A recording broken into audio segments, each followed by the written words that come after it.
记下，格兰之森有几种怪物来着？格兰之森？记下精神恍惚，头也有发胀。他没记错的话，这游戏他初高中有玩过，是毒奶粉中一个地图。他下意识看向周围，翻盖的课桌，绿玻璃黑板，头顶的3叶风扇嘎嘎嘎地转着。教室里稀稀拉拉地坐着几个人，他的课桌上摆放着语文数学盒。怪物手册，属性克制基础，超凡生物。这一刻，季夏怀疑自己在做梦。他在心中肯定说道：“绝对在做梦，我读研都结束了，这不是高中的教室吗？”季夏，季夏，你怎么了？耳边再次传来声音，很好听，很熟悉，似乎是高中的同桌胡夏。这么多年过去了，季夏还记得同桌名字，其实主要是他俩同名。暗中掐了一下自己，季夏感觉到疼痛，他惊觉这可能不是梦，同时一些记忆断断续续的浮现，他下意识回答2种。等到说完，季夏自然的趴下，说话的声音都有些闷。我有点困了，先眯一会儿。行。胡夏没有怀疑，他也困，但高3这学期新加了几门武校课程，为了将来考个好成绩，必须努力。而季夏已经在融合这个世界自己的记忆。学校还是他们8城一中，班主任也是徐昆山，父亲季春山，母亲黄月如，还有个弟弟叫季风。时间是他上辈子读高中的时候，但是世界已经大变样。在记载中，几百年前，世界上突然出现许多奇奇怪怪的次元之门，里面有怪物。随着怪物一起出现的是职业者，人类能够自然觉醒，获得超凡力量，也能够参与觉醒试炼，通过后能觉醒天赋，获得职业，成为职业者。这个世界的季夏已经17岁，他一直觉得自己是普通人，家里人也很普通，大概率不会自然觉醒，就准备考武校的数据分析，等到就职后便去申请觉醒试炼，成为职业者。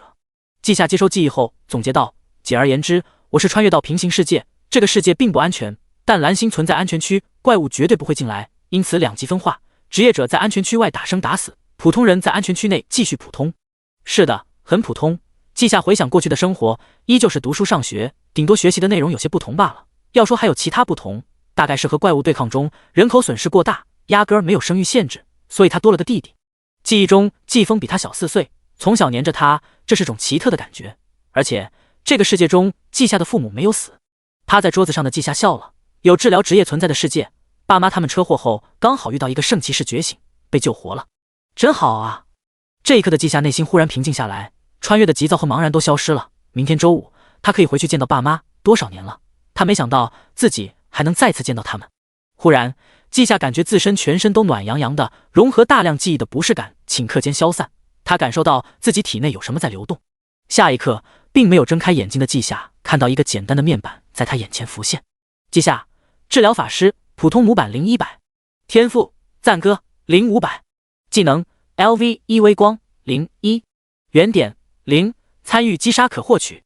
几乎是看到这个面板，季夏的脑海中就浮现赞歌的效果。它是一个适合治疗职业的天赋，所有正面效果提升1倍，不论是治疗量、增益幅度、增益持续时间等都被提升。而微光则是治疗法师初始技能，对普通敌人造成微弱光属性伤害，对黑暗属性怪物以及不死族造成巨大伤害，对有方目标进行治愈。赞歌加微光，让治疗法师在初期就能承担团队治疗的责任。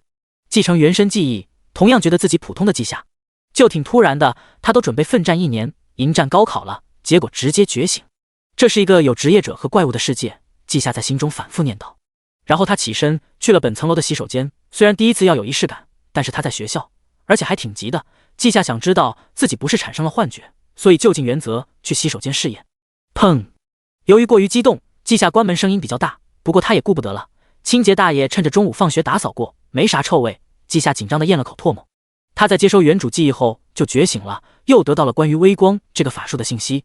他冥冥中就学会了，现在只见他举起右手，轻声念道：微光。朦胧的白色光芒在他手中汇聚，因为没有目标，光芒又瞬间熄灭。季夏这一刻狂喜，这是真的。同一时间，一中监控室，滴滴滴，滴滴滴，侦测到能量反应，已锁定目标。初步分析，目标为高3 2班季夏同学，以觉醒天赋引发的能量波动属性为光系。系统自动通知职业者联盟。监控室的魏子君愣了，他就躲个懒而已。自从受伤之后，他就从前线退下来，等着排号治疗，看监控而已。有城防系统覆盖全城，压根儿没他啥事。但现在嘛，惊喜发生了，他竟然遇到了自然觉醒的高3学生，还刚觉醒就能使用技能。他一边记住学生的名字和长相，一边前往目标所在位置，同时还在感叹：啧啧，这天赋不差呀，也不知道是啥职业。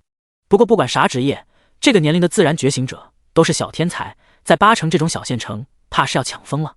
魏子俊虽然悠哉，但速度很快，几乎是才过了2分钟，他就从距离教学楼不算近的监控室到了洗手间门口。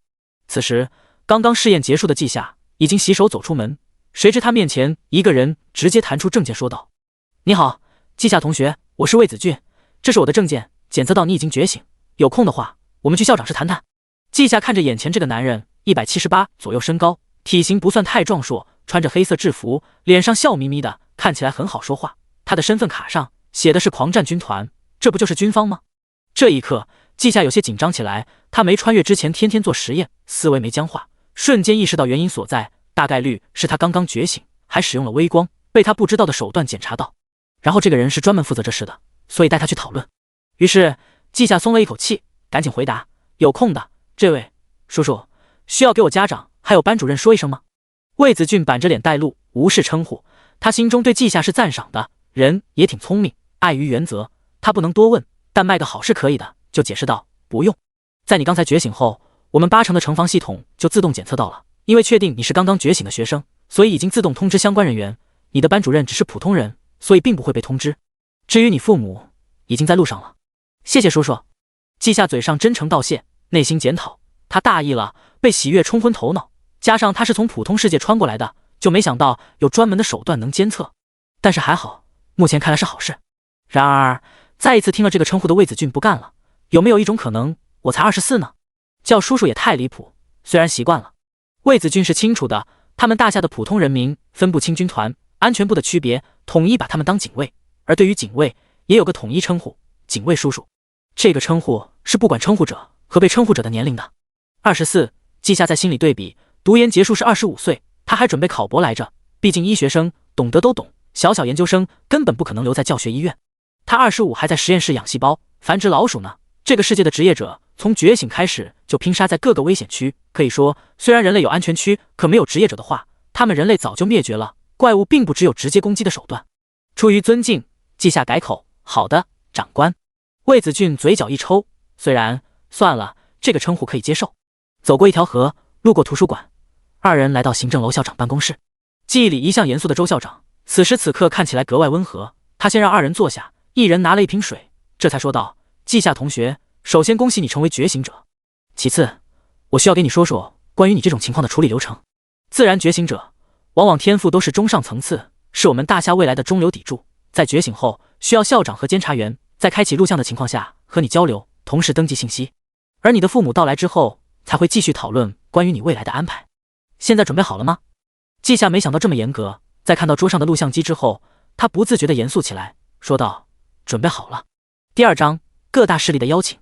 姓名：季夏。性别：男。年龄：17。职业：天赋和初始技能。治疗法师，天赋是赞歌，初始技能是微光。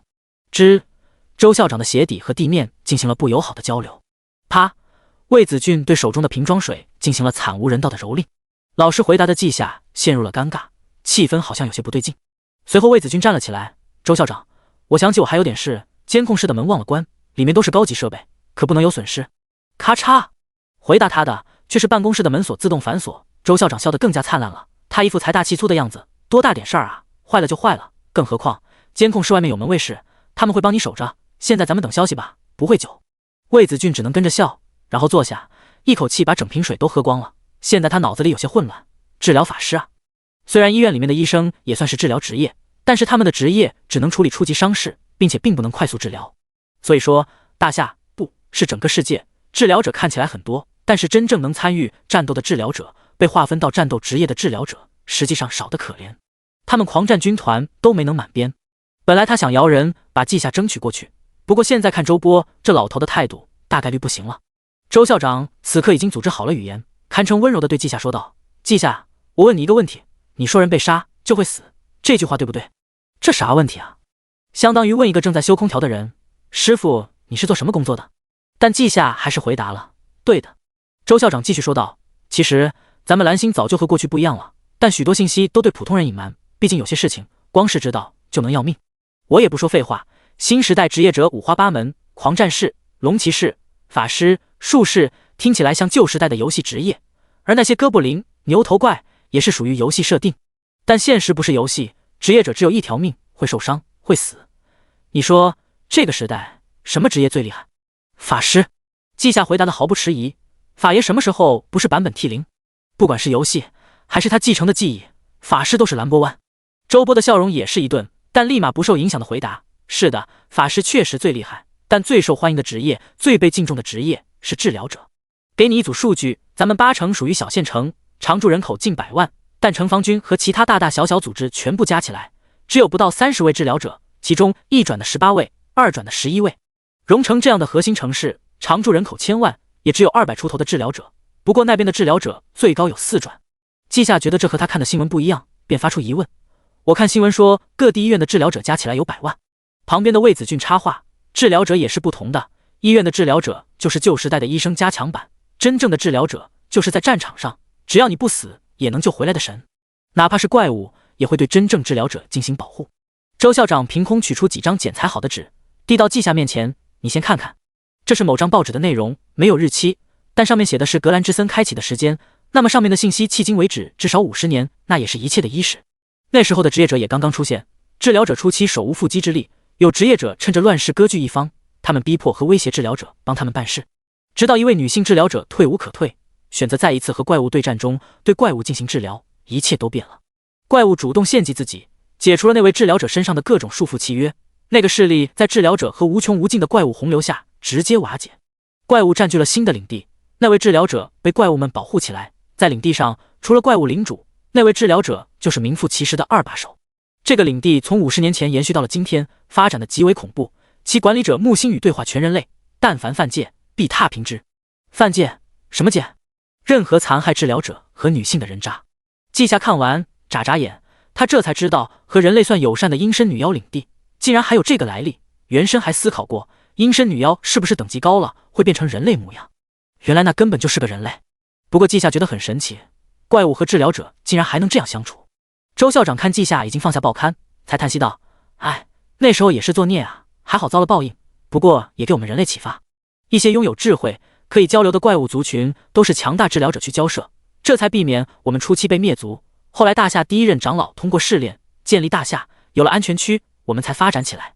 好了，说回正题，你也看到了，治疗者是特殊的，你也别怕什么，大不了投靠某个怪物领地，当然还是希望你认可人族，就是真正的治疗者其实很忙，基本在各个次元之门救火。等会儿会有人来给你谈待遇，之后你会免去高考，直接进入先遣队，真正的治疗者基本都在前线。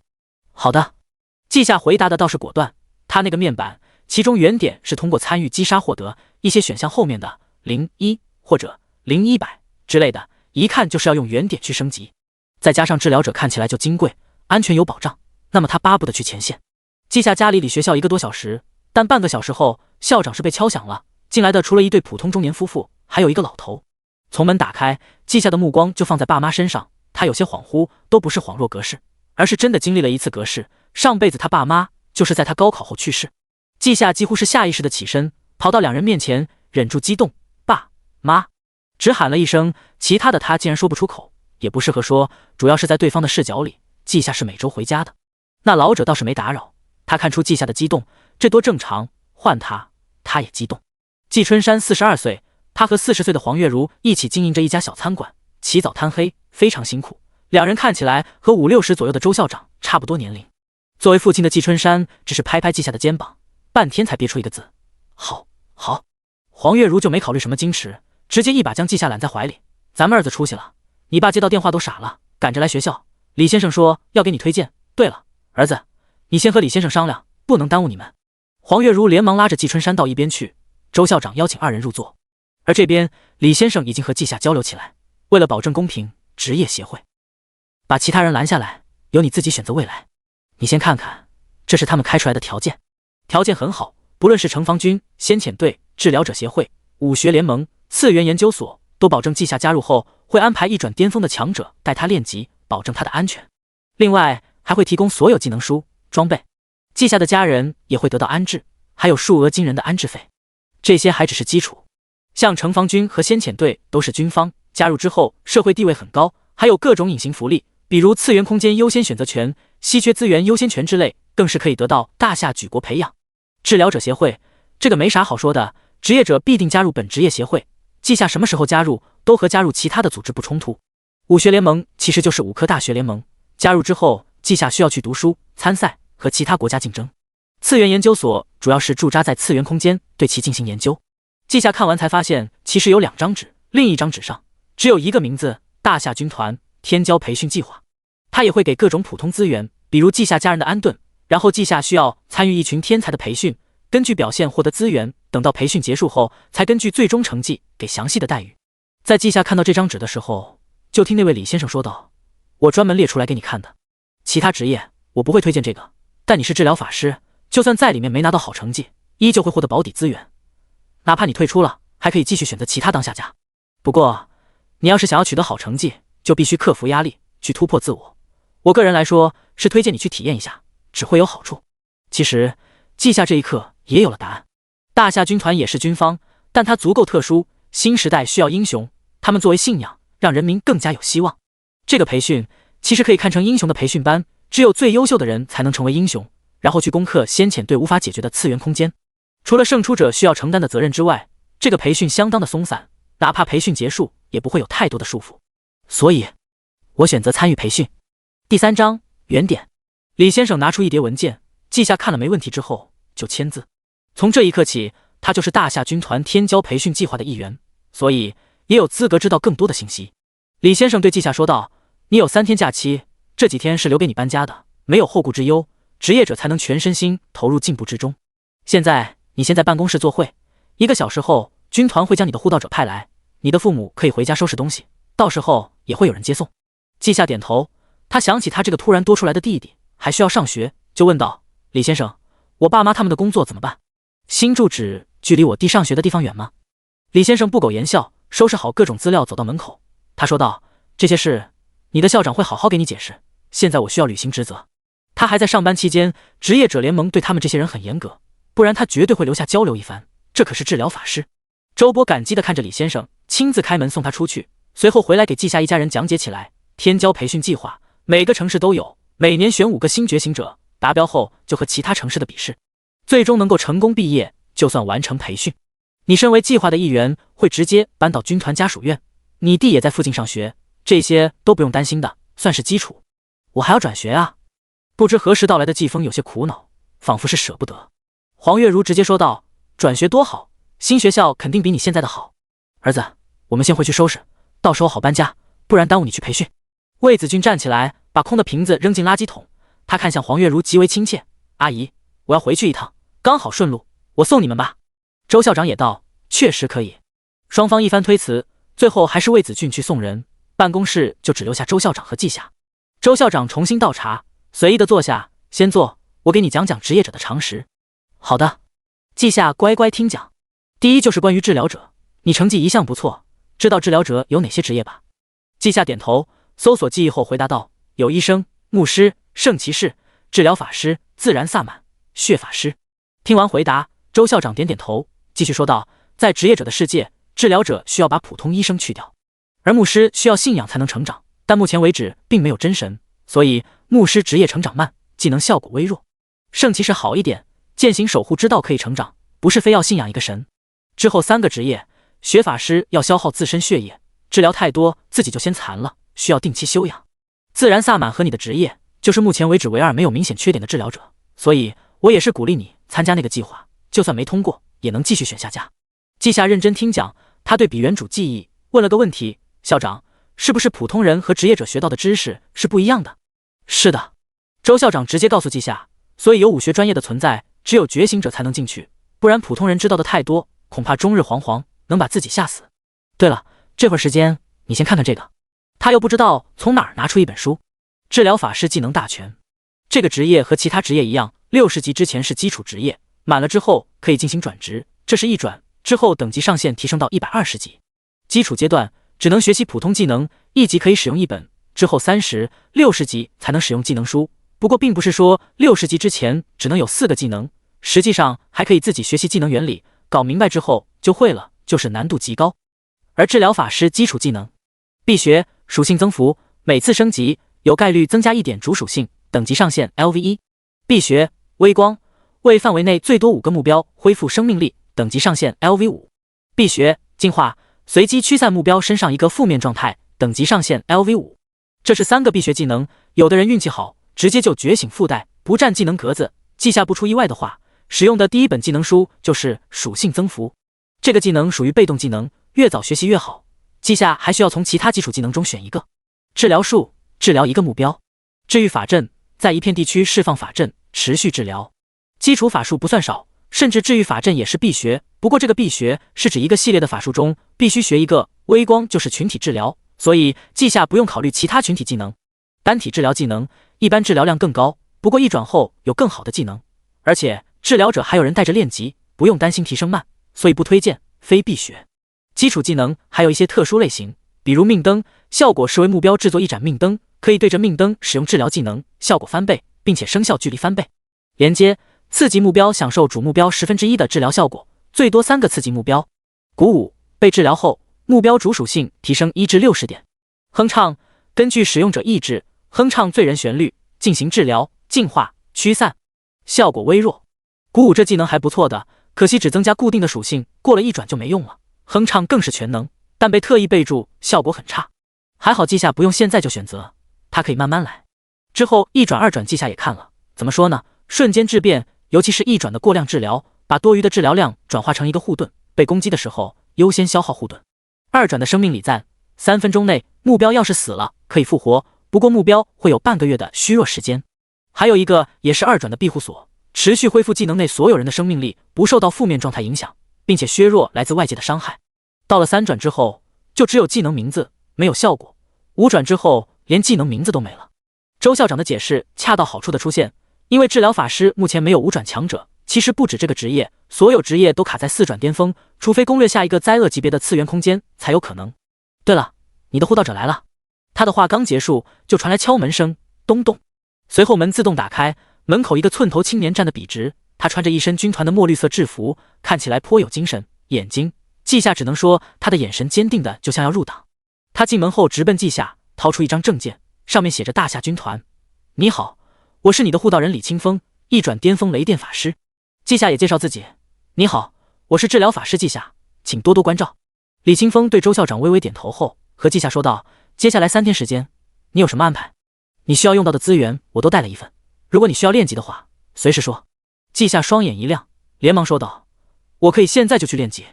闻言，李清风神色瞬间温和起来，看向记下十分的满意。好，我们先去格兰之森，让你升到1级，开启面板，然后学习属性增幅技能，我都带着。和校长道别后，记下就跟着李清风出门。他的座驾是一辆看起来普通的小汽车，让记下坐在副驾驶上。他目不转睛的开车，也给记下科普。我的坐骑是雷电鸟，可以载人飞行，但城市内非战备状态不得使用飞行坐骑。一般刚刚觉醒的人配备的护道者都是1转巅峰，能够进入所有基础副本，击杀怪物的能量也会全额流向你。次元空间我们习惯性叫副本，有的副本已经和蓝星融合，就成了怪物领地。格兰之森早期降临，没人能阻止它，所以已经融合完毕，其中会定期诞生怪物。记下问出最想知道的问题，升级慢吗？李清风很自信，我带你练级肯定快，你现在才觉醒，没有装备，只能去基础区域，怪物分散，给的能量少，不过我们只猎杀精英怪或者统领，10级前1至1级。放心，路线已经规划好了。事实就像他说的那样，果然规划好了。他们出城之后，直接开到森林入口，在2排战士检查后，召唤一头小轿车大小的老鹰，载着2人起飞。全程记下都是愣的，尤其是雷电鸟，太大了，令他震撼。李清风嘴角带着笑意，你1转后也能收服宠物和坐骑，放心吧，比我的只好不差。记下下意识点头，然后轰隆，蓝色雷电在大白天劈下，紧接着记下感受到一股暖流，他突然感觉到一个面板。记下1级治疗法师，精神2，体质1，天赋赞歌，技能 LV1 微光空缺，装备5。记下看到面板开启，这才意识到刚刚雷声是李清风击杀了一个精英怪，让他顺利升级。不过他没有急着和李清风说，而是打开另一个面板。记下治疗法师普通模板0100，天赋赞歌0500，技能 LV1 微光01，原点5，原点从0变成了5。第4章加点5点原点。记下决定先给自己试一试，他目光放到唯一的技能上 ，LV1 微光，释放微光，对2米内最多5个目标进行治疗，每次为单个目标恢复2点生命值，治疗量等同于主属性0.1。这是技能的详细效果。而随着季夏消耗原点后，技能发生变化，同时季夏脑子里多出一些关于微光技能的使用技巧和经验。LV2 微光，释放微光，对2米内最多10个目标进行治疗，每次为单个目标恢复精神力2生命值0.1，人数和治疗量全部翻倍。季夏有些激动，不过他也不好耽误太久，反正已经知道了加点的效果，有这么一个系统，只要他按部就班的成长，成为原神口中的大佬不成问题。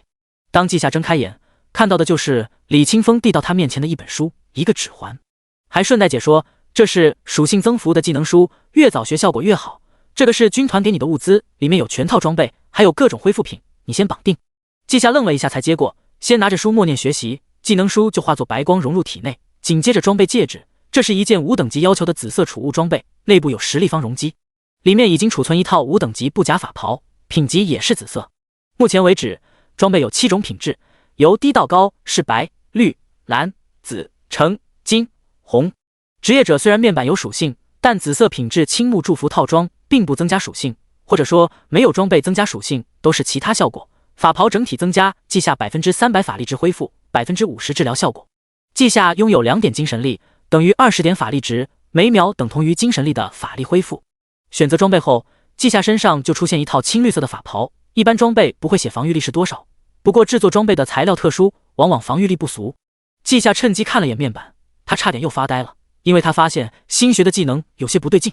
LV1 属性增幅，每次升级有 50% 概率额外提升1点主属性0.1。这技能书上明明说1级就是极限，怎么到了他这里还可以继续提升？如果真可以提升，他的等级必然不会只有基础层次。季夏忍住内心的激动，果断给他加点。LV2 基础增幅，每次升级 100% 概率额外增加1点主属性0.1，还可以提升。LV3 基础增幅，每次升级额外增加1点主属性， 50% 概率增加2点。几乎不带犹豫的，季夏把剩下2点也加上，就成了这样。LV Max 基础增幅，每次升级额外增加3点主属性， 10% 概率增加1点特殊主属性。消耗1元点，可为满级技能随机增加1个词条，基础技能可保存1个词条。季夏努力让自己正经一点，但他发现自己的嘴角比 AK 还难压，这谁顶得住啊？1到60级，每次升级自然提升2点主属性和1点副属性，基础增幅直接让季夏每一次都能提升5点属性。哪怕季夏还不懂那个特殊主属性是什么，但他已经满足了。李清风瞧着季夏高兴，倒是觉得正常，要是他刚刚觉醒就有人带着升级，还送装备和技能书，也高兴。雷电鸟已经飞到了新的精英怪上空，李清风精神力锁定，一道落雷，继续飞向下一个地方。而季夏则在雷鸣之后感受到暖流，他升级了。季夏2级治疗法师，精神7，体质2，技能 LV2 微光， LV1 基础增幅，装备青木守护套装，紫金戒指。季夏发现觉醒者面板显示了正确的微光等级，却没有显示真正的基础增幅等级，算好事，毕竟有一些侦查术可以看到职业者的面板数据。这次得到的原点还是5点，季夏只有微光可以提升，他很想知道微光是不是也能突破5级限制，以及提升到5级后，之后提升需要的原点会增加吗？所以选择使用3点。LV5 微光，释放微光，对7米内最多25个目标进行治疗，单个目标治疗量为精神力5.02。好消息，果然也突破了等级限制。坏消息，之后需要2点才能提升一次。想知道突破后效果的季夏盯着前方，像是在看路，实际上是盯着新的数据。LV6 微光，对7米内最多50名目标进行持续恢复，每秒治疗量为精神力5.02。技能描述更简单了，依旧可以提升，可惜的是原点没了。6级微光不可谓不强大，从一次性技能变成了持续性技能。从季风获得的信息中，它可以一直维持微光，但是目标越多，消耗越大。现阶段季夏根本维持不了50个目标，所以接下来可以不急着提升技能等级，而是尝试去提升模板或者天赋，那都需要100原点，在原点获取不波动的情况下，最低只需要20只精英怪。季夏觉得可以试试，毕竟已经知道了技能加点效果，还不清楚其他方面的加点成果。大概是季夏太高兴，李清风也有心搭话，就问道：这么开心，是增加了主属性吧？季夏收拢心思，反正现在不急着加点，那么就正常一点。他没压抑情绪，眉飞色舞的点头：是的，增加了。李清风挑眉：运气不错哦，我听说上面还给你准备了增加幸运的装备，但太稀少了，恐怕过几天才能送过来。今天能把你送上15级左右，看看能加多少。他相当于开着轰炸机带季夏升级，对精英怪斩首后离开。这是一般小怪给的能量太少了，而且最近正是觉醒季节，小怪还要留给普通觉醒者。格兰之森这种区域关乎新生代成长，加上怪物并不强，早就被大夏完全掌控。在详细地图的指引下，下午3、4点左右，季夏就到了10级。此时季夏精神属性达到了52点，说出去会吓到人。治疗法师的施法距离和精神有关，治疗量也和精神有关。季夏的运气只能说很正常，10%概率获得特殊主属性，他升了10级，还真的只出现过一次。而这个特殊主属性是魅力，并不是外貌等方面的综合。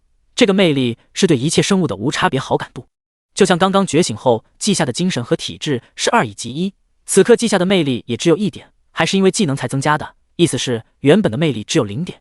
从0到1看起来增加不大，但效果却出奇的好。比如李清风正在和季夏主动科普，咱们8成每年天骄培训就是走个过场，历史最高的名次是进了全国前100名。你这天赋加职业，因为治疗职业的加分不同，前100肯定是没问题。我记得治疗职业会根据技能等级来加分，还有微操，通过对怪物的预判，提前使用技能，让职业者刚被攻击就能立马恢复。季夏则是顺着话询问，李哥，怎么提升技能等级呢？这是必须要知道的，好提前演示。而且这种培训都是表现得越好，资源越多。季夏一个治疗者，没必要扮猪吃虎，这是对其他人的负责。李清风也没隐瞒的必要，解答就是他的职责。有些大佬把心得体会留下来了，你可以根据心得去修炼，抽空注册一下治疗者协会，能免费查阅的。咱们8成走出去的大法师有几个，但治疗法师没有，所以没办法给你言传身教。季夏内心放松起来，但还是说道：那我回去就注册，希望不要太难。李清风没打击季夏的积极性，他自己有老师教导，用了1年多年才把基础技能练到5级，这已经属于天才范畴。然而法师行业太卷，天才也分几个档次。他也是参加过天骄培训的，结果有个变态用了2个月就把一个技能升满，1年后全技能满级，直接排名第1。季夏是中午觉醒，在办公室耽误了一些时间，下午练级的时间并不算多，但是越深入，精英怪越多。在李清风的速通攻略下，5点多的时候，季夏成功达到17级，比预想的15级高点。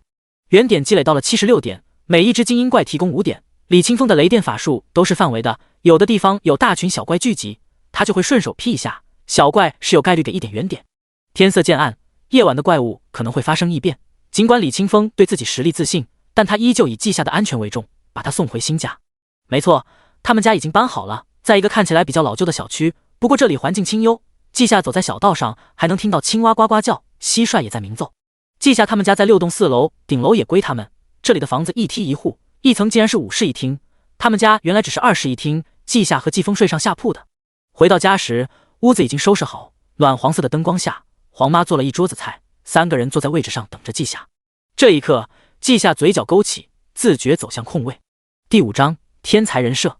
夜晚，一家人饭后聊了很久，爸妈都在夸季夏出息了，季风则是信誓旦旦自己以后也会厉害的。睡觉的时候闹了个小笑话，高兴自己有独立房间的季风扭捏抱着枕头要和季夏睡，但季夏有事考虑，所以无情拒绝。当季夏躺在床上的时候，还不自觉地笑着，家人真好。不过季夏也没忘记他要做的事情，照着他获取原点的进度，完全不需要省着用，所以他决定试试微光这个技能的极限。76减8等于68。LV 10微光，根据法力值消耗，使82米范围内目标获得精神1至10倍治疗量，同时可选择对友方目标附加1次弱驱散，解除普通负面状态，对死灵造成虚弱状态。05，没了固定的法力值消耗，也没了人数限制，就连治疗量也是根据消耗的法力值来判定。至于弱驱散，了解一下，进化技能就是这个效果。此时此刻，季夏都不知道怎么说才好。一个技能同时具备伤害、群体治疗、群体弱驱散，说它是基础技能，谁信？各种控制技能分为弱驱散和强驱散，只有转职后才可能有强效类型负面效果。微光还能继续升级，虽然需要5点才升1次，但季夏却觉得他可以加一加试试，加点就变强，而且晚上更容易冲动消费，这种事他根本就拒绝不了。季夏拿出25点尝试加点，68减25等于43。LV Max 微光略弱驱散升级为强驱散，有概率秒杀同级及以下死灵，消耗5原点可获得一个随机词条。此时此刻，季夏竟然松了一口气，还好到了最大等级，他怕接下来没原点用了。现在基础增幅和微光都是满级，可以刷词条，作为一个见多识广的穿越者，季夏对此有一定的猜测，只等实践。基础增幅 1.1 次，季夏先刷它。第一次 1% 概率增加一副属性，第二次 30% 概率增加特殊主属性，第三次 5% 概率增加4点主属性。季夏没替换第二次的，也没继续刷，他稍微对比后就清楚词条很棒，几乎不用考虑更换。不过微光要刷，第一次减少 5% 法力值消耗，第二次附加神圣灼烧伤害，第三次附加致盲效果。2和3之间2选1，两个都很好。神圣伤害对死灵是非常针对，属于强化了技能的特工，但是致盲效果针对有眼睛的生物。让我想象哥布林、牛头怪、猫妖、蛇怪、妖精、树精、堕落者，好家伙，1、2、3阶的怪物大多有眼睛，那就选3。现在季夏就剩25元点，造作够了，果断睡觉。明天时间更多，他说不定能把天赋和模板都提升一次。第二天，季夏吃了煎蛋面就出门了。李清风的小车已经在门口等他。上车后，李清风扔给季夏一些文件，这是你的资料，已经在治疗者协会登记在册了。我昨天回去才想起你的资料还是保密的，自己注册不了。谢了，李哥。季夏拿着资料，然后就登录上面的网站，里面有专门的技能心得区域，也没看到收费相关，可能是需要，也可能是他不需要。季夏找到微光，先看了5个等级的不同效果，和他加点的效果一样，就是这里面5级就是满级，实际上是15级。关于如何修炼，因为每次加点后，季夏都会得到相关的信息，于是他一边记忆心得体会，一边和自己理解的知识对照，时不时露出恍然大悟的神色，看得李清风一愣一愣的，也不清楚这是真理解还是怎么了。季夏确实是真理解了，协会的心得体会是把微光这个技能的治疗功能发挥到了极致，增加治疗的人数和治疗量，根本没有管微光的伤害方面。偏偏这很重要，只有把微光各个方面全部钻研到深处，才能有机会无视人数，还可以把一次性技能变成持续技能，更可以让微光附加特殊效果。不过词条附加的效果就不是季夏能够推测出来，涉及更复杂的方面。季夏还看了下关于进化技能的提升，发现这个别人必学的技能，他可以不学了，满级微光碾压进化，哪怕是把进化也加点升级，恐怕也不及微光。或许他可以把技能空位留给高级技能。这时李清风看季夏已经在看其他技能，就顺口提了一句，钻研技能的话，最好短时间内一直钻研一个，还要多使用，不能只看理论，我当初就是这么提升的。季夏听到劝告，心中一动，他知道李清风的意思，但他比较不同，那么要不要现在就展示一点不同呢？思索后，季夏决定展示，因为他这辈子才17，不正是意气风发的年龄。所以季夏先点头，然后颇为赞同的说道，我也这么觉得，刚刚看这位前辈的注解，有了点感悟，把微光提升到2级了，但是升3级还挺麻烦，是需要多用才行。吱，刺耳的刹车声响起，李清风直接踩了刹车停在路边，熄火后一双眼睛盯着季夏，满眼震撼，你说啥？我刚刚没听清。季夏又说了一遍。李清风沉默后才指着自己，对我用一下技能，我帮你判定。季夏算好正常17级治疗的数据，抬手就释放微光，没有咒语，没有手势，抬手也仅仅是季夏觉得搭配。微光一闪，李清风感受到了治疗效果，是普通2级微光的2倍多，他知道这是季夏天赋的作用。这一刻，李清风果断掏出一小黑盒子，李清风报告，申请再调集1位护道者。妈的，他们8成发达了！忍住激动的心，李清风重新开车，他声音特别的温和，对季夏问道，你是说你觉得理论已经没办法提升对吧？那我们等会去实践。格兰之森青哥布林和红哥布林属性冲突，经常打架，你可以试试治愈一方。舞台都搭好了，季夏自然是顺着来，欣然同意。好啊，谢谢李哥。李清风想摆手，但他觉得必须稳重，就好好开车，就道，没啥感谢的，我比你大几岁，你天赋又这么好，不帮你帮谁？他们这里聊得开心，8成的军团总部却疑惑满满。李清风竟然用特殊设备发来这么一句话，不用多想，肯定是发现那个季夏需要更多保护。能成为高级职业者都不是傻的，尤其是军团内那几个文职，他们脑子里把各种结果想了一遍，就批准了李清风的申请。不过为了不引人注意，后安排的人只负责暗中保护，并不露面。这一天，出门购置生活用品的黄妈遇到了几个热情的邻居，听说她是刚搬过来的，还带着她熟悉了周边设施。季夏不知道这些，他看到了李清风特别兴奋地进行大扫荡，一路上遇到的所有怪物，只要在施法范围内，不管是不是精英怪，通通转化成季夏的升级能量。对此，季夏表示很开心，他知道李清风这是被刺激到了，但他是受益人。之前25元点，这才1个多小时，竟然就达到了96。季夏现在升级需要更多的能量，即将达到25级。李清风的目标是今天让季夏达到35级，明天45级，大后天去了培训中心，进副本直接刷到60级，让季夏快点1转。季夏感觉这人比他自己对自己还上心。就在季夏以为马上可以升级模板的时候，李清风忽然下降，他带着季夏降落到2只怪物不远处。季夏，你随便选一个目标进行治疗后，他就不会攻击你了。怪物由你治疗，就会选择不躲闪，可以让你多治疗几次实验技能。季夏心跳加快，这是他第一次面对真怪物。穿戴装备后，季夏靠近青哥布林25米内才抬手。微光，在精神力的锁定下，青哥布林被治疗。哇哇哇！他欢快地跑到季夏面前，挡住季夏，杜绝季夏被攻击，一发冰锥朝着红哥布林发射。季夏此刻感觉很奇妙，他被一个尖耳朵、身高1米5的青皮怪物给保护了，并且怪物还全身心信任他，把后背交给自己。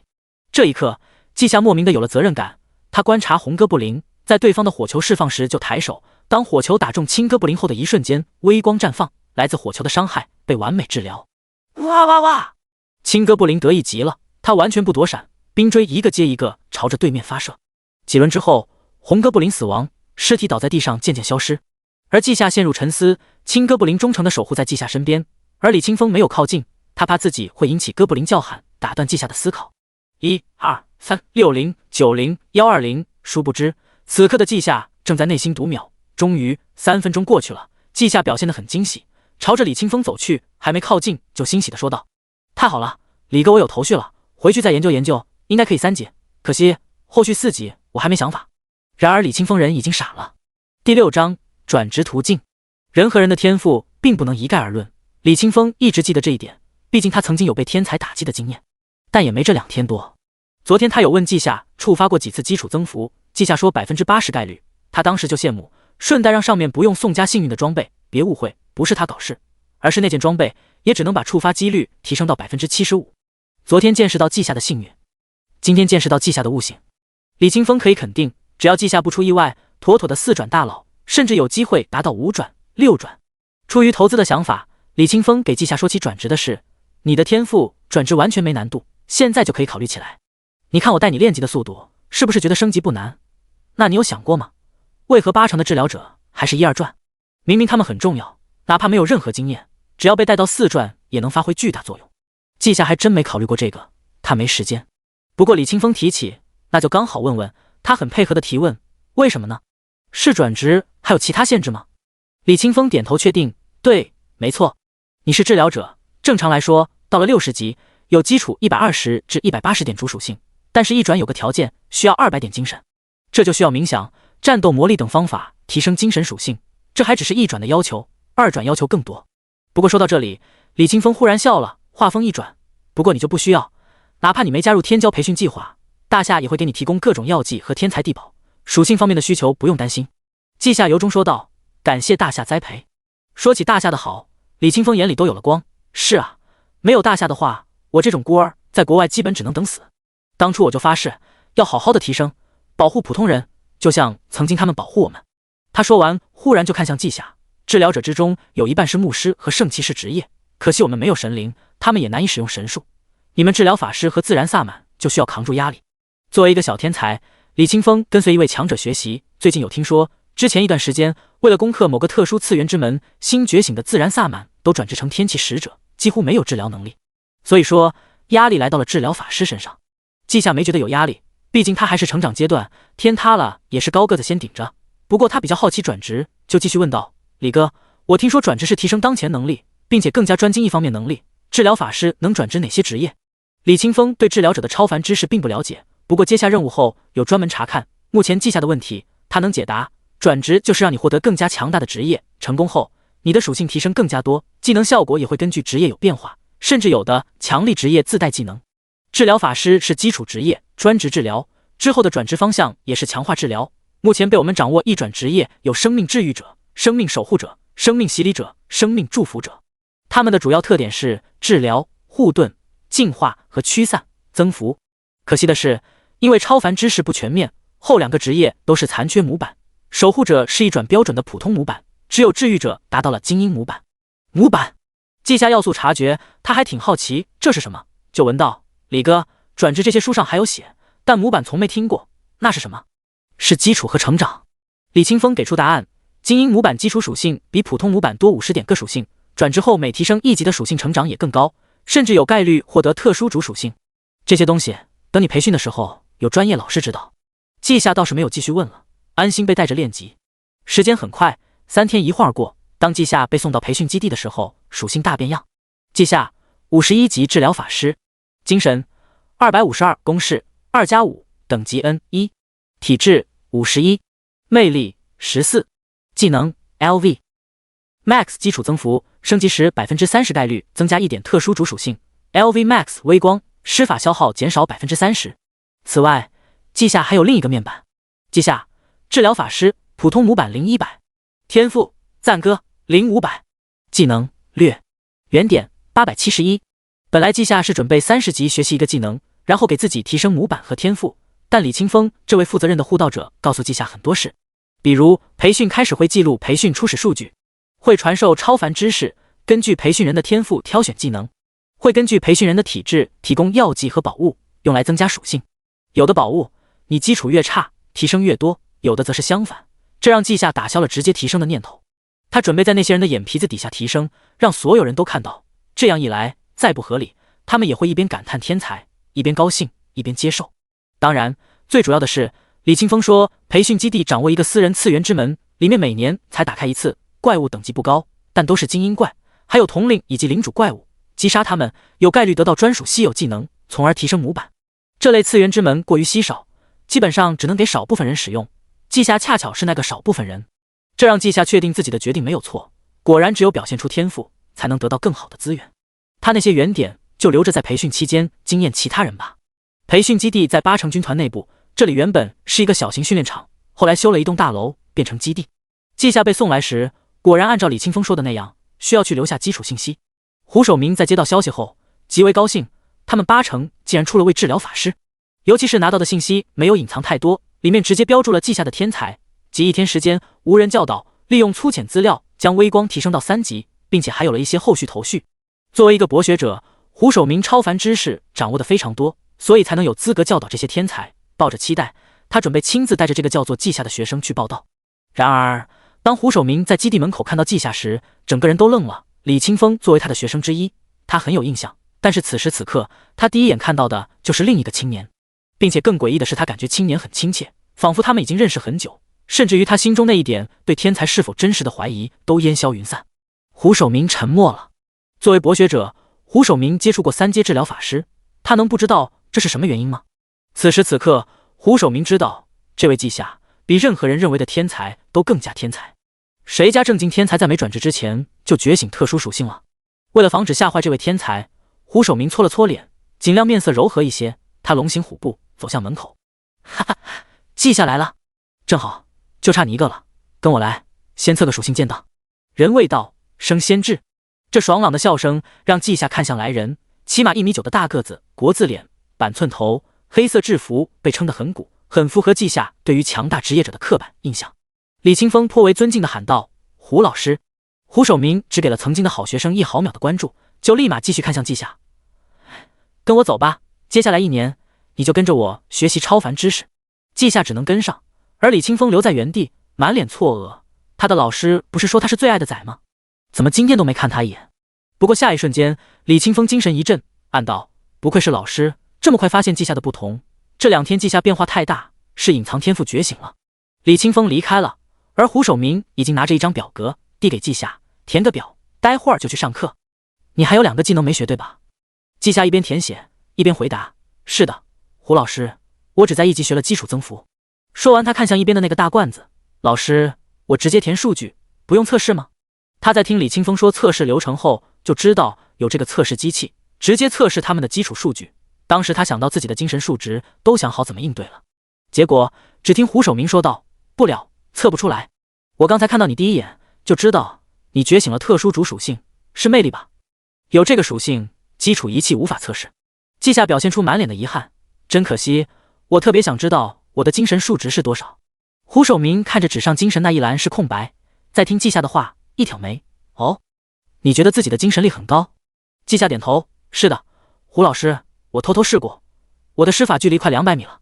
这一次胡守明却没有太惊讶，教授学生10几年，他也算见多识广，一些法系职业者天生精神力强大，虽然模板普通，但是成长值极高。何况季夏这技能提升速度太正常，他才觉得不正常呢。他微微一笑，说道：“第7章展示天赋。精神力对于治疗法师来说很重要，你的属性很高，我很高兴。这样一来，为你提升到极限数值也就更加简单一些。”听完胡守明的话，季夏竟然产生一种错觉，感觉自己的挂好像也没什么。这不，他还没到极限数值。出于好奇，他随手填下200左右这个不精确的数字后，看向老师：“极限是多少啊？”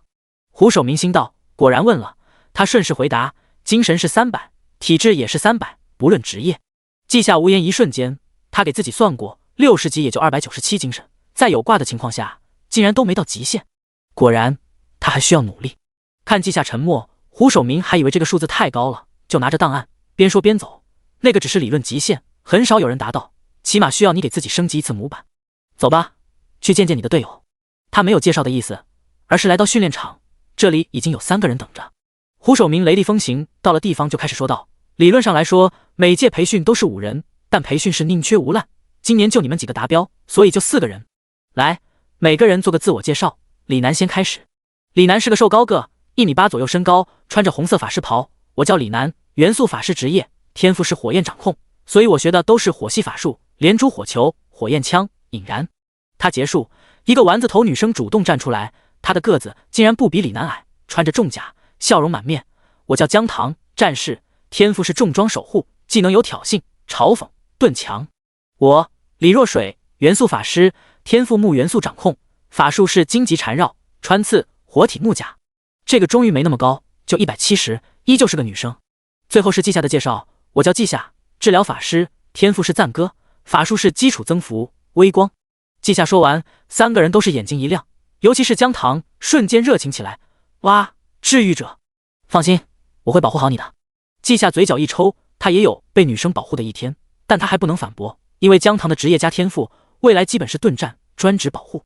所以季夏还是说道：“那就靠你们了。”闻言，几个人都开心起来。季夏没有把他们隔开，而是算在一起的，加上季夏的魅力属性，众人对季夏越看越亲切。胡守明也高兴，一个队伍里有一个季夏这样高亲和的人，简直是大好事。介绍完毕，就是开始讲课。胡守明直接说道：“现在给你们说说培训内容。”4人都看向胡守明。1、技能等级，只有将4个技能全部提升到满级，才能将模板提升到更高等级。2、模板普通、精英、统领、领主1至4转都只有这几个模板，不同模板的属性增幅不同。3、进入牛头战将副本，这里面有大量精英怪和统领怪，你们合作击杀后可能会掉落一些特殊技能，学会后大幅度增加模板晋升的成功率。4、学习超凡知识，对自身未来做出规划。这些内容都是相互关联的，其实还有属性提升没说，不过那些东西后勤会给你们补上。胡守明拿出一堆资料，一人一份，分发之后继续说道：“这些都好好看看，是我们博学者内部对技能的研究。”季夏立马开始阅读，他发现上面的内容涵盖他知道的所有技能，就是格外的细致，这让他心中微动。我的微光技能，还有未来学习的技能，高级别之后肯定都会有变化。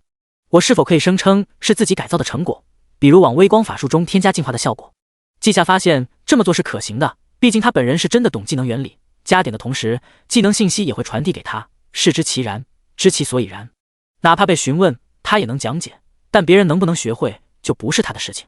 季夏看得仔细，偶尔走神一下，也不完全走神，而是结合微光的信息进行思考。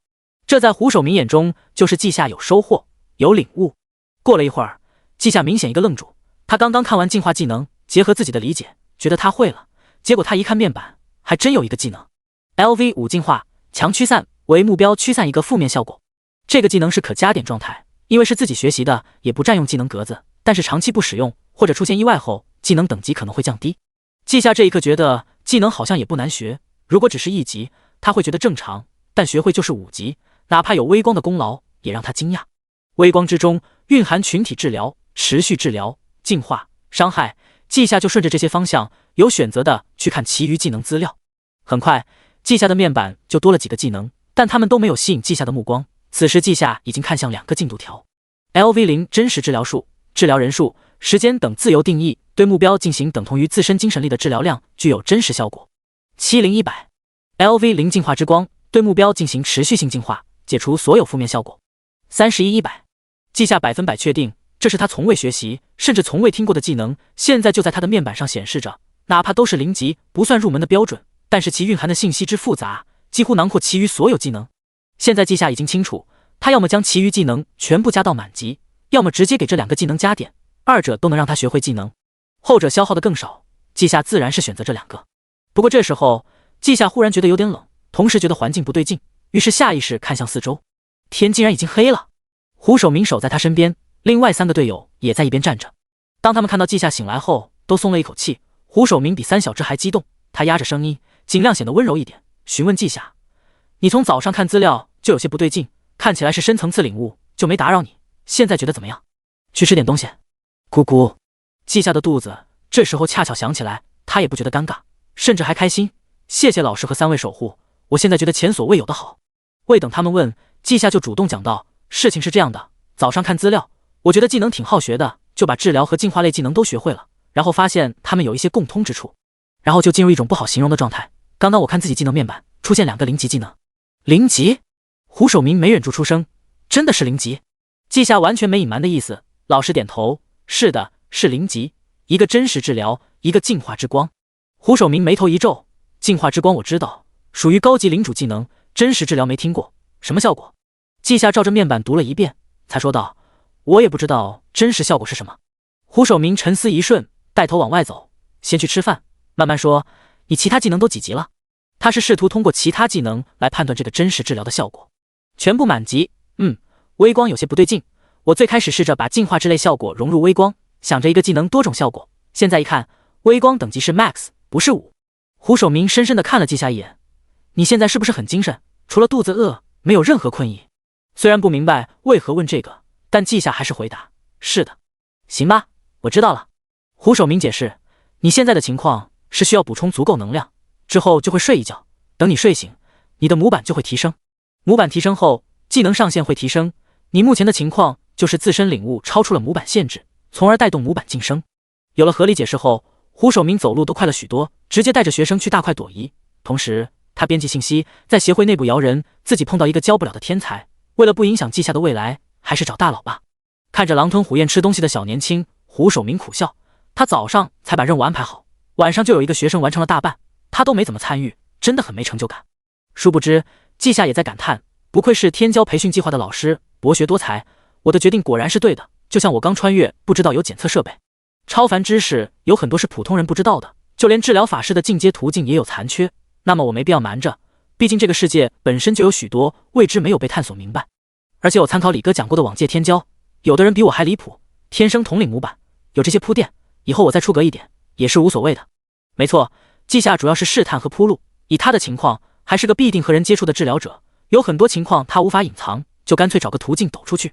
他知道自己隐藏不了，当一个重伤垂死的队友倒在自己面前，他是选择继续隐藏自己，还是主动出手呢？这个问题他有答案，现在也做出了选择。第8章暗中抢人。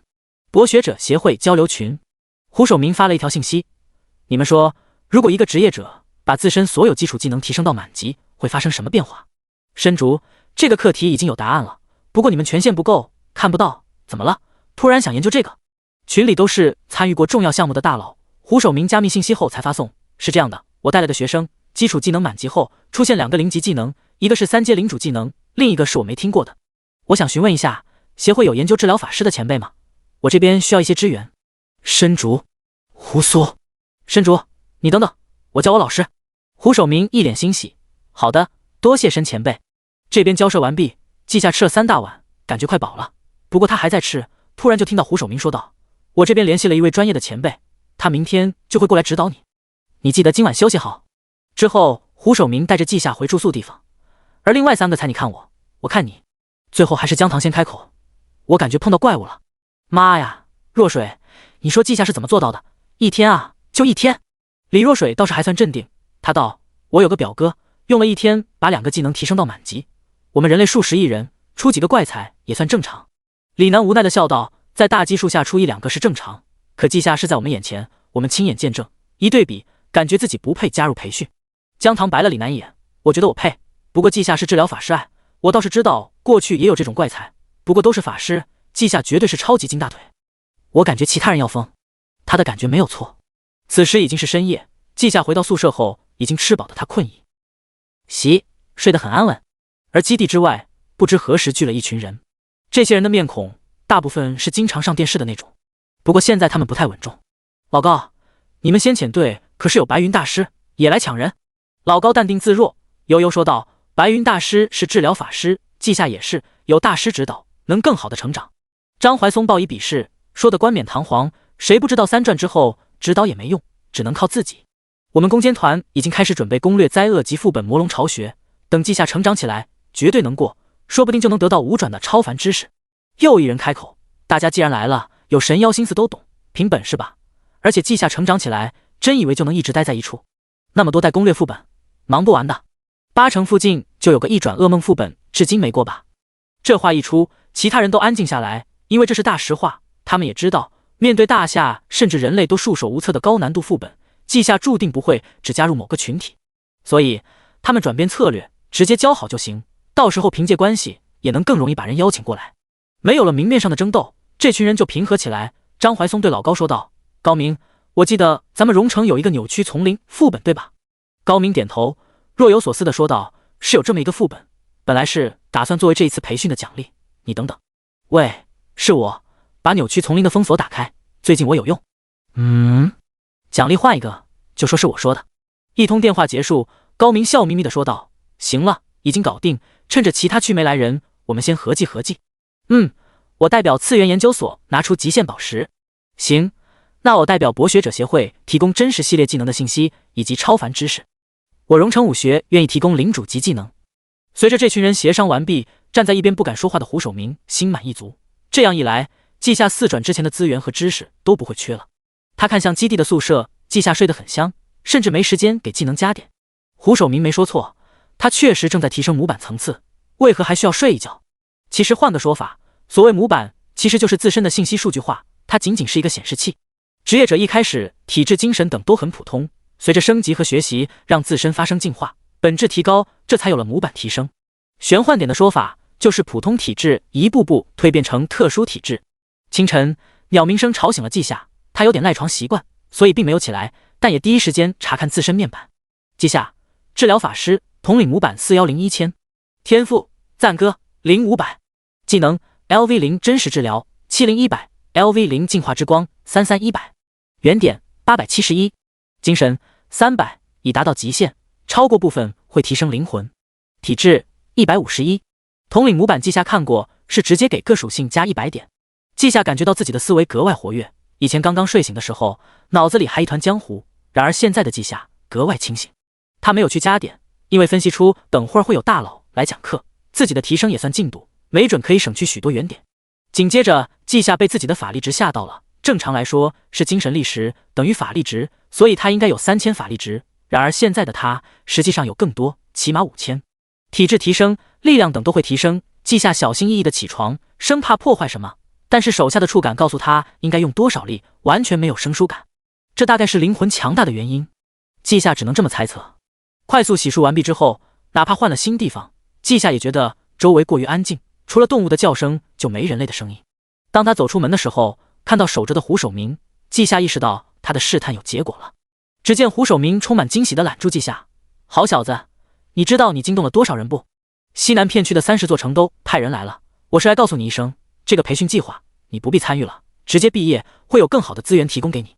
他们都舍不得你浪费1年时间，别人来培训是需要珍惜这1年时光，而季夏的话就是属于浪费季夏的时间。”季夏惊讶中，哪怕他知道自己会造成大影响，但这个阵势会不会有些过了？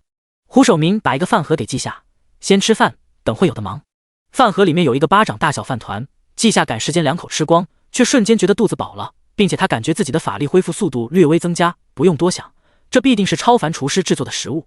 等到季夏被胡守明7弯8拐带到一个普通建筑后，推开门的一瞬间，他看到蓝色的漩涡，他的护道者李清风还有3个队友都在此处，此外还有2排黑衣战士。按照原计划，需要等你们学习一段时间再进入牛头战将副本，不过如今有一位博学家为你们制定了新的计划，就今天进入。清风，麻烦你了。李清风右手握拳横在胸口：“放心，我死了都会把他们带回来。”胡守明翻个白眼，晦气：“昨晚已经有大佬进去探测过，这是地图，要是掉落技能晶石，你拾取别让他们碰到，万一学了垃圾技能，我会气死。李清风感觉尴尬，刚刚他就下意识，为了缓解，干脆板着脸。好。接着他拿出一张羊皮纸，这是组队契约，待会杀怪得到的能量会自动流向你们，不出意外的话，今天你们都能满60级。说完后，他用力一捏，羊皮纸破碎，化作光线笼罩5人，同时蓝色漩涡发光，将他们吞没。等人都进了副本，旁边突然出现几个老者，他们在自己的小本本上写写画画。胡守明凑近一看，有些惊讶。初步预估，精神力达到极限，灵魂小幅度成长，体质150-155，使用月光泉水搭配极限宝石达到极限。模板评估建议。胡守明有些激动，不愧是协会的大师，就看了几眼，什么都推测出来了。这边在为季夏量身打造进步方案，另一边的季夏如同老鼠进了米缸。这个牛头人领地是一个小型副本，整体是森林环境。作为没有融入蓝星的次元，这里的怪物会定期刷新，并且会掉落装备和技能。这种副本一般不会频繁收割，而是让怪物成长，掉落更好的东西。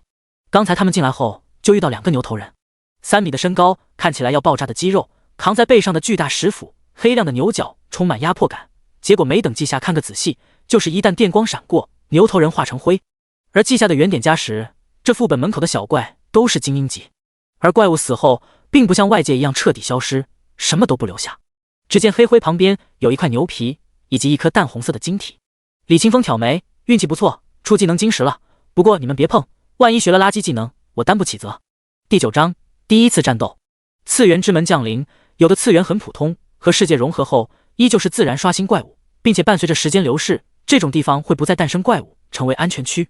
有的次元非常强大，拥有自己的文明，和蓝星融合后，其中怪物就获得真实属性，他们死了就是死了，通过繁殖增加数量，并不能凭空刷新，被击杀也不会消散。以上都是次元和蓝星融合的情况，如果保持独立，那么弱小次元，比如这个牛头人次元，刷个几百次就会消失，每一次击杀怪物都需要一段时间恢复，但是怪物会掉落各种宝物。强大次元会掠夺蓝星本源，维持自身存在，这类副本和蓝星生命天生的是敌人，哪怕治疗者也不太容易获得信任。这都是李清风刚刚讲的，而李清风则是昨晚被迫补课，几位大佬让他讲给季夏听。李清风一个120级雷电法师，在这最高60级的副本里如入无人之境，一路上任何怪物照面就没了。季夏等人一边跟着，一边听李清风拓展知识。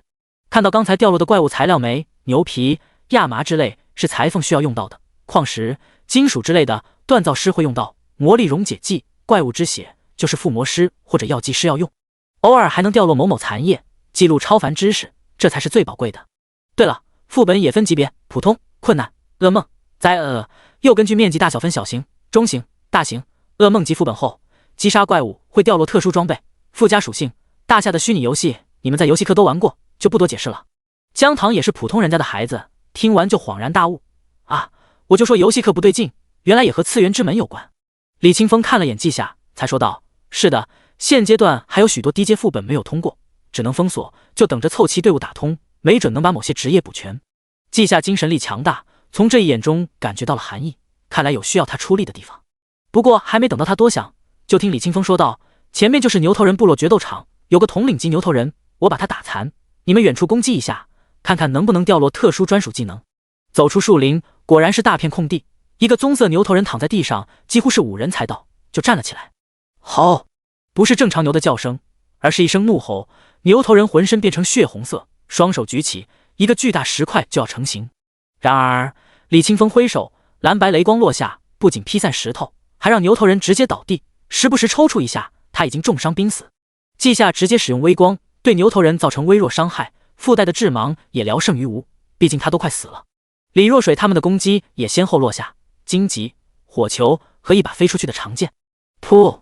李清风最后弹出去一个雷球，牛头统领化成灰，地面上躺着一个普普通通的木宝箱，他率先走过去。这个箱子我们一人能开一次，能出什么全凭运气，看看我们有没有谁是欧皇。记下他们一路上只跟着李清风走，又不好意思聊天，毕竟在听李清风讲授知识，现在终于有参与感，连忙走向宝箱打开。李若水声音有些兴奋，麻痹毒素，我出专属技能了。李楠啊，我是火精灵的能量核心，可以补充法力。姜糖有些失望，我空箱子。记下听他们都说了，也随大刘说出收获，践踏技能书，战士的。姜糖直接望天，感觉到了运气的参差。李清风安慰起来，没事，空箱子很正常，我也是。真实情况是他等级太高，在低级副本一般不会出货。不过姜糖被安慰到了，安慰好了，李清风想起自己的另一个任务，就说道，接下来的区域怪物比较分散，基本是单独一只，你们也都是50多级，要试试吗？李楠瞬间精神起来，我想试试。我也想试试吧。他们4人都没退缩，这是职业者的必经之路，或者说责任。确定实战后，李清风直接走到季夏身后，李楠和李若水自然地走到季夏前面，而姜糖守在季夏旁边。他们这个队伍不完整，不过有输出、有控制，还有治疗。在输出足够的情况下，姜糖这个战士并不需要冲锋陷阵保护治疗即可。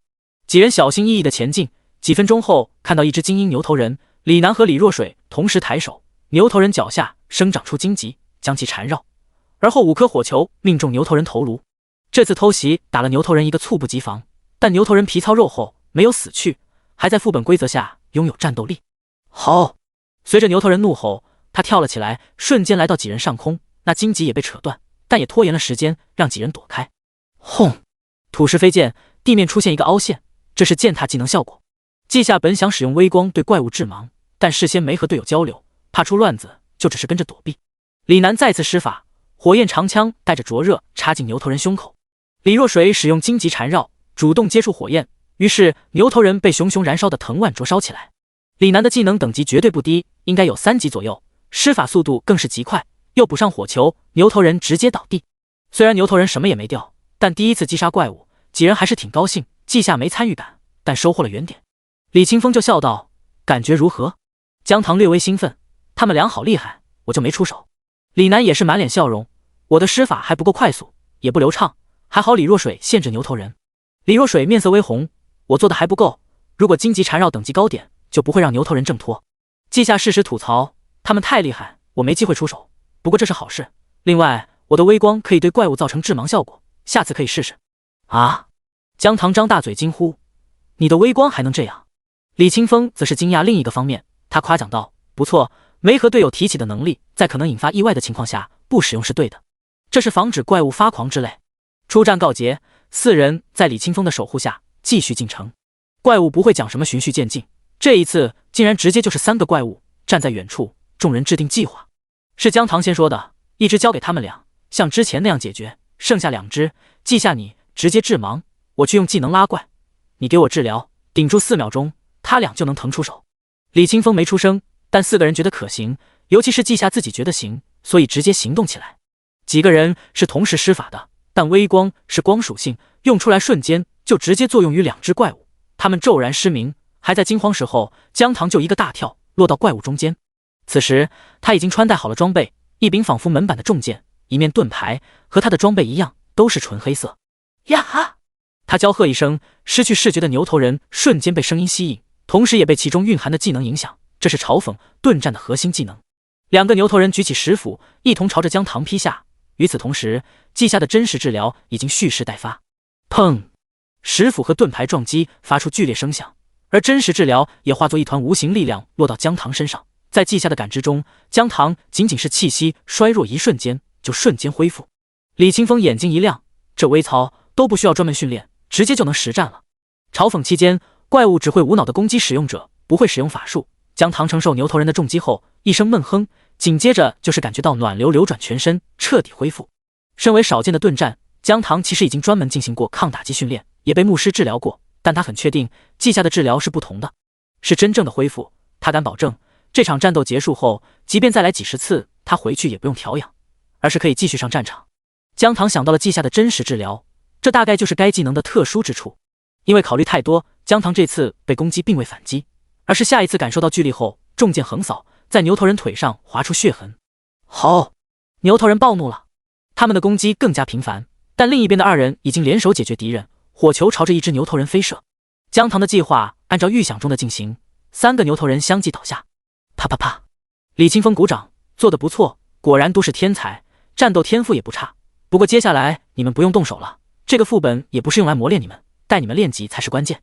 每年都有大量副本出现，你们的战场是噩梦以及灾厄副本。滋滋！雷电声中，李清风身被雷电笼罩，几百米外，雷光从天而降，瞬间有怪物被击杀。季夏从上升的原点分析，看来是又有怪物被杀了。这一刻，季夏承认他是有一点点羡慕法言，因为真的帅。第10章续命。牛头人部落的最后对手是牛头人战将，他的死亡为季夏带来一个专属技能：生命波纹，以自身为中心释放生命波纹，距离越近，治疗量越高，最多造成10倍治疗。这还是个统领级技能，然而季夏自己都觉得不该浪费技能格子给他，所以就收起来，等待之后的大佬指点。得到宝箱的东西之后，5人被蓝光笼罩，齐齐消失。季夏刚看清周围，就有一张长满皱纹的脸凑近，差点吓他一跳。好在胡守明的声音及时响起：“季夏，这位是博学家申大师，你直接跟他走，他会为你定制成长计划。”于是季夏就跟着人去了一间简单的房间，只有几张沙发和桌子。申大师笑盈盈地对季夏说道：“守明已经给我说过你的情况，我也自己观察过。治疗法师有4个分支，个人认为以你的天赋，随便怎么走都没问题。所以你的初始4个技能，恢复、守护、净化、增幅，可以选3个方面。”他说着就站起来，身边凭空浮现光幕，上面有文字出现：“你才刚觉醒，也没上武大，先给你讲解基础。”在申大师的口中，季夏知道未转职之前的技能决定了未来方向，能够让未来学习同类型技能的时候更加轻松一些。治疗法师有个基础增幅，这技能是后续强化自身类型技能的必需品，也是治疗法师保障自身安全的要点，不可能不选。4个方向中，恢复、净化是必选，因为这是这个职业的核心，是治疗的一环。守护和增幅就看季夏的喜好。其实守护相当于增加一个人的生命厚度，只有不被秒杀才有治疗的需要。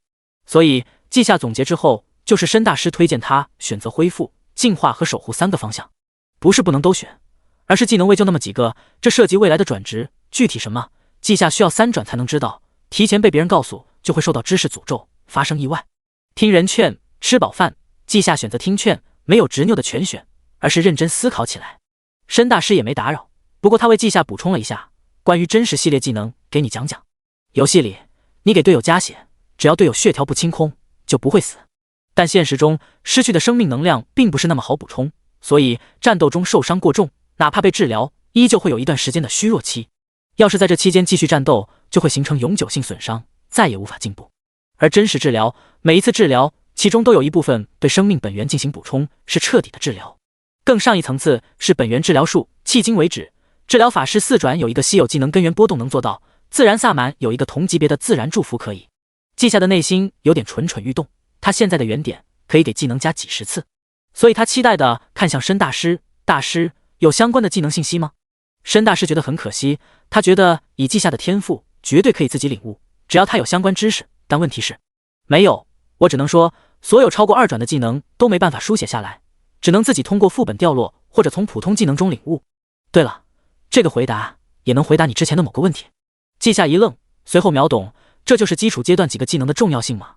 看来即便是知识诅咒也能绕过去进行暗示，就是不知道他能知道多少。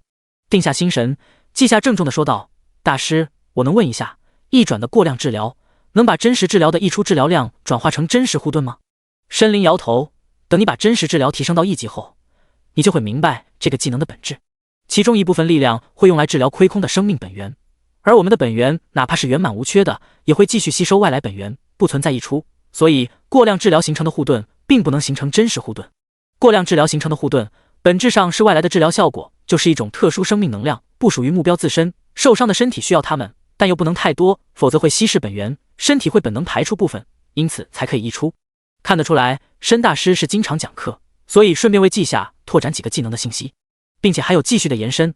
刚刚也说过，我们的生命本源不会拒绝外来的生命本源，所以真实治疗给一个健康的人使用，可以让人生命值上限得到提升，但是受伤后会被消耗，超出自身上限的部分被消耗后不能自然恢复，只能依靠外力补充。他说完后就微笑着看着季夏。此时季夏恍然大悟，所以说不存在什么真实护盾，只要真实治疗用得多，也相当于变相的护盾。季夏之前就想选守护分支，因为他怕队友被秒，那么治疗者的意义就没了。而且刚才季夏还有个想法，最好的治疗者不一定是治疗，也可以是提前规避队友受伤。那么只有各种盾系技能可以让技能抵挡伤害，而本人不受伤，这才是最好状态。不过听申大师的讲解，目前不存在这种技能，虽然可能是他们层次不够无法接触，但也让季夏有了偏向。他认真说道：“大师，我选恢复、净化和增幅吧。”申大师这会儿不像是个给建议的，因为他又说道：“确定吗？治疗法师的增幅方向是残缺的，目前基础技能只有鼓舞、哼唱之类，后面3转加起来也就3个技能。另外，根据研究，增幅是治疗法师研究圣骑士的光环技能发明，因为效果不强，被束之高阁。”就在季夏觉得自己该改口选守护方向的时候，忽然灵光一闪，看着申大师淡定的笑容，这一刻他瞬间明白了：“大师，您有什么建议呢？”申灵将一张纸放在桌上，你看，基础技能命灯，1转技能爆发，2转技能生命分担，3转技能永眠。治疗法师本质上还是个法师职业，他还有一个方向，就是偏向自我研发的特殊系，有一些稀奇古怪，看起来效果莫名其妙的技能，我个人觉得很适合你。你的悟性，在我遇到的人之中也能排前3。嗨嗨，季夏差点呛到，什么？他一个开挂的竟然才前3，而不是直接第1，所以这是个什么恐怖时代？咚！玻璃瓶和桌面来了个碰撞，申灵面上笑容消失，他说道：“你们这些孩子就是大夏未来希望，我固然走在前头，有些经验，却也不敢说自己的是对的。所以这瓶黄泉水就提前给你，等到你未来觉得方向错误，就喝下它，能帮你更改方向。没听过的东西，但一听就很宝贵。”不过季夏没有推辞，因为他确实觉得有一瓶保险一点。申灵觉得给季夏引导的差不多了，就留下一本大头书，还有他的联系方式后就离开了。书名《治疗法师技能大全》，对于季夏来说真的有用。之前让他可以自己选择学习什么技能，毕竟对于天才来说，你不能给他安排一条固定的路，那可能反而会造成束缚。季夏一个人在房间，周围很安静，也没有其他人打扰，这让他可以安心思考。他的面板上原本的一堆技能只剩下3个：真实治疗、净化之光、基础增幅。微光、治疗术等治疗技能并不是消失了，而是并入真实治疗。按照技能大全的描述，这是4转领主级技能，而净化之光是3转统领级技能，不过也可以当做领主级技能使用，因为它对领主技能有效。现在的季夏还能学习一个技能，基础技能中特殊系有命灯连接，这技能季夏没有接触过类似的，他也不是真正的悟性天才，所以之后申请技能书学习。他出门给胡守明一说，对方似乎早就有准备，直接都给了季夏，你自己选择，我也不干涉。不过新技能满级后就给我发消息，到时候给你准备资源，提升极限属性，顺带看看模板还能不能提升。好的，季夏拿着技能书就回了自己的宿舍。他选择学习命灯技能，伴随着技能书破碎，白光入体后，季夏理解了这个技能。LV1命灯，抽取目标1丝生命力，制作1盏命灯，目标处于自身600米的范围内，可以通过命灯直接进行影响。05 10级之后的微光，每次加点也才5元点，命灯既然初始就需要5点。季夏意识到这个特殊技能真的很强，虽然它看起来普普通通。而技能大全也写了，特殊技能参考资料太少，不成体系，所以没有不同等级的效果说明，也无法教导。随后季夏看向自己的原点2987，是的，一个牛头人战将的副本让季夏的原点增加了2000多。先给命灯加点， LV15命灯，最多为15人制作命灯，当目标处于自身4500米内，即可对其造成影响。目标死亡后，可用生命本源化作灯油，强行续命，上限为自身精神力的 20%， 单位秒。020第11章极限。季夏胆子很大，直觉命灯起码15级，所以一次性加到15级。然而他胆子还不够大，因为命灯还没显示 max， 还因为这个技能的效果让他震撼。续命！等到脑海中关于这个技能的信息被他消化，季夏没忍住，继续加点。LV Max 命灯，至多为20人制作命灯，在6000米内对目标造成影响，目标生命枯竭后可以为目标续命 N 秒，N 等于自身精神力。季夏有300精神，也就是5分钟时间，强行续命5分钟。如果说这期间目标的生命力还可以被真实治疗补充，那么目标是不是就不会死？这一次季夏真的不淡定了，他决定研究几天技能，把升级技能的信息消化完，就去做动物实验。250元点将命灯加到满级，又用了100点，给技能刷了几个好词条，有加距离的，有加治疗效果的，但季夏选了延时，而延时有 1%、5%、10%，延长 10% 续命时间，在词条的加成下就是330秒。在生死面前，每一刻都是争分夺秒，所以这30秒很重要。目前还剩2637元点，以后也不会缺元点，所以季夏现在的任务依旧是加点。LV6 真实治疗，造成精神力 60% 的本源治疗， 400% 普通治疗。0500 LV6 净化之光，持续对一片区域内目标进行强驱散，可对物理状态进行轻微干涉。0500毕竟升级用的点数不算少，季夏先给真实治疗加到6级，发现并没有本质变化，这几级提升都是增加本源治疗的比例，降低普通治疗的占比。5级之后每一级就是500点，季夏选择暂时停下，净化技能也一样。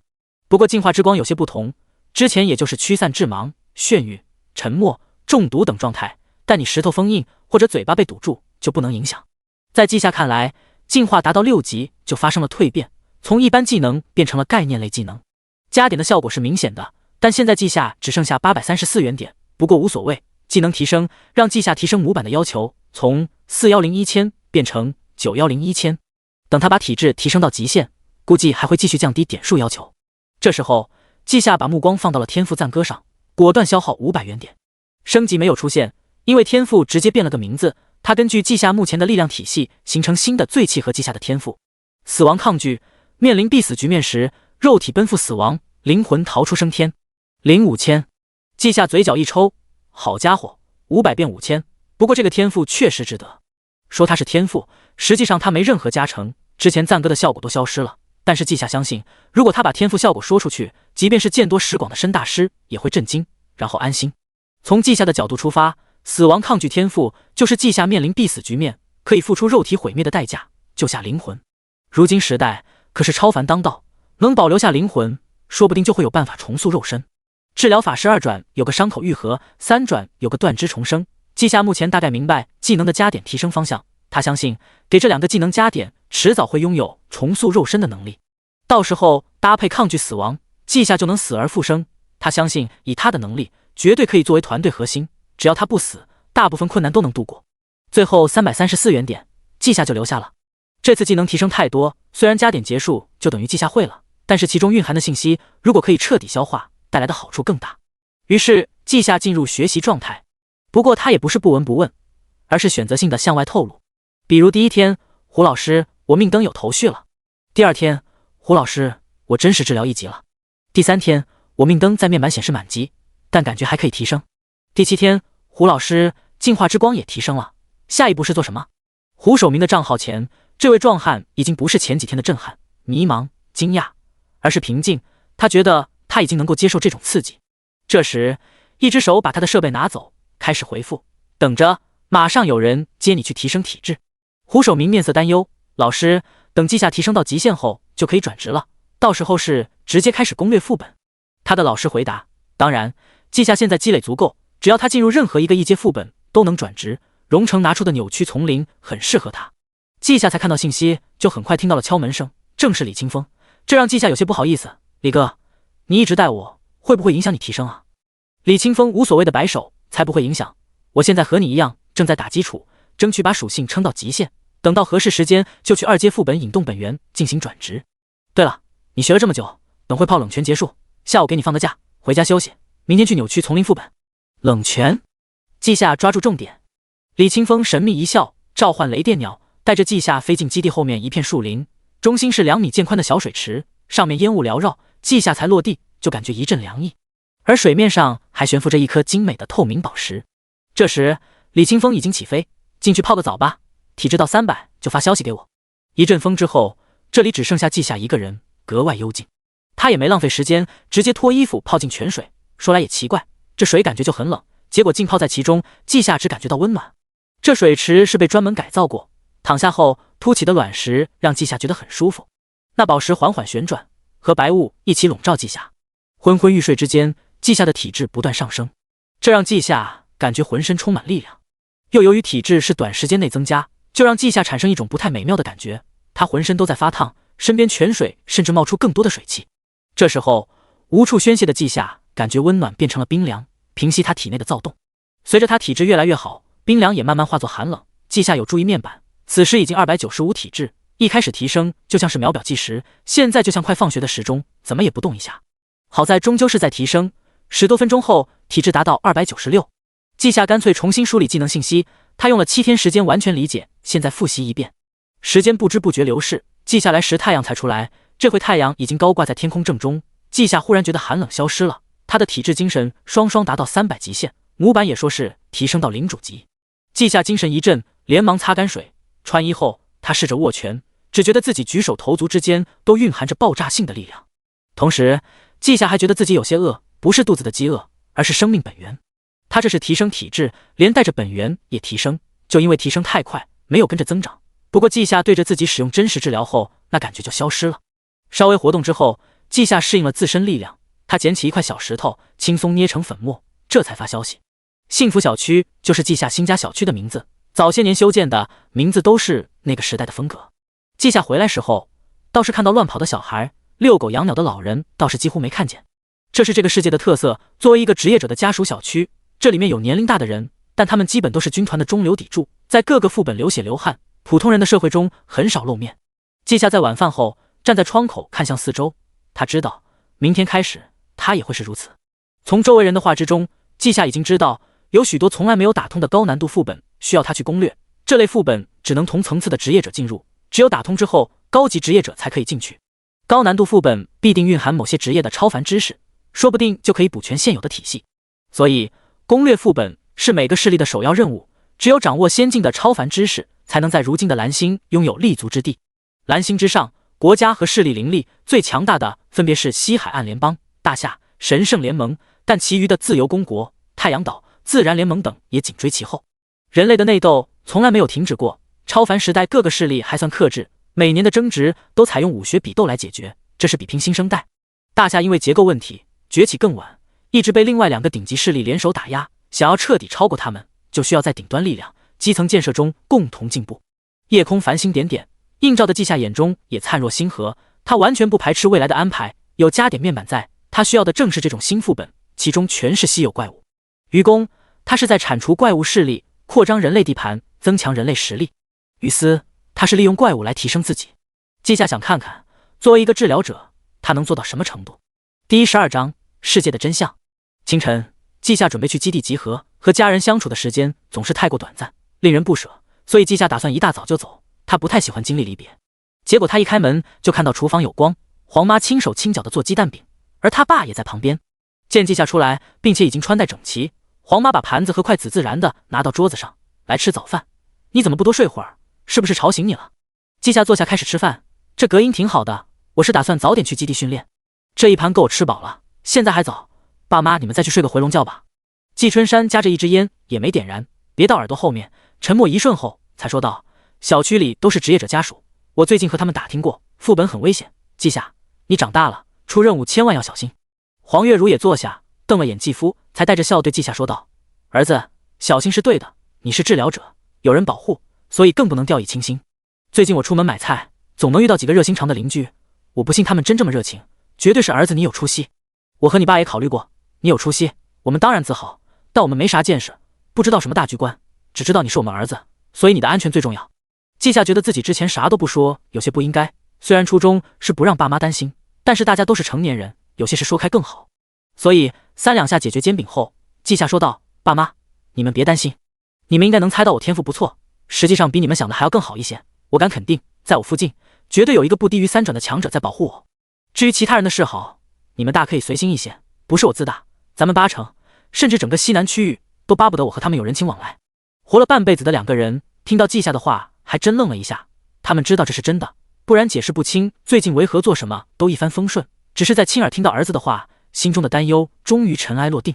被2人送出门后，季夏走在暖黄色路灯下，心有所感的回头一看，客厅的窗口有2道人影，正是爸妈，而另外卧室有个挥舞手臂的人，则是他弟弟。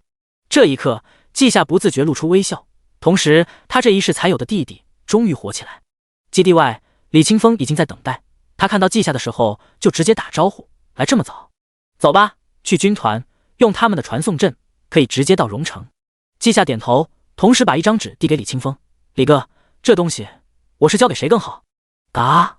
李清风停在原地，已经完全忘记了该做什么，因为纸上是季夏的数据信息。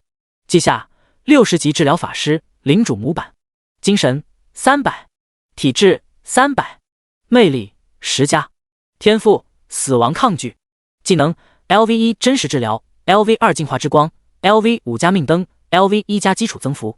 这是季夏选择性透露的部分信息，即便如此，李清风都吓傻了。这一刻，他怀疑自己的护道者身份快没了。他控制面部肌肉，扯动嘴角，露出一个不太好看的笑容。命灯那个5+是什么意思？我如果上报的话，这个有些不明白。护道者的震惊以及一系列反应，成功取悦到季夏，但他没有表露出来，只是心情愉悦的解释，就是说资料写着5级是满级，但我的不止5级，目前命灯效果是给一个生命枯竭的目标续命。啊！李清风晃了晃脑袋，续命啥意思？季夏装作苦恼，我也不清楚，毕竟没实践过。唉，李清风叹息，走吧，先去扭曲丛林副本门口，刚刚的信息和对话我直接上传了，这些我可没资格处理。接下来，李清风一路沉默，甚至有点呆呆的带着季夏乘坐传送阵，只是眼睛一闭一睁，就到了千里以外的荣城军团。同一时间，治疗者协会，白云飞神色疲惫的从休眠室走出来，几个穿着制服的人在门口等候他，皆是焦急万分。但面对白云飞，几个人显得有些拘谨。一个年轻人突然问道：“白云大师，我们队长稳定了吗？”问完后，几人都紧张地看向白云飞，他将疲惫掩饰，微笑起来。亏空的生命本源已经补充到 50% 以上，过半个月就能恢复，不过这期间别让他战斗。谢谢大师。这边还想继续感谢。白云山点开信息，露出歉意。你们可以进去看看他，我还有事，先离开了。他整个人散发着亲切的感染力，几人下意识就同意了。回到休息室，白云山盯着照片，眼里是巨大的惊喜。他直接拨通电话，高明，让季夏先别去扭曲树精副本，带到2号基地吧，我在那边等他。大早上的，高明正在处理政务，就被白云大师一通叮嘱。虽然事情又多了，但是他却笑得合不拢嘴。好的好的，大师您放心，马上办。他直接调用权限，全频道通知李清风，请立即带季夏前往传送阵，前往2号基地。李清风听到老大说起过2号基地，这是他没权限去的地方，这次托了季夏的福，第一次去，正好他们还在传送室，直接就再次传送。当他们睁开眼，季夏还没啥反应，就看到李清风瞬间站直了，向着前方的儒雅中年人行礼：“白云大师。”白云山微微点头，语气缓慢而坚定：“麻烦你了，接下来记下的事都交给我。”“不麻烦，不麻烦。”李清风脸都涨红了，仿佛那一句话是莫大的夸奖。这位大师微笑着点头，随后示意季夏跟上后，就直接往大门走去。季夏小跑紧随其后。出了门，两个人无声无息出现，二人一左一右释放一个紫色球体，将4人包裹，开始升空。这时候，白云大师才开口：“季夏，我是西南片区治疗者协会镇守者白云山，你可以直接叫我白叔。”季夏顺势就问道：“好的，白叔，我们这是？”白云山在面前一点，一张图片显示出来：“这是你的面板，我再确定一次，命灯和基础增幅技能是超过极限等级。”季夏点头：“是的，我确定命灯技能不止5级，之前的微光也是如此，比技能大全描述的强很多。”白云山仔细分辨季夏的状态，确定没有说谎，这才继续说道：“幸好你还没上武学课，没有定式思维，现在就直接给你讲讲这个世界的真实。”支撑护盾的二人皆是一凛，看向季夏分目光都不一样了。季夏也认真起来，他察觉到一些不对劲。只听白云山缓缓道来：“多年前，次元降临，怪物入侵人类社会，我们经过几十年拼杀，从副本获取超凡知识，得以发展起来。你是不是以为我们人类的敌人就是次元之门内部的怪物？”季夏点头：“我确实这么认为，不过您既然这么说，那他们就不是，或者说只是敌人之一。”白云山赞赏地说道：“不错，怪物是敌人之一，也是我们的机遇，更是宝库。你可知为何建立了安全区，大夏职业者依旧在外拼杀，甚至城市内都很少见职业者？”这个问题他知道季夏回答，上来就自己说了答案：因为荒野。蓝星所在的星系发生了变化，就蓝星的体积比曾经扩大了数百倍，许多地方还有空间折叠，星球表面积更是膨胀到恐怖的地步。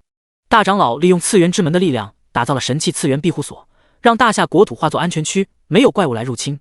但我们防的并非次元怪物，而是蓝星自然诞生的怪物。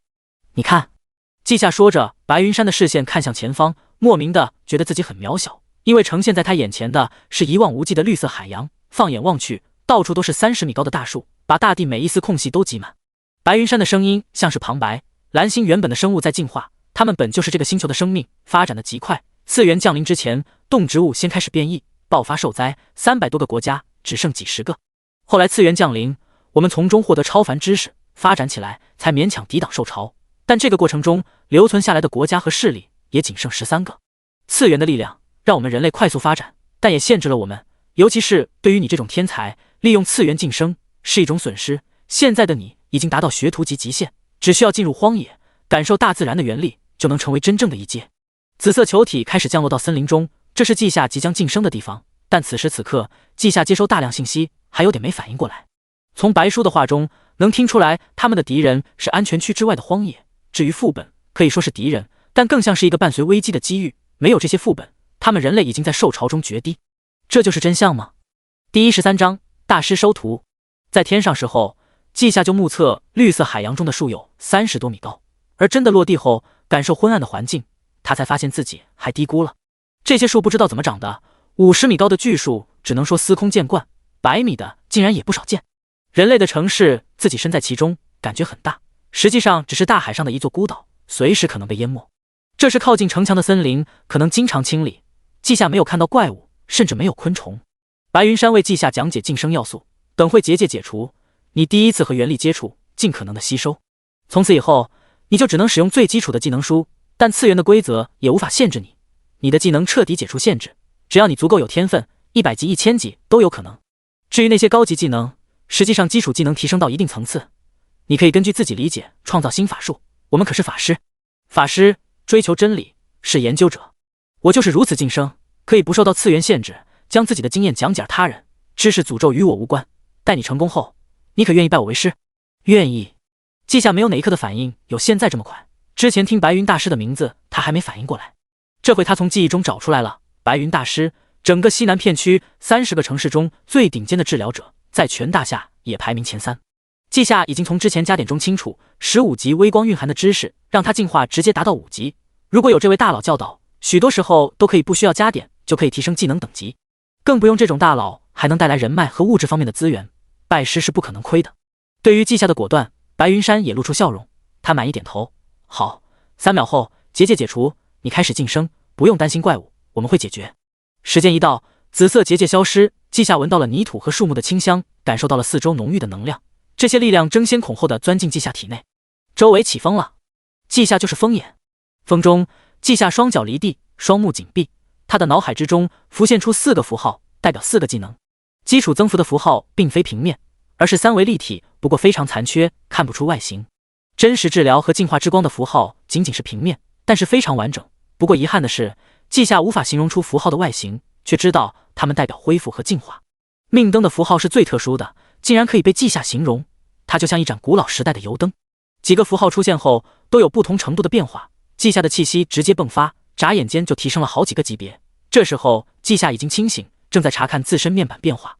季夏一阶治疗法师，血脉领主级310000，精神400，体质350，天赋死亡抗拒05000， LV6 基础增幅，每提升1级增加5精神3体质，50%概率提升1点魅力0，当前上限为10级。LV6 真实治疗，对目标进行精神力60%的本源恢复，400%普通恢复，400-500，当前上限20级。LV7 进化之光，持续性对目标进行强驱散，可对现实造成微弱影响，100-500，当前上限为20级。LV21 级命灯，为目标点燃续命之灯，最多同时存在21盏。50100，由于契合度极高，5等级上限，每30级获得1次宇宙之音。原点334，这是季夏结合2个面板看到的信息。血脉等级极限，契合度，这都是新出现的东西，也很好理解。季夏先消耗20原点。LV10 基础增幅，每次升级增加10精神5体质1魅力值，10%概率增强灵魂，010已达到上限。有人还在等着，所以季夏只把基础增幅加满，防止浪费，也没有多研究其他，就睁开眼。他眼神中有点兴奋，毕竟这次特殊的晋升方法让他知道自己适合特殊系。白云山看着季夏颇为满意，不错，达到极限后晋升是完美的一阶。你学的那些技能有谁是无上限？他是真的很懂，一下就问到重点。季夏连忙回答，是命灯。白云山看了眼远方，看来你是个特殊系，接下来2阶的技能你依旧学习特殊系技能吧，回去我就给你技能书，想学什么看你自己。紫色护盾重新浮现，带着他们回城。这个负责任的师傅已经为季夏讲解起来。首先是1阶这个称呼，他们这种自己晋升不需要次元力量干涉，就是1阶到9阶的称呼，需要自己修炼提升。而1转到9转的转职体系和他们使用的力量没区别，但是需要依靠次元提升，比如1转到2转，需要了解特定的超凡知识，然后击杀某些特定怪物就可以转职。转职体系多少还有点像游戏，阶位体系就完全是自己修炼，当然也可以杀怪升级。不过阶位体系有一点很重要，那就是属性的平衡，主属性不得超过副属性3倍以上，而转职体系就没有限制，哪怕300精神一体质都可能存在。要是阶位体系出现这种情况，那么肉体就会无法承载灵魂，直接虚弱而死。白云山用了一句很精确的形容，阶位体系是提升自身，而不是打造一个游戏角色。这话让季夏感触很深。是啊，之前就是提升等级和属性，然后选择最搭配天赋的几个技能，把职业者打造成接近完美的状态，这当然没错，但是一切都没有偏向，也没有变化。因为技能效果、技能等级都被锁死，一个人在天才成就也有了上限。虽然季夏如今也有一些限制，比如许多强大技能他都没办法通过技能书直接学会，但也不是不能自己研究出来。白云山带着季夏回去后，就给了一本厚厚的书，他面上带着歉意，这是为师记录的各种心得感悟。作为西南片区镇守者，许多疑难杂症都需要我处理，所以没办法亲自带你授课，只能委屈你自学。不过我也给你安排了流程，1、2阶，你就跟着攻坚团将低级副本手通过了，可以获得快速升级。等你到了3阶，就跟着开拓队进入荒野，铲除野外怪物，探索如今的蓝星。季夏双手接过书籍，谢谢师傅，请师傅放心，你已经安排好了，我尽快提升。虽然白云山没有明说，但季夏却感受到了紧迫感。这位师傅是对他抱有很大的期待，希望他加入开拓队。不过白云山嘴上是这么说的，不用太急，天气已经开始降温，重原慢慢沉寂，最近都挺安全，你先等等，你的装备和设备正在送，先看看书。好的，师傅。季夏翻看那本心得，第1页就是一个王炸知识，次元体系是超凡道路的简化版，当次元资源枯竭，人类必须总结出完整的超凡体系，否则再无进步可能。我们是先行者，是探索者，是求道者。季夏看到这句话恍然大悟，技能书、装备、怪物掉落材料等确实可以最快速度培养一批职业者，但这样是不够的，因此人类中最有天赋的一些人选择自己走出新的道路。白云山是其中一位，而季夏是传承者，也是创新者。书上第2页就变成了道路解析，上面的字迹并不工整，全是手写。白云山选择的是治疗法师的核心能力，恢复和治疗，他自认为精力不够，只能专精2个方向。他将所有治疗术全部学会，并且尝试融合，得到真实治疗、根源治疗、加速恢复等高级技能信息，然后把根源治疗彻底学会，还总结出经验。季夏只是跟着阅读就大有收获。然后是净化之光，师傅也会，并且光看心得，季夏就确定其技能等级很高。师傅提到过，他的净化之光已经跨越过一个门槛，聆听宇宙之音，获得升华。现在他可以结合宇宙原力，释放一个光辉领域，覆盖一座城都没问题，带来持续性进化。季夏眼睛一亮，心中暗忖，应该是超过30级获得的特殊能力，看来近期我就需要去杀怪，把命灯加个几10级看看效果。就在季夏还要继续看的时候，就听到师傅温和的声音，东西送到了，来换上。他先递过来一块纯黑色腕表，很有科技气息，这是虚拟通信设备。随后是心形水滴点缀，还是粉色，这个是生命祝福项链，是大夏维3锻造大师打造，你可以将自身生命力注入，需要时候汲取，当然它主要能力是储物，内含1000立方容积。我已经把所有基础技能书存放在里面，恢复系、净化系技能可以问我，但特殊系就只能靠你领悟。在他的指导下，季夏把项链认主，然后开启腕表，绑定自身信息，又添加了几个好友，就是白云山、治疗协会执法者岳峰、开拓者秦明，并没有什么管理资源的人。他看了项链空间，觉得大概率不需要了。第14章2个队友。是的，季夏以后基本上不会缺乏资源，因为季夏发现项链里面已经只剩下200立方空间，其余的全是整理好的资源。季夏甚至看到了橙色品质的一根法杖，这让他有些忐忑。师傅，空间里的那些东西会不会太珍贵啊？谁知白云山摇头，只要你能用上，那它们就珍贵，你用不上，那就是废品。你要是觉得不好意思，那就努力提升，一位强大治疗者能做的贡献远超一些资源。我做主给你放假3天，你的任务就是把我的心得看完。季夏认真点头，好。大清早出去不到3个小时，季夏就又回到了家。季夏就感觉挺神奇的，不过黄妈可不觉得，她只有高兴。中午妈给你包茴香饺子，邻居家送了一些茴香苗。季夏恍然，他确实爱吃这个，但已经很久没有吃过了，颇有些兴奋。好啊，我来擀面皮。黄妈直接一个白眼，算了吧，你净帮倒忙，不是说要看书吗？赶紧看。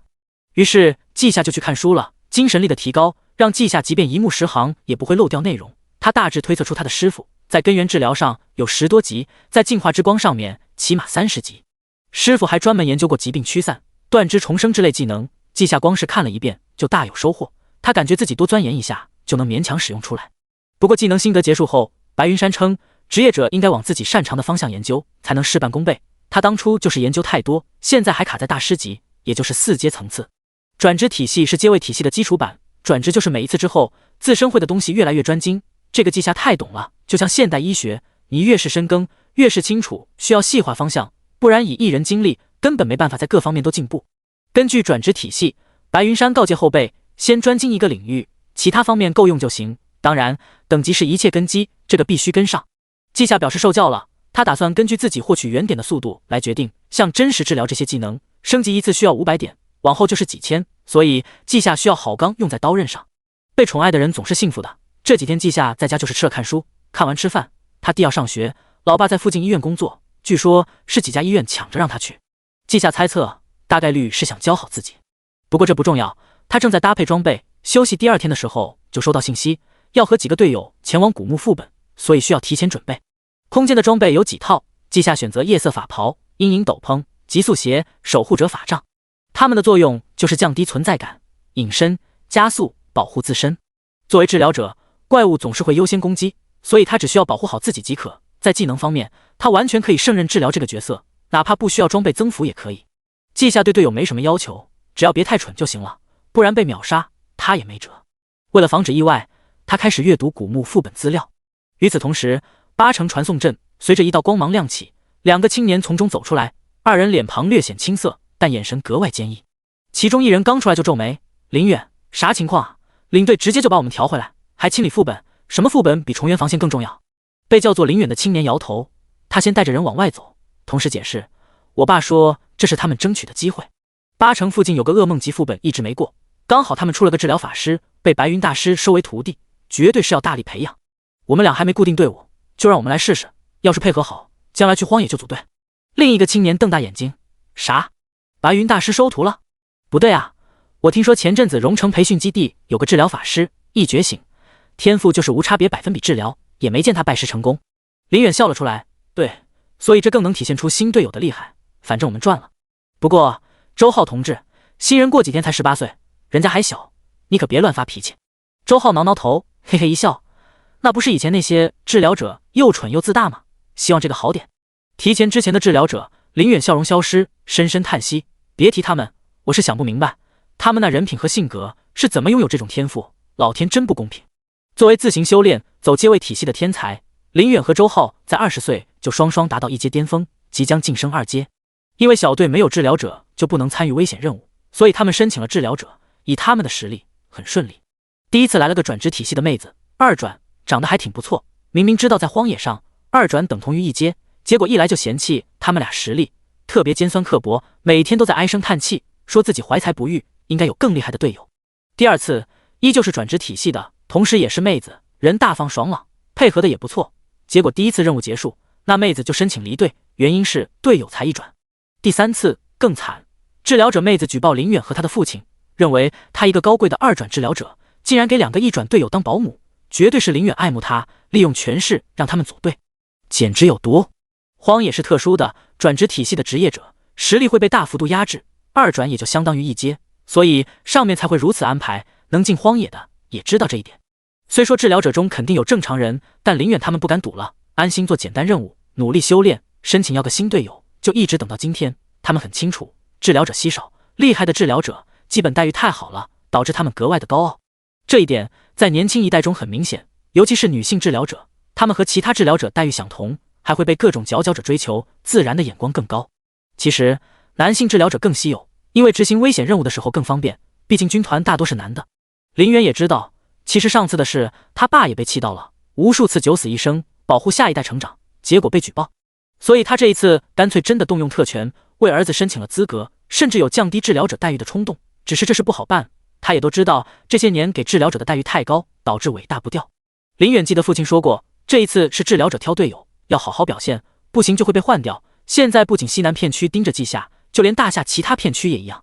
想到此处，林远再次叹气，语气格外认真：“周浩，这次机会难得，好好把握。”周浩瞬间沉默，他知道自己兄弟是个有背景的人，但是他们相处从来都是随意的，很少有这种特意的反复的叮嘱，因此他意识到重要性。清晨，季夏吃了前2天冻好的饺子，就准备出发。他也没让妈妈不用做饭，就像他没说让父母不用工作，因为做这些事能让他们更安心，那么就让父母做吧。今天并非李清风来接稷下，他这个护道者正式下岗，换成另一个普通人，没错，就是普通人。稷下先生，鄙人李平，很荣幸成为你的助理。你在生活中的各种需要都可以直接吩咐我。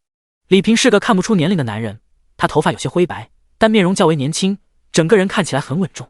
不过稷下隐约觉得不对劲，但又说不上来。今天有任务，他也就没多想，便说道：“麻烦李先生送我去目的地吧。”好的，请上车。军团的牌照是红色，一路上畅通无阻。稷下眯了一会儿就到了，这是一处普普通通的营房，但普通的地方可不需要看守。稷下到时，有2个人对他招手：“你好，稷下，我是林远，一阶巅峰烽火双系法师。”“你好，我是周浩，金土双系法师，也是一转巅峰。”稷下分别和他们握手，然后才介绍自己：“你们好，我是稷下，刚刚一阶的治疗法师，你们2人认识吗？”林远点头说道：“我们认识2、3年了，之前一直是队友。”他回答的还挺紧张，就怕这点在稷下雷区。还好稷下笑了：“那是好事啊，这样磨合起来就轻松一些。我看了古墓副本，这个副本的难点在于幽魂可以远距离使用生命汲取投资，吸收的还是生命本源。我的真实治疗可以恢复本源，这点不用担心。另外，我的微光等级已经入门，可以对亡灵造成虚弱效果。各种诅咒，我也拥有净化之光可以驱散，所以我们这就进去。”林远和周浩同时松了一口气，队友说自己是一阶，这代表他们是同一个体系，可太好了。同时他们听稷下的安排，知道是认真研究过，更加满意。于是2人脸上洋溢着笑容，同时说道：“好，可以。”3人在战士的看守下，一同走进蓝色的漩涡。一进副本，周围环境就暗了下来，稷下却开始全身发光，把周围照亮，这赫然是一片坟地。东倒西歪的墓碑上并没有名字，有一些弱小的游魂在飘荡，微光技能下，他们直接融化。林远先观察四周，天空灰蒙蒙一片，他直接抬手，一个大火球升到天上。他说道：“稷下，这里的怪物对光系比较敏感，你先停止技能，防止意外。周浩，注意我们安全。”开始行动。第15章加固天才人设。3块巴掌大的黑色小盾牌环绕着稷下，每个人身边都有，这是周浩的法术。稷下看了眼，周浩身边还悬浮着一些尖尖的金属。林远手持赤红法杖，挥舞间发射几个大火球，将周围墓碑炸碎，有黑烟飘出，要凝聚成人形幽魂。稷下已经连续释放几次真实治疗，增加他们的生命值上限。根据师的心得体会记载，稷下的真实治疗能提供给一阶职业者1000左右的生命值上限。幽魂每次顶多汲取10至20本源生命值，不用怕。林远看到黑烟，就先下手为强，双手举起法杖，一个高度压缩的暖黄色火球出现，随后火球旋转，一根根火焰长枪发射，被穿过的游魂直接消散。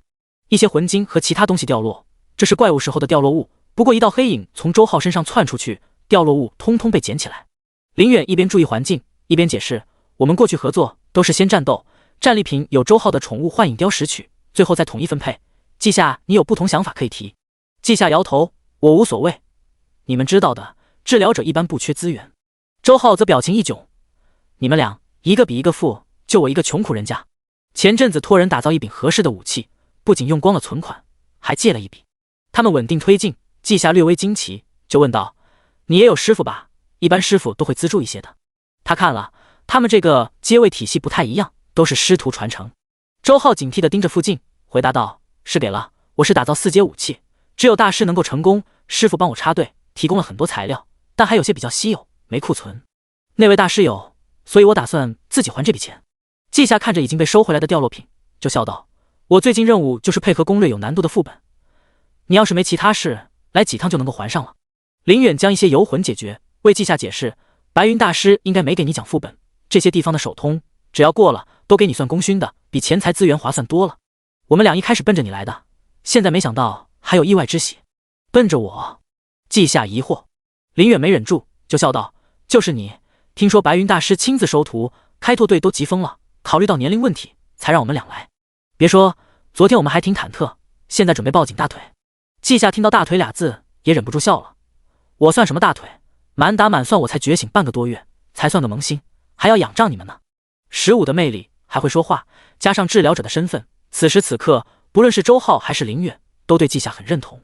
加上现在还在安全区，周浩就一股脑的把他们之前的队友吐槽了一次，听得稷下目瞪口呆。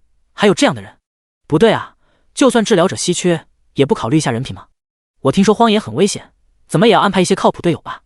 周浩连忙纠正，抱歉，个人情绪太强了，他们能力没问题的，不然不会被安排接触荒野，就只是人品问题。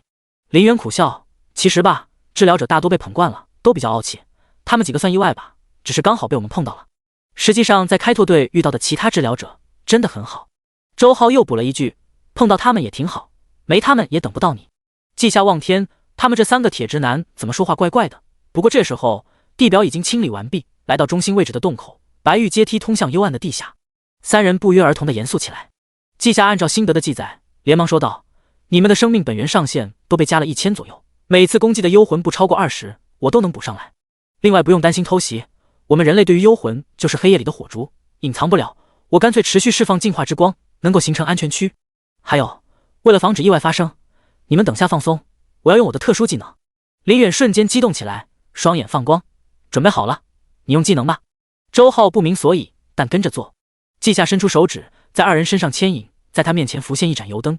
他顺带解释一下，你们生命枯竭之后，油灯会持续400多秒，这期间你们不会死。但我这是特殊系技能，并没有潜力，也没有做过生物实验，所以最好别乱来，我也不知道后遗症。说完的季夏收获2张长得不一样，但外表都是目瞪口呆的脸。这一刻，林远知道他家老头子为何借题发挥了，原来这是金大腿。2人花费一点时间平复心情，全身心的投入到攻略副本上。他们比开屏的孔雀还要更加想要表现自己，错过这个村，怕再也没有这个店了。周浩没有隐藏的意思，激活天赋，当双脚踏在大地之上，法力源源不断的恢复，他们身边漂浮起大量小盾牌，还不影响视线。而林远更加炫酷，他竟然全身开始燃烧，露出一口白牙。这是我的天赋，消耗生命维持的，这个副本我了解过，这个状态下我能5分钟打穿。季夏看着林远这伙人，整个人都是羡慕的，法爷就是帅。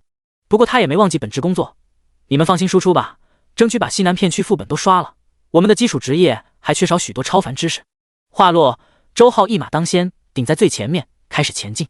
季夏专心地盯着林远，用精神力感知他的生命力消耗，争取为他及时补充。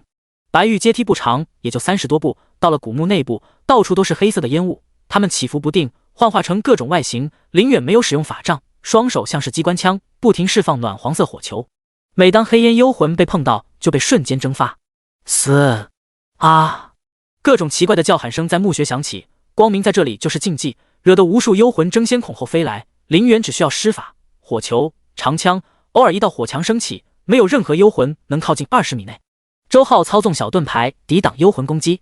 季夏在实战中惊喜地发现油灯内部的灯油自己起伏，这代表2个队友的状态，他都不需要精神力时刻注意，只需要关注灯油以及怪物的攻击动作，就能判断是否治疗，这让他的治疗难度大大降低。他甚至还有空看了眼圆点的涨幅，不断的+5+5+5，偶尔还加50，应该是统领怪。幽魂形成的潮水持续了2分钟才终于结束。他们看到了墓穴结构四四方方，只有一条路，左右是黑色的液体，路的尽头是一副棺材，它在慢慢抖动。某一刻，棺材板起飞，死！恐怖的黑色波纹从一个淡蓝色鬼魂身上散开。季夏抬手，净化之光猛然扩张，那波纹碰到光辉就溃散。紧接着是把火焰长枪合而为一，火焰化作深黄色，瞬间穿透鬼魂。405345553加500，领主怪，但他没逃过秒杀的结局。林远身上的火焰熄灭，他身上的装备已经更换。他咧嘴一笑，第一次这么肆无忌惮使用天赋，真的爽。我的火焰枪是32级，领悟的神圣之火，对这种邪恶生物很克制，所以才能秒杀。要是其他领主，估计得2下。周浩把战利品都带有，走在最后面，一群人开始离开。到了地面，他才吭声：划水最快乐的一次都没我出手的机会。然而季夏却很疑惑，话说副本过了？是啊，周浩随口回答。啊！季夏前所未有的迷茫。林远当然知道季夏的想法，他大笑，哈哈，就是过了。这副本其实很难的，我跟你说，如果是普通的法师，哪怕满编5人小队，每个人都使用克制幽魂的5级法术，也就能秒一只幽魂。但你也看到了，刚才的幽魂有300多，统领级幽魂也有不少，恐怕被吸一口就直接没了。季夏，你的进化有点牛逼啊！我反正是全程没被攻击，他们的攻击靠近就没了。季夏有些恍惚，净化之光继承了微光对死灵的克制，竟然还有这种效果。他好像明白了普通职业者和他们阶位体系的差距，不能说天与地，但说是比人和狗还要大都是没问题的。蓝色的漩涡在他们进来的位置浮现，3人一起离开。外面已经有几人等候，周浩很娴熟的把战利品交给一个人，然后就往外走。季夏突然一顿，其他人也跟着一顿，然后看向他，但季夏已经在给自己加点。LV 30命灯，至多同时存在30盏命灯，当目标生命枯竭后，延长等同于精神力的寿命。0200，似乎没有什么变化，但冥冥中一股波动降临。林远和周浩对视一眼，连忙护着季夏，并且开始安排。季夏顿悟了，麻烦大家远离，并且帮忙守护一段时间。等到安排结束，二人才露出见鬼的表情。发生了什么？这就顿悟了，还是能引动宇宙之音的超级突破。第16章七星续命灯。季夏陷入一个非常特殊的状态，他仿佛听到了脚下大地的脉动，听到了星球的运转，听到了星辰和宇宙的波动。在这神秘的声音中，他再一次看到了关于命灯的符号。那个平面的油灯开始化作立体三维。季夏明白了什么，他所掌握的知识结合从宇宙中得到的信息，形成了全新的能力。这是关于命灯的深层次运用。他取名七星续命灯，为将死之人点燃七星续命灯，使目标的生命本源不归零。通过这个能力，季夏才知道生命枯竭后，哪怕被他续命，到了时间还是要死。但是七星续命灯利用其他人的7盏灯续命，没有持续时间，而是在期间持续消耗其他命灯主人的生命，去维持目标的生命。只要7盏灯不灭，目标自然寿命未尽，就不会死。但这也占用8个名额，季夏命灯提升一次才加1盏灯。目前来看是够用了，也加深了其他人对我天才人设的印象。之后再继续加点吧。季夏清醒过来，表现得很高兴，这是不需要伪装的。他看到周围人在守护他，连忙道谢，多谢各位，没啥报答的，就给大家补一补吧。季夏直接对在场10几人使用真实治疗。一个战士本来说不用，结果感受身体变化，不由得咧开嘴，大补啊，感觉可以多挨几刀了。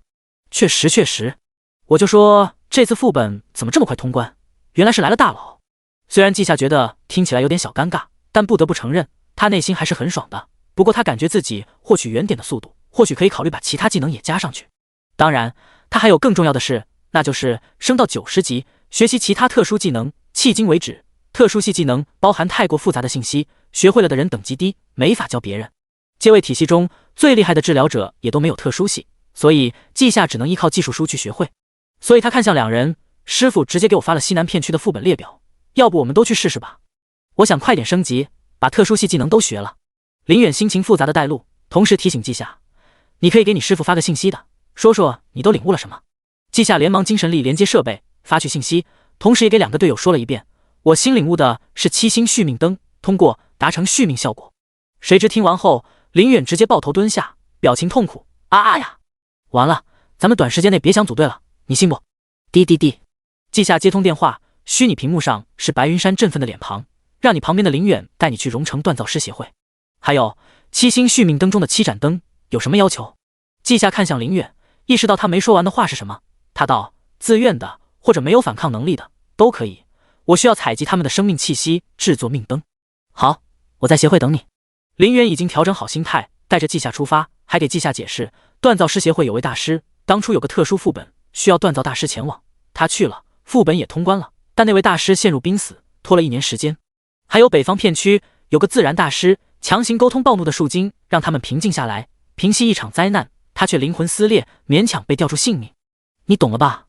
季夏皱眉，心情沉重的点头，懂了，但我制作命灯有数量限制，跟我技能等级有关，8盏灯组成一个7星续命灯，帮不了太多人，而且仅仅是续命，我没能力治疗，真实治疗也不行，所以会一直占用位置。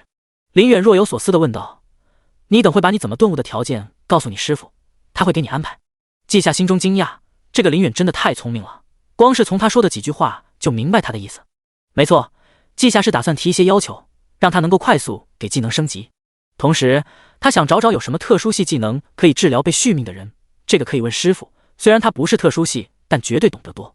3人通过传送阵快速前往锻造师协会，周浩还有些恍惚的，没想到今天发生的事情这么刺激，他才一小2阶就参与4阶大师的生死问题上。这一刻，周浩心中浮现一句话，命运的齿轮开始转动，从昨天来到8城开始，或许他的命运就开始改变。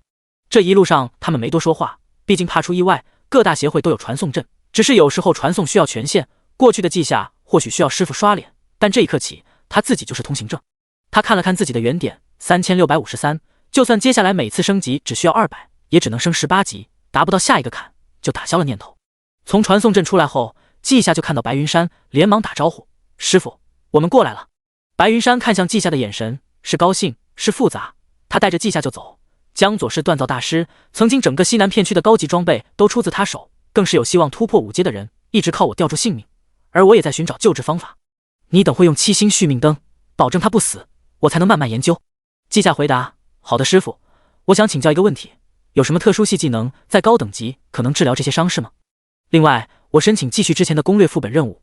我发现在实战中更容易带来感悟，7星续命灯就是我把命灯提升到30级获得的特殊能力。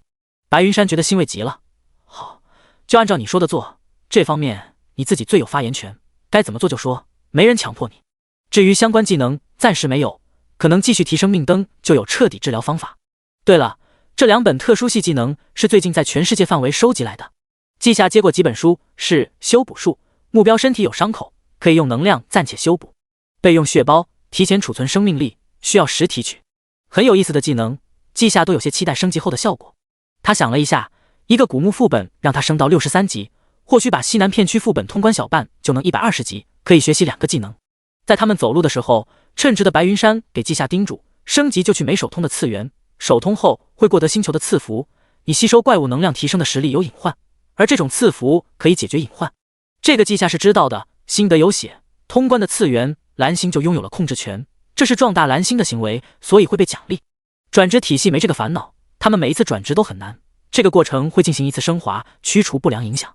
稷下是阶位体系使用转职体系的升级方式，才需要注意。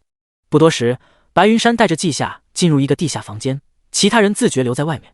房间被火焰映照的通红一片，一只火焰蝴蝶在围绕着淡黑色晶石飞舞，那晶石已经布满裂痕，内部能看出是一个光头女性，而旁边还站着另一个光头，面容和晶石内的有些相似，只是面色格外焦急。他看到白云山2人，连忙走过来，小声说道：白大哥，你们终于来了，封印石看起来快碎了。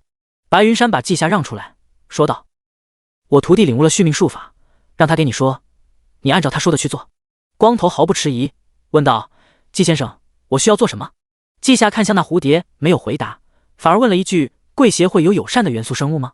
光头立马反应过来，有，这样的3转熔火蝶豢养了许多。稷下点点头说道：让他配合一下，不要抵抗。光头一个念头传递，熔火蝶飞到稷下面前，收敛了灼热。稷下伸出食指，在熔火蝶前方一点，浮现一盏油灯。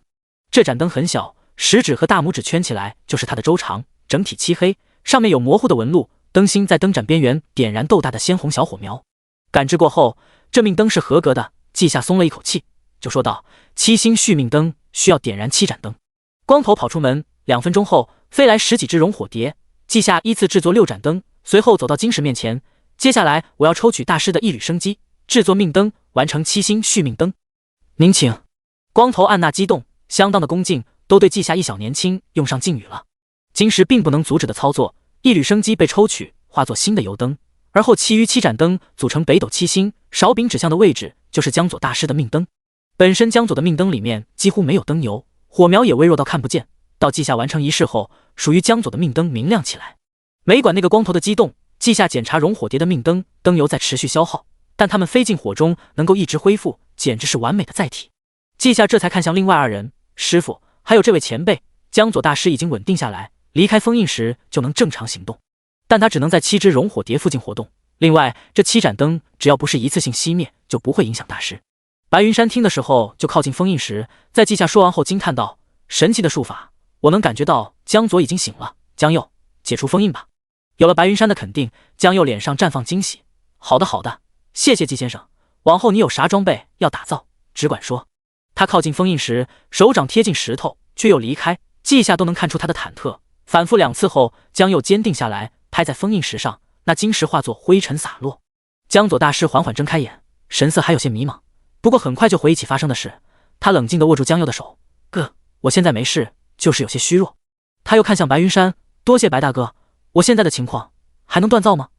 重原前线有一批订单。白云山直接打断，不用谢我，是我徒弟稷下救了你，由他回答吧。江左就知道稷下出现在这里不简单，就是没想到是救他的人，他颇为感怀。江山代有才人出啊，多谢你了，稷下。我想问问，最近我能参与锻造吗？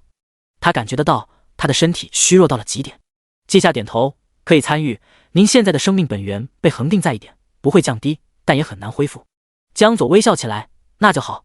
他仿佛一点都不在意自己是否能恢复。下一刻，他取出一串精美的红宝石手链，我当初就是靠它保住一命，虽然款式不适合男孩子戴，但它的作用值得。听起来就很珍贵，季夏有些不想收，谁知江左直接拉起季夏的右手，把手链套了上去，还满意点头，不错，看起来也不违和。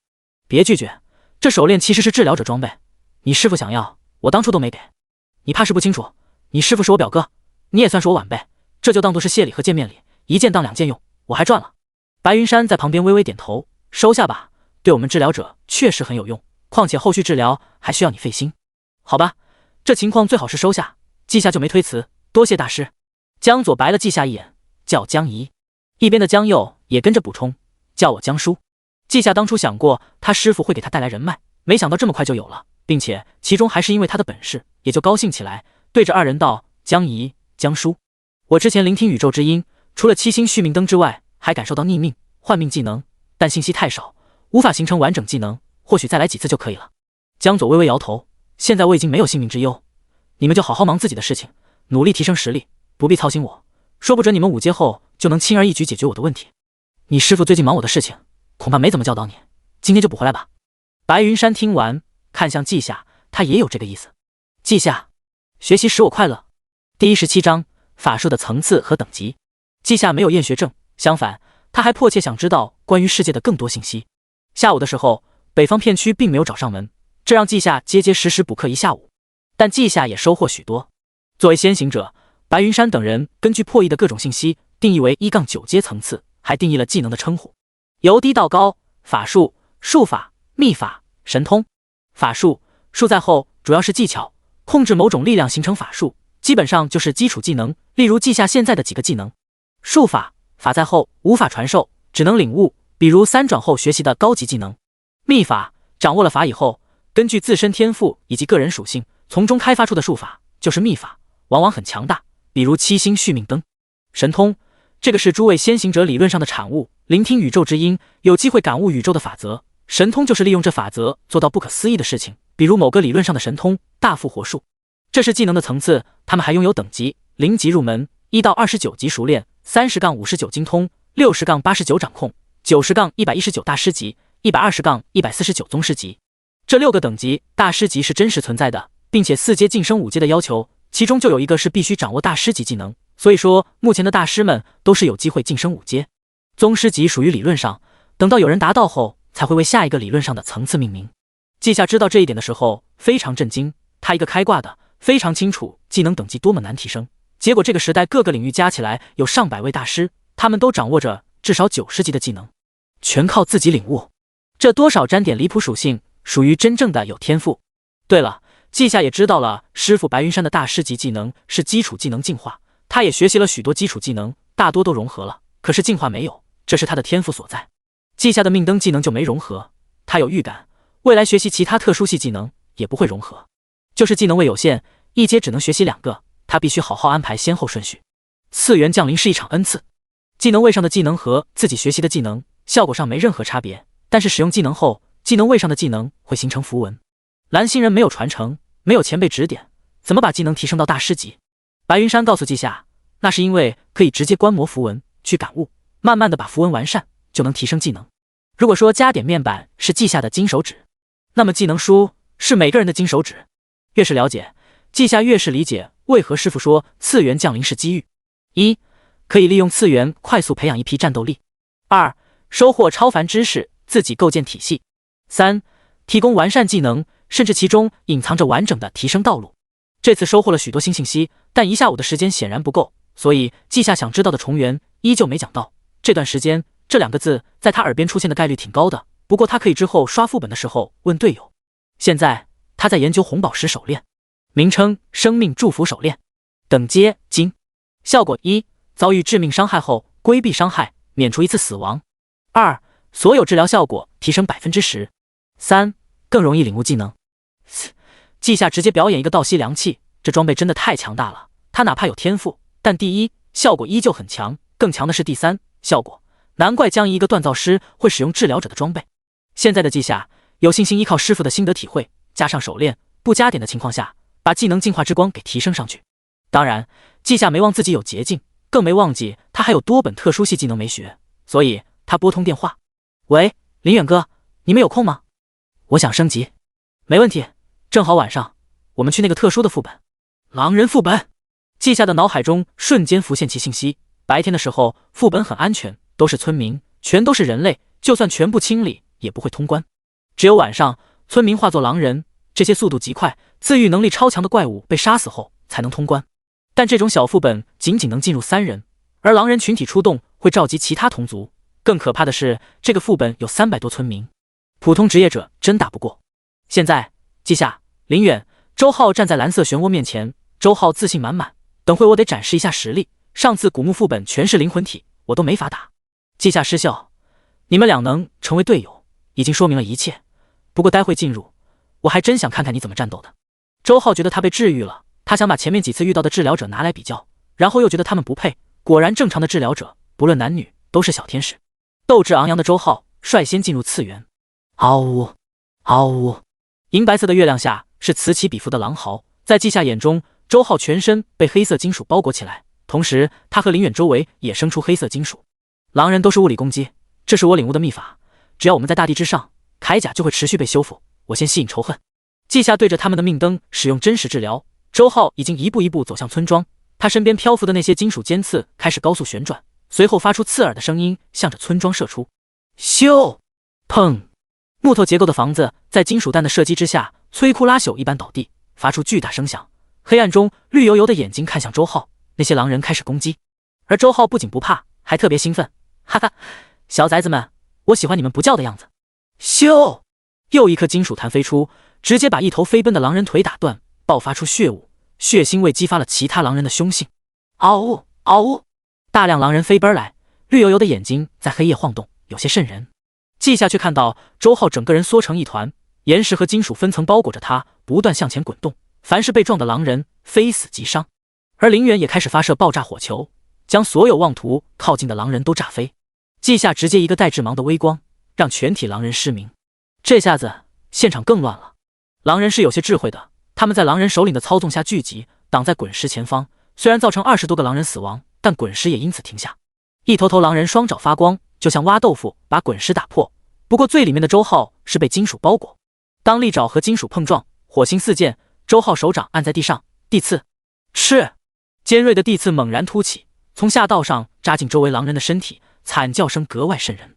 季夏看到都觉得有些幻痛。林远，周浩突然喊了一声：“收到！”林远也回应。他们对上信息后，一个黑色金属球被周浩投掷到怪物群中，而后球体爆炸，火焰和狂风肆虐，这是他们的组合技，以爆炸点5米为直径，狼人都被撕碎。但周浩身上也有许多伤口，季夏使用真实治疗后，伤口快速愈合。眼睛不够好的话，估计看不到周浩受伤过，属于季夏提前预判。不止远程攻击需要预判敌人位置，季夏这种治疗者除了预判敌人的攻击，还预判队友。为了快点解决，林远还使用天赋再次变成火人，季夏则多了一个需要治疗的人。说真的，哪怕已经见过林远的火焰形态，季夏依旧会觉得惊艳，太帅了。他自己只能浑身发光，看起来更圣洁，搭配魅力值充当神棍是可以的，却一点都不帅。林远没有掌握大范围攻击技能，不过火焰爆炸属于小范围攻击，清理狼人不慢，只需要季夏及时给他补充生命本源就好。季夏对比了一下，林远普通的大火球需要1秒蓄力，爆炸范围是1米左右，颜色是暖黄色；而火焰形态的大火球不需要蓄力，一个接一个扔，爆炸范围起码2米多，火焰是明黄色，还附带灼烧伤害，威力更加可怕。这天赋除了是克命之外，就没什么需要挑剔的，很完美。尤其是周浩一个法师，却能吸引仇恨，充当肉盾，让林远这个炮台可以肆无忌惮的发挥。记下是弹药库。狼人副本不大，还不需要到处找怪，怪物会自己跑来，解决的更快，4分钟左右，副本已经没有活的狼人，淡蓝色的次元之门浮现。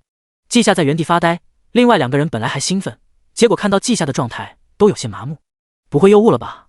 季夏装模作样几分钟后，才可惜的说道：“差一点，没能达到掌控级。你们俩困不困？要不要通宵一下？”“我昨天睡过。”林远如此说道。“我也一样。”周浩应和。一阶职业者可以3-5天不休息，他们的意思就是可以。于是今夜的各地传送阵不时被神秘，3个人急匆匆地从一个地方换到另一个地方。在季夏90级的时候，他的原点已经破5万，是时候学习新技能和加点了。第18章精通级修补术。连接让几个目标产生联系，对其中一个目标使用技能，其他人也能得到部分效果。另外就是修补术和备用血包。特殊系目前就4个基础技能，就是因为太少，所以治疗法师只分4个系，没把特殊系放进去。季夏他们用了3天时间升到90级，这个速度很快，所以季夏不用深思熟虑，反正很快就能学到其他技能。他做出决定，一阶就学修补术和连接。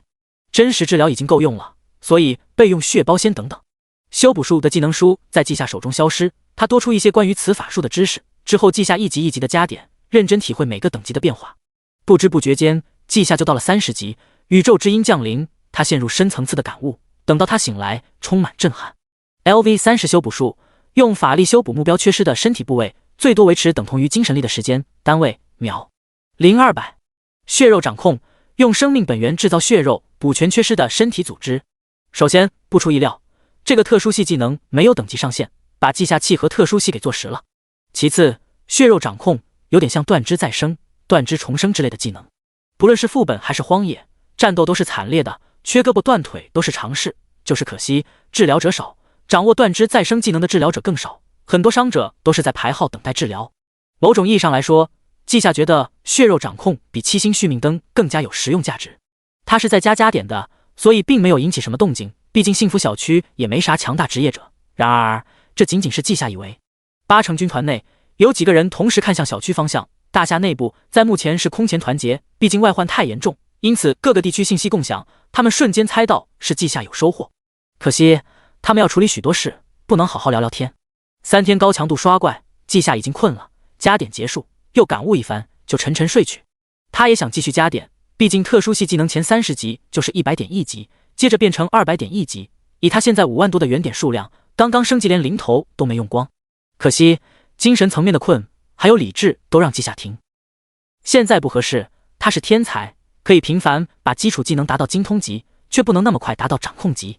林远和周浩在过副本的时候提到过，目前整个大夏最天才的几个前辈达到大师级用了3年，掌控级用了1年，精通级用了2个月。季夏自然不需要特意压制到2个月精通，如今条件好了，他低等级提升快一点没事的，就是稍微高级后得放慢提升速度。要是有紧急情况，还能临阵突破一下，这也是合理的，毕竟人在危机时刻能爆发更大的潜力，还能让人认为他有情有义。季夏承认自己想的有点多，但没办法，他就是如此。谁让他上辈子太早就成为一个人，没有依靠，没有后盾，不多想，靠谁？第二天一早，季夏醒得很早，职业者就这点好，虽然3天未眠，却可以只睡几小时就恢复精力。今日正好周末，父母和弟弟都在家，季夏决定说一件事。早饭过后，除了还没起床的季风，人都在客厅。季夏说道：“爸妈，我问过队友，你们想要成为职业者，一是使用就职书直接成为某个职业者，好处是可以自己选择职业，坏处是不一定契合，很难进步；二是锻炼身体，体质达标后进入副本，通关任意副本即可觉醒。你们选哪种？”要端茶喝水的季春山停下了，要打开电视的黄月如停下找遥控器。他们吃饭就看出季夏在想事情，就是万万没想到是这事儿。大夏的教育下，谁不想成为职业者？单说福利政策就好到爆，就比如说职业者买房就能8折优惠，哪怕是生活职业，比如厨师、农夫，也是就业前景极广。要是达到大师层次，参考江左即可。所以当季夏问出来之后，父母亲都认真思考起来。他们最近接触了很多人，已经大概知道做这事对孩子来说没有压力，反而是他们成为职业者能少让孩子操心，光是这一点他们就愿意。黄月如慈爱地看着季夏：“你还没过生日呢，就已经长大了，我不懂，选哪种看你。”季春山满眼都是自豪：“谁家孩子有这本事？他家。”他道：“我也听你的，你是专业人士。”季夏微微一笑，腕表投影出虚拟屏幕。他最近打通了许多副本，那些战利品都上交进行鉴定，据说为好几个职业补充了基础知识，甚至还有新技能。因此他们3人小队得到了不少功勋，这东西可以在内部购买许多物资。季夏购买的就是2套无要求装备，给普通人增强属性的食物以及其他零碎杂物。搞定后，季夏取出一张日程表放在茶几上，当然是选第2种，不过属性方面我直接用超凡厨师制作的食物提升。爸妈，你们唯一需要训练的就是战斗能力，到时候组队去通关一个小型副本就能成了。对了，那几个副本的怪物最高属性也才20点，给你们能提升到差不多的层次是完全没问题的。爸妈，你们觉得怎么样？怎么样？季春山直接大笑：“哈哈，我这就去辞职，等我们成了职业者就发朋友圈。季夏眉眼格外柔和，上辈子考了好大学，父母没看到，以他们的性格肯定会给亲戚炫耀一下，说不定还要办学酒，这辈子以另一种方式实现了。不过他还不能停下，更不能松懈。等收完快递，讲解了用法后，季夏出门了。一家咖啡厅，季夏、林远和周浩三人都慵懒地躺着，太阳晒得人懒洋洋的。享受了一会儿午后的惬意，季夏才问道：“你们说下重圆吧，听起来很危险。江大师还在赶制那边需要的装备。”重圆二字一出，那闲散的两人立马作证。林远神色复杂，蓝星体积面积都增大太多，我们不知道蓝星如今的全貌，只知道整个大厦处于一片平原之中，这片平原的主人是虫子，它们繁殖力惊人，数量浩瀚。大长老和几位治疗大师牵引几个拥有智慧生命的副本和蓝星融合，形成树海联盟，一起抵御虫灾。大部分普通职业者活跃在次元副本，真正的精英都在重圆。战斗型天才更是一觉醒就前往。我和周浩都是如此，你是治疗者天才，所以情况不同，需要成长起来才敢放你去。杀副本之外的怪物有远点吗？季夏好奇这一点，沉吟后才说道：“我会申请去重圆一趟，就见识见识。正好我把另一个法术提升到精通级，也不知道能不能帮助他们。”林远二人同时愣住，周浩小声吐槽：“小变态，我提升第二个精通技能间隔了半年，不过效果是啥？”季夏伸手，生命能量化作一团血肉，又立马消失。他解释道：“就是这个血肉掌控，可以补全残缺身体。”才说完，季夏就感受到二人呼吸变粗重，周浩眼睛甚至有点红，他忍住兴奋：“妈的，你这还用申请？让他们知道了，直接来抢人！我跟你说，战斗职业者大多是近战，我都是半个近战法师，就很容易受伤。重圆有一种虫子叫刀郎，经常让人缺胳膊断腿，还有一些甲虫，一口就少一块肉。你说说你这能力有没有用？”林远神色闪烁，断肢再生之类的术法都很难提升，大多治疗者只掌握低等级，可以让手指或者小臂之类长出来，或者接上断掉的肢体。遇到严重一点的伤势很难处理，只能送到休眠舱，在治疗者协会的休眠室保存，等待强大治疗者腾出手再治疗。我们先去试试你这秘法的效果。好，季夏点头答应。我们去治疗者协会，哪里有专门实验的实验体？季夏的助理开车送人，8成不算大，10几分钟就到了地方。治疗者协会就是普通的建筑，整体白色，进出很严格，需要验证身份。季夏是提前使用设备预约过的，所以下车就有人接。一个看起来富态的中年人已经在等待，看到季夏就带着笑迎接，语气颇为熟稔：“季先生来了，实验材料已经准备好，请跟我来。”对待不同人是不同态度，这人显然了解过季夏，一来就提正事。季夏也确实觉得安排不错，多谢赖管事。几人进入实验室，赖管事操作仪器，地板裂开，一个牢笼出现一只哥布林。季夏观察过，他的双臂都没了，耳朵和一只眼睛也消失，看到人类就跳起来，咕噜噜，击鼓。季夏抬手，真实治疗使用，在他的魅力属性之下，哥布林安静下来。赖管事很有经验，打开笼子。此时季夏周身环绕钢铁护盾，靠近哥布林，准备治疗。第19章镰刀迷宫。哥布林的伤口愈合很久了，季夏根据秘法的知识，抽取一丝哥布林的生命，再混合自身大量生命力，手中出现鲜红的血肉，看起来令人不适。不过在场之人，哪怕赖管事也没有任何波动，只是静静地看着季夏将血肉糊在哥布林眼睛上，那血肉自己蠕动，随后变化成一只眼珠子。叽里呱啦，哥布林兴奋地跳起来，围绕着季夏跳舞。然后季夏说道：“过来，安静。”明明是不同物种，但哥布林很听话地站在季夏身前，又一团血肉糊在哥布林双臂位置。同时，季夏使用真实治疗，给自己补充生命力。他没想到这技能消耗还不算小，本来决定下个技能学习连接，看来要改成备用血包。哥布林的躯体恢复后，季夏随手掏出一根法杖，拿着挥动一下。赖管事嘴角在抽搐，他没看错的话，这好像是一把金色品质的守护法杖吧？哥布林挥动的虎虎生威，让他感觉这就是一根棍子。接着，季夏为哥布林制作一盏命灯，他试了试，并不能让灯火熄灭，就随手散去。实验完了，我们走吧，有空吗？想刷副本了。林远，什么刷本狂魔？周浩也无语，你不是要打申请去重圆吗？季夏给赖管事道谢后，对二人双手一摊，刚刚用了血肉操纵，发现这秘法消耗的是生命能量，所以准备120级学了另一个技能再说。好吧，周浩认可了理由，毕竟刚才的场景还在眼前浮现，太逆天的秘法了，竟然真长出来肢体。而季夏现在才一阶，确实需要提升层次后再去，不然也做不了什么。几人出门开始刷本，而实验室的赖管事还有些神色恍惚。过了一会儿，他把有些低落的哥布林带到放养区，就继续回去反复观看录像。越看他越是错愕，哥布林他也检查了，手臂和眼睛很完美，契合哥布林的身体，不会有任何的排异反应，属实离谱。其实他还想让季夏试试其他，比如给失去心脏或者其他重要器官的实验体修补，这样更加严谨。但季夏没想法，他就没多说。这一点季夏也有考虑到，实际上他在实验的时候就已经明白了，血肉操纵很神奇，只有目标没死才能被修补，不管是心脏还是大脑都没差别。这个秘法搭配命灯挺好用，快死的人会被命灯续命，其中也有差别，比如生命力枯竭的人，就算被续命，时间一到还是死。但那种被一击致命的人，比如被挖了心、砍掉头之后，生命本源其实还没散开，也没消耗多少，这时候先续命，目标不算死，就可以使用血肉操纵修补身体，自然就活过来了，哪怕之后撤销命灯，也依旧会活着。季夏觉得特殊系技能之间看起来毫不相关，却可以巧妙的组合使用。按照这条思路来，修补术和备用血包绝配。连接是把几个人联系起来，7星续命灯需要7个人的命灯联系，会不会也有配合？季夏只恨他不是真的悟性高，不能自学特殊系技能，只能等着使用技能书。白云山的地位，他交代的事情无数人给他办，对于自己的徒弟，他自然是关心的。不过他是真的忙，最近海渊副本出事，他作为治疗大师自然要去，所以就让其他人都多多照顾季夏。因此季夏的事情他都知道。季夏连续3天2夜在次元之门战斗，季夏又一个技能达到精通级，很好。季夏又去了次元之门，同行的高明看了眼，顿时羡慕起来，不仅有天赋，还努力。不过这努力的有些过头了，你得让这孩子多注意休息，年底他才18岁吧。白云山闻言顿时皱眉，是这样，看来下次要叮嘱一下，劳逸结合最好。我看啊，你们就是关心过头。次元研究所的明光在旁边摇头，我们这次来海渊副本是为了什么？高明理所当然的回答，当然是为了深渊之心。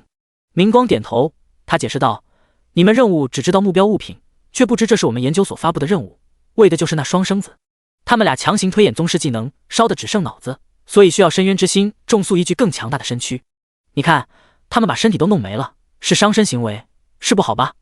但我们都不可能逼迫，这是他们自己喜欢研究，所以我们只需要定下一个底线，他们不突破就可以随意研究，其他的自由我们处理。研究所的双生子，白云山是知道的，他俩确实如同明光所说，不让他们研究才是让他们不高兴。而研究所的处理方法值得他学习，天才的想法是不同的，只需要满足条件即可。所以他也笑道，行，多谢你提醒，我也不插手，看他过多久超过我。明光凑近，带着夸张的谄媚对着白云山挤眉弄眼，把你徒弟介绍给双生子认识一下。白云山挑眉，你竟然舍得？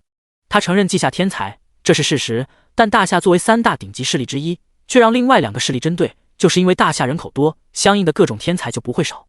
甚至大夏军团的培训都是优中取优，当然最优秀的一批年轻人直接走的师徒传承路子，不和普通天才抢资源。更夸张的天才，只有真正顶尖人物才知道。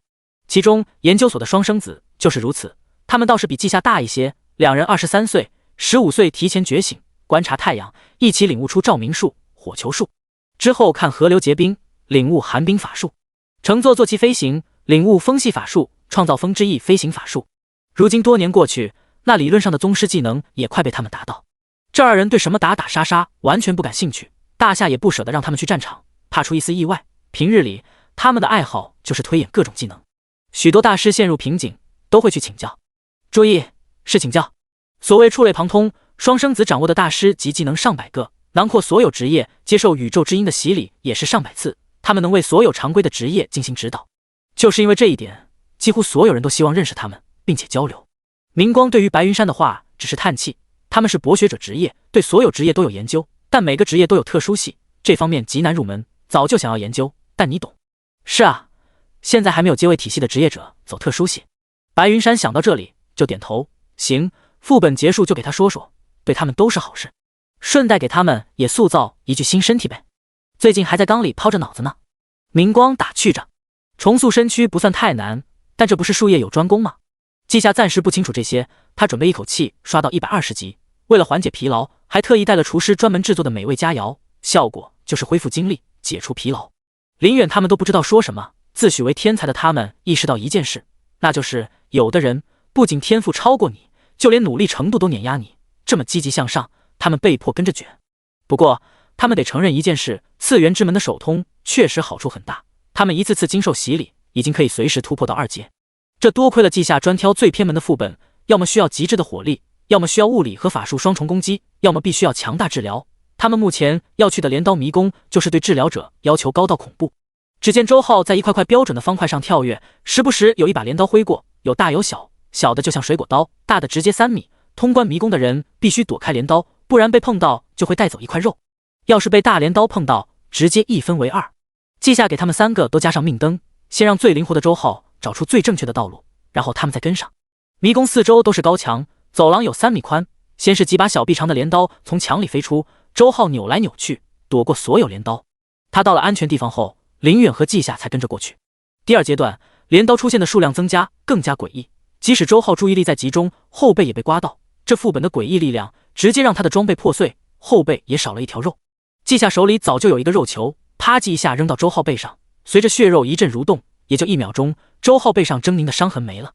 周浩都受伤，就别提林远了。他在前面走，稷下手中一块块血肉在后面追。等到了安全区，林远身上的衣服已经有5处破碎，他直接蹲在地上。太 TM 痛苦了。我发现有稷下，确实不用担心死掉，就是意志力必须达标，不然忍不住痛苦会更慌乱。他说这话的时候，其实是看着稷下，他们俩在重原经常受伤，能够忍受。稷下呢？周浩忍不住开口：稷下，等下你就只躲致命伤，然后一口气跑过来。这镰刀我试了，没办法抵挡。稷下，他怂了。第20章爆技能了。稷下疯狂攻略次元之门，发现一个盲点，那就是这些次元之门并非下没能力攻略，而是故意留下，其中大部分是有难度却可以通过，这些按照稷下的猜测，其实就是留给天才们的，而其中有少量是真正的有难度，不是几个天才合力都不可能通过那种。稷下发现后就特意选择这类型，算是为大夏发展出力吧。这个副本就是如此，要通过整整9层迷宫才能面对最后的 BOSS， 打过了才能通。之后这个一转的副本就可以进入高级职业者，碾压过去。周浩和林远的表现让稷下知道自己不可能不受伤，好在有2个队友走了一边，他强大的精神力记下路线，现在只需要小心点就行。深呼吸后，稷下开始跑动起来。第1个路口左右2条路，他脑子里想起周浩喊的方向，直接走左边。第2个路口左2路线，下一个右1。开始还顺利，但忽然间一柄镰刀没能躲过，稷下的中指尖直接掉了。他捏在手心的血肉连忙补上，哪怕速度够快，但这特么的镰刀不讲理，带来巨大痛楚。啊！稷下痛呼，但还是咬咬牙继续往前跑。通道尽头传来周浩的呼声：没事吧？周浩有些心急，林远也一样，他们明白稷下几乎没受伤过，这镰刀还能让痛苦增加，真的很考验人。为了避免出意外，周浩的脑海中浮现自己走过的迷宫地图，计算稷下的速度后，连忙喊道：接下来右2左1。他怕稷下因为痛苦忘记了正确的路线。稷下没忘，但他真的很痛，又被刮了一下，大腿直接出现深可见骨的空洞，整个腿一软，怕是什么筋断了。稷下直接一个打滚，用了修补术就按照周浩的指引跑。大概是太痛了，稷下的身体自动屏蔽，这让稷下冷静下来。他上辈子是医学生，知道人体很精密，有些地方受伤不会影响行动，所以他既然必定受伤，那就尽量挑选不重要的位置。他咬牙坚持着跑动。又一柄镰刀从脖子位置飞过，他连忙侧身，虽然耳朵直接起飞，但命在就没事。这时候他才注意到地面上其实还有其他血迹，不过稷下还是跟着周浩的提示走，绝不跟着血迹，因为周浩这个第1个通关的，走过几次错路，血迹不一定正确。2分钟过去，稷下看到2个队友直接趴在地上不想动了，他感觉那不是2分钟，而是2个世纪。而林远他们看到稷下过来也松了一口气。周浩拍拍胸口，吓死了，稷下你还能不能挺住？有难度的话，咱们使用符石退出副本，训练一下再来。稷下艰难地动了一下手指，等那些疼痛都消失了才坐起来，有气无力地摇头：不用了，痛是痛，但还能坚持。况且看你们的样子，应该已经经历过更痛，以后我必定去重原，先习惯吧，现在痛过，以后才能少痛。周浩对着稷下比了个大拇指。林远也一样，厉害，有觉悟是好事，趁你休息，给你来点动力。其实研究所的人给次元副本进行过归类，其中最高难度的副本大概率会出技能书，没通关的副本出的技能书还基本是从没见过的。技能的类型和副本类型也有关，比如之前我们通过一个需要火系法师的副本，就得到一个自焚技能，献祭自身生命换取法力值，虽然比不上我的天赋，但是高等级之后必定有变化，我必学。这个副本考验身法也考验治疗，大概率会出治疗者的技能。稷下确实来精神了，这么说我还挺期待的。你们等等，我做个实验。他跑到下一关门口，伸手一柄镰刀飞过，直接切了季夏的手指，但血肉包裹，直接让手指长出来，疼痛和之前一样没有消退，仍然持续。一道光笼罩季夏，净化之光。在光明中，龇牙咧嘴的季夏淡定下来，他露出笑容。好了，可以继续。我确定疼痛可以被净化，刚才痛得我都失了智，没想到这一点。他面前浮现周浩的命灯，一些血肉包裹着命灯。这个技能是真的让季夏意外，对目标的所有治疗都可以对着命灯使用，很好用。周浩皱眉，你不说的话，我可以直接扛过去，痛也没关系。但你已经说了，我是自己扛还是净化？林渊也叹气，根据资料，前面机关没有怪物，我们扛吧。锻炼意志，最后一关需要净化疼痛，全胜状态面对 BOSS。季夏点头说道，就按照林哥说的来吧。浩哥，该你登场了。周浩发现了称呼变化，得意洋洋的攻略迷宫，终于让季夏认可了，不容易啊。这机关难度越来越高，季夏有净化在，疼痛没有太影响他，因此他也看到地面上的断手什么的就很血腥，他自己也为这血腥场面添加了贡献，并且是最大贡献者。季夏苦中作乐，三人很快到了最后一关。让人意外的是，这最后一段路竟然是直线，然而他们也能看到通道上方不断掉落镰刀，还是无规律。在通道尽头是一片方格广场，最中心端坐一坨精美的铠甲，头盔掉落在旁边，而铠甲身后是一个手持镰刀的稻草人。季夏看了就稍微后退一步，心中升起恐惧。林远二人也一样，季夏直接净化之光笼罩他们，心中的恐惧顿时烟消云散。周浩道，我先进去试试，这段路没有意外变化的话，你们就跟上我，不然单独一个人面对那怪物，我怕有麻烦。林远看向季夏，我也这么建议，毕竟看一眼就让我们被影响，还是谨慎一些。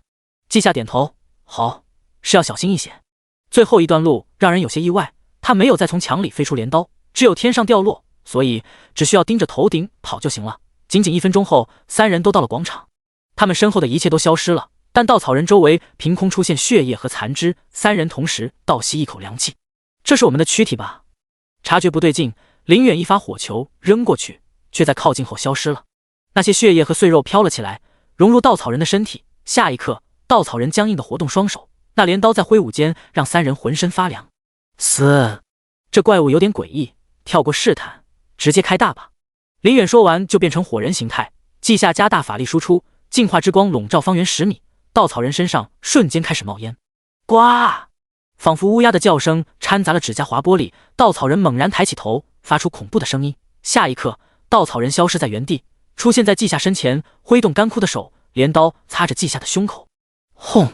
接二连三的火球将稻草人击退，并且有火焰长枪把稻草人钉着地上，还有金属也形成长枪，结合方块上出现的石头，把稻草人束缚起来。季夏隐约明白什么，看着稻草人身上的黑烟，这是被净化之光侵蚀的结果。这个技能并非只有净化，还有对于死灵等怪物的伤害。所以稻草人先攻击季夏，但林远的输出太猛了，稻草人直接被火力压制，摁在地上打。周浩堪称全能，防御、输出都有，现在还有控制。三人合力之下，稻草人也没能逃出被毁灭的结果，最终在净化之光中化作黑烟消失，原地留下一个宝箱。季夏搓搓手，本来不期待，但你们刚才那么说，我倒要看看这次能出啥。他毫不犹豫开箱，看到2本技能书都拿出来，无影步直接略过。心灵感应，治疗法师可以学习，能够加强感知。哈哈，季夏没忍住，真出技能了，这是第30多个副本吧？治疗法师的特殊系技能，感觉不错。我二阶2个位置已经有着落了。林远、周浩也打开箱子，为季夏恭喜，大好事。要不后续副本咱们也选一选，能出自己用的技能，挺好的。可以，不过先去怪多的副本看看，我快120级了。季夏也这么选择的。三人离开副本，前往下一个。刚刚副本消耗心力比较大，所以他们车上都在小气。同时，季夏还在想事情。我的原点快破10万了，刚才特意看了下，击杀稻草人之后，原点直接增加了3000，对吧？领主级是500，3000是什么？记下自己的面板上，领主模板变成血脉，还可以加点。他自然清楚上面还有等级，所以对于稻草人他不好奇，而是对稻草人代表的血脉等级好奇。其实记下的原点早就够他给各方面升级，不论是血脉还是天赋，但他没有。目前是难得的安逸时光，他可以自己学习，并非不自量力，而是想看看自己擅长什么，看看自然成长中自己的面板如何变化。等到清楚之后，就根据这些变化进行加点的调整。第21章真七星续命灯。记下过几天再联系，我先回去突破一下。我也是，再不突破就压不住了。行，过几天见，我也回去升个2阶，而且最近很多感悟都没消化。传送阵前，稷下三人相互道别。这是稷下成为职业者的第40多天，他们3个刷副本刷了1个多月，才让稷下达到120级。不是他们速度不快，而是稷下的猜测是对的，所以察觉稷下刻意选择高难度副本后，军团直接给了新的名单。稷下他们随时可以去闯关，但不论成功与否，1天只能进行1次，这是硬性规定，避免意外发生。所以稷下拖了1个月才1阶巅峰。根据理论，在宇宙之音中进行等阶突破有好处，可以夯实根基，只是这种不好卡时间。稷下既然知道了，自然要试试。他没有先回家，而是去了军团基地，要了个修炼室，就开始一级一级的加点体悟。先是最后学习的备用血包技能，一点点的拉到30级。LV30备用血包，制作备用血包，储存自身生命本源上限10倍的生命本源，储存自身法力值上限10倍的法力值。精粹提纯生命力和法力，形成生命核心，法力核心自身上限提升10倍。因为精粹秘法属于宇宙之音的天赐，稷下领悟之后就自然学会。他的丹田之后，属于能量的法力值开始浓缩、压缩，最后化作一颗晶体。而他体内流淌的法力值从能量气流化作液态。这变化才结束，稷下的心脏开始有力的收缩，生命本源汇聚，也化作一颗结晶。他的生命气息不断攀升，并且这个过程中，稷下的实力也自然而然晋升2阶。稷下觉得学这个技能果然是对的，他慢慢消化技能带来的感悟。过了3天，他把这个技能加到60级。LV60备用血包，制作备用血包，储存自身生命本源上限20倍的生命本源，储存自身法力值上限20倍的法力值。这个提升不大，也不是重点。稷下从宇宙之音中过去的一些知识，结合其他信息，稷下获得新的能力。精粹原有能力不变，上限增加到20倍，晶体结构发生优化。替身人偶，消耗生命本源和法力值，创造一个血肉人偶，可以储存能量为自身恢复，受到诅咒或致命伤害后将其转移至人偶。稷下眨眨眼，他体内的结晶一开始是棱形，现在依旧是，但是从最初的8面化作36面的晶体，体内能量再次增加。他抽取一部分，结合血肉操纵，制作出一个很像自己的人偶。他内部储存大量生命本源和法力，可以随时提取，并且因为同出一源，没有损耗。更奇特的是，他和稷下之间有神秘联系，就像命灯和目标的联系。只要稷下受到致命伤，就能立马转移到人偶。当然，其他伤也能转移，但那个需要主动触发。人偶是血肉制作，有自我愈合能力，每个人一个，但没有命灯那样的限制，所以理论上来说，可以1人1个。稷下深呼吸，他没有膨胀，认真消化信息。他决定继续另一个猜测，宇宙之音中领悟的秘法和自身掌握知识有关。那么同时将几个技能加到阈值，让宇宙之音同时降临，会得到什么？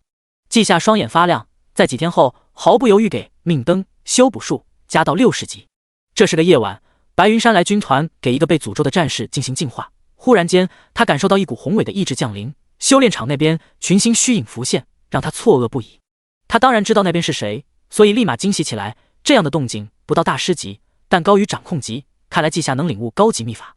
他说的没错，这次的宇宙之音持续的格外久，稷下获取的信息很多，他消化了许久才得到几个秘术，但他们需要搭配使用。由7星续命灯、逆命、换命、修补4个初级秘法组合成新的秘法，稷下懒得取名字，并且因为效果，他愿意称之为真7星续命灯。7星续命灯点燃7盏命灯作为伴星，将7个生灵的命运作为祭品，以7星之死换主星之生，彻底逆转主星必死之命运。再点7盏灯，以半星生命修补主星生机。师傅说的没错，解决方法就在后续中。如果稷下慢慢给命灯加点，可能要大师级之后才能得到完整方法，但现在他就可以付出代价救一个必死之人。稷下这次闭关修炼足足半个多月，加点是快，一个念头就行了，但加点带来的知识收获需要时间去消化，等级越高，时间越久。这还是稷下没有去给真实治疗、净化之光加点的缘故。那2技能融合了大量基础技能，属于高级术法。稷下觉得他需要缓缓，先做一个小目标，把江怡给救活。于是稷下出关了，他先打开设备给爸妈报平安，然后看师傅是在线状态，直接拨通电话。谁知师傅像是知道他在做什么，没等他说话就道闭关结束了，直接去传送阵大厅等我。嘟嘟，挂断了。稷下也不急，收拾一下就去传送厅。不一会儿就看到白云山走来，他身边依旧是上次的2个人。刚刚被老朋友羡慕有个好徒弟，白云山心情颇好，他对稷下说道：“2阶了，不错不错，之前刚来就感受到宇宙之音，看来你又有收获。”稷下没掩饰，伸出右手把手链露出来，师傅，这次是大收获，可能解决江怡的问题。什么？白云山有点失态了。他和表妹特意说过，可能几年都会保持这个状态，让他宽心。虽然最后反而是他被安慰。他知道表妹心态好，最近已经在培育下一代，但心态好是一回事，能让表妹快点恢复，自然是更好。他大笑着拍了拍季夏肩膀：“好小子，看来过不了多久就能超过我了。走，咱们去锻造师协会，顺便说说秘法使用的代价。你这个实力就能使用的救命秘法，代价绝对不会低。”季夏感叹：“师傅料事如神，确实如此，需要以命换命。您得通知那边提前准备好7个没有反抗能力的祭品，最好是怪物，同族的话，你得确保真的十恶不赦。大夏可是有死刑的，这个时代可并不温和。”季夏了解江左后，真不介意以命换命。要知道，江左身为大师，并不享乐，而是带教诸多学徒，为大夏培养人才。同时，他自己整日锻造装备，为重元战士满足后勤。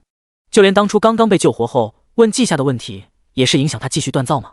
这样的人，季夏尊重。白云山活了多少年？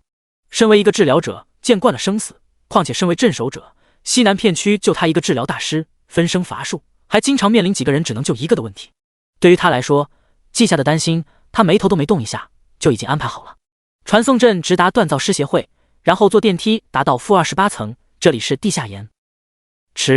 季夏几人到了后，看到江左体外有一个冰盾站在另一个年轻人身边，指导他如何刻画符文，打造法器。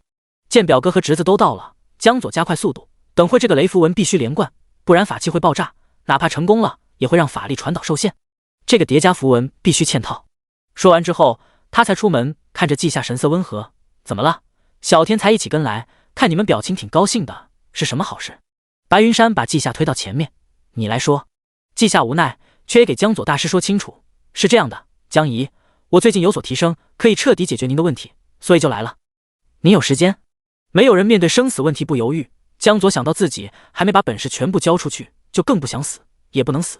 此时听到季夏的话，眼睛熠熠生辉，他没怀疑，而是对着季夏拱手：“那江怡就拜托你了。”还是之前施展7星续命灯的房间，江佑不在，他虽然比不上江左的造诣，却也只差一点，在江左无法亲自锻造的时候，自然是他扛起来。此时房间只有几个黑甲战士，他们将一个个笼子摆放好，等季夏到了，其中蒙面的负责人询问正主：“季先生，您看这些怪物耐用吗？”季夏直接制作怪物的命灯，他们都是昏迷状态，皆是成功，就点头：“可以。”听到这话，黑甲战士全部靠边，把空间留给季夏。江左站在中心位置，季夏果断献祭，属于怪物的7盏灯中，火焰猛然高涨，但下一秒就恢复正常，这让季夏皱眉。白云山连忙询问：“怎么了？”他的语气有点颤抖，就怕意外。季夏摇头，走到怪物面前，对黑甲战士说道：“换成3阶的，谢谢。”他们立马行动。吩咐完了，季夏才给其他人解释：“我也是第一次使用，刚刚才知道7颗半星不能比主星弱太多，江怡是4阶，所以半星只能是3阶或者4阶。”闻言，几人松了一口气，这都是小问题。第22章起死回生。季夏的秘法使用的并不顺利，第2次也失败了，但是这次依旧问题不大。季夏使用净化之光，开始解释要目标自愿才行，这是命运的替换，而不是单纯的生命交换。治疗者能够影响的怪物是根据自身魅力值来定，我的魅力值影响3阶怪物绰绰有余。那就好。白云山忐忑的心平静下来，但没完全放下。咕噜噜，哒哒咕。苏醒的怪物们清醒后，果然没有攻击，而是看向季夏，他们的眼睛里面竟然有些清澈，让季夏有一瞬间的退缩。然而下一刻，季夏还是询问：“你们愿意为我献出生命吗？”这些没什么智慧，数量却极多的哥布林统领纷纷同意。季夏闭眼，秘法被使用，命灯内的火焰高涨，灯油在7秒内见底，火焰同时熄灭，笼子里的怪物在众人眼中化作黑色灰烬飘飞，然后彻底消失不见。这一幕，季夏认真的记下了。与此同时，江左的命灯中那若隐若现的火苗逐渐明亮，化作正常规模。而后，一开始就和他联系起来的熔火叠命灯中，灯油各自下降1/7，而江左的命灯则恢复到6/7，有一份作为损耗消散。季夏使用真实治疗，对命灯使用，为他们进行恢复。此时此刻，众人都看向季夏，季夏认真点头，说道：“幸不辱命，江怡已经完全恢复，为了保险，师傅再检查一下。”白云山自然是相信季夏，但他也是为了保护季夏，所以亲自检查一番后，说出结论：江左大师已经完全恢复，协会管事呢，可以发公告了。一个小胡子男士站出来：“已经提前拟定好了，修改一下就能发布。请问白云大师，关于稷下大师的信息也一并发送。白云山笑道：“哈，你都叫上大师了，能不发不？”管事立马出门开始安排。黑甲战士们也离开，房间就剩3人。江左身边飞舞着7只熔火蝶，他一一道谢，最后看向另外2人：“稷下，感谢你的救命之恩，保证之类的我不敢乱说，但你有事情尽管给我说。表哥也非常感谢你，要不是你，恐怕我都等不到稷下救命。”白云山笑眯眯的，整个人洋溢着快乐：“哈哈，是该谢，有空了就打造一套4阶特殊系法器吧。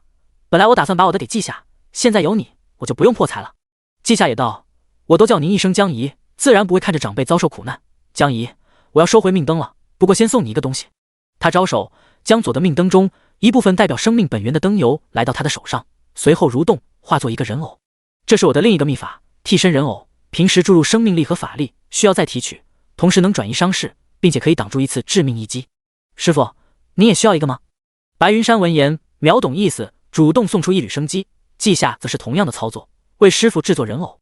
看着好奇的2人，稷下觉得今天大概是他主场，就继续介绍从修补术中领悟的秘法。命灯一个人只有1盏，人偶也是，但是不存在人数上限。不灌输生命力和法力，那我一天制作几10个都可以。稷下这么说，2人都不可能不懂。江左惊叹：“都是自家人，我也说直白点，治疗者很容易组建自身人脉。你师傅的人脉，我的人脉都不差，但都是有需要才会找我们。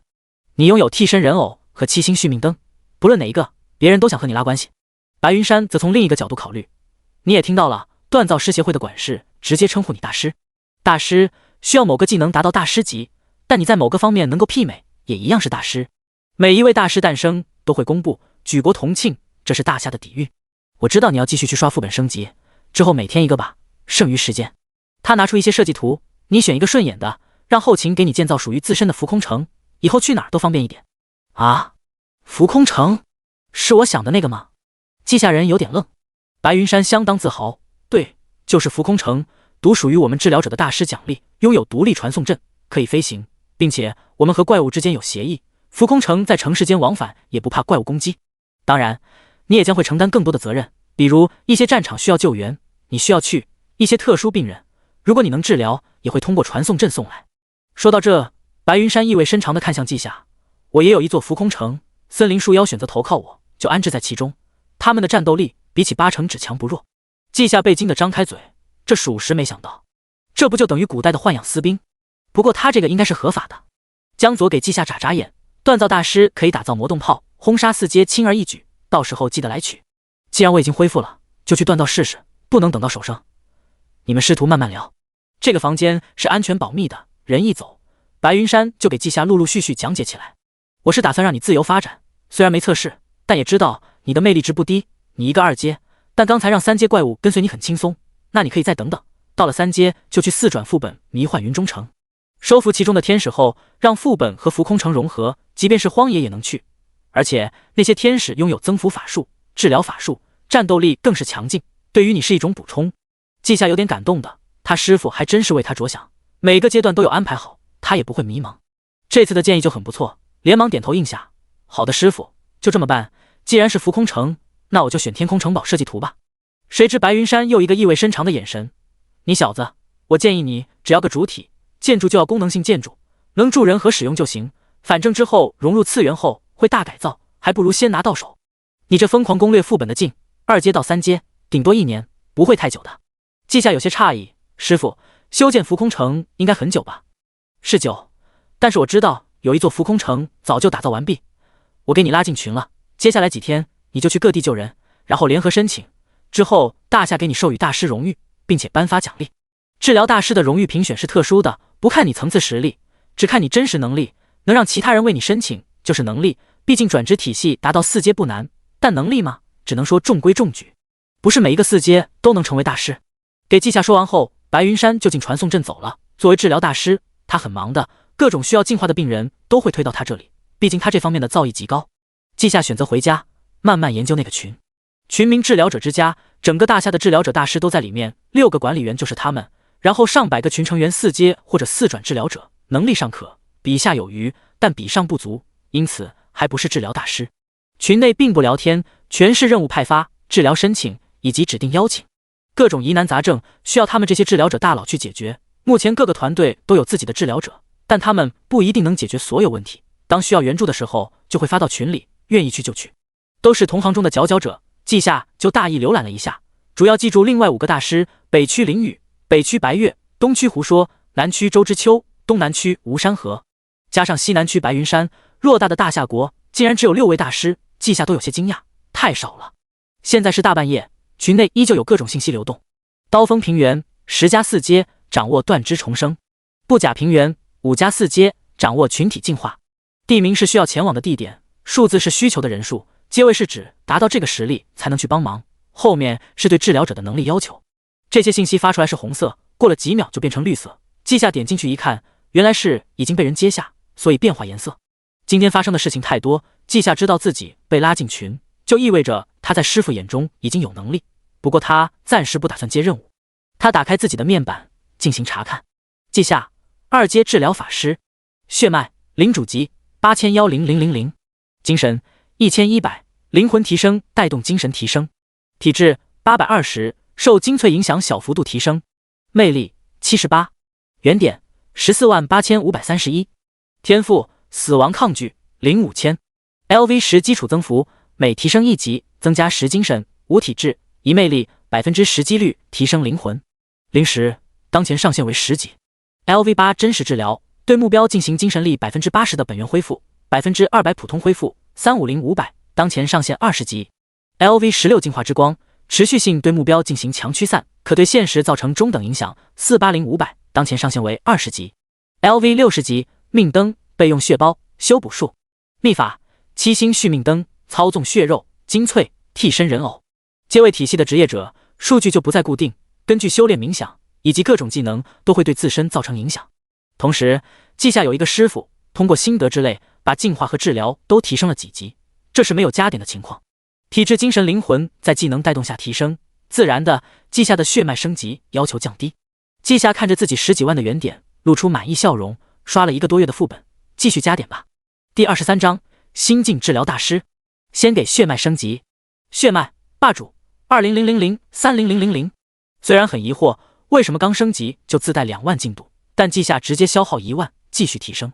血脉史诗010W，季夏不由自主地闭上眼，他眉心之中一颗璀璨的晶体正在成型，它是透明的，但又像是充满一切色彩，十分梦幻。下丹田的法力核心，心脏的生命核心，眉心的精神核心，三者之间产生莫名的联系，涌出的力量开始融合，从3处流转全身。季夏感觉自己的身体正在被强化，体质急速上升。他明白为何霸主级自带进度，因为这个层次需要凝聚自己的核心，3颗齐全就晋升为史诗级。也是这时候，季夏才明白基础增幅是什么技能。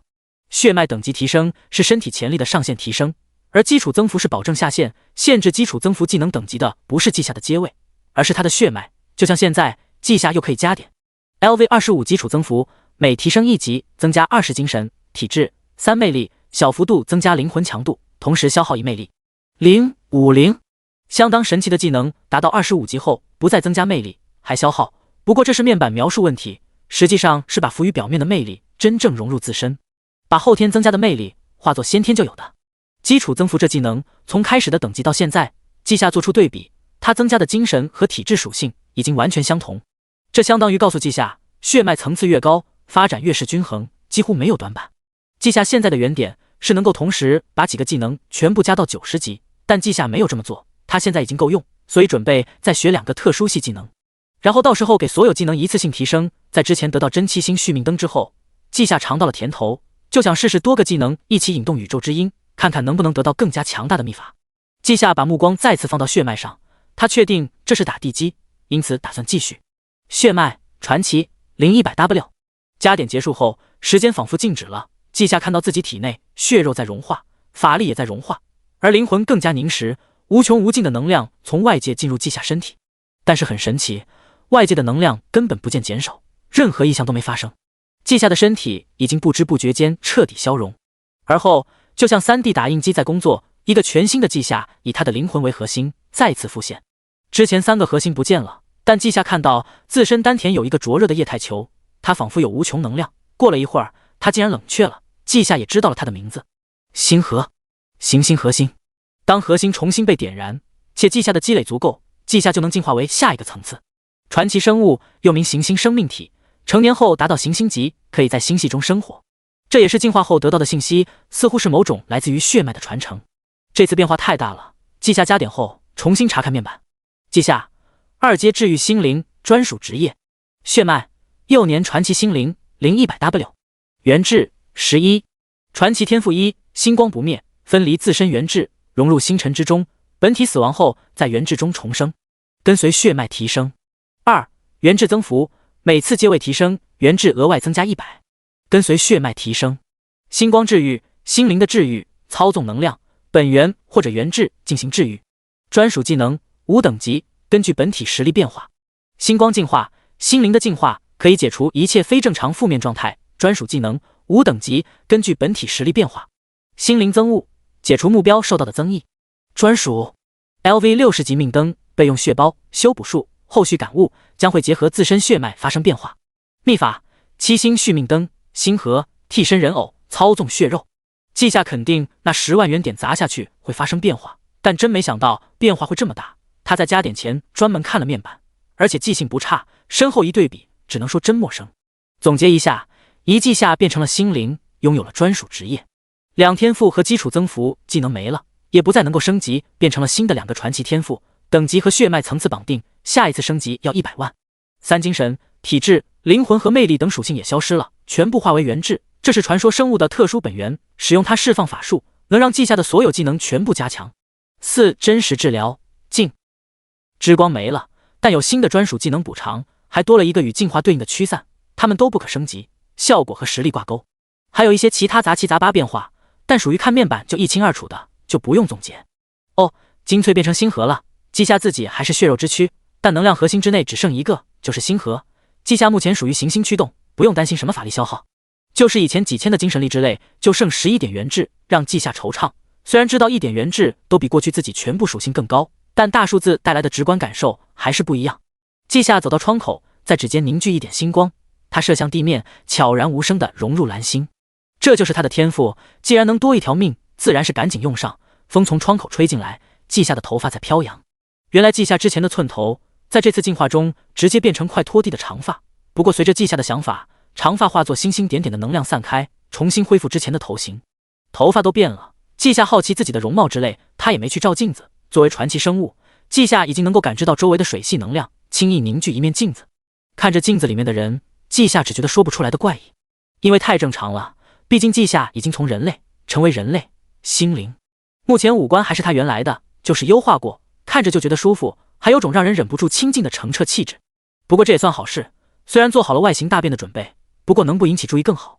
身为传奇生物，稷下能感受到自己的强大，这是一种能够清晰感知到的变化。比如稷下敢肯定，再去一次镰刀迷宫，他能直接闪避所有攻击，而稻草人的恐惧效果也对他无效。另外，同级大部分攻击也无法对稷下破防，许多普通的负面状态对稷下会失效。还有一点，或许是隐藏天赋，也或许是传奇生物的本能，稷下能看到其他生命的情况，类似于生命感知。比如外面黑漆漆，但稷下一眼就能看出来什么位置有动物。还有稷下之前说过，他周围绝对有3阶以上职业者保护，然后他就感觉到楼下楼上各有一个3阶，其中一个生命本源有损伤，无法进步，稷下没办法用任何技能解决问题，但他可以消耗元质100%解决问题。不过元质是生命体的记忆、知识、生命力量、灵魂力量、精神和能量等所有的总和，一旦消耗就不好补充。做个对比，稷下如今使用操纵血肉，消耗的能量几秒钟就恢复，即便是使用覆盖方圆100米的星光净化，也就2-3分钟恢复。然而刚才分离出去的1点元质，现在大概恢复了1/1000，一天能恢复1-2点。有其他方法，那就是吞噬生命，大概一个2阶领主级怪物拥有0.1的元质，稻草人特殊能有1点。稷下摇头，关好窗户就休息了。他准备休息1天，白天带爸妈转职，之后继续刷本。现在的稷下迫切知道自身有多强，他很快进入安眠，却不知夜猫子网民们却因为锻造师协会的一则公告，纷纷睡不着了。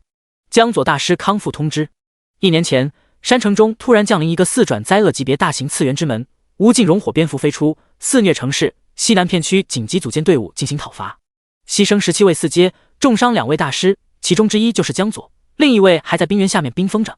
因为已经1年过去，网上没有太多讨论，但还是有许多人记挂伤员。今日忽然看到公告，差不多是奔走相告，大师康复了。呜，山城人民发来贺电。通读了一遍，江左大师在白云大师治疗下坚持1年，随后白云大师的徒弟稷下大师彻底治愈江左大师，所以重点是我们有新的治疗大师诞生了。新的大师好厉害，据说还未成年。妈呀，我看通知说有几个副本已经被阵法大师调整完毕，还有锻造大师和附魔大师合作，打造一批带技能的装备，明年就要开启全民觉醒计划，真希望自己也成为治疗者。这段时间好消息一个接一个，我大夏真的崛起了。八成人狂喜，9月起就宣传各地培训基地的天才，我还以为我八成今年又垫底，没想到稷下大师不生不想干大事。治疗者协会也发了公告，所以新的治疗大师诞生是真的。作为新政策后的第一位大师，会不会有什么新计划？9月，稷下内侍才刚刚觉醒，之后就是疯狂刷本和闭关，对外界并没有太多关注。一大早起来就给爸妈说道：“昨晚上我约好了，今天你俩一起去副本吧，我今天休息，觉醒了就根据你们职业制定计划。”季春山几口就把粥喝光，笑容满面。好，昨天我们去训练，那个职业者说我们肯定能过。说起来，明年就要全民觉醒，我们提前1个多月能超越好多人。稷下停下了吃饭，迷茫地看着季春山，爸，啥全民觉醒？黄月如熟练操作新式的虚拟腕表，把通知投影出来，就是这个，据说要排队，当时我们就没关注。稷下看完后顿时更恍惚了，他觉得才2个月，竟然就已经和社会脱节。然后又见到他妈妈神神秘秘地看过来，小声询问：“儿子，你成为大师，上面有没有什么新计划？”稷下当然能联想到那个管事说的公告，他自己一搜公告，瞬间了然，然后好奇看向父母：“我就这么成大师了，你们不惊讶一下吗？”谁知2人对视一眼，皆是大笑：“哈哈哈！儿子，我们又不傻，上个月就给你说了，我们做啥都有人开绿灯，还有你给我们申请的副本，都不是一般人能做到的。事实就摆在眼前，我们儿子那么天才，我们为你自豪。”稷下也笑起来，顺带解释：“其实挺突然的，这是昨晚决定的事，我半夜才回来，不然今天你们觉醒后就会说给你们。那我们现在就去副本。今天不是周末，季风在学校，他们收拾一下，直接就出门了，也不用稷下费心。李平这个万能助理就把人送达，全程稷下只需要刷脸和接待人说几句，大概是稷下不像是喜欢说话的样子，所以对方没有黏着，直接就去安排了。稷下和李平在休息室等候，这一次稷下看出了李平的异常，原来他受过伤，很难恢复，体内能量已经散去。按照之前的情况，他跟着一位天才治疗者，很大几率被治好。而现在稷下就能直接治好李平，但稷下没有这么做，而是突然开口询问：“以你现在的人脉，还能为你自己调用一只3阶怪物吗？”李平一愣，随后不管原因，直接回答：“能的，我受伤退役后还有许多补贴没用，功勋也有剩余，不需要人脉，自己就能购买。”稷下满意点头：“那你购买了说一声，你的伤势帮你解决。”李平有一瞬间的沉默，随后站起来对着稷下拱手：“多谢季先生。”这一瞬间他觉得有些梦幻，本来他只是投资罢了，谁想到才1个多月，投资对象就不需要投资了。治疗大师的含义，没有人比他懂。作为一个曾经的3转冰封骑士，李平当初受伤后根本无法立马申请到治疗大师救治，只能排队，半个月后轮到了他，救了一条命，却失去了实力。如今希望到来。第24章英雄们。稷下想过他成为治疗大师会如何，毕竟这是如今大夏的顶级力量。他猜测大夏接下来敢对5转副本动手，毕竟他的能力能保证人不死。但当他看到信息后，还是迷茫一瞬间。徒弟啊，上面决定借你成为治疗大师，做一个宣传，到时候其他行业的大师都至少会有1人到来，然后我作为你师傅，给你一一介绍，主要是让那些生活系大师走到台前。稷下已经知道全民觉醒，再结合师傅的话，立马有了猜测。师傅，是因为许多人觉醒后大概率是生活职业吗？白云山并不意外徒弟会懂，毕竟是天才，天赋绝佳，悟性极高，只看愿不愿意把心思放在其他方面。他回答道：“是这样，这是告诉其他人，不论什么职业，只要发展起来都非同一般，而且这是实话，过几天你就能尝到大师级厨艺的威力。另外，次元研究所有2个悟性离谱的双生子，想认识你，年底他们出关，可以去认识认识，他们掌握上百种大师技能哦。”白云山挺忙的，事情说完就关掉设备，然而稷下却被他一句话给震醒。什么叫做掌握上百种大师级技能？这是最初代的职业者吧？也太厉害了。他还没意识到事情的严重性，毕竟之前的稷下其获取的信息都是从林远和周浩嘴里知道，然而他们俩常年在重原，了解的都是一般保密信息，真正保密级别的人物一概不知。稷下只等了半小时不到，就听到有些重的敲门声。李平打开门，正是觉醒完毕的2人。他们走进房间，脸上洋溢的是兴奋。恭喜二位觉醒。谢谢，谢谢。季春山笑得嘴都合不拢。黄月如内敛一些，也道谢，谢谢祝福。李平祝贺之后，就顺手关上门，去了外面，把空间留给季夏一家人。爸妈，恭喜！您俩都什么职业？猎人。季春山回答的颇有些迫不及待。你妈是……他没能说完，被黄月如捂住嘴，还被瞪了一眼，是锻造师。他边说边笑，我也不知道自己有锻造师天赋。你的装备有国家包圆，你爸的装备我来打造。他说这话颇有些意气风发。季夏也跟着微笑起来。江左大师是师傅的表妹，我还喊她一声江姨。锻造师协会隔三差五就有锻造师讲座，妈，到时候你直接去听课。黄月如笑得不雅观，她不管，开心的说道，那感情好，我肯定比你爸进步快。季春山倒是心态突然好了，是，到时候我的装备就仰仗你了。一家人欢欢乐乐的回家。季夏想到还在学校的季风，不知道他周末回来后突然知道家里人都觉醒了，会是如何呢？欢乐时光是短暂的，几乎就是季夏休假结束第一天就看到了长长的列表。罗霄4阶浴血战魂，濒死，封印于蓝星冰川副本。古明附魔大师，濒死，封印于蓝星冰川副本。周秀兰4阶自然使者，濒死，封印于树海古树。一个个的都是为大夏做出重大贡献之人，有的是在战场耗尽最后一丝生命本源，有的是榨干自己所有生机去制作后勤装备。在过去的时光中，季夏这些普通人被保护得很好，所有灾祸由职业者抵挡，有的人直接死去，有的人还剩一口气被封印起来。就像科技时代的故事，某富豪的孩子得了绝症，就冰冻起来，未来救治。他们这个时代也可以，但能够享受这种待遇的，无疑不是为人类做出重大贡献的英雄。这些人的名字甚至都不被普通人所知，但季夏看到后绝不会不管。他会在11点08号那天举行自己的大师庆典，今天是11月3号，有5天时间。那么季夏直接把名单读取一遍，了解情况后，把最危机、名气最大、影响力最高的5个人找出来，然后选择接收救治任务。几乎是才接下，就看到通讯申请，他选择接听。季大师您好，我是蓝星冰川负责人，请问您需要我们如何配合？季夏报出要求，准备几批重伤的3、4阶怪物，1批7只，不能有智慧。再根据我勾选的顺序，请伤者家人当天准备好接人。那边立马回复，好的，季大师，我立马去安排。随后，季夏告别家人，直接出门。李平开车接送，不过这次李平没有停在传送阵外，而是听到了季夏一句话，跟上购买3阶怪物后，直接送到蓝星冰川，就说是我安排的。李平差点没走稳，一个踉跄，还好没有平地摔，他满脸的喜悦，连忙说道：“好，谢谢您。”二人静悄悄地来到传送厅，季夏直接报出地点：蓝星冰川副本。谢谢。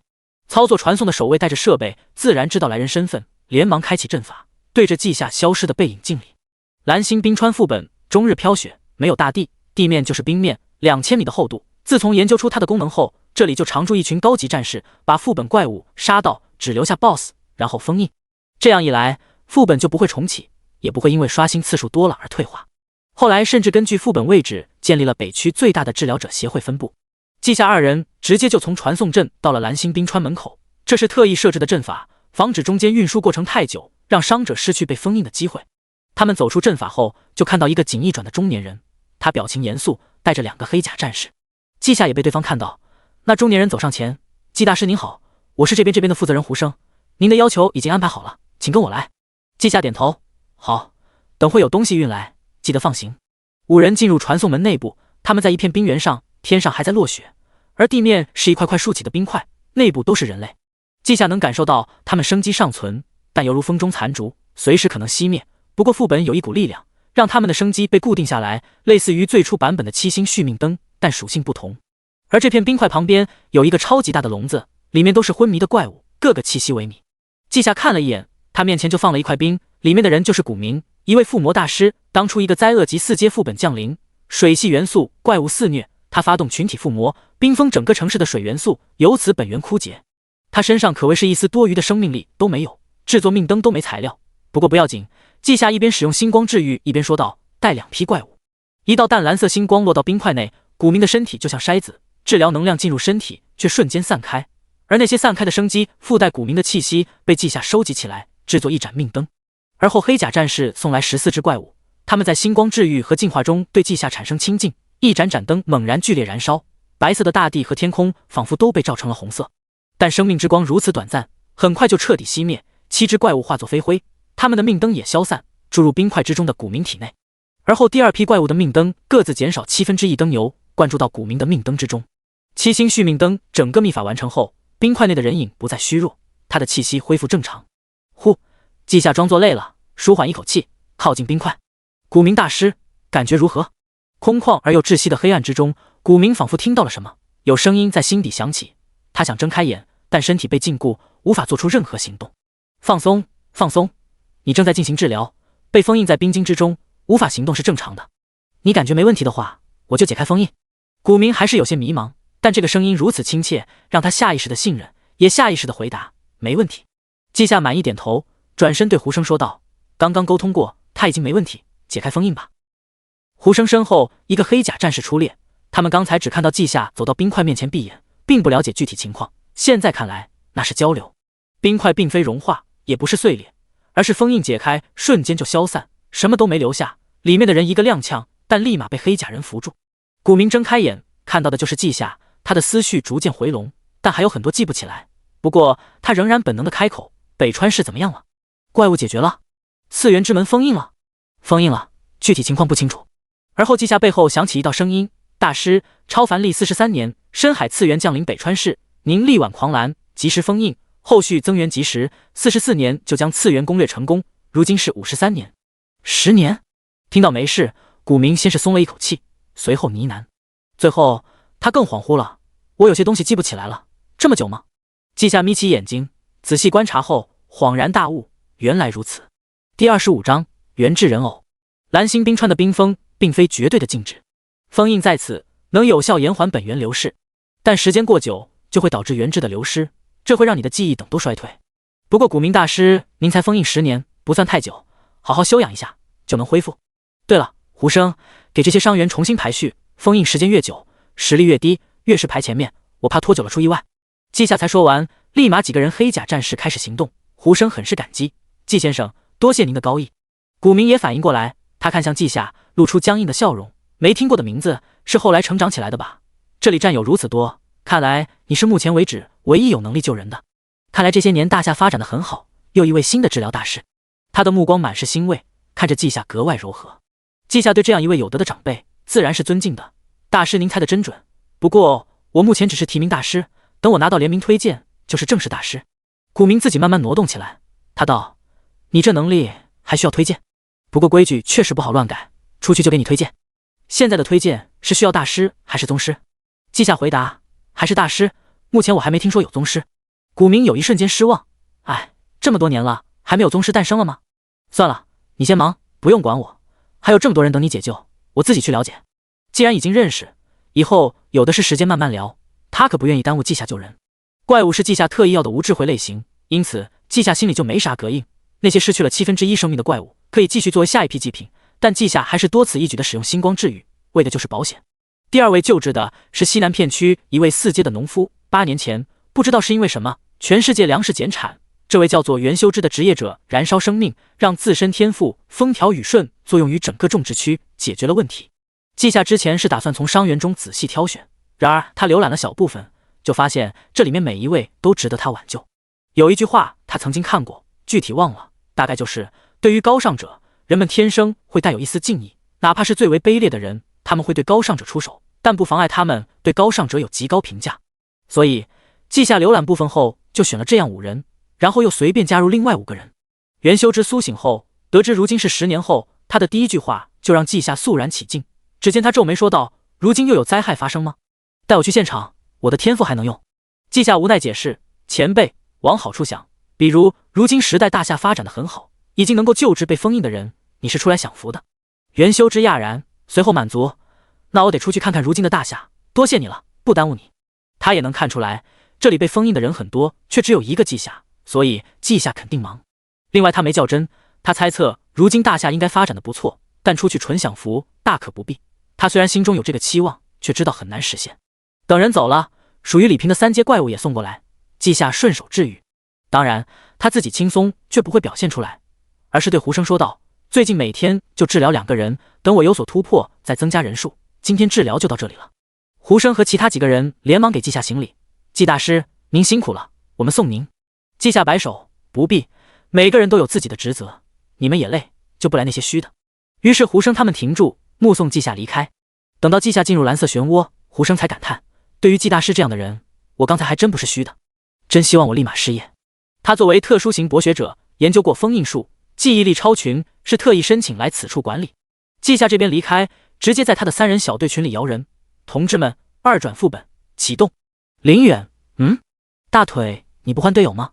季夏迷惑，我换队友干嘛？磨合多麻烦。周浩，我们都看新闻的，8号你就是正式治疗大师，不配上一队4阶队友吗？林远，是的，我听我爸说，你的大师荣誉已经准备好了，不管你有没有在这几天找到足够的人联名推荐，都会给你称号。季夏懂了，所以发送消息，但我要去2转副本，还是从没通关的那种，4阶又进不去，所以来不来？林远，来。周浩，坐标。季夏，幽魂沼泽副本。腐臭的烂泥咕咚咕咚冒着泡泡，释放绿色的有毒气体。一颗颗只有树枝没有树叶的怪树分布在沼泽之上，天空和大地都是黑色的。忽然间，漆黑的世界中出现一个光球，它开始在地面移动，里面有3个人。已经进入副本的季夏闻到味道，二话不说就搞出星光净化，持续对周围笼罩。林远和周浩面色如常。周浩顺带说道，重原那边有一片腐烂营的领地，到处都是腐烂的尸体，还有他们的幼虫，对嗅觉和视觉都是折磨，你提前适应一下。怪来了。季夏并不想适应，但没办法，他还不是强者，所以不能改变环境，只能忍受环境。沼泽的怪物是幽魂，季夏已经发现了，许多有鬼怪的副本都是直接汲取生命本源，还可能对灵魂造成伤害，这会对元智造成影响。这一类基本属于很难攻略，并非官方特意留下。苍白的幽魂散发出银白的光，有些冷，他们看不出外表模样，只是有个人形。隔得很远，幽魂就张开嘴巴吮吸，季夏感受那力量，无法对他造成影响，但其他2人的生命力在缓慢流逝。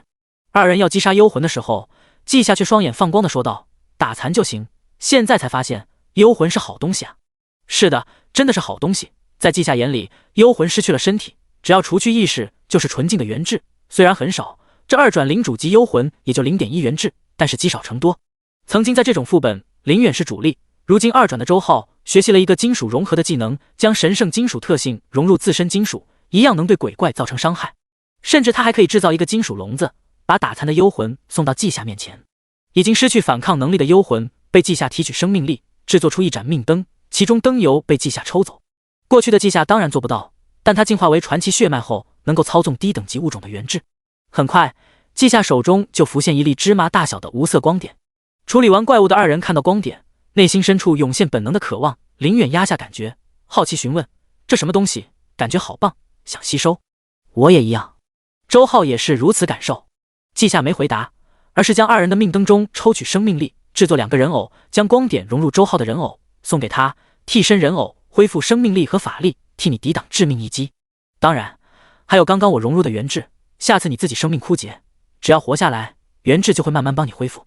说完后，季夏挥了挥另一个人偶，提取这玩意儿很难的，你们解决上百只我才成功一次，所以等等再给你。周浩美滋滋的拿着人偶，爱不释手。果然是大腿，我算是发现了，治疗者中的特殊系能力都是稀奇古怪的，我从来都没听过这些东西。林远眼巴巴看着人偶，又看向外面的黑暗，斗志昂扬。那咱们继续，这个副本幽魂挺多的，还强，幸好比较分散。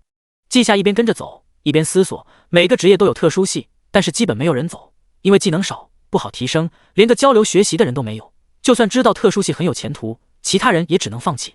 他自己依靠加点来提升，每次升级获取的信息已经在他脑子里，即便这样，之后还需要耗费半个多月理解，就是因为特殊系蕴含的信息太过复杂。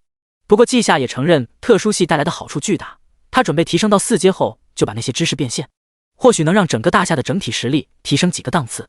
后面季夏又提取了一些元智，整个副本打通也才凑齐一点，很斑驳，用来消耗救人可以，但不能直接吸收，不然就是一种污染。现在季夏对比过，元智也有不同等级，他自己的元智层次很高，救活一个4阶后不会有任何后患。这个和生命层次，也就是血脉等级有关，10万元点够他堆出宗师级技能，带来的好处果然巨大。一个副本结束，3人约好明天下午继续，上午则是季夏的救人时间。7星续命灯这玩意儿消耗的法力很少，偏偏要用到逆命和换命，涉及命运会造成某种层面上的波动，太过频繁会对季夏产生影响。如果换成其他4阶治疗者，就需要几天使用一次，间隔更久。季夏从一开始走的路线就是展示自身，并不隐藏太多，这次也是如此。第26章庆典辩讨论会。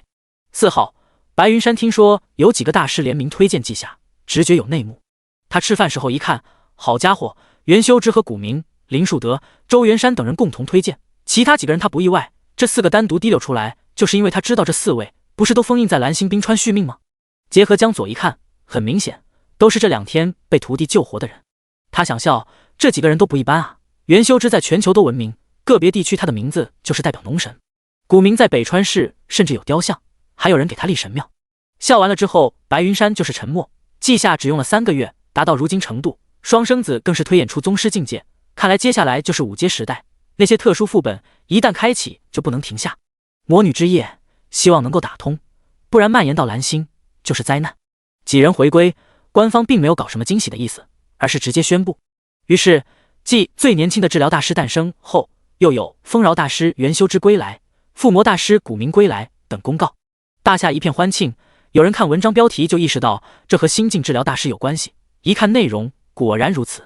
白云大师擅长净化和治疗，而他的徒弟季夏大师则是特殊系。所谓特殊，就是没有一个具体的体系划分，非常具有神秘感。可能同一个职业的特殊系，擅长的方向都完全不同。季夏对这些一概不管，他每天早上准时去蓝星冰川，下午去副本，之后就是回家感悟和理解。上次加点消耗半个月时间，所以最近他选择每天加个几级，只需要卡在90级之前就行了。这些特殊技能，熟练级一次100点，精通级一次200，现在一次300，可以说非常的低价。不过季夏也发现了，特殊技能本身没啥强力效果，主要是深入之后会让符文更加完整。他有预感，完整的符文才会让基础技能得到真正的蜕变。那些每提升30级得到的宇宙之音和秘法，可能相对于符文来说，只是这个过程中的一个小小收获。季夏相信自己的直觉，这是进化传奇血脉后得到的能力，一样没写在面板上，需要自己去发现。由季夏特意挑选出来的副本，不可能打不过，平均一个副本带给季夏1-2级的提升，大概1个月可以刷到3阶。季夏充分体会到转职体系以及次元之门带来的便利，要是真的自己修炼，不知道多久才能追上林远等人，而现在他们却在同一条起跑线。大概是每天安排的太充实，季夏就觉得时间过得很快，转眼间就到了7号，明天就是庆典。白云山有了特批的1天假期，他提前找季夏商量。季夏，你准备选哪儿举行庆典？这问题让季夏都没想到，他带着吃惊询问：师傅，这是我选吗？今天都7号了，我还以为都已经安排好，我人到场就行。白云山带着歉意给季夏解释：是我不对，没给你教导。你的庆典，当然你选择位置、布置之类，在如今很简单，术业有专攻，几个后勤人员1-2个小时就可以搞定。季夏想了下，8成给了他们家挺多便利，就道：就选择8成举办吧，具体位置他们选，我家肯定不行。白云山记下来，发送就去。接着又问：每一位大师都有专门的介绍目录，你把你擅长的东西填一下。季夏的腕表震动，收到了来自师傅的表格，其中大部分已经填好，只有能力一栏没写。季夏立马输入信息：七星续命灯、血肉操纵、原制人偶、本源修复。填好之后重新发送给师傅。白云山顺手上传，这才奇道：你的能力又有变化。季夏看着师傅腰间挂着的巴掌大人偶，一伸手就回到他手中，随后黄豆大的原质中分离出一点，落入人偶。完成之后，季夏才解释：我将所有特殊系技能提升到掌控级之后，领悟到了高级秘法自身血脉，也就是模板超越了领主级，因此接触了本源，接触了原质。江怡和那些被封印的前辈，仅仅是生命本源受损，原质是更高级更本质的力量。这原质人偶可以保证持有人濒死也能缓慢恢复。白云山吃了一惊，这人偶如此强大，比起之前的替身人偶更匪夷所思，有实力限制吗？季夏摇头，这么说吧，4阶5阶都只是接触本源，所以没有实力限制。替身人偶我现在可以制作很多，甚至不需要他们本人来，但是原质的提炼太难了，我这些天就提取了一点，所以只能给亲近的人配备上。白云山那些人偶啧啧称奇，确实有很奇特的力量，你这能力公布出去，怕是未来会很忙。季夏一摊手，面前还浮现出一串数字：功勋10290。师傅您看吧，我原本清除一些灾厄级副本，得到290功勋，然后知道我的能力后，大夏军团直接划给我1万，以10功勋一个人偶的价格，直接定了1000个。白云山立马皱眉。不过季夏在师傅说话之前解释，是我自己定义的价格，我都听林远他们说了，先遣队之类的都有一个敢死队，由经验丰富的职业者组成，每一个都是瑰宝。对于我来说，功勋意义不大，毕竟缺什么说一声就送来了，更何况我救的人挺多，所以人偶定价不高，算是福利。刚想为徒弟鸣不平的白云山沉默了，转而欣慰极了，神色柔和地看着季夏：“你已经是个合格的治疗者，有些经验，我是打算等你去了重元再说的。看来现在就适合。咱们治疗者攻击能力并非没有，而是不强。其他职业者也各有擅长，但他们几乎没有恢复手段。除了战斗型职业者，还有生活系。一个健全的社会，并不是只凭借武力就能行。对于生活系职业者来说，和平环境才适合成长；而对于我们治疗者来说，有队友才合适。不论是从什么角度出发，你能想到让利给前线战士，就已经是合格。”其实季夏能听出师傅说的很委婉，没有更直白的告诉他怎么做，他也可以用更好听的话来形容，那就是一荣俱荣，一损俱损。覆巢之下无完卵，要保证文明的存在，才可以安心的发展。二人很快就讨论好了，庆典在明天10点开始，12点吃完饭就结束。毕竟是一群大师，受人尊敬是真的，但忙也是真的。妖季夏说，他其实就是提供一个场地，一个由头，让众多大师汇聚，介绍给民众。主角是他，也是所有嘉宾。明天还正好是周末，季夏打算把父母还有季风全部带过去，也不需要什么专门的介绍，就是混个脸熟，让人知道这是他的家人。转眼间8号到了，季风跟着季夏下车后，左顾右盼，对于这个宴会的布置非常好奇。他听说要参加哥哥的大师庆典，那是激动的差点睡不着，连夜补习，认识了不少大师。现在这小伙子正在暗搓搓的和记忆对照。季夏带人进门后就说道：“爸妈，你们带阿峰吃饭什么的。今天的聚会主要是把生活系大师们介绍到台前，是有政治任务。”季春山是懂得，所以他就拉着人真的去吃东西。放心，我懂。有一说一，他们夫妻俩还觉得挺梦幻的。没看错的话，正在走过来的是荣成锻造大师江左吧？还有那个古名是附魔大师，当初北川市遭遇次元降临，他们可是一起祈福过。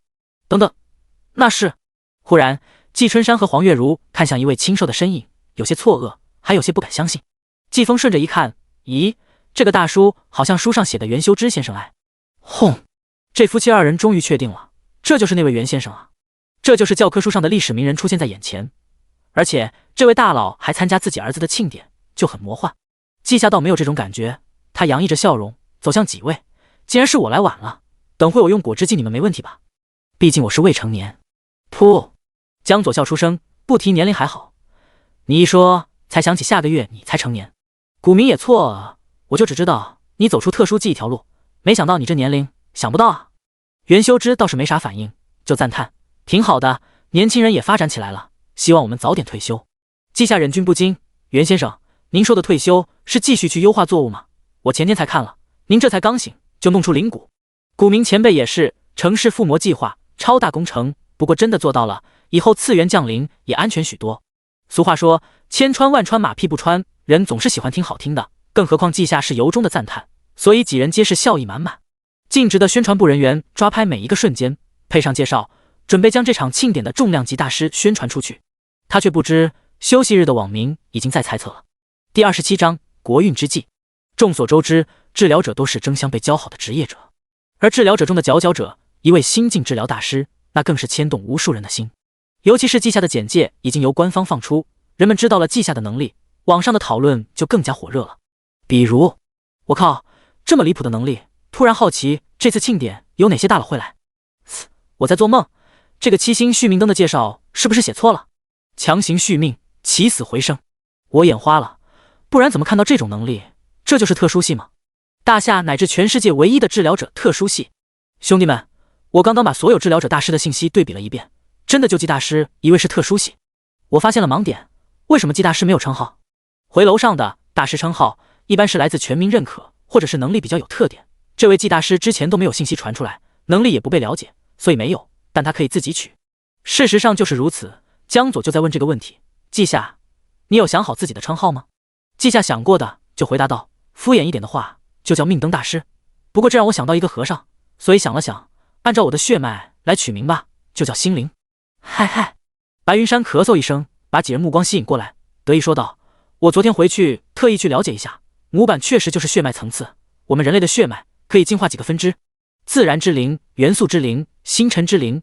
特殊系的特殊就在于学习同一个技能，感悟都不会一样，所以特殊系进化的血脉独一无二。季夏要是用血脉来命名称号，完全没问题。血脉。这时，一人带着惊讶神色走了过来，他先自我介绍：诸位好，我是博学者协会的胡说，专门研究血脉。胡苏、胡守明、胡生都是家中后辈。白云山这个治疗大师见多识广，想起这人是谁了，就配合的询问。没记错的话，胡守明和胡生都是博学者，你的血脉研究该不会能左右后辈职业吧？胡说点头，是这样没错。早年有些机遇，我有3个基础技能同时达到大师级，自身实力也一起提升到4阶，感悟知识的力量，让自身血脉升华，达到史诗级。根据宇宙之音的知识，史诗级的血脉就拥有了属性倾向，传奇级就有了名字，传说级更是刻录在宇宙之中，未来诞生的生命将会有概率遗传血脉，化作一个全新分支种族。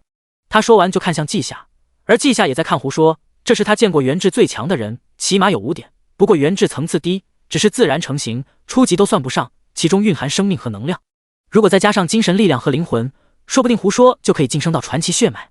这让稷下十分惊讶，毕竟从他过去的认知中，明显大夏对于血脉的认知还停留在领主级。胡说一个博学者，怎么不知道稷下的所思所想？他就解释道：8成，或者说目前城市内顶多就一些人拥有领主级血脉，史诗级血脉在荒野都很少，一些佼佼者才霸主级血脉。目前我们正在研究，期望找到一条正确的晋升之路。稷下心中一动，看向师傅，其实我有些头绪，原本打算年底见了那研究所的双生子再展开研究，看来现在可以提前一些。胡说眼中爆发出来惊喜，你有眉目？稷下点头，看到中央有个话筒，干脆走过去，欢迎诸位大师前来。刚刚讨论到血脉，刚好我获得相关知识，而诸位又是各个领域的集大成者，所以我想分享知识，看看集思广益之下能否推导正确进步路线。职业者有体质和精神属性，是生命力和精神力的外在体现，此外还有法力，代表的是能量，三者都可以凝聚核心，只要有任何一种核心凝聚，就能晋升霸主血脉，三者齐全就是圆满。圆满之后，三者合一，加上强大的灵魂，就可以成为史诗级血脉。后续我还不太明白，就不干扰各位，请问这个思路可行否？庆典宴会有100多人，性格各式各样，或许对于稷下的开场白，他们会有部分人觉得不好不正式，但是稷下一来就是王炸，直接简明扼要的说了从领主到史诗级血脉的提升，怎么做都讲明白了。于是这一瞬间，他们对稷下不会做事的未成年印象转变成不愧是少年天才，特立独行上。胡说本来就有一些头绪，现在被稷下一点拨，瞬间有了具体思路。他也上台讲自己的理解，听了稷下的话，茅塞顿开。我可以肯定这个方法是正确的。之前我和林星灵瑶研究过，苦于没有样品，无法确定正确与否，现在终于可以确定。他有些激动了，面色格外红润。血脉提升有大好处，可以在原来的基础上至少提升2-3倍实力，最主要的还是修炼速度和悟性的提升，还可以在宇宙之音中获取更多知识。感谢稷下，总算完结一个课题了。稷下笑道：胡说大师，你已经总结出来，我只是提供一点证据。在场的都是大师，没有用外挂，纯靠天赋的那种，所以刚刚说完，还有胡说这个博学者协会会长，如今博学者第一人的肯定，瞬间就有几人照做。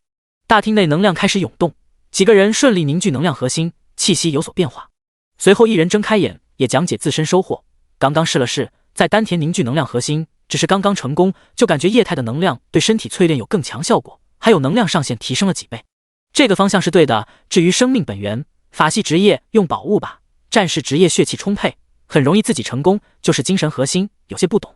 众人畅所欲言，有想法就立马说出来，100多个大师的灵感碰撞，诞生更多火花。但一个庆典也变成了讨论大会，但每一个人都觉得收获颇丰。到了12点多的时候，厨艺大师齐磊本来讨论的面红耳赤，却忽然上台，嘿嘿，我突然想到一件事，有几种大师级料理是增加气血和生命，要是长期食用，完全能达到凝聚生命核心的标准。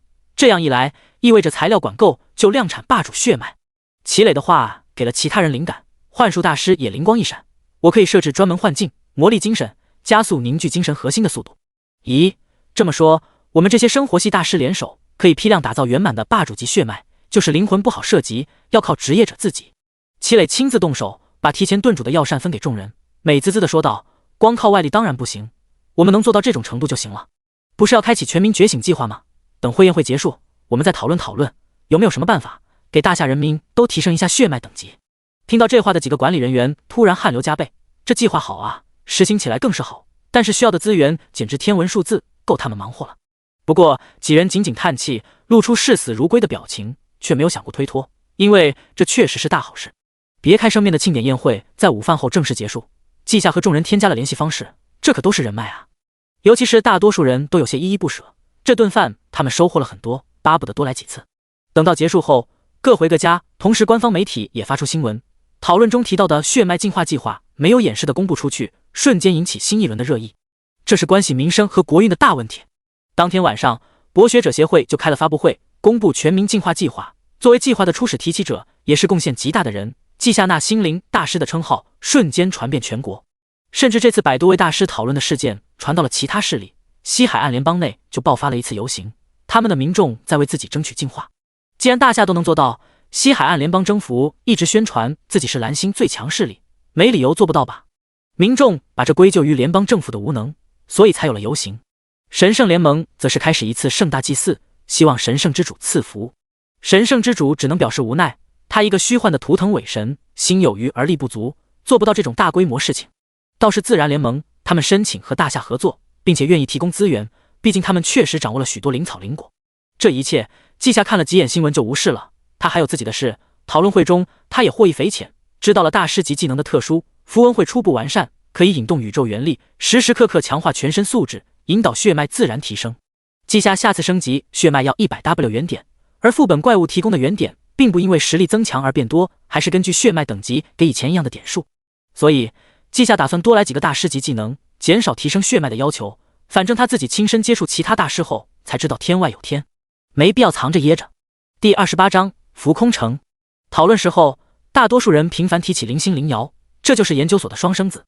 他们并非老前辈，实际上只是24岁的年轻人，而且他们真的掌握了上百种大师级技能，虽然都是大众类型，但那也是堪称逆天。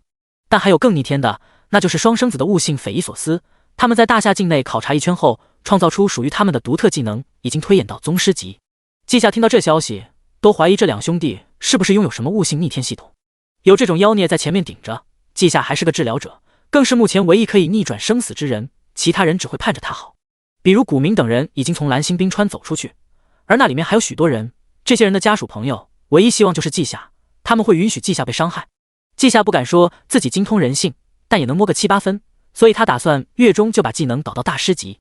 不是他要拖时间，而是每天一次副本积累的原点要月中才够，毕竟是3个技能，一次300，一共需要27000，其实不多，主要是灾厄级副本并不是怪物多。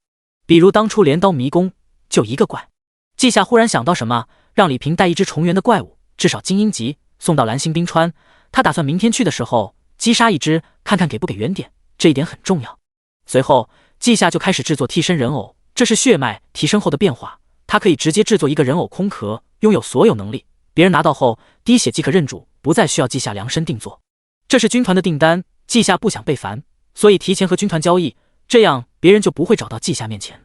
季夏的意思很明显，这些人偶直接交给军团，你们想要就去争取，等到他的浮空城建造起来，到时候就放在浮空城，然后交给其他单位采购，反正已经可以小批量制作，满足真正处境危险的人即可。第一批100个，季夏制作好了就自己去冥想修炼，而李平很积极的打包运送，直接人力使用传送阵送到重元战场。早已经接到信息的几个军团等候多时，李平刚刚出传送阵就被几乎凝固的气势震慑。当然这并不是针对他，所以察觉李平到来，众人瞬间和和气气。陆凤一个瞬移来到李平身边，双手做事就要接住箱子，热情地说道：您就是心灵大师的助理李平先生吧？我是刀锋团的副团，重元危险无比，所以我们直接来这儿等候。这一箱替身人偶我亲自带回去。李平不动声色地观察四周，传送大厅的警卫都在，但他们没有驱逐这些穿着迷彩战甲的人，看来都是正经人。他也在瞬间想到，这些人来并不是堵他，而是为了抢到物资。对于物资，他知道季夏的想法，就没有放手，直接走到空处往地上一放，然后说道：季大师让我先送第一批100个人偶过来，应急用的，后续还有，所以希望诸位按需分配，不要造成不必要的损失。使用方法：滴血即可，可以提前注入生命力和法力，需要时候再提取。人偶必须放在外界，最好距离自身10米以内，否则有一部分致命攻击抵挡不了。特殊场景无法携带，那么保证人偶和本体距离在10公里内也可以，但这样不能保证抵挡致命伤。众人认真听着讲解，生怕遗漏什么。等到李平讲完，他直接后退，进入传送阵离开。这时候众人才如梦初醒，无他，这替身人偶太厉害了，即便是面无表情的警卫都忍不住侧目，望着那半人高的箱子，充满了好奇心。这就是新晋心灵大师的神奇能力吗？李平曾经也是这边出来的，自然清楚老同事们的作风，他都那么说了，还是以季夏的名义，就不用担心意外。事实和他想象的差不多，几个特殊军团的人干了一架，刀锋团胜利，拿走80个人偶。但陆凤临走前说道：“这次清理虫巢，我刀锋团多出80人，能用掉的资源才算资源，再宝贵的东西一直放着也无法产生价值，所以拿到人偶，他们就打算消耗掉。”第二天，刀锋团的滚刀肉们凯旋归来，心灵大师的名头就这么在重原传开了。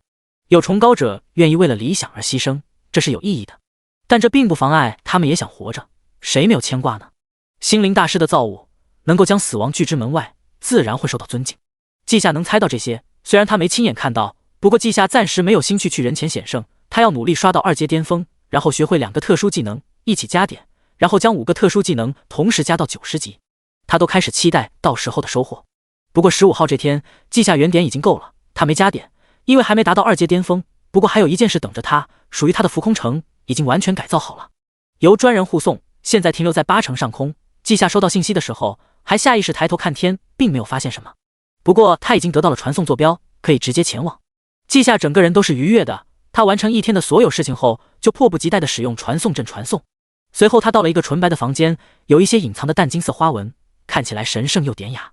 这里没有任何人。季夏在传送厅门口看到一个光幕，在他靠近后，立马有清脆的机械音响起：“尊敬的主人，欢迎您归来，我是浮空城之灵，您可以为我取一个新的名字。”大夏科技发展的不错，早就有人工智能。季夏随口说道：“那就叫星辰，有指引吗？”星辰很高兴为您服务，请主人前往浮空城核心控制室，掌握核心之后，才能完全控制浮空城。好的。季夏跟着虚拟的绿色箭头前进，他发现路上还有其他建筑，在他看过去的时候，会自然浮现出虚拟文字，有修炼室、休息室、餐厅等功能区。而核心控制室竟然是往下走，通过一段布满奇特纹路的走廊后，季夏来到了平平无奇的透明房间。四周一片黑暗，墙壁是透明的。季夏到来后，墙壁发光，显示浮空城的整体面貌。季夏略微惊讶，还带监控。星辰的声音响起：“是的，主人，在此地可以随时监视浮空城，请您朝着控制核心输入自身独特能量，即可认主浮空城。”季夏一弹指，星光迸射到水晶球上，这是元智。这一瞬间，季夏的精神脱离，仿佛和浮空城融为一体。他获得了一些信息。浮空城并非大夏打造，而是从一处遗迹发掘，通过改造之后，才有了浮空城面世。一座浮空城大概半径为200米，也就是12万平方米左右。面积并非重点，它的特殊在于可以融合一个次元世界。星辰也不是人工智能，而是浮空城的器灵。要怎么改造浮空城？只要认主之后提供材料，器灵就能做到。因为季夏是治疗者，所以功能区之中已经有专业的治疗室，包含休眠室、封印室、疗养室之类，还有几栋没有表明功能的建筑，季夏可以自己改造。季夏先把传送坐标更改，换成一个申请，通过后才能传送。然后是居住区，季夏给家人分好房间，也给李平等人安排好。治疗大师会有属于自己的团队，所以居住区能安置许多人。季夏后续会慢慢招募。当然，按照师傅说的那个有天使的副本情况，他可以不用招募，到时候直接收服天使族就行。这个智慧种族能够辅助主人做事。要不是云中城副本融合会带来变化，季夏现在就想给浮空城改造。最终季夏忍住了。这一夜，季夏是在浮空城休息的。第二天，例行让2个前辈复苏之后，季夏在蓝星冰川副本外的基地里看到了李平送来的虫子，它就是一只淡绿色的螳螂，当然体型非常大，看起来和一只大型犬差不多。螳螂的双臂上有隐藏起来的利刃，仿佛能把金属笼子一分为二。不过现在它被一些特殊锁链封印，根本无法挣脱。季夏对外的由头是实验，螳螂没有抵抗能力，他轻易抽取一缕生机，制作出命灯，而后其灯油被季夏掠夺，化作不足 0.1 单位的原质。螳螂也在这一瞬间死亡，身体眨眼间腐朽，连颜色都褪去，变成了淡灰色的泥塑。季夏凝聚法力，打击到螳螂身上，栩栩如生的泥塑破碎，泥土洒在地上。与此同时，季夏注意到他的原点加50。没错，同样是精英级荒野重原的虫子怪物，比次元副本的怪物多10倍原点，并且这原质无比纯粹，和季夏算是同出一源。季夏猜测，这是因为他们的身体都是由蓝星孕育。季夏笑了，看来他可以换一种提升途径。第29章，艰难的生存环境。明眼人都能看出来，林远和周浩是为了配合季夏才一直跟着他，也没人让他们离开。没意外的话，他们俩也就是季夏的队友了，所以季夏的决定在下午刷副本的时候告诉了2人。然而和季夏的预想不同，只听林远说道：“可以是可以，不过外面升级很慢的，而且你真的不关注一些消息吗？”他的眼神一言难尽，不过林远还是比较负责的，有什么风吹草动，你们这些大师是最先知道的。记下，你应该有加入大师的群组吧？没事可以多看看。记下就在副本打开设备，他当然在群组里面，里面不仅有人聊天，还像个机关枪，分分钟上百信息，所以他都没看，现在就立马浏览信息。然后他明白了，这样啊，看来以后再去重圆吧。不出意外，这次攻略5转副本，我肯定在攻略总名单上。周浩点头，100%在的。我师父说，军团打算开启5转副本封印，拿到更高阶的知识，是时候诞生5转和5阶职业者了。季夏看到其他大师反复提起魔女之夜，熟悉的名词，但他不知道内容，就问林远：“你知道魔女之夜是什么吗？”林远迷茫，这个他没关注过。谁知周浩露出笑容：“这个我在卷宗看到过，去年给师父整理资料，看到里面提起5转以上次元的特殊性，就特意关注了一下。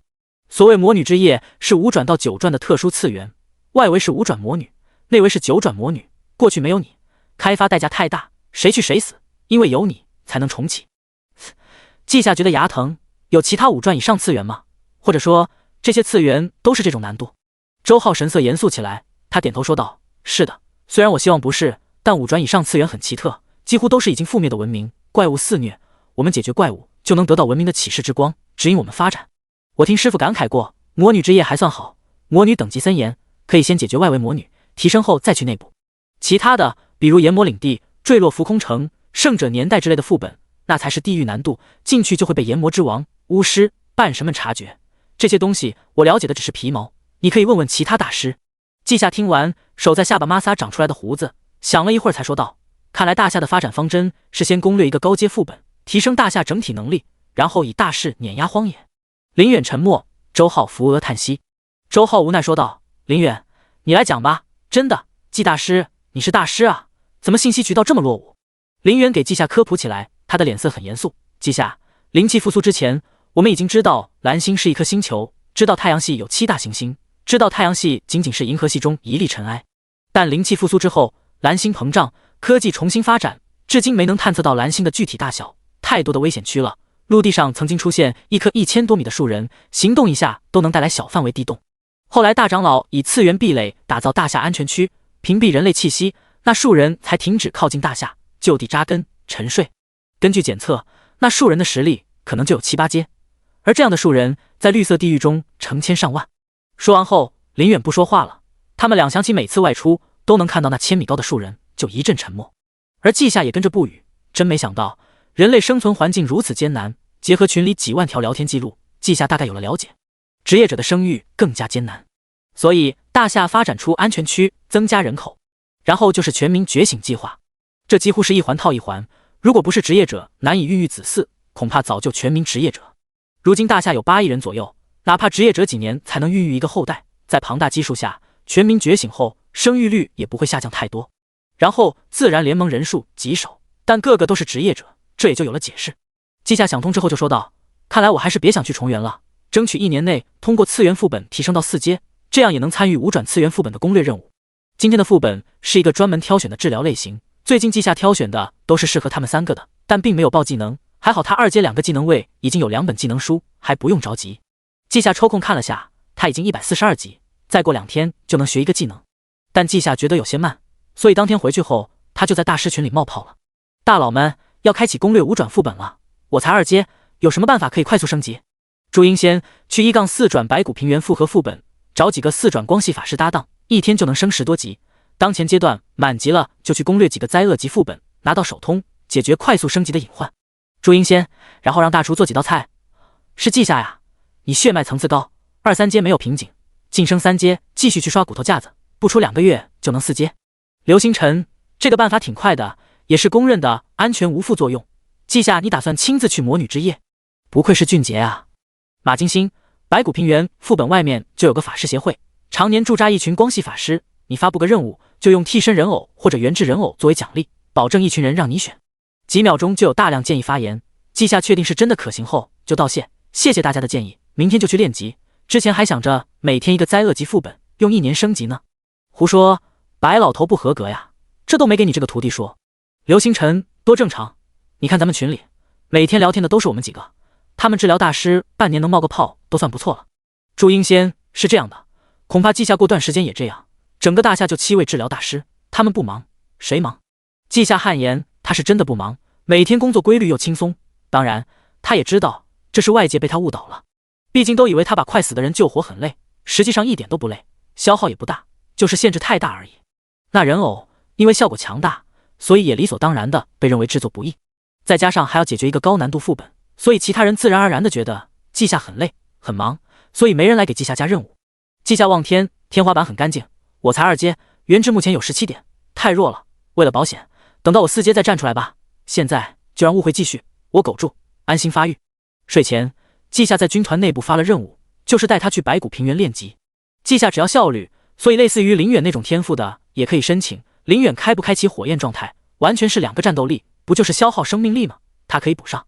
这一夜，稷下睡得一如既往的舒服，而各个军团内精挑细选了一些人报名参与任务，所以第2天，稷下起床的时候就罕见的沉默了。不是4阶神圣骑士，4阶神圣烈焰法师，4阶净化游侠，见鬼了！你们这些大佬来带我练级，是核弹打蚊子吗？稷下吃着早餐，觉得他低估了自己的影响力，哎，选几个普通的吧。然而不等稷下选择，他就接到了电话。喂，师傅，有什么事吗？听说你想快点升级，听我说，你找几个厉害队友，然后申请白骨平原半个月的单人使用权，再用功勋购买特殊组队契约，整个副本世界的能量都会流向你，顶多半个月就能4阶巅峰。啊！稷下听懂了，所以很震撼。师傅你没开玩笑吧？这么快？白云山解释，这是全民觉醒计划的副产品，他们研究过如何快速提升，这种方法最快，但不可复制，不能普及。另外，我们之所以一直卡在4阶巅峰，不是升级慢。你问问古明他们，是不是10几年前我们就4阶了？这事儿啊，是拿不到高阶超凡知识。假如你成长起来，就能快速拿到。本来想的是等你慢慢成长，不给你压力，结果你自己提出来了，那就别怪他们不客气了。哈哈哈。通话结束，稷下还有点感动，他以为他是被放养，没人管，结果只猜对了一半，确实是放养，但是内核不同，是其他人怕给稷下压力。这个很好猜测，大概率是年龄惹的祸。稷下穿越过来的这个身份是个未成年，上面大概想的是，既然都这么多年了，也不急这几天，所以想给稷下一个正常的成长环境。但是就像白云山说的那样，如果稷下主动，那就不同了，瞬间就有最优的选择拿到稷下面前。也因为师傅专门的提醒，稷下就把刚才3个人给确定下来，然后购买几张契约。之所以是3个的队友，就是因为这个特殊契约只能组成4人小队。第30章神奇的相爱相杀。稷下没忘先去蓝星冰川救2个人，然后才去的白骨平原副本。事先添加过群组，通知在副本门口见面。稷下一眼就看到3个特别骚包的职业者，他们的装备花里胡哨的，引人瞩目。同时，这里也没有其他人职业者，包括守卫也不在，这也正常，毕竟他们这个4人小队把副本打穿都没问题。另外，这个副本的传送门很有趣，稷下曾经看到的都是蓝色漩涡，这一次竟然是黑色方框，然后中间是一面动态的紫色幕布，上面有光点在闪烁，看起来更像艺术品，而非次元之门。心灵大师来了。大师好，终于见到大师了。稷下来到这里，另外3人很激动。4阶巅峰神圣骑士阳光，4阶巅峰神圣烈焰法师李青山，4阶巅峰净化游侠古之灵前来报道。职业者的容貌都年轻，所以稷下也不猜测年龄，直接就说道：我是稷下，接着来练级，麻烦你们了。不麻烦，副本已经闲置1夜，怪物肯定多，咱们现在就开始吧。阳光这个神圣骑士一身银白色重甲，声音浑厚，给人强烈安全感。他这个职业特殊主属性也是魅力，不过和治疗法师表现的效果不同。稷下使用契约后，4人进入副本，阳光身上释放一个光环，稷下就感觉自己各方面属性都有增强。而后李青山再挥手，每人都被金色火焰护盾包裹。古之灵已经拿出了弓箭，朝着天空射出一根白色箭矢，下一刻，昏暗的副本内下起了箭雨，地面上苏醒的骷髅架子纷纷被净化。稷下还在为副本环境惊叹，这里的天空是乌云，脚下是一望无际的白骨，它们还会发出咔嚓的响声，不断有骷髅从中爬起来，从眼眶能看到头颅里面的苍白魂火。在队友都出手后，稷下制作4盏命灯，同时为其他3制作各自的原制人偶。恢复法力的技能我就这一个，怕是要拖后腿了。稷下有些感叹。虚庸庸一声，马蹄响起，阳光召唤出他的坐骑，那是一头浑身雪白的高大龙马。在马背上，阳光小心收起人偶才说道：不用担心，带人练级本身就不需要你出手，对付这些被克制的骷髅怪，小技能就能解决。古之灵同意，对，刚才我就射了一支普通净化之箭，就清了大片怪物。李青山拿出一把火红色的法杖，狠狠在地面上一杵，金色火焰形成火环，不断扩散，沿途的骷髅集体被消灭。他也道：“没错，所以季夏，你可以找个地方看看书，或者研究技能。等我们刷完一遍，你大概就能3阶了。”季夏惊讶：“这里的怪物那么多吗？”古之灵是个超远程弓箭手，一边朝着天上射箭，一边回答季夏：“是啊，这个次元不太简单，更像是一个世界的碎片，没有 BOSS， 没有掉落品，只会源源不断生成骷髅怪。之前胡说大师来研究过，据说白骨平原是亡灵界的碎片，有亡灵之神的痕迹。”季夏只觉得信息量很大，沉吟后才提出一个意见：“你们知道的，我才成为职业者没多久，许多方面不了解，能聊聊这些吗？”古之灵穿戴皮夹，凹凸有致，一头短发，精干利落。他飒然一笑：“好啊，我知道的都给你说说，不用你浪费时间去了解。先说次元吧。根据次元研究所的探索，次元是另一个破碎世界的本源。在降临蓝星后，小型碎片结合我们的幻想与文明，诞生了诸多次元副本。而大型的本源碎片就形成了白骨平原、天空城、地下城之类的遗迹，蕴含另一个世界的痕迹，区别从传送门能看出来。我想想，我就是次元研究所的出身，知道的比较多。似乎有个说法，那个破碎的世界经历了一场浩劫，神奇从神国坠落到主物质世界，变成了圣者，然后被其他传说级强者、半神强者们围攻，神奇陨落，最后把世界打碎了。白骨平原还有亡灵之神的神殿，法师可以在这里转职成死灵法师，当然这需要契合的天赋才行。有亡灵法师诞生了吗？季夏觉得亡灵法师很强，一个人就能制造亡灵天灾。哈哈，问得好，哈哈哈。然而季夏的问题引起3人大笑。阳光的正能量光环全自动杀怪，不影响效率。他给季夏解释，那个神殿传承恐怕有大病，正经法师去都无法触发转职，但我们这些光系和神圣系的过去就会触发。根据研究所的考古，明白这是亡灵之神对于光明神的恶趣味，他们互相敌对，都试图污染对方的力量。我们打算等晋升5阶后，暴力破解神庙传承。3人对季夏没有保留，说起亡灵神庙，自然就提起了自然神庙。自然联盟就是得到了其中传承，然后壮大起来，从而建立势力。神圣联盟同样如此，得到了光明神传承。不过自然联盟信仰的是蓝星，神圣联盟信仰他们的主，并且用一缕神火创造了一位人造图腾神，该神被信仰侵蚀，保护人类就是他的职责。季夏都想鼓掌了，真精彩。但他还听到了更精彩的，那就是太阳岛这个势力。本来季夏以为这是隔壁小日子过得不错的岛国，然而并不是，那个国家早在灵气复苏时候就沉没了。现在的太阳岛是当初世界大乱后一群流民组建的势力，他们看到其他神圣自然联盟的做法后，选择信仰太阳，认为太阳中也有一位神灵。太阳神自然是不存在的，但恒古以来，太阳在各个文明都有神话，信仰力量汇聚，加上灵气复苏，还真降下力量。太阳岛的牧师和圣骑士能够使用火系神术。几人把蓝星势力八卦了一遍，如今大家分布在各地，距离远到可怕，几乎没有交流。或许当各自出现9阶强者后，才可能降服荒野怪兽，打通交流之路。有3人保护，季夏在白骨平原很安全，所以第2天开始，季夏就拿出师傅给他的心得，安心研究起来。白云山对季夏毫无隐藏，他自己会的全部记录下来，有些地方还采用附魔手段，把自己的感悟留在符号内，看着符号就能亲身体会。如此一来，季夏对于进化力量越来越深入。星光进化虽然不能提升等级，但它代表的符文却更加完善。也因此，季夏通过进化符文看到了星光进化的全貌，那是一个绝对完美的圆球。这是季夏看到后的第一感觉，很神奇。也是看到它，季夏才明白为何不用升级，因为这是一个完整的符文，只要季夏实力足够，就能发挥出完整效果。它是属于传奇血脉的天赋神通。原来基础技能加到后期，等到符文圆满，就可以得到神通。季夏觉得震撼，基础技能竟然如此有潜力，但自己又需要什么层次的实力才能发挥一个神通的真正效果呢？季夏不知道，但他感觉9阶都不一定行。不过季夏已经知道9阶之后是史诗级、传奇级、传说级、半神级、真神级，而他一个传奇生物，恐怕就需要拥有传奇实力，才能正常使用自身的天赋技能。任重而道远。刷本2天半之后，季夏找林远2人去拿到一个灾厄级2转副本的手通，将根基夯实，成功晋升3阶之后，继续回到白骨平原。这次也将连接和心灵感应技能使用。连接技能还算是个和治疗相关的能力，季夏理解。然而心灵感应和治疗技能完全无关。季夏一边加点一边研究，期待有什么惊喜。不出季夏所料，连接升级后就是增加刺激目标得到的效果，并且增加人数。但心灵感应很神奇，6级可以和目标进行心灵对话，16级可以让多目标之间心灵沟通，26级理解目标散发的精神波动。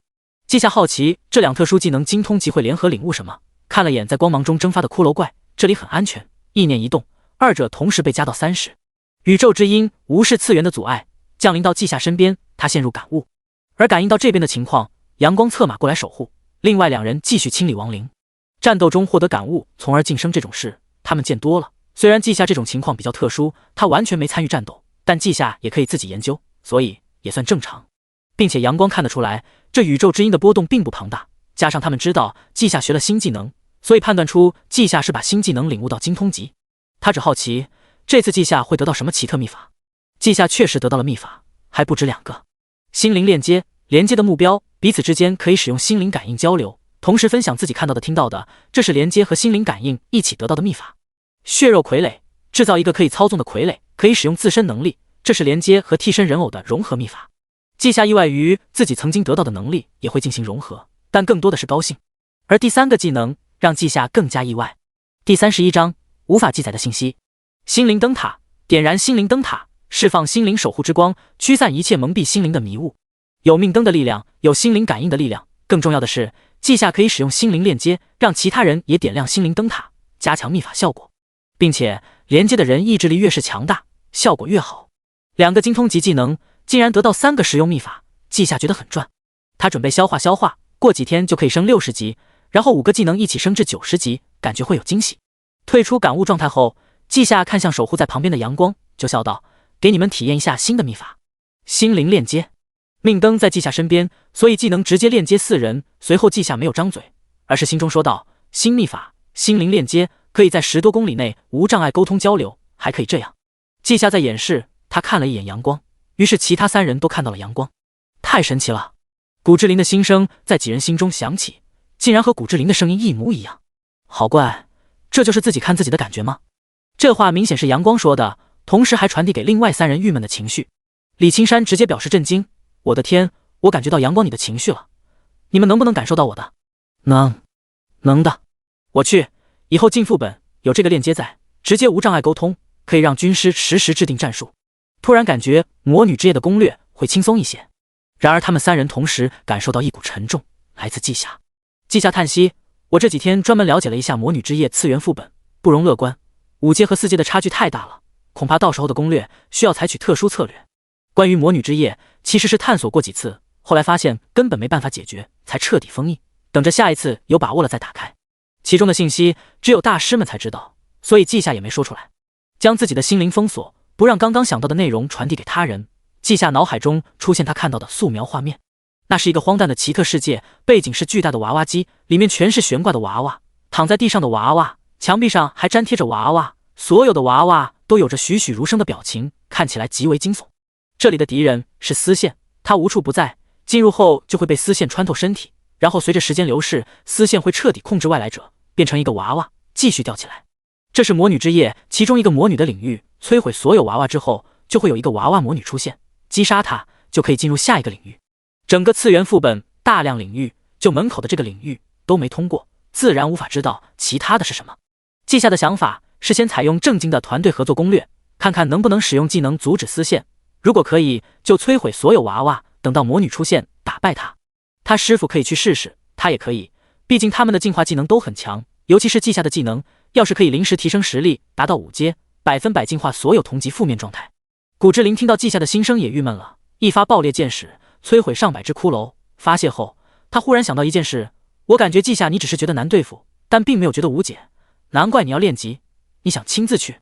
季夏没否认：是的，这种危险副本有符石可以保证传送离开，那么我使用命灯强行续命，起码可以拿命堆过去，并且不会真的要命，或者干脆自杀流，我觉得可行。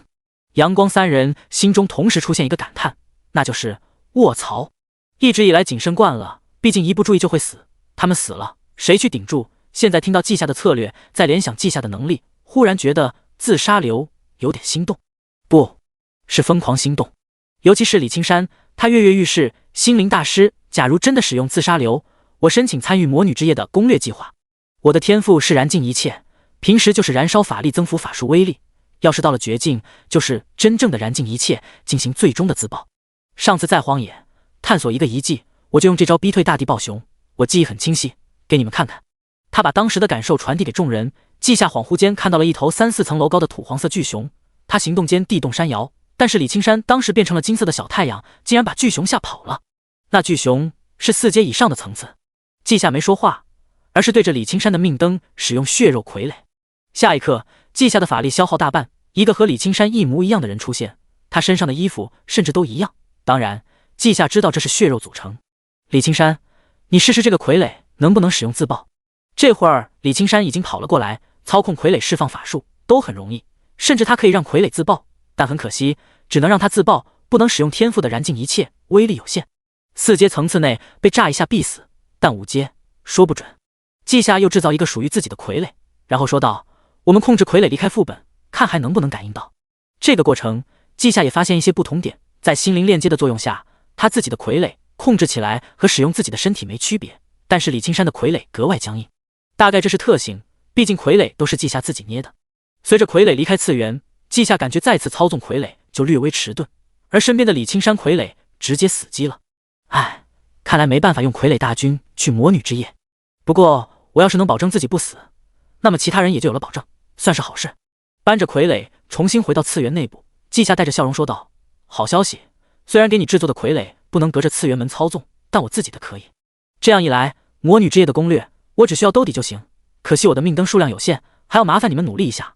我感觉实力越强，技能领悟起来也更容易。”听着季夏的话，三人眼睛都在发光，阳光拍拍胸脯：“大师放心，保准给您刷到4阶。”李青山也激动：“我记得当年攻略第一个4阶次元，死伤惨重，这次有大师您的能力，可以减少更多损失。攻略5转的次元并非简单事情，人是社会性动物，阳光他们几人实力不算顶尖，因此不会参与次元攻略，但他们有认识的朋友会去，能减少伤亡，自然是愿意出力。”季夏看向白骨铺就得平原，咔嚓咔嚓，骷髅们不知疲倦，不知恐惧，不断死亡，又不断爬起来。他们在光辉中被净化，身体化作粉尘，本源在规则的力量下流向季夏，每时每刻上千骷髅死亡，让季夏时不时就能提升等级。现在他的元智因为天赋直接加了100，每次升级还会略微提升，都快达到150。这并不是单纯的增加一个数值，而是季夏的灵魂、身体等全方位变强，然后才让元智增加。季夏感觉他提升起来确实没有瓶颈，只需要能量的堆砌就自然而然晋升，哪怕有技能层次的需求，也已经通过加点满足。这天，在3个队友打鸡血的情况下，季夏从180级达到了196级，整个平原都被净化了一遍，新的骷髅开始诞生。因为他们成长需要一个过程，所以夜晚时分，季夏等人都会回家休息。季夏惦记着魔女之夜次元副本，也没休息，就在群里和大家讨论，今天测试过了新领悟的秘法，让我可以隔着次元之门操纵傀儡。开启魔女之夜次元后，再让我试试，要是成了，别的不敢保证，但队友的命我能保住。胡说，最近养成习惯看一下群，果然又有惊喜。玩偶魔女就是我在分析，娃娃机是个特殊结界，在里面死了就会化作娃娃。季夏，12月你就能4阶，到时候我们先测试一下技能，然后再去参与攻略。5阶很特殊，是本质的对拼，我怕你等级不够，命灯不一定挡得住结界的规矩。季夏直接戳了一个私信：前辈，有魔女之夜次元的影像资料吗？我查看的信息中是一些手绘图片。一间办公室内，胡说面前是虚拟屏幕，桌上是素描纸，他手上是铅笔。看到季夏发来的问题，他打开视频，对房间进行全景模拟。季夏仿佛穿梭时空，来到这间房间，他第一眼看到的就是桌上的画，顿时吃惊。娃娃机，各种娃娃，这就是魔女之夜次元。胡说点头，没错，你看到的都是我绘制的，真实的次元中蕴含更高级的力量，我们能看到却无法拍摄留影，也就是凭借印象中的画面绘制出来，甚至还不能加上色彩，否则的话就像这样。只见胡说给素描纸加上颜色，那一瞬间纸张灰飞烟灭。第32章天命之子。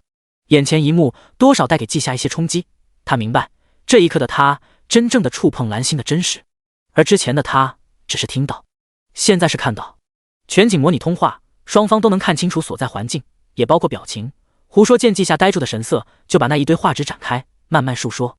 我们的世界灵气才刚刚开始复苏，而另一个世界早已经发展了无数年，有着精妙复杂的规则。他来到蓝星，和灾祸、幻想融合，化作一个个奇幻次元。这是机遇，但实力不足，那就是毁灭天灾。实际上，没有你出现，我们明年也会开展开拓计划，主角是林星林瑶，别惊讶，过几天他们就会空闲下来，你们可以好好聊聊，我们都很期待你们的碰撞。稷下电光火石之间，灵光一闪，问道：“是因为宗师技能？”胡说没回答，反而慢条斯理地打开抽屉，取出一颗无色透明宝石。它外部有金属框架，构成精美图案，看起来是某种文字或者符号。此时此刻，胡说仿佛忘了稷下是投影，将宝石递给稷下，而稷下下意识接过。意外发生了，无色宝石绽放金色光辉，跨越空间，真的出现在稷下手中。稷下瞳孔放大，不知所措地盯着手中突然出现的金色宝石。这灵魂宝石，根据我们对过去文化的发掘，这东西是某个幻想中的物品，是灵魂力量的巨献，甚至可以衍生一个新的职业。它蕴含诅咒和不祥的力量。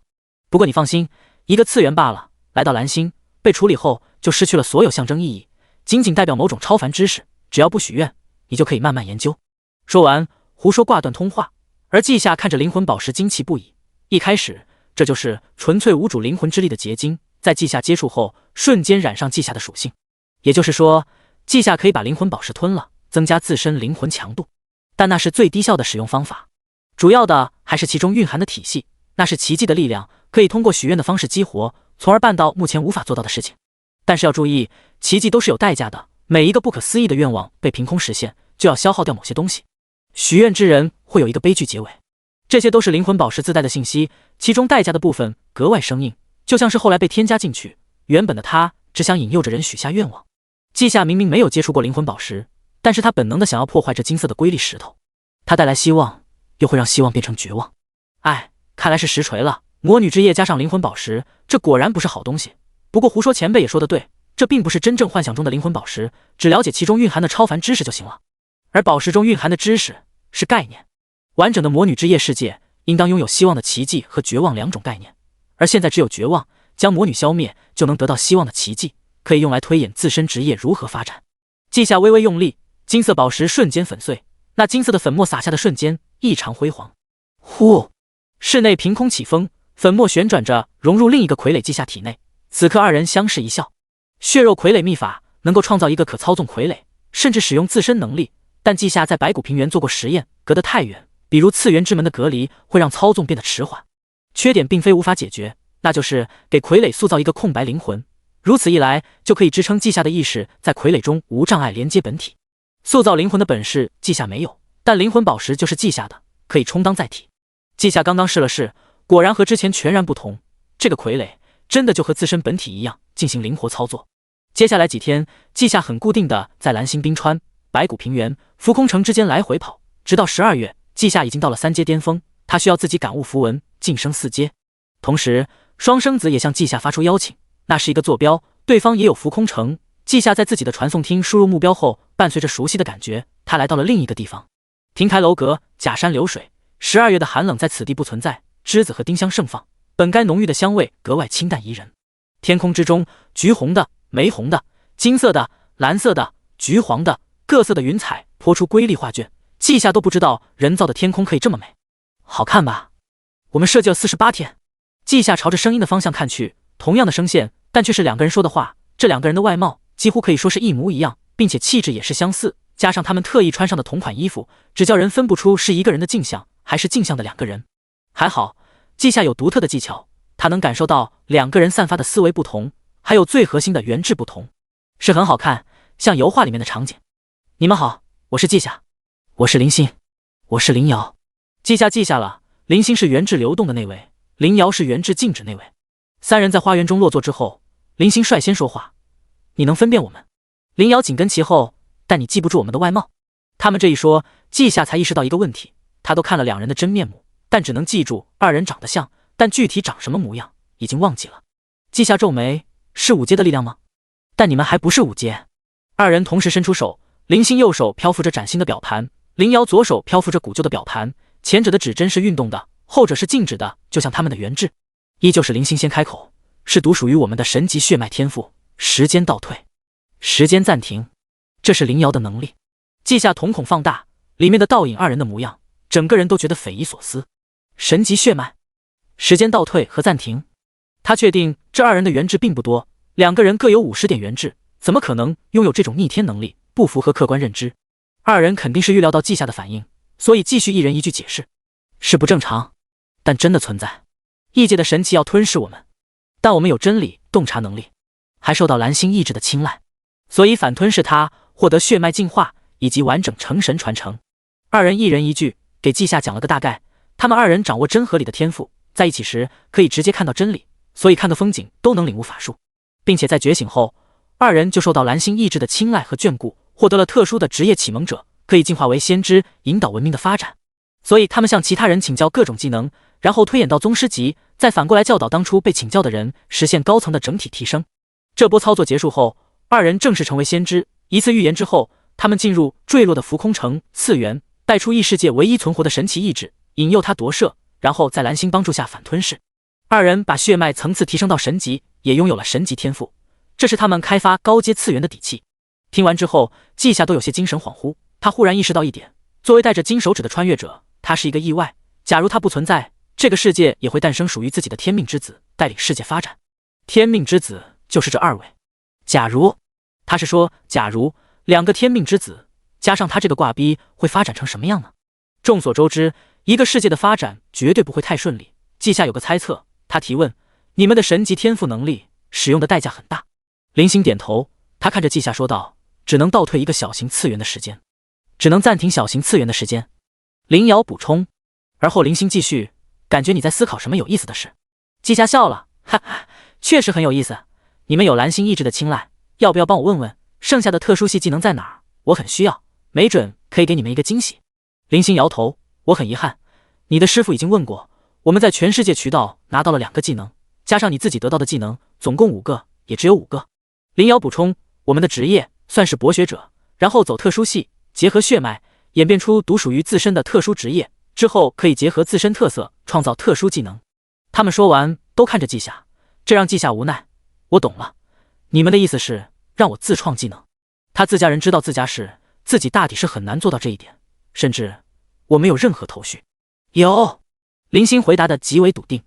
叮铃，灵魂宝石被放在桌子上，发出清脆声音。林瑶变得很迷茫，他说道：大夏的发展，蓝星的发展注定是坎坷不平，甚至有灭绝的风险，不然蓝星意志也不会插手。但是林星接上，你不同，你就像一个奇迹。第33章命运的星辰。季夏的异军突起让林星、林瑶很迷茫，这么强的治疗者，大夏还有灭亡的风险，敌人那么强吗？这没道理的。他们尝试着询问蓝星意志，得到一个答案：未来没有季夏的存在，并不是说季夏死了，也不是说季夏未来没成长起来，而是季夏属于意外。就像原本计划的事情中突然闯入一个计划之外的人，他能带来变数。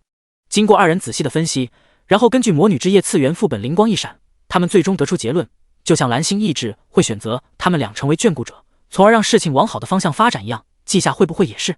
万物都有求生本能，可以趋利避害，所以他们认为季夏就是奇迹的代表，代表胜利天秤朝着他们倾斜。对于此，二人自然会给予季夏一些帮助。季夏，每个职业的特殊系都只有5个技能，他们带给你启发，是承担引路人的责任，之后就需要我们自己创造技能。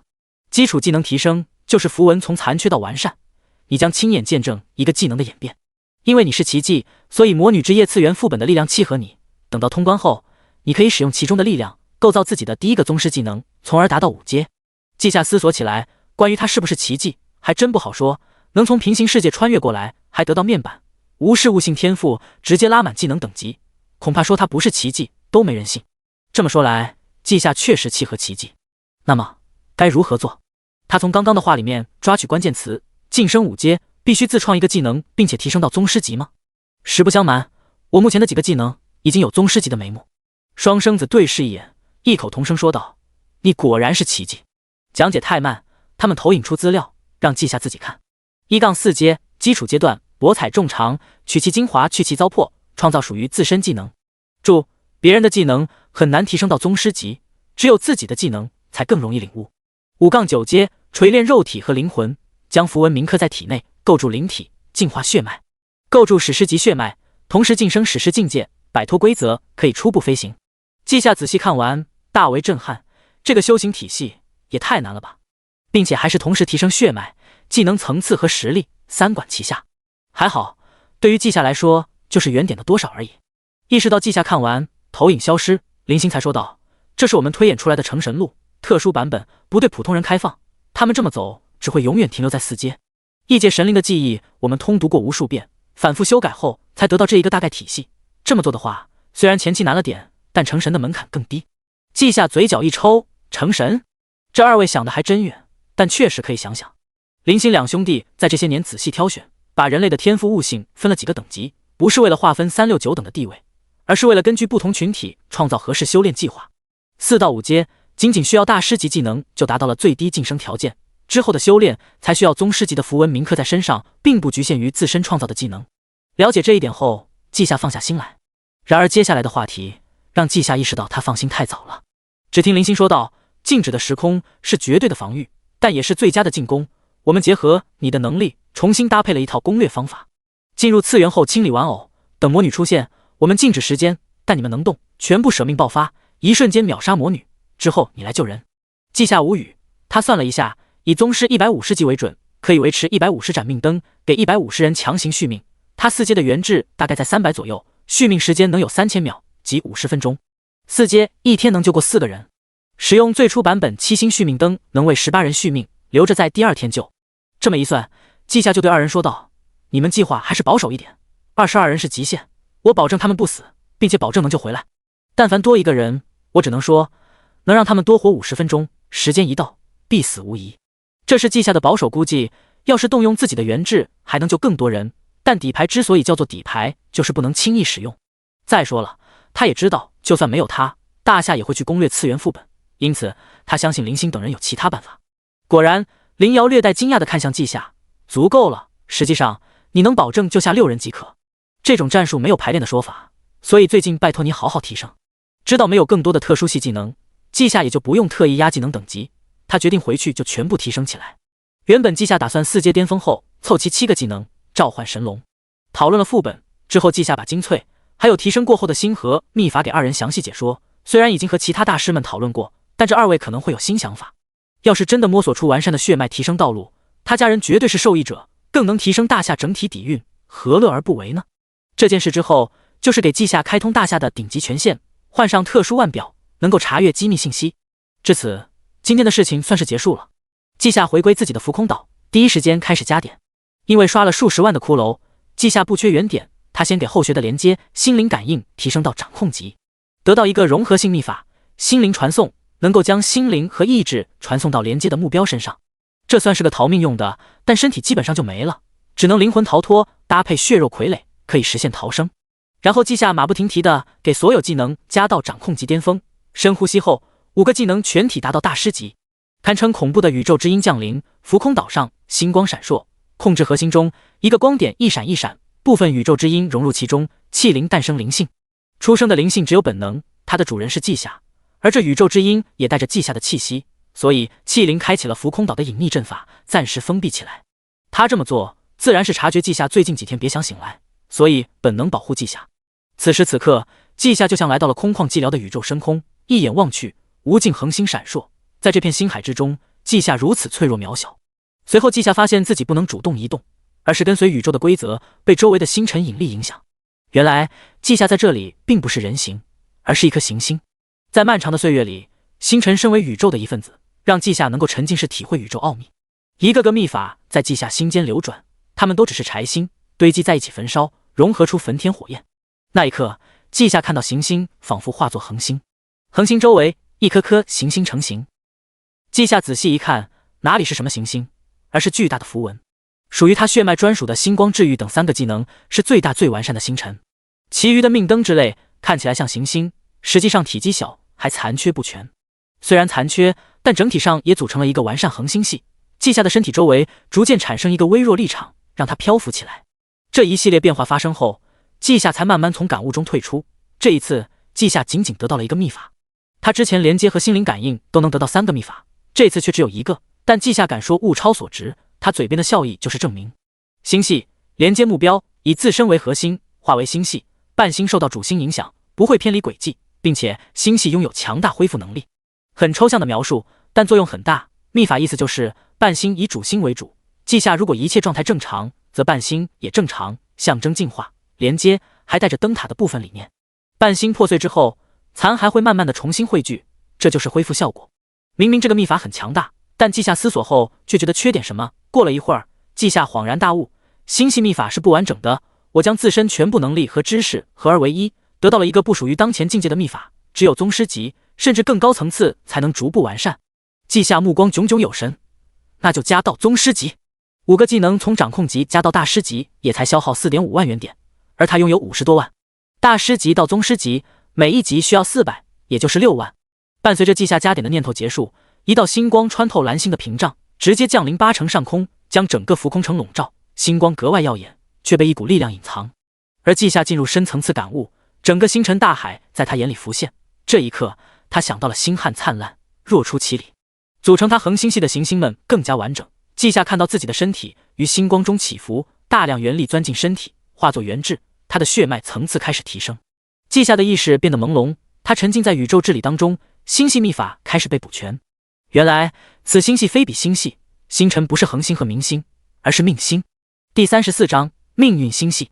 命星系列1，点亮一颗命星，在接下来的3分钟内将获得命运的眷顾，能够在遭遇危险时示警。2，点亮多颗命星，连接彼此命运，将致死伤害分摊到其他命星上。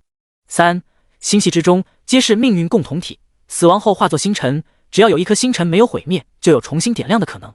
危险预警，伤害分摊，这是稷下为星系能力取的名字，但第3个不好定义，是叫星星之火还是命运共同体呢？稷下可以确信，即便是全技能宗师级，这个系列秘法还是没有完成，它是结合了稷下血脉、技能等组成的最契合秘法，所以稷下做出决定，就叫星星之火吧。后者的名字太高端，华而不实，或许未来可以，但现在不行。话说回来，不愧是特殊系，根本没有常规的恢复技能，但非常好用。而且低级阶段领悟的秘法，实际上是为了给高级秘法做铺垫。他点开自己的面板，查看起来。稷下4阶治愈心灵专属职业，血脉成长期传奇心灵 17W 100W， 元质297，传奇天赋1，星光不灭，分离自身元质，融入星辰之中，本体死亡后在元质中重生，跟随血脉提升。2，元质增幅，每次阶位提升，元质额外增加100，跟随血脉提升。专属技能星光治愈，星光净化，心灵增物。宗师级技能命灯，修补术，备用血包，连接心灵感应。0500秘法7星续命灯，星河，星光化身，命运星系。别人是越强大，面板越复杂，各种能力变得越来越多，但稷下这里低级秘法自动融合成高级秘法，还能使用，只是不会显示而已。血肉傀儡，替身人偶融合成一个星光化身，平时可以当作人偶，也可以化作一个傀儡进行操纵。稷下一番提升，就很想去实战一下，他想知道自己有多强。面板终究是面板，是眼睛看到的苍白文字和数字描述，根本没有实战来的清晰。权限提升，稷下直接查阅符合要求的次元之门，很快就找到一个4转灾厄级小型副本，漆黑之夜，进入后精神无法集中，会被污染，同时会遭到无穷暗影怪物的攻击。这是第一阶段，后续还不清楚，因为没有人能撑过去。暗影怪物中有一种独特人形怪，击杀它之后，击杀者也会一起死亡。稷下觉得自己能通关，不过还有一个问题，他走出室外，呢喃自语，这些星光什么时候能消散？一个乳白色的光球升起，主人，星光是宇宙对您的眷顾，除非您吸收，否则不会消散。稷下意外地看着光球，气灵。是的，主人，我是浮空岛气灵，受到宇宙本源的影响，产生灵性。浮空岛是我的本体，目前相当于4阶职业者，如果融入异次元空间，可以达到7阶。光球把自己的一切都告诉稷下，并且稷下直觉这是真的，他们之间有神秘的联系在，让稷下直白地知道，心灵因他而生，可以完全掌控心灵的生死。从命灯中那些知识去理解，大概就是心灵和稷下的命运捆绑，稷下出世，心灵就会在100年内湮灭，不可独活。哪怕稷下现在让心灵湮灭，也是一句话的事，但那没必要。只是稷下很好奇，你如何知道这些？星辰回答，主人，浮空岛由星辰级巫师打造，其中铭刻许多超凡知识，解析能力属于巫师体系的基础，很容易分析出来。不用稷下多问，星辰就解释，巫师文明中，星辰级巫师等于另一个文明的微弱神力真神。巫师世界和神奇世界相遇，在大战中，巫师和众神陨落，各个位面被打碎，最后世界都毁灭了，双方同归于尽后，世界本源被当前宇宙吸引。主人，这是我所了解的信息。稷下坐下来，消化完毕后，觉得这个世界变化真快，一秒一个样，每天都在刷新世界观。然而星辰觉得刺激还不够，再次为稷下添加一把火。主人，在您闭关时候产生了巨大波动，将会吸引怪物前来，有另一股力量出手，遮掩了本源波动。我认为这些对您都有意义，因此报告给您。季夏点头，很欣慰，确实都有用。看来以后突破不能太随意。看着周围几乎实质化的能量，其中的本源力量被季夏吸收，化作原质。现在这里的星光虽然还是很珍惜，却不被季夏看在眼里。只要他想，随时可以突破到更高级层次。不过是 7.5W 原点罢了。现在提升1级技能需要500点一次，星光能量也不能浪费。季夏挥手，他面前的星光顿时开始坍缩，几秒钟之后掉落一个个人偶，其没有脸，只有被使用者认主后才会生效。趁着能量多，季夏不仅把军团的订单完成，还额外制作了一堆小山人偶，因为太多了，季夏都没数。主人，您还没有设定仓库类别，请指定一个位置用于储存人偶。季夏没自己设定，而是说道：浮空岛被巫师制作出来，上面的一切应该不是巫师亲自打理吧？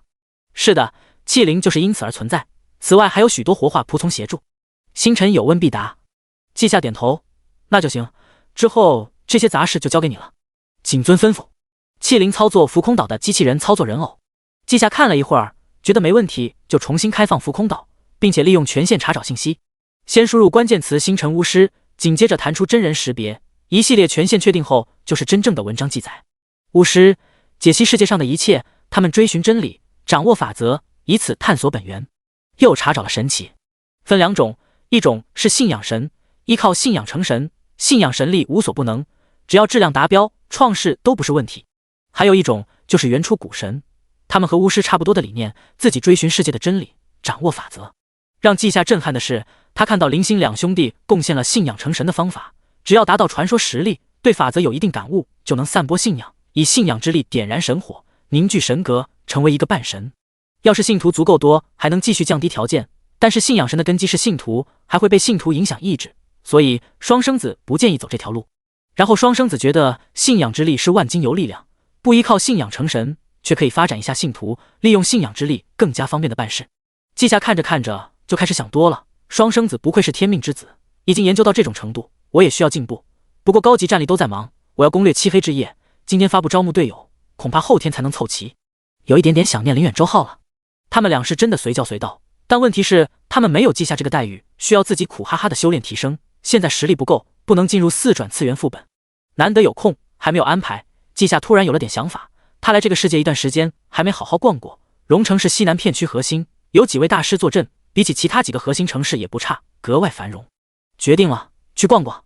季夏去房间换了套衣服，他的穿戴用品还有饮食等都是礼平或者军团送来的，还有其他各种协会送来的礼物，反正季夏都收了。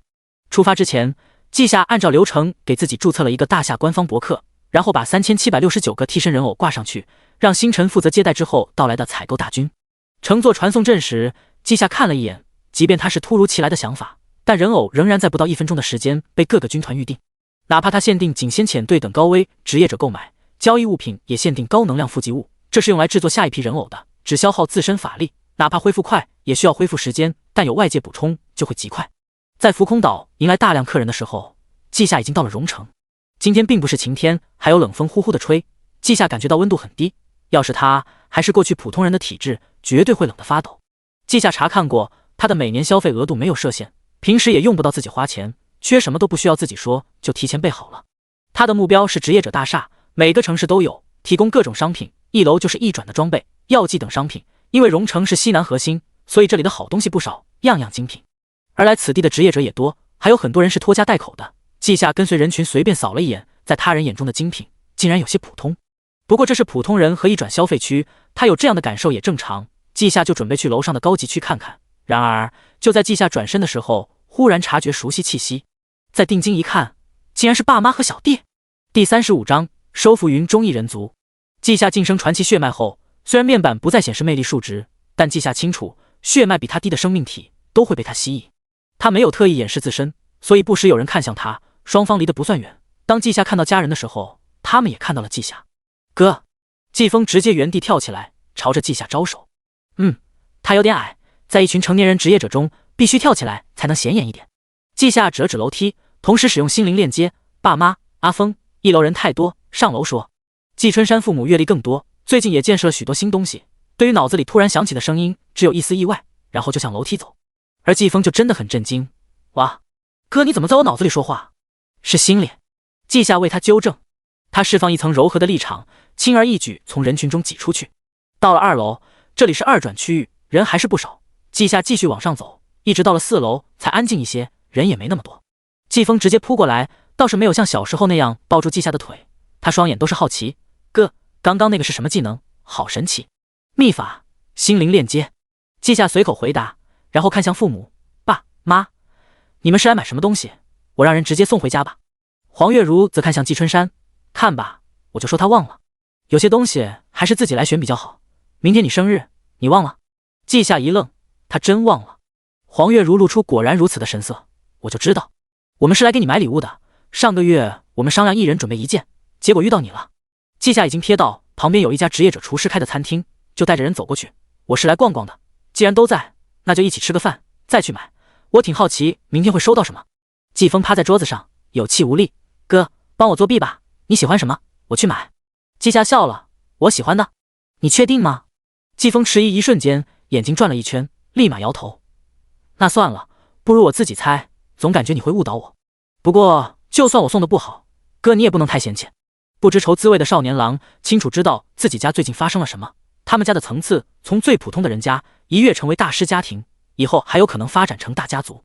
季风经常能看到别人送来一些好东西，就连他这个未觉醒的人都收到了全套装备，他对比过，比这里大部分都好，所以他才苦恼该给他哥送什么。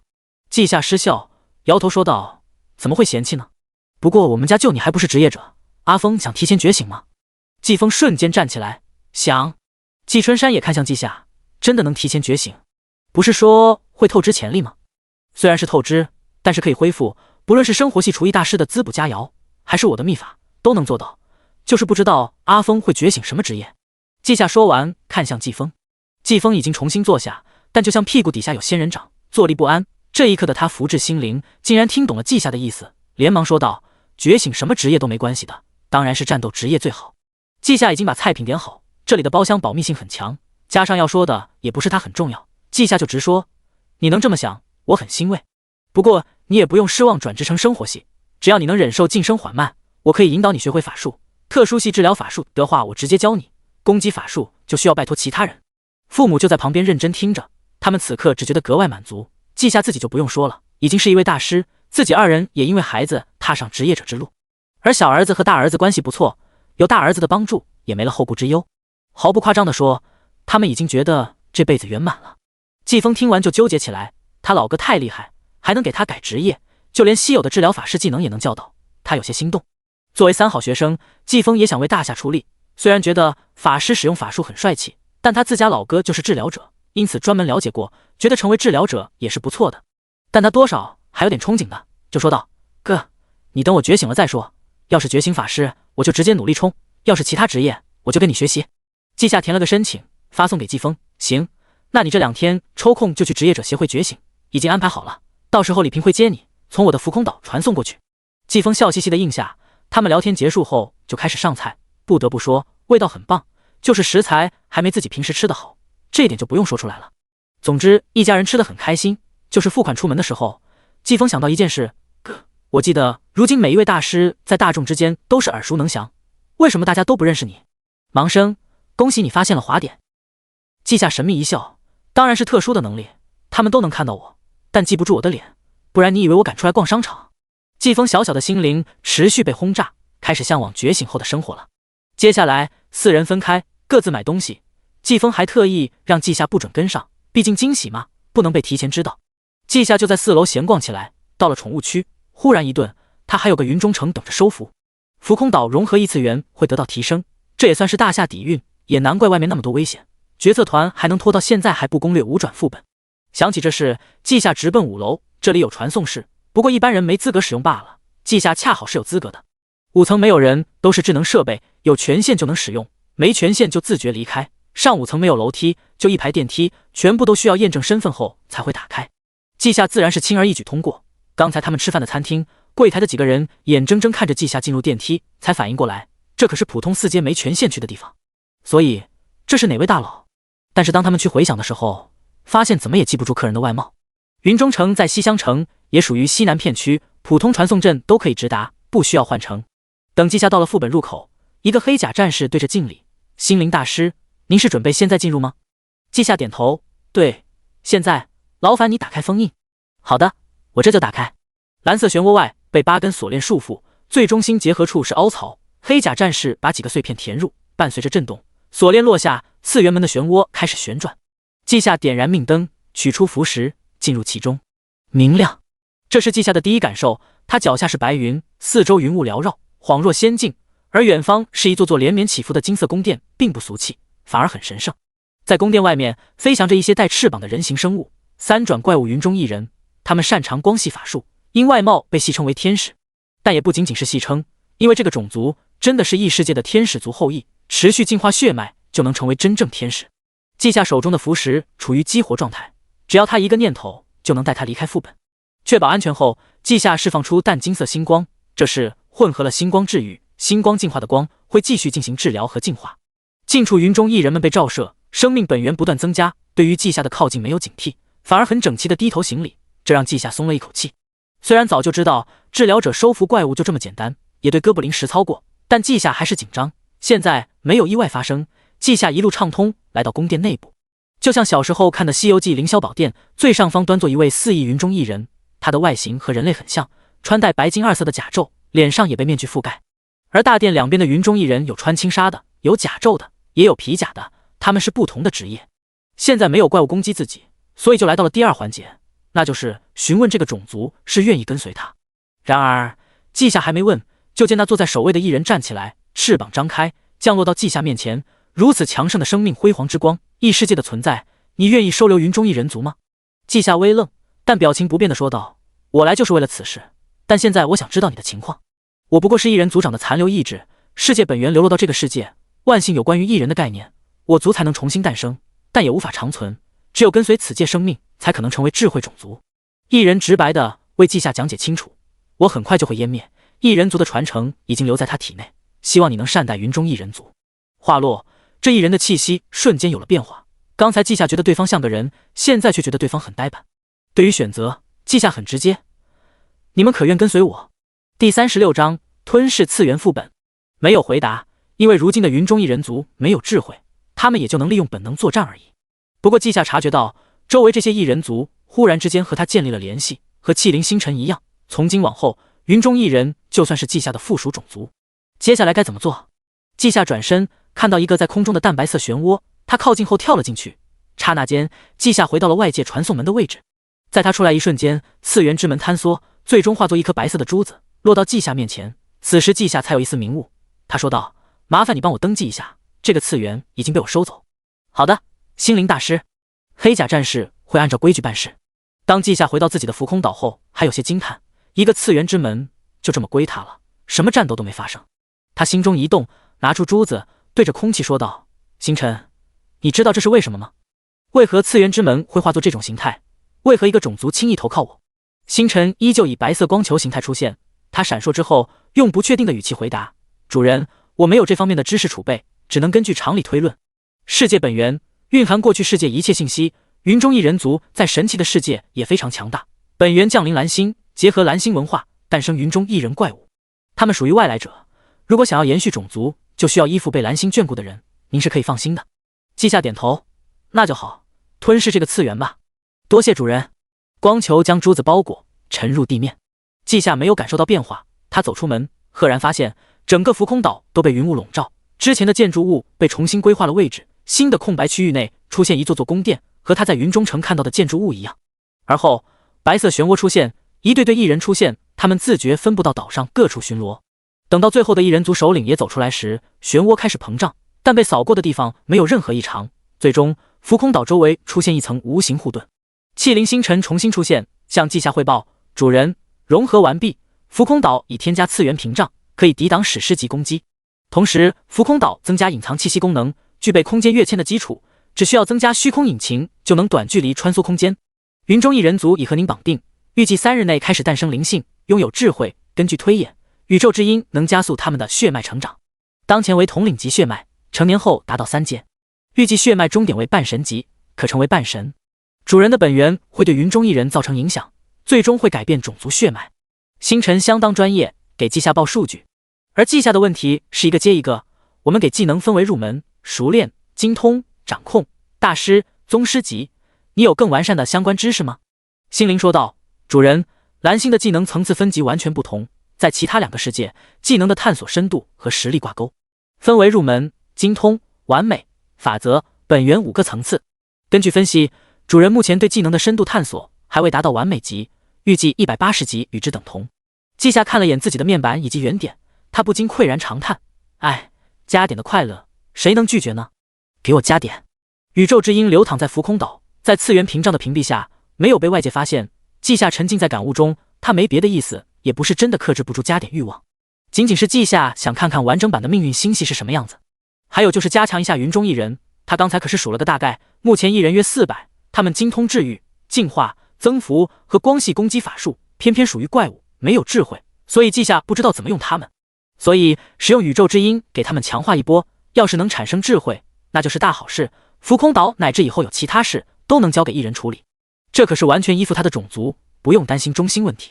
在季夏完善秘法的时候，一人族确实开始进化，尤其是首领，他体内的力量种子开始发芽，背后的翅膀更加洁白无瑕，同时第3对翅膀长了出来。重点是他的脸，之前被面具覆盖，现在面具在消散，出现一张空白的脸，但他在快速变化，很快就有了属于自己的模样。这在超凡领域代表着一人从怪物转变成智慧生命，有了自我。一人首领最先转化完成，他在原地朝着季夏单膝跪下，进行最崇敬的感激。后续又有其他几位异人蜕变完成，用清澈的眼神打量这个世界。异人族很顺利，季夏却不顺利，依旧是化身一个恒星系，外围的行星还是残缺的。他想到星辰说的180级才等同完美，而完美是另一个文明的定义，只有达到完美级，他才能将命运星系进行最基础的完善。季夏意念一动，原点再次消耗，星光在浮空岛上再次降临，并且出现淡蓝色的雾气，伴随着时间流逝，雾气竟然液化。位于宫殿深处的一口方形水池忽然散发出吸力，将能量吞噬。这是云中异人的转生池，他们种族没有性别区分，也不会进行生殖，就依靠转生池孕育新的族人。此时此刻，转生池的品阶提升，吸引着普通异人跳进去，他们将会重新孕育，再次诞生后将提升血脉层次。现在的季夏已经将5个特殊系技能提升到180级，比宗师级还高了2个档次。宇宙之音不再是听不懂的神奇声音，而是更加清晰，就像一个温和的长者，直接将宇宙的奥秘讲解给季夏听，不需要领悟，只需要接收知识。季夏也知道了完整的命运星系是什么，这是一个命运概念体系，不是秘法，不是术法，也不是法术，而是命星法师这个特殊职业的专属技能树。它是命运的延伸，涵盖多种用法。季夏仔细体会后进行总结：连接治疗、群体净化、伤害分摊、危险预警、分身替死、神秘守护。这个体系特点就是快，只要是被连接的目标都能在瞬间被季夏治疗。全部理解后，季夏趁着宇宙本源没有散去，心中一动，他面前出现3颗黄色的4角星，这是命星法师的传承，使用后就可以转职。其中1颗留给季风，另外2颗季夏打算寻找2个有天赋的徒弟。虽然他今年才成年，但是关于徒弟这件事他很认真的，如此强大的特殊职业总不能都浪费名额吧。而且真的培养出几个徒弟，季夏就能轻松许多，更是减轻大夏的压力。加点完毕的季夏神清气爽，这次最大收获是将自己的特殊职业技能领悟出来，从专属职业变成了完整体系，可以留下传承。人多力量大，一些真正有天赋的人能够研究出属于自己的技能，季夏要创造技能太难，直接学习就简单多了。季夏美滋滋地点开白云山的通讯，开始留言：师傅，你知道怎么寻找有天赋的职业者？我领悟出专属职业技能了，想收2个徒弟。发送后，季夏选择回家，今天他生日，副本需要的队友也没招募到，自然是继续休息。不过季夏准备离开的时候，一人首领来到季夏身边：殿下，我能否时刻守护您？季夏看着高2米，长着翅膀，容貌绝美，神圣无比一人，问了个问题：你能带着我飞行吗？一人低着头回答：能，守护之翼可以让殿下进行10分钟的快速飞行。你叫什么名字？季夏又问，他知道人形怪基本都有名字，哪怕他们没智慧，完全不懂这些。我叫露西，殿下。好吧，跟上。露西翅膀收敛，静默地跟随着季夏踏入传送阵。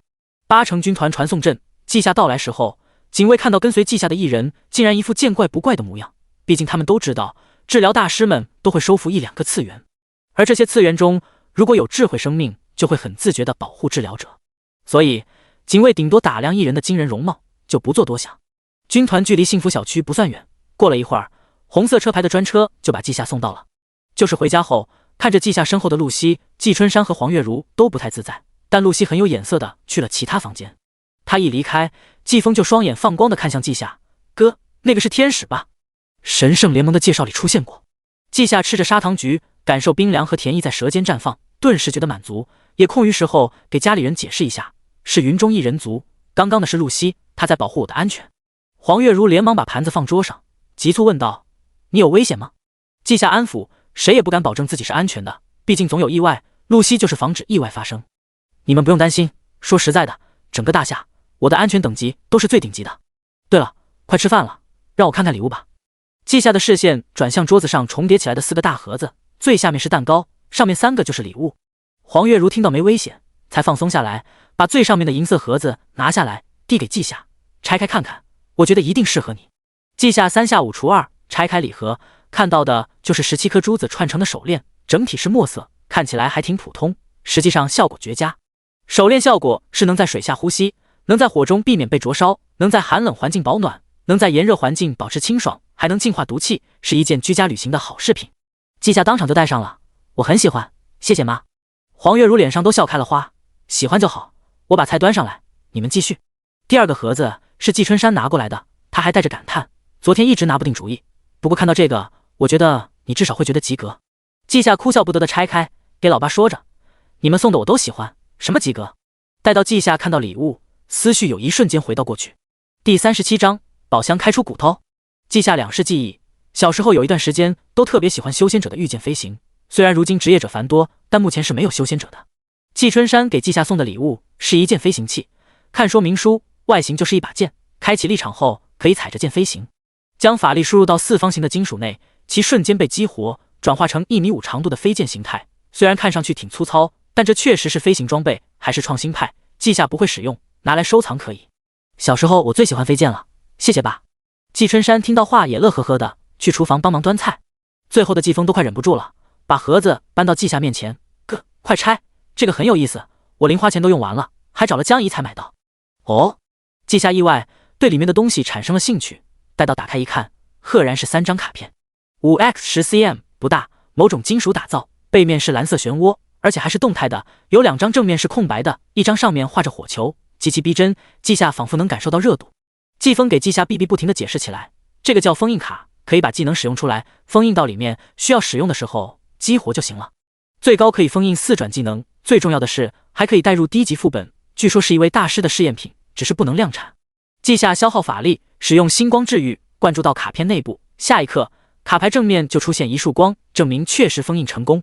而后季夏激活火球树卡牌，一个火球浮现，并且直接朝着季夏自己弧过来，但季夏周围荡漾着一层星光，这是神秘守护，于是这个充当掩饰效果的火球直接熄灭。季夏把附带致盲效果的心灵增物封印进去，扔给季风，保命的，以后遇到大量怪物就激活。季风拿着卡牌发出疑问，啊，你给我干嘛？不是有人偶了吗？季夏摇头，这个礼物我也觉得不错，很有意思，但我觉得你们更适合，这张我就收下了。那张封印星光治愈的卡牌被季夏收起来，另一张自然是给老爸。至于他母亲是锻造师职业，基本都在锻造师协会学习，根本不会去副本。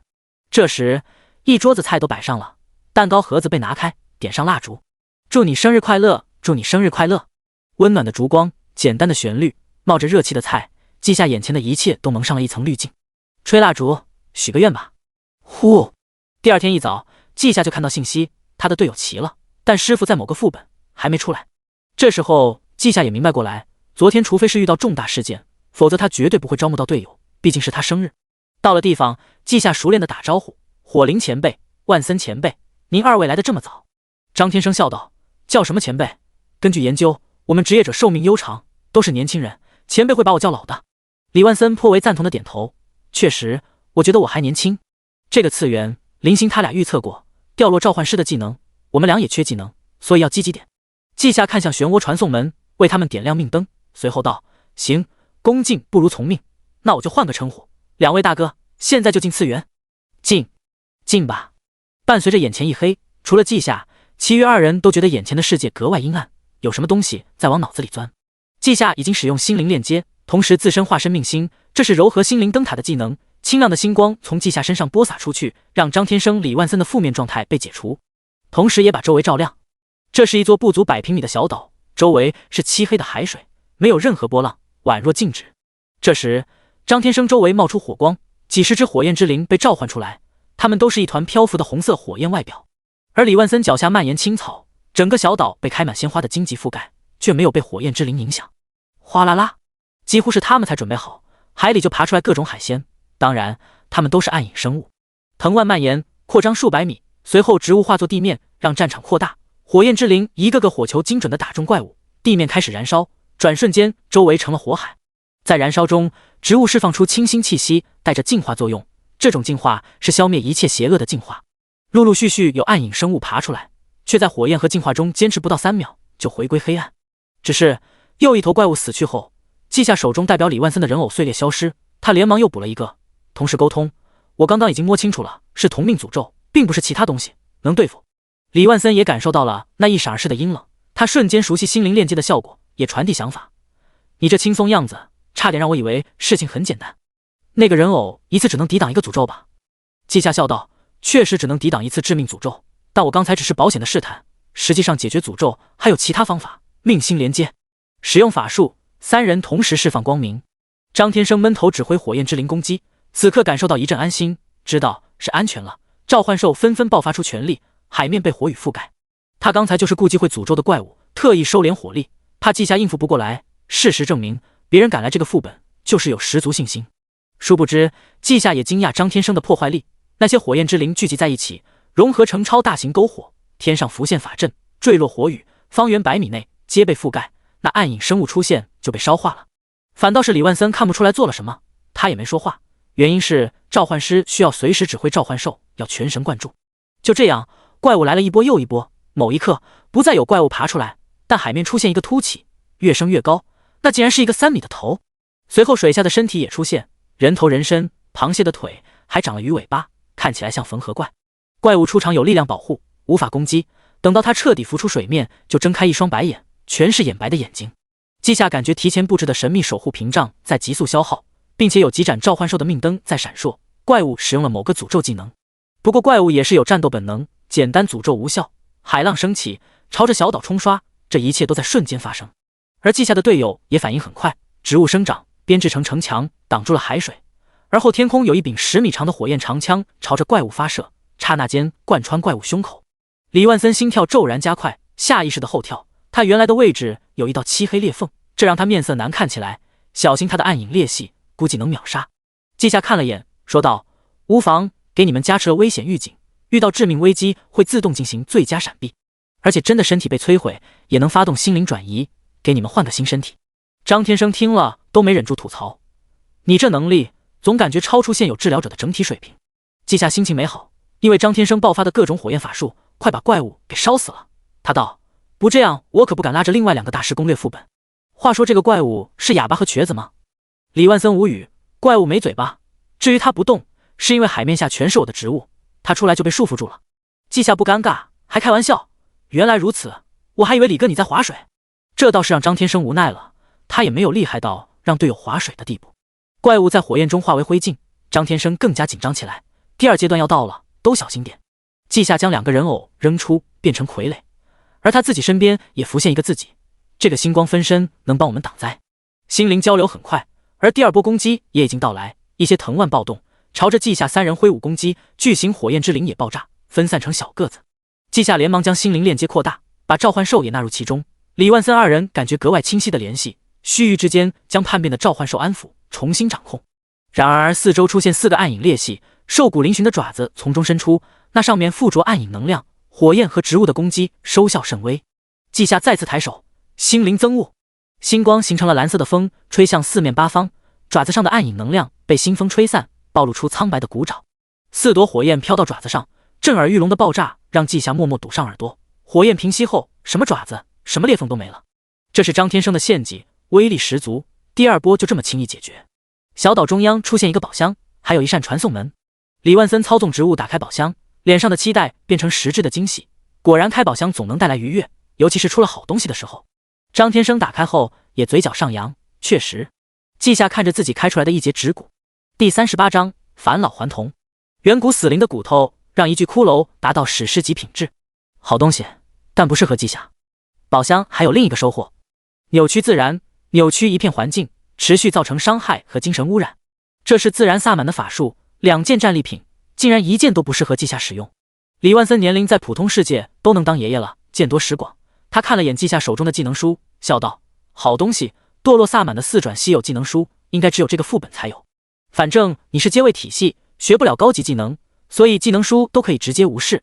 说起来，刚才怪物的诅咒技能一个没生效。你的技能到底什么层次？别说宗师，我不信。稷下这下才是真的意外，李哥你也突破到宗师之上了。言外之意，只有这个层次才能一眼看出来。谁知李万森听完直接绷不住了，深呼吸后才说：你来真的呀？我就开个玩笑。走，咱们出去再说说宗师之上是什么层次。军团基地的一间休息室，稷下拨通林星的电话，等到对面接通并开启全景模式后，稷下才说道：宗师之上什么层次我不清楚，毕竟属于我们蓝星的划分还没做出定义，但异世界把这个叫做完美层次。我也因此领悟出专属职业的技能，还凝聚出传承信息，只要别人使用就能转职。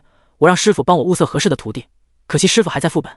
林星感觉自己受到了冲击，他终于懂当初其他人面对他们的感觉了。不过那不重要，真正的要点他已经抓取。按照你这么说，把一个职业的基础技能提升到完美程度，就会得到一个系列的技能。这么说的话，就不怕超凡知识残缺，只要基础技能齐全，就一定能得到后续技能。至于后续等级，你是听浮空岛麒麟说的吧？我们也不打算改，宗师之后取名完美法则本源。至于徒弟，我这里有大夏所有职业者的登记，这几个天赋绝佳并且契合治疗者，但他们觉醒的是非治疗职业。稷下收到了林星发来的名单，他看完后恍然大悟，都是武学的学生，职业者转职使用技能书学习技能，基本上不需要学习武学的用途，之前我还不清楚，现在总算明白了，他们是你们在尝试，试图摆脱觉醒职业的影响。林星赞赏的点头，是这样，你看上谁就要过去，大夏所有大师都自动得到一个武学名誉教授的头衔，有资格带学生。让我想想，大师、宗师、完美境界，干脆叫大宗师吧，听起来好听一点。稷下点头，确实好听一点，我已经选了2个学生。哦，对了，大宗师需要技能达到180级。林星心中一顿，感受到难以置信，不仅有人超越了他们兄弟俩，还是跨越性的超越。但下一刻他兴奋起来，超越的好啊，这样一来他们就知道后续境界不需要再摸索。你的大宗师境界很厉害，但过几天我们也是大宗师。林星觉得美滋滋的关闭通话，而另外2人全程沉默，在大佬面前瑟瑟发抖，此时才感叹出声，有一种青出于蓝而胜于蓝的欣慰，还有一种前浪死在沙滩上的唏嘘。稷下眨眨眼，2人老哥，你们莫不是忘了林星他们2兄弟最擅长什么？既然他们知道了大宗师境界，你们还远吗？张天生爆发出一阵夸张的笑声，哈哈哈哈，当局者迷啊，被你刺激到了，竟然忘了这点。好啊，我就静候佳音。李万森也如释重负，无法超越你们，那么紧跟你们的步伐也是极好的。大夏新时代没有所谓阳历阴历，只有一个日历，这是博学者根据新时代改变后的环境重新调整，因此稷下生日之后再过几天就是新年。稷下的生活很规律，直到20号的时候，师傅白云山终于回归，并且让稷下和他一起前往北区军团总部参加会议。通话的时候什么也没透露，到了现场，稷下才惊觉这件事不简单，因为这个能够容纳万人的礼堂坐满了一半，并且其中1半人都是稷下熟知的大师。稷下也是第一次见到了大长老，只是一眼，那苍白的头发，枯槁的面容，稷下差点惊得站起来，转头说道：师傅，大长老他元智枯竭，灵魂残缺，需要治疗。白云山指了指他腰间的位置，那里已经没有元智人偶。你先听，不急这一会儿。又等了几分钟，人终于到齐，大长老手指在桌上一点，多多。低沉声音传遍礼堂，瞬间安静下来。诸位，绿色地狱忽然爆发虫潮，数人军团和虫子打得不可开交，将一个封印已久的5转次元破封。我们去了一趟，勉强再次封印，但接下来几天必须将其核心怪物剿灭，否则怪物会降临蓝星。诸位请看，这是影像资料。稷下认真观看，先是一群人，中年版本的大长老，有他师傅，有归海大师、禅境大师、龙吟大师，5人共同面对一颗400-500米的地涌金莲，它下方400多米都是褐色的柱子，最顶端是一朵超级大的粉色花朵。接下来的画面略微奇怪，因为5人一直没有动弹，气息越来越虚弱。某一刻，大长老忽然睁开眼睛，燃烧灵魂和一切，发射出一朵金色火焰，周围瞬间被点燃。5人几乎同时拿出符石，传送离开次元。到了这里，视频结束。一位清秀的和尚站起来，他就是禅境大师。哎，这个副本就一个植物领主，他有着匪夷所思的幻术，我的静心技能已经宗师级，依旧无法抵挡，所以召集大家看看能否商讨出应对办法。咦？林星惊喜出声，这个副本，你们有在附近布置传送阵？禅境大师点头，有的，很隐蔽，传送也不会被发现。林瑶立马说道，那好，记下，你派一个分身去看看，如果我没分析错，你那些大宗师级别的技能可以应对。记下闭眼，随后身边出现一个一模一样的他。好，我这就去。林星已经投影出一些文字，大家请看，这就是关于大宗师的定义，知道你们好奇。180级，这合理吗？早就听白老头吹嘘他徒弟，竟然不是吹的。什么妖孽啊！啧，俩先知是文明引导者，记下这是文明守护者吧。众人议论纷纷，比起看视频的时候轻松了不少。毕竟大长老是特殊的，作为大夏的开创者，虽然他不当皇帝，却有对应位格，在国运支撑下拥有伪5阶实力，就连他也只能拼死逃命，谁不紧张？本来虫巢和绿色地狱的事就是一波未平，结果副本一波又起，还在大过年的关节点，众人心情沉重。然而柳暗花明又一村，记下这个他们认知中的后辈不声不响超越了他们，不合理，但他们乐意。记下这时进行投影，正在播放分身的行动，这并不是依靠设备，而是心灵力量把看到的投射到现实之中。诸位，我的分身已经在行动了，大家可以观察1、2。大长老，您的伤势需要治疗吗？笑眯眯的大长老看不出受了重伤，他前一秒还在惊喜大夏又出了双生子一个级别的天才，现在却着实吃惊。你能治疗？抱歉，并非质疑，我自己的身体自己知道，伤到了根基，有国运撑着我也不会死，所以就没打算现在治疗。记下对这位还是很有敬意的，就将这段时间收集的元质拿出来，足足篮球大，看起来透明，但又看起来五光十色的元质漂浮在空中，不少人身体发出渴望。记下全部看在眼里，就说道，这是元质，比生命本源更高级，更本质。诸位前辈守护大夏多年，多少有些损伤，请诸位实话实说，看见他有什么感受。普通的吸引暂且不论，若是感觉本能的想要吸收，就请举手。趁着今天大家都在，我先进行初步治疗。大长老很是配合，直接举手，接着中间一圈的人中有11人举手，后排中竟然有大部分举手。记下心中一动，本源被他收起，这些元质杂质太多，不适合使用，否则影响你们未来进阶。现在我先给大长老治疗。礼堂的大小，记下的施法范围足够，所以记下抬手间就是星光治愈，作用于在场每一个人，提升其生命上限。而后记下指尖浮现一点晶莹光点，像一颗流星落到大长老眉心。而这时，这位老人竟然下意识往刚流星飞来的方向跨步，他的身体本能在渴望光点，以他的意志力竟然无法忍耐。结合记下说的话，大长老瞬间意识到，这是记下的元质更加珍贵。他刚想说他可以撑一段时间，但元质已经融入他体内。这一刻，他的头发重新变得乌黑，皱纹消失，变得年轻起来。所有人的目光都看向他。第39章新世界。你好。白云山和另外几位治疗大师是反应最大的，他们是当时最顶尖的几位治疗者，大长老的伤势他们能不知道吗？就连大长老本人都没指望能治好，结果他们看到了什么？大长老，他好了。白云山目光炯炯地看着季夏，这个我能学。我记得你不是准备收徒弟，要不我们换个辈分？季夏绷不住了，面色呆滞，满是无语。师傅，您的同僚都在这坐着呢。白云山表情认真，也就是说，你能让我学？他敢在季夏说话之前摆手，面子都是虚的。能多出点力，叫你师傅都是我赚了。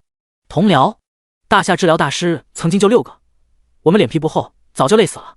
哎，季夏叹气，那等师傅之后有空，我用心灵链接给你看看星光治愈的符文，职业传承就不给您，这属于特殊系，反而会阻碍您。这时，旁边一位老者开口，我是特殊系，但没那么高天赋深入领悟，所以走了增幅系，能否让我转职？季夏讶然，但想了想，拿出一颗结晶，胡说前辈，使用它就能转职，自动得到命运星系职业，还有全套技能。这个胡说是东区治疗大师胡说，此外博学者协会也有个胡说，是另一个领域的博学者大师。给出传承后，季夏立马凝聚20多个娃娃，随后普通元质融入其中，飞向不同的人。刚刚进行治疗，发现您几位元质有缺失，但不严重，所以佩戴元质人偶，过了1-2周就能完全恢复。这种见效慢，但是治标又治本。最后后排的前辈，我所料不差的话，前辈们是过去出手留下的后遗症吧？我感觉你们的情绪虽然期待，但也在抵触，这不利于治疗。呵呵，孩子，充满欣慰的苍老声音响起，你很好，我们抵触，严老头知道答案。言心，大长老的名字，他被甩锅后就给季夏解释起来，治疗我们是消耗你的元智吧？我们掌握的信息没有关于元智方面，你消耗了毫补充吗？如果对你影响很大，他们都不会同意的。是啊，他们那些人都是大夏的大师，但过去遭遇太多的危险，在生死攸关之际，总有大夏人站出来。虽然危机过去，但他们也只能退居幕后。了解到原因，季夏神色格外柔和起来。这一刻，他放开了自己的掩饰，属于传奇血脉的魅力肆无忌惮的释放。诸位前辈，你们曾经筚路蓝缕，披荆斩棘，为我们开辟安逸环境。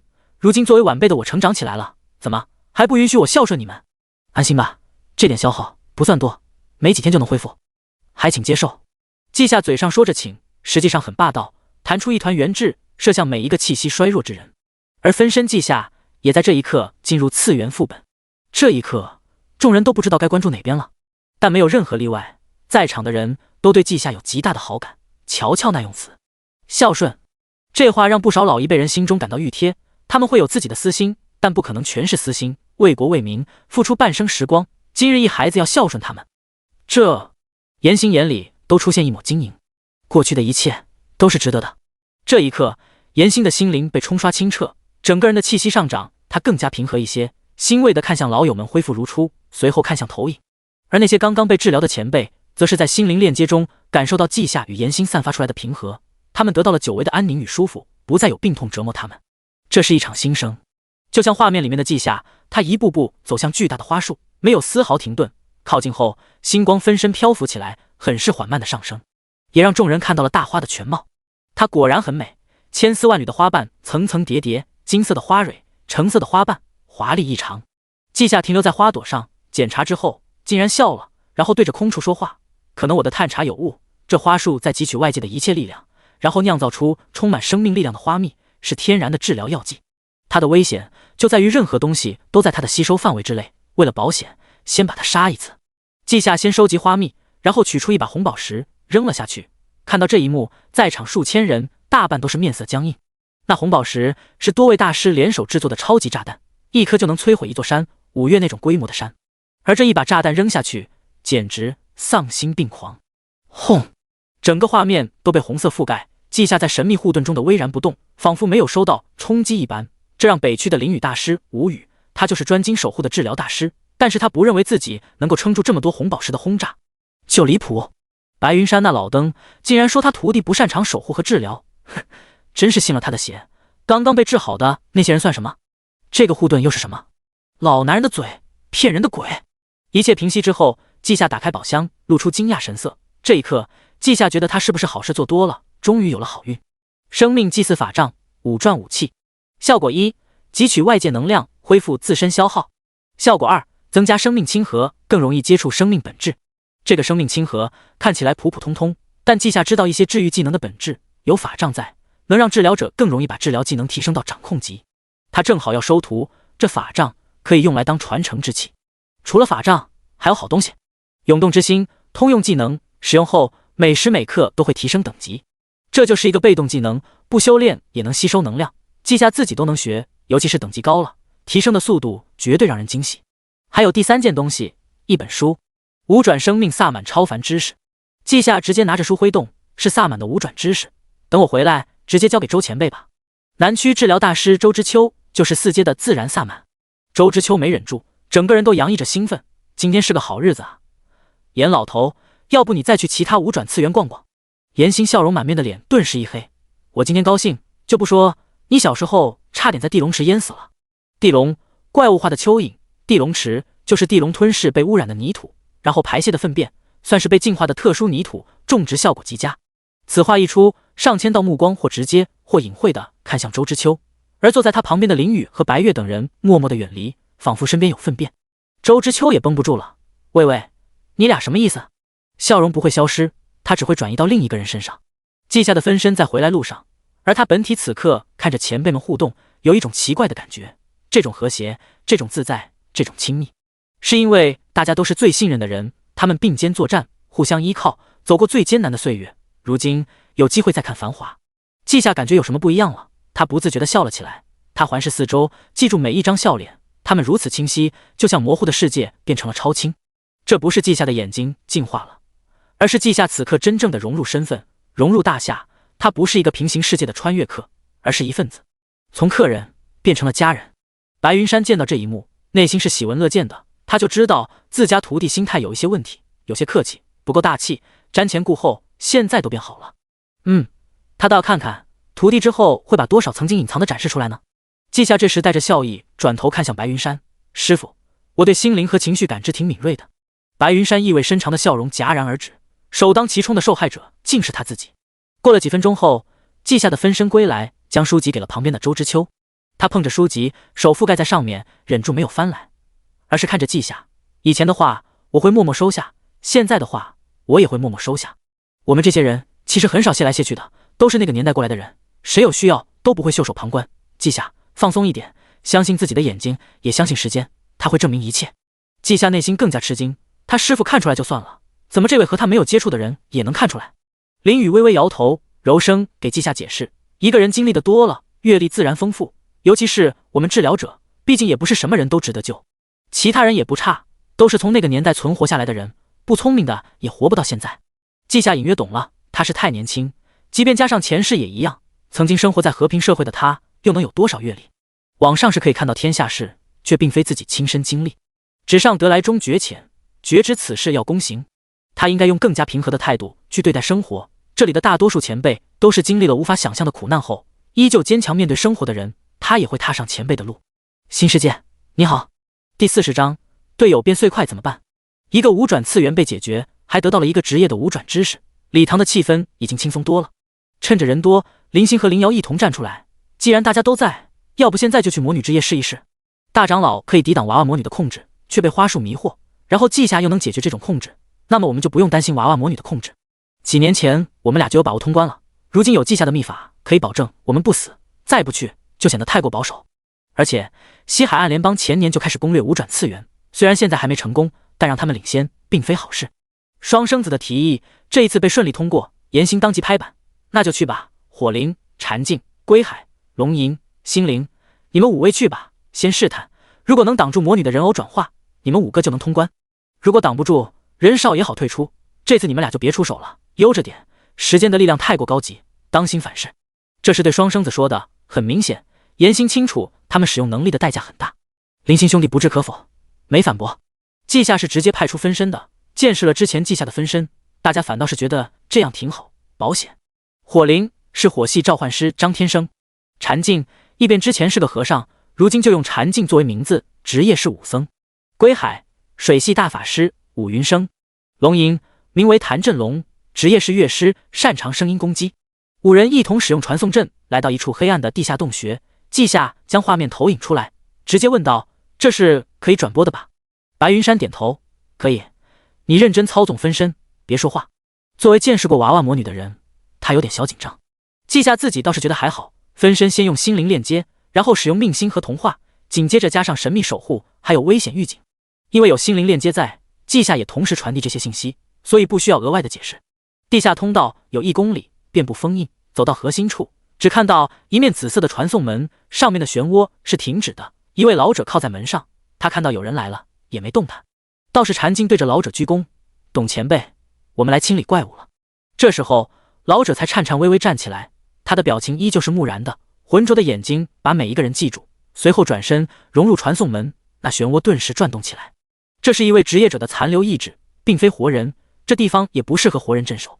张天生和稷下熟一点，就小声解释，董前辈是最早晋升4阶的人之一，他用了秘法献祭自己，让次元内部静止，防止里面发生未知变化，10多年前就牺牲了。稷下点头，看出来了，他没有生命波动，也不是灵魂状态，就是执念，和封印一体，封印打开，他也消散。可惜了，我没办法救他。禅境对着稷下劝解，人固有一死，只要死者自己觉得无遗憾就行了，治疗者也不是神，不要把什么事都包揽在自身，那并非好事，会逼疯你的。谭振龙赞同的点头，你师父肯定没跟你说过，知道治疗大师为何这么少，不是治疗者少，而是治疗者大多有一颗善良的心，就容易牺牲自我。好了，封印完全打开，我们进去吧。伴随着5人进入次元，礼堂的稷下身前浮现4盏命灯，他开始专注起来。然而只是刚刚进去次元，稷下看了一眼就十分愕然。礼堂其他人也一样的感受，这是一个荒诞的世界。它们自身是在3维生物，但这个次元就像是2维平面，是抽象的不同色块拼图。一个个娃娃挂在天上，墙壁上还堆积在整个地面。5人都站在一个巨型娃娃上，季夏只一眼就十分确定，这里让他难受的地方在于每个娃娃的表情都太真实生动，而且他们中许多是人形。恐怖谷效应让恐惧蔓延，还好命星的效果让一切影响心灵的外来负面状态被驱散。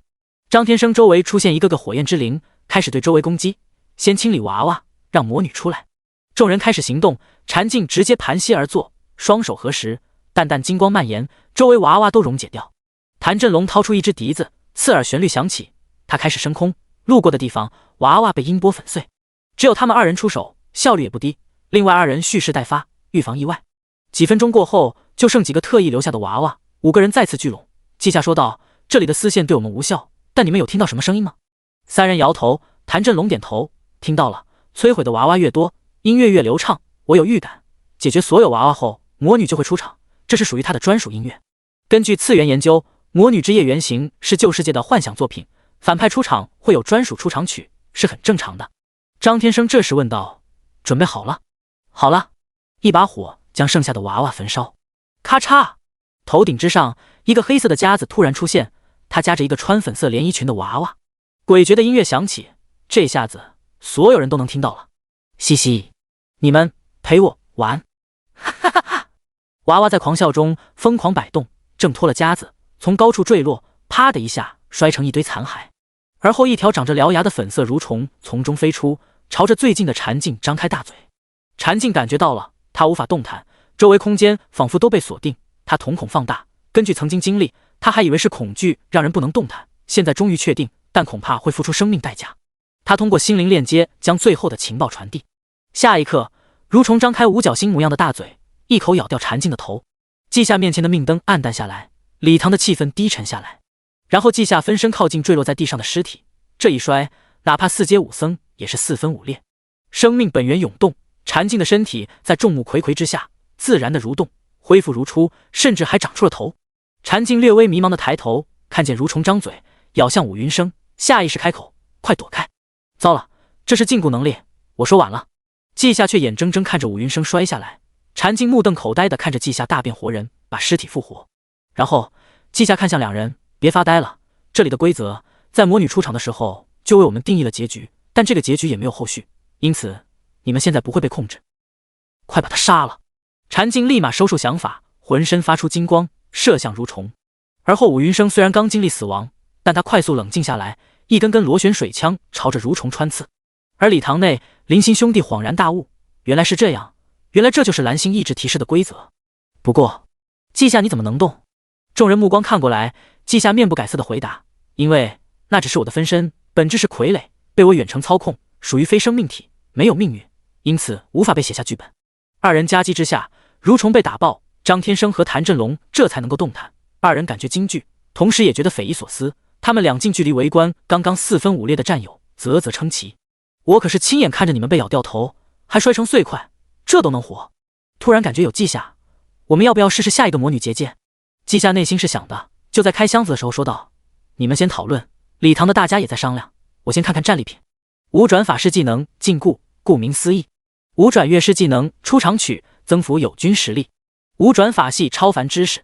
第3个对于季夏都是有用的，毕竟他也是法系。不过他翻看之后就失去兴趣，是凝聚能量核心的方法，我都会了。你们4个也来开一下看看。”礼堂的诸位刚刚讨论完，他们说等等，既然我有能力给你们保命，那就凑齐20人满编队伍，这样开宝箱能收益最大化，早日集齐高阶知识。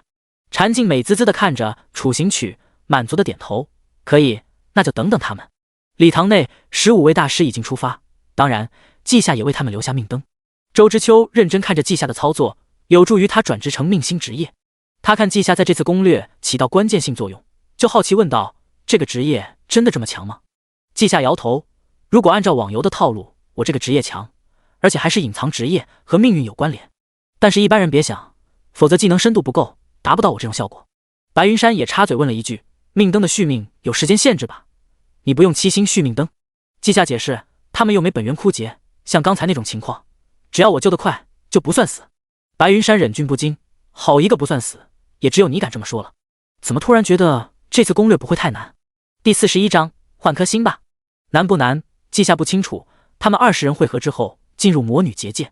这一次视觉上带来的冲击依旧很大。满是蛋糕的世界内，一群婴儿到处爬，吃完一个蛋糕，爬向另一个。随后他们的后方有新的蛋糕出现。而且最诡异的是，这群婴儿在众人眼里，生理结构就是婴儿。他们发出银铃般的笑声，嘻嘻哈哈地吃着蛋糕，仿佛永远也吃不饱。然后众人面前也出现一份蛋糕，其中蕴含古怪的能量。记下艺高人胆大，直接拿着蛋糕研究，随后嫌弃地放好。这蛋糕吃了就会返老还童，变成无忧无虑的婴儿。这个魔女生前希望自己快点长大，但长大了就要面临各种现实，所以成为魔女后，她会让每一个忧虑的人没有忧愁。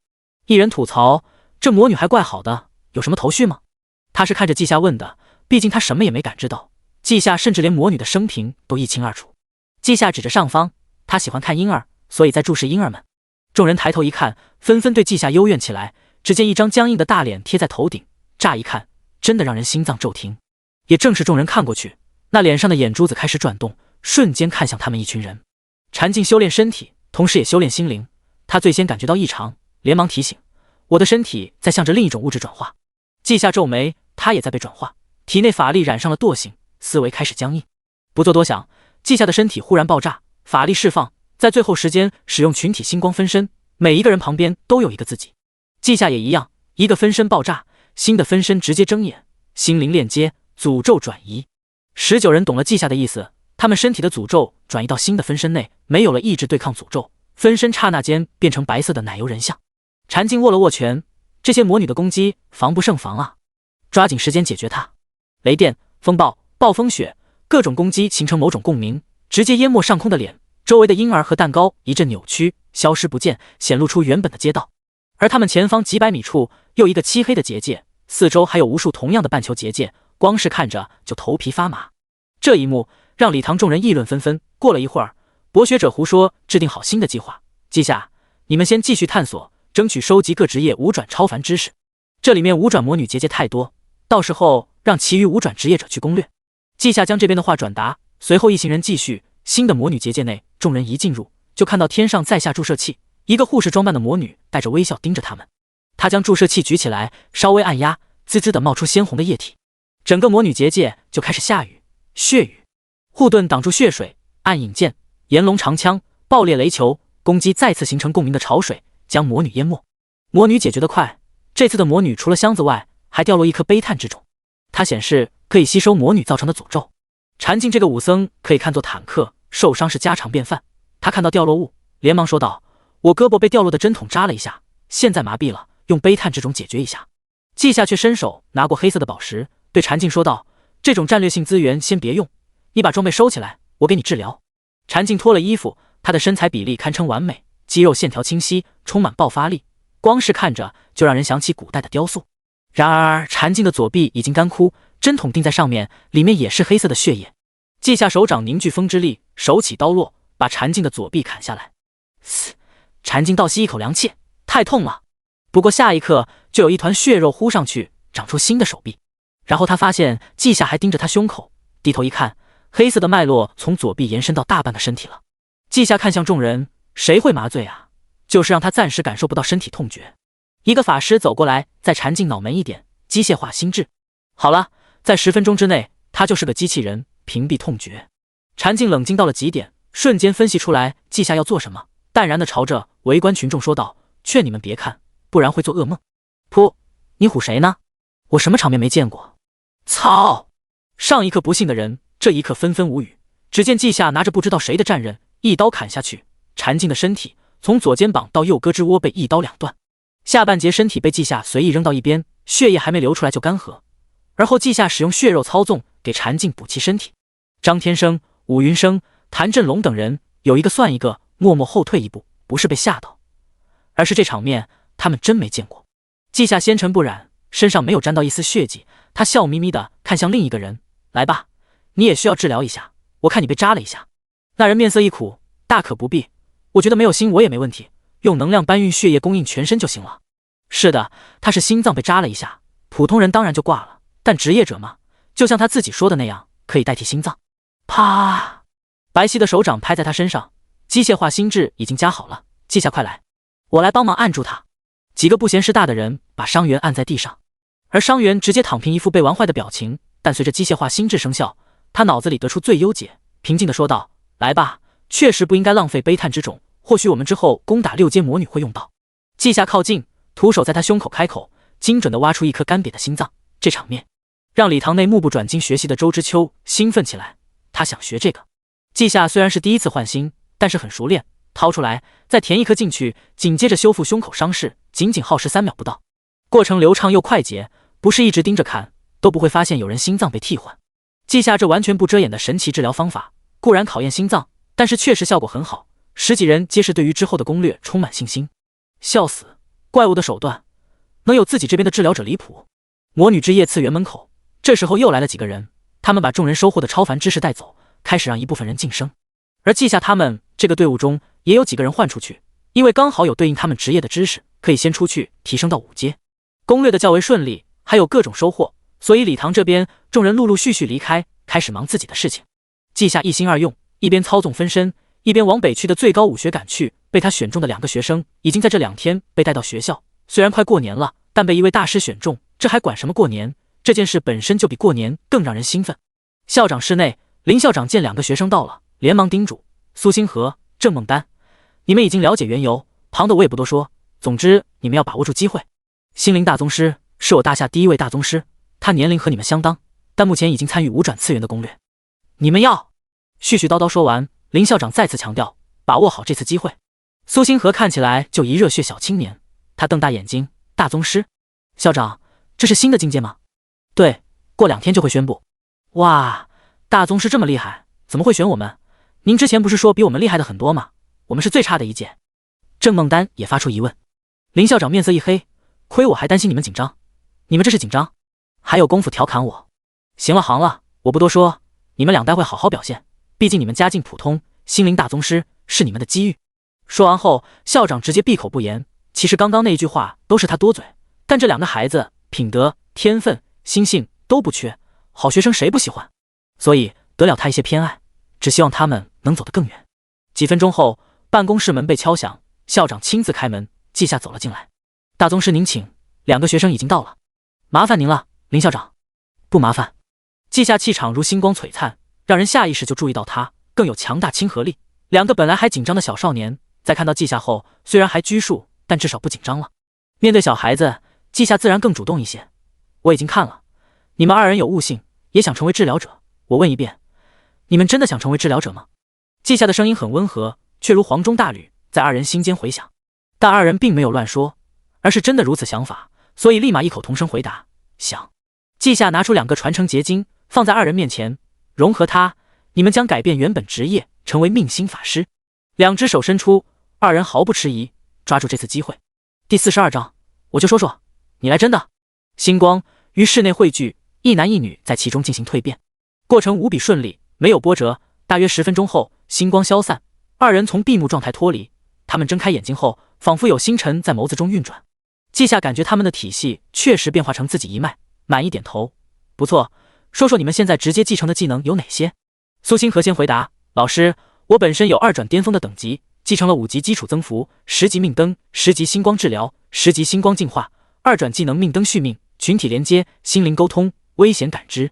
我感觉要是我晋升，这些技能都会发生蜕变，命灯续命在3转会变成7星续命灯。”郑梦丹认真听着同学的话，跟着介绍自己：“老师，我的技能和他的一样，不过我感觉我在3转后，危险感知会变成危险预警。”季夏若有所思，看来他这个心灵法师职业在3转才会根据个人特色发生偏向。不过他听着2个学生的称呼，有着淡淡的遗憾，语气也平淡下来：“以你们的能力，接下来会直接被安排到军团，后续职业技能会随着你们提升等级自然学会。我也会将修炼心得编辑成书，你们作为传承者，在通过审核后可以阅读。马上也快过年，我就不耽误你们时间，以后有不懂的可以发邮件问我。”“谢谢老师。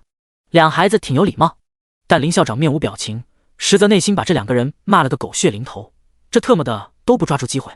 大宗师的语气变化他都注意到了，但这种时候真不适合插手，毕竟季夏已经做出决定。林校长决定之后就给学生加1门社会课，免得变蠢了。交代清楚后，季夏也离开了，他的心力更多的放在魔女之夜次元中，外界的事可以降低优先级。目前博学者胡说进入次元之中进行研究，已经分析出一些副本规则，比如他们击杀的魔女就是普通魔女或者高级魔女的使魔，5杠6阶的魔女差别不大，身体脆弱，但是能力诡异，只要解除他们的诅咒，用热兵器都可能解决。之后是7杠8阶魔女，几乎都是魔女本体，必然掉落悲叹之种，同时击杀他们需要特殊方法，比如他们在一本日记本上发现，隐之魔女需要内心经历过绝望的人才能打败。9阶魔女即是魔女之夜，她不需要结界扭曲现实世界，直接就能轻松地摧毁一座城市。魔女们的能力奇奇怪怪，都和生前有关。青春期的少女在许愿后能够成为魔法少女，而她们又会因为使用魔力和魔女战斗，见证黑暗的现实，在一系列经历中慢慢的堕落，变成魔女。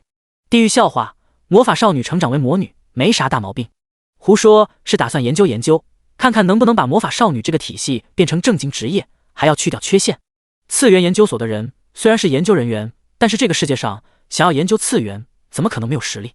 因此，胡说战斗力也很可观，甚至研究出6阶魔女并不是很强后，他还主张去攻打一个更大的结界，里面必定是6阶。值得一提，胡说一老头形象看起来老态龙钟，实际上他最开始是想去7阶魔女的结界，收集足够多的悲叹之种。那时候季夏都在想，他要不要给自己加点到法则层次，不然他都不敢保证解除诅咒。但是有一个问题，那就是季夏这几次加点就感觉到了，境界也很重要，实力越强，在宇宙之音降临的时候，能得到的感悟越深入。季夏目前不打算继续给命灯等技能加，而是打算学习其他基础技能。转职体系中使用技能书学习的技能会有符文帮助提升，但季夏可以加点，所以可以更加任性一些。周之秋、林雨等治疗大师的心得都已经对季夏开放，而林星、林瑶兄弟俩的研究，季夏也可以看。根据目前的资源，季夏的打算是自学治疗者全部技能，然后通过加点进行全方位强化。至于血脉等级，反而是不用太急，因为给技能加点的时候会经历宇宙之音的洗礼，能自然成长血脉。等到技能都学习完毕，看血脉还差多少，补上就行。而加点需要的原点，如今季夏最不缺的就是原点。魔女之夜次元，每一个魔女都是上万原点，然后季夏制作了上千人偶，这些携带人偶的人击杀怪物后，季夏竟然也能获得原点，虽然只有正常的1%，这还是季夏无意中看到原点达80万才发现的，而且还是每时每刻都在上涨。季夏都不敢想象自己给几十万军团战士都配备人偶会多么快乐。正当季夏开始学习的时候，次元副本内发生了意外，一个6阶魔女结界中，其中的魔女媲美7阶。魔法少女是有资质的，资质越好越是强大，同样的变成魔女之后也更加恐怖。这个魔女就极为接近7阶，黑化后变得更强，虽然不到7阶，却有部分能力等同。季夏他们一行20人进入一个暗色结界后，忽然发现所有人都成了影子，四周很空旷，只有前方生长着一棵枝繁叶茂的大树，地面还能看到囚笼般的树根。众人刚进来，那些树根就扭动起来，静谧的大树枯萎，叶子化作风暴席卷而来。众人的法术，不论是雷电还是火焰，释放出去都是影子，轻易被吞没。季夏直接释放大范围神秘守护，在这里就是形成一个漆黑的球体，笼罩着他们，地方叶子风暴，还有后续的树枝穿刺，但消耗着实恐怖。给我恢复一下法力，我顶多能撑1分钟。胡说已经在解析魔女的力量，几秒钟之后，他通过心灵链接传递信息，繁荣和凋零，自然和扭曲，需要自然萨满进行攻击。队伍里的萨满听到，果断出手，只见护罩外生长出大量藤蔓，它们扭动着，像蛇在蜿蜒滑行。寄生藤蔓缠绕树根，又顺着树根缠绕大树，也就是一瞬间，大树被摧毁。啊！一声惨叫，季夏转身，他看到一个队友腿陷入地下，双手高举，手指不断往上生长，眨眼间就成了一棵树。他腰间的人偶没有变化，替身人偶被动的转移诅咒能力失效了。季夏趁着命灯强行续命的时间，制作一个星光分身，主动转移诅咒，原本的树恢复原样，分身化作新的树。但下一刻，季夏感受诅咒完全转移后，切断分身和其主体的联系，又解除分身，那阴影形成的树直接消失了。周围的环境在扭曲中变成正常楼房，差点变成树的人后怕不已，但也说出感受。作为前车之鉴，自然要留给他人经验。刚刚我感觉有点孤独，就忽然被同化，魔女能力千奇百怪，所以之后大家最好稳定内心。季夏点头，其实也是我大意了，没能及时反应过来。你先离开，去找我本体，用7星续命灯改变必死命运。行，啧啧，我现在感觉自己很正常。你这秘法够神奇的。那人感叹着，使用符石离开。新的人到来之前，季夏使用了一颗新的灵魂宝石。之前自爆分身的时候，新身体是重塑的，反应比较慢。那时候季夏觉得并不怎么影响，现在看来还是要对队友负责。记下本体在自己的浮空岛，他根据气灵的名字给岛屿取名星辰岛，要找他很方便，并且他这里常被各种等阶的怪物充当7星续命灯的耗材。使用秘法治疗后，他就继续学习了。记下正在给微光加点，这是他当初的初始技能，因为并非契合自己的特殊系，有上限，不能超过自己主要技能的等级。云中异人族在上次的宇宙之音中提升到了霸主级血脉，记下把自己不用的资源，比如上次的指骨等东西，都换成异人族能用的，资源充足的情况下，搭配宇宙之音，有希望给异人提升到史诗级。这些根据异世界本源诞生的种族，在记下看来很神奇，血脉限制他们的上限，但也让他们快速成长，只要血脉达标，很容易提升到高阶。而人类则是没什么上限，哪怕只是普通血脉，也可以提升到4阶甚至更高。因为候补的人还没到，副本内众人就开始聊天，主要是记下在问9阶魔女也就灭城级，我记得4阶法师中归海前辈就能淹没一座城，差距似乎不大。归海他维持暴风雨技能外加造浪术，可以实现陆地起海啸，但这是一系列法术的组合，还需要时间。真正的灭城级就是随手一击覆盖城镇，认真攻击，能顷刻间让一座城市覆灭。对比治疗者的话，你现在能使用覆盖全城的术法吗？记下想了想，决定先叠甲。如果是8城这种小城市，没有开启反法术装置，并且没有其他人干扰，我能够使用星光治愈覆盖大半个城市。要是8城的面积不变，形状变成标准的圆形，那我可以做到。啊！胡说，张开嘴又合上。不是，你还真能做到。第43章蓝星的去世。蓝星的修行体系，不论是大夏还是其他势力，都是参考了异世界。1-9阶，强大自身，最高能达到灭城级，一人一城。史诗级，此等强者在异界也是100年才出一位，有资格被记载下来，哪怕死后也能被人所知，实力上一人即一国。传奇级，顾名思义，他的一生就是一部传奇故事，有的可能比故事里的内容还离谱，他们几乎能够凭借自身手段毁灭一颗行星。而传说级就是活在传说里的人物，基本上整个世界的人都知道这人，哪怕时光变迁，救国覆灭，新天重立，依旧抹不去传说。传说级就是人间的最高峰，拥有毁灭位面的实力，换算到星空宇宙，那就是能够毁灭一个太阳系。以上层次都还是属于人，下一个层次半神，即从人到神的转变，自身的生命层次彻底变化，掌握不同法则的神，在不同领域拥有独到的了解，是凡人无法企及的程度。记下是什么人？参加会议的大家都知道，记下以前是很多都藏着，而现在记下有了转变，大方展示，并不爱夸大。所以啊，众人都知道记下没有吹嘘，正是如此，才让胡说无奈。本想说你离谱，但你的技能等级太高了，血脉层次也达到了传奇级，有这样的表现也正常。可惜大夏暂时没有神级的资源，不然让你也提升到神级血脉，我们以后的攻略可就安心多了。禅静不由得点头，确实如此。前线人员一直都清楚，有一位合格治疗者在战斗中会给予多大的助力。你的技能让我某种程度上不惧怕生死，毕竟几乎不会死，不必担心我扛不住大家怎么办，没有后顾之忧，发挥的反而更好。胡说这时忽然又道，也不是没有，只是还没拿到手。说起来，亡灵之神和光明之神的神木都已经发现了，要想办法开发。星界，灵瑶的声音传来，众人看了过去，果真是灵瑶。只听他道，这里还是比较危险，我掌握10庭的神术，每一个结界都等于小天地，消耗不大，所以我就来了。刚刚听你们说神级资源，星界是异世界神奇死后的归宿，很多神奇坟墓都在。光明之神和亡灵之神已经确定位置，我和我哥去探查过，可能是他们的信徒都死了，世界也毁灭了，所有几乎没有防护，只要能抵挡法则同化，就可以畅通无阻。把技能提升到法则层次，或者拥有神级血脉，再或者拥有传说级实力，都可以去。记下，你应该不难。记下点点头，确实不难。我本体最近在领悟微光技能，在6阶7阶时候，大概就能突破大宗师，达到法则，可以去看看光明之神的坟墓，希望有收获。林瑶笑得灿烂，肯定有收获。蓝星意志早就缠那些神奇代表的法则，要是吞噬，蓝星就能升格，从灵气复苏的低魔世界提升到中魔层次，有机会诞生本土神灵。神圣联盟那个图腾伪神，就是蓝星意志参与后吸收光明神的传承才能诞生，否则那群人没这本事。胡说皱眉，我记得亡灵神的传承也消失了一处，调查有结果吗？林瑶收敛笑容，一些旧世界残存的人类制造了一尊邪神，但亡灵神也是真神，掌管亡灵族和部分死亡，他怎么会允许自己被污染？那群人被灭了，转化成亡灵，而亡灵神趁着清醒自我了断，埋在白骨平原，将传承变化为神庙，所以才有源源不断的亡灵诞生。记下听得津津有味，还有什么后续吗？有点精彩。林瑶摇头，这件事没后续了，走吧，先进行攻略，我再讲讲其他事。其他大师也竖起耳朵。一个结界内，林瑶进入后就启动石庭，众人找到魔女位置，各种攻击释放，随后解除石庭，魔女被摧毁。林瑶也果然守信，讲了起来。自然联盟信仰蓝星意志，但他更青睐我和我哥，所以在联盟那边，我们俩是神子，按照他们的政体，我们可以让他们做一些事。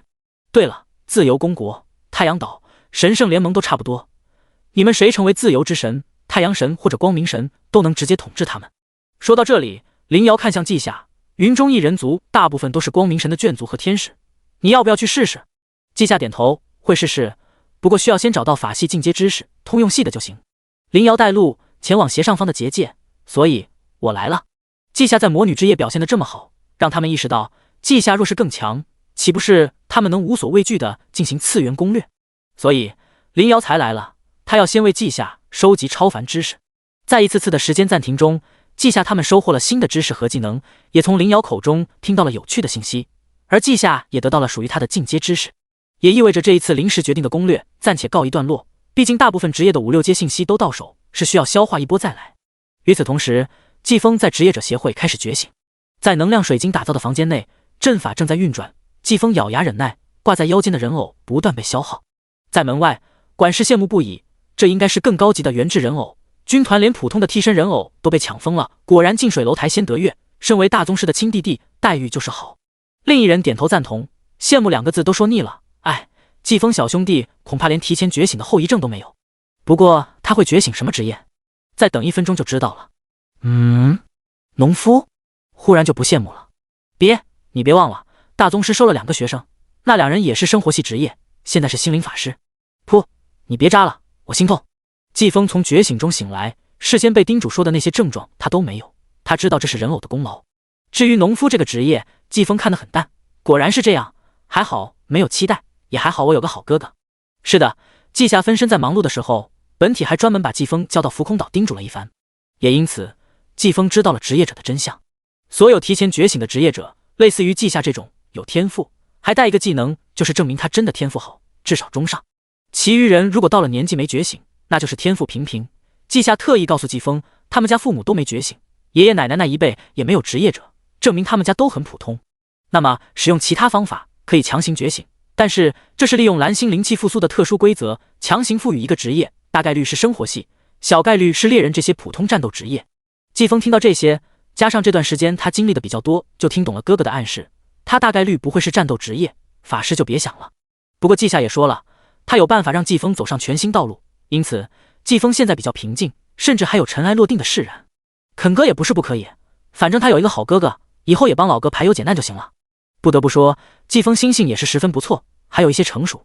给工作人员道谢后，季风使用协会的传送阵回到星辰岛，刚好看到稷下的分身走向本体。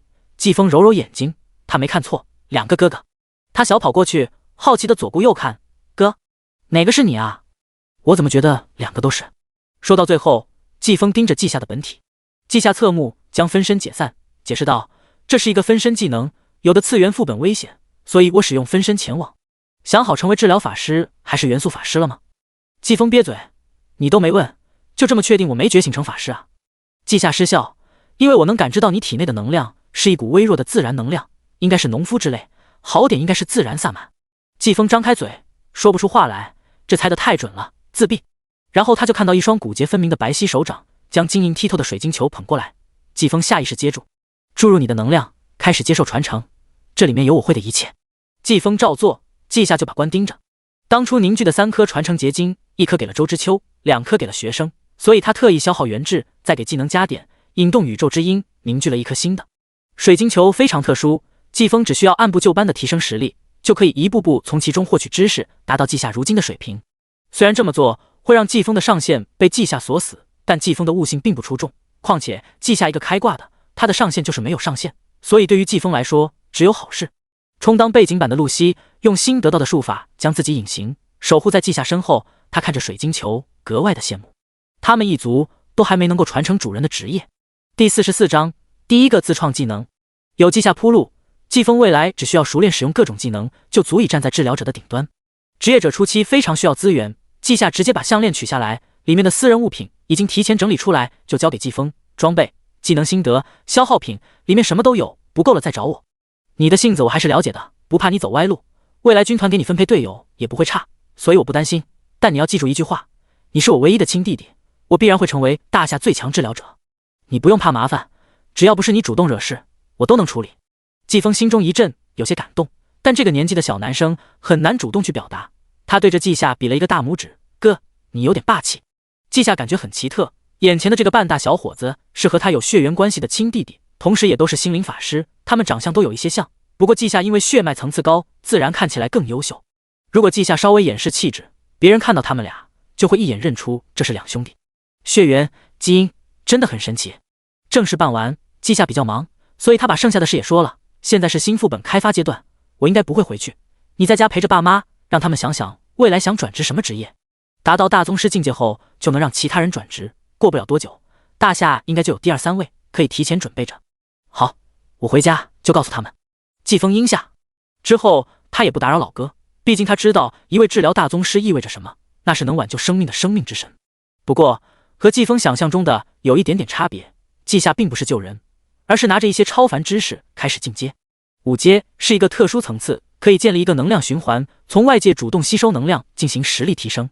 季夏看到这些知识，第一反应就是宇宙之音可以利用一下，那星光能量非常纯粹，用来修炼肯定便捷。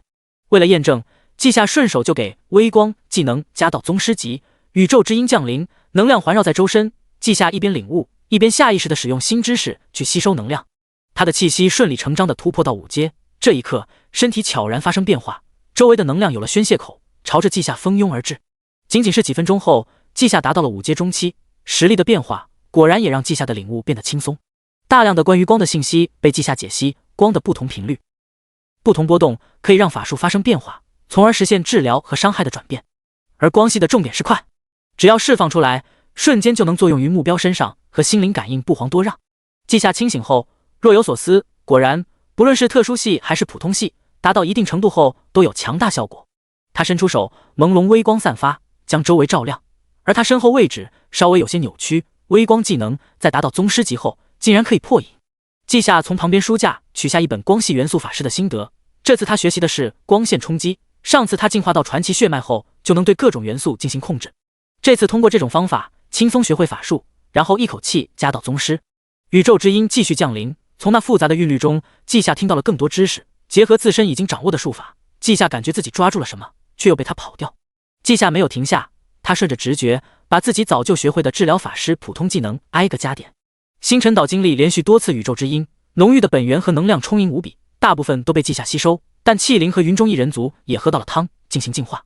消耗10多万元点后，季夏才在灵光一闪中找到了头绪。心灵法师都是特殊系技能，但心灵也涉及星光，所以光系能让这个职业更加强大。元素法师中有光系分支，可以在一转之后进行光系专精，但这全是纯粹的光系。而自然萨满中有月光术、月鬼术，博学者有群星之光技能。季夏从书架取下各种书籍，认真研究，还好有刚才对于光系的感悟，他勉强可以啃下内容，并且转化成技能进行加点。对于季夏来说，他的技能只要入门，在加点面板上显示，那么后续就简单多了。不过季夏有些迟疑，他在宇宙之音的灌输中都5阶巅峰层次，要不要去副本先搞到进阶知识，这样才能不浪费。但季夏又觉得蓝星技能这么多，他刚才也试了各种技能加点，带来了许多感悟，却没有形成秘法，但自身掌握的技能都有加强，并且季夏一眼看出技能都有优化的空间。这就是触类旁通，学习其他技能有好处。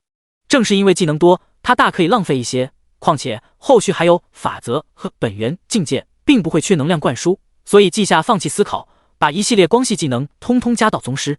目前为止，宗师就够了，大宗师没必要，用掉的原点才是真正的财富，留着就是冰冷的数字而已，得快点提升实力。晋升5阶后，确实领悟起来更快，实力提升才好把特殊系的技能升到法则级别。不过这么多宗师级技能，我竟然还没把新技能创造出来。没错，季夏的灵光一闪其实就是新技能的头绪，他的方向是对的，但是就是没能把技能完整的创造出来。他的设想中是参考了归海大师，这位前辈利用技能组合，在低等级就可以在陆地城市掀起海啸，4阶就拥有灭城级战力，说一声恐怖如斯也不为过。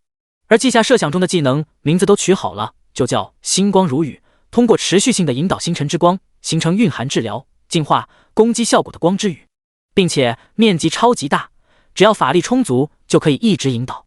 术法的结构和原理，季夏都弄清楚，但就是没在面板形成自创技能。季夏觉得应该某个地方出了差错。微光一个基础法术都能拥有多种效果，所以绝对不是星光如雨功能太多。季夏的这个书房有众多大师赠送的心得体会，还有各种超凡知识，他这2天一直在看，底蕴已经有了。况且血脉提升是对记忆力等有增强，季夏反复思索之下，还真想到了大概原因，会不会是因为星光如雨太普通了，并不是特殊系？仔细想想，新技能的创意和效果都不差，却中规中矩，并不属于特殊系，连心灵法师涉及的命运、心灵都无关。季夏找到召唤师职业的心灵沟通技能，这是唯一和心灵相关的技能，至于涉及命运的，大概就他的命灯吧。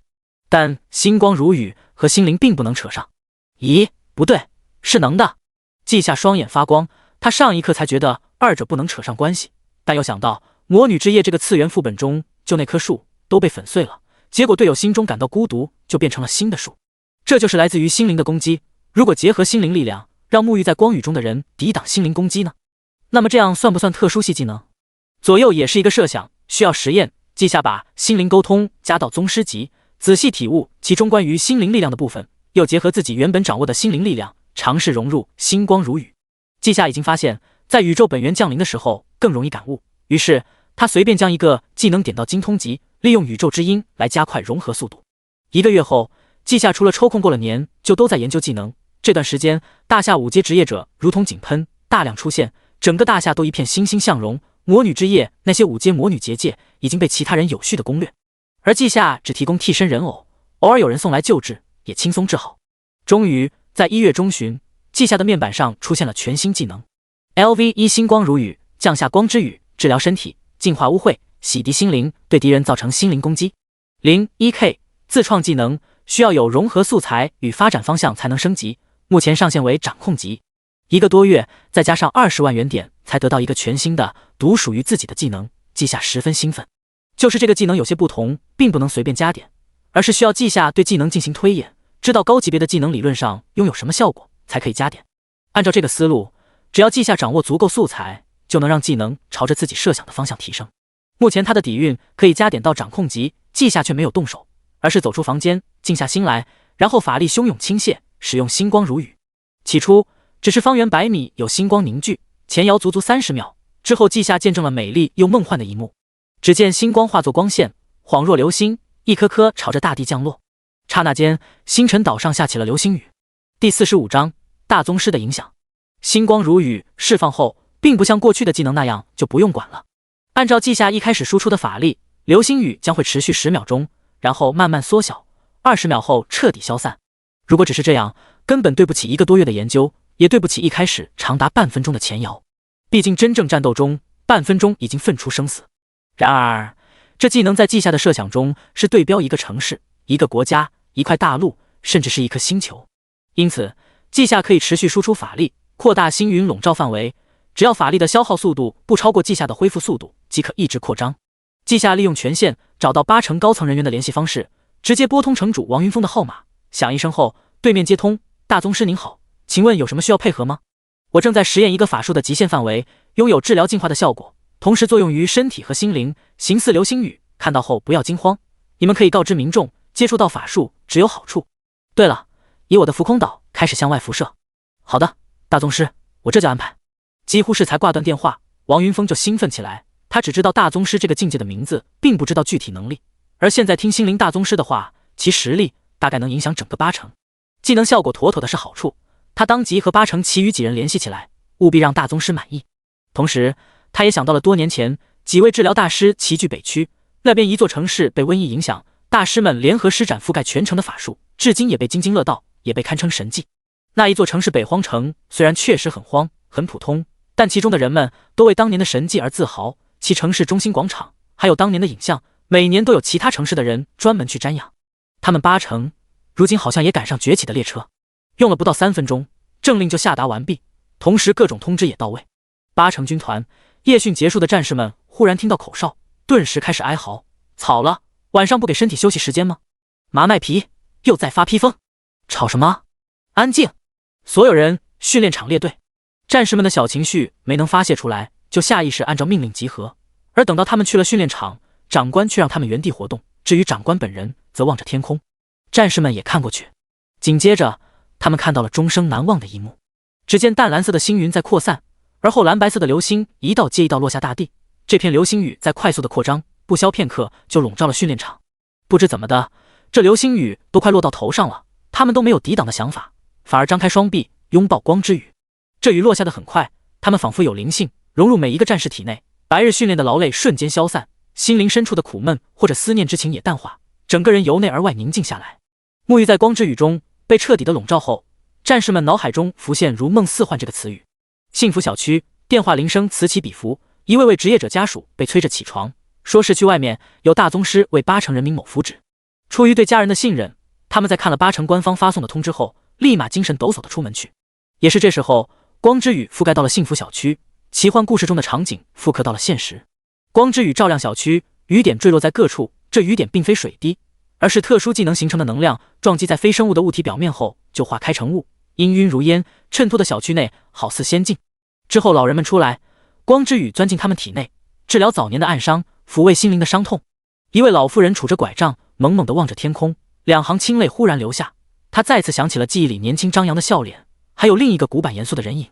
这么多年了，虽然时常想起那固执的爷俩，但此刻老妇人心中没有了痛苦，她沉浸在这美梦中。星光如雨，似水年华，缠绵悱恻之间，引人入胜。这个时代虽然灵气复苏带来了超凡力量，但纪元的更迭亦伴随着痛楚。有人成了强大的职业者，有人受人敬仰，有人日夜打造装备，炼制药剂，还有人与怪物拼杀。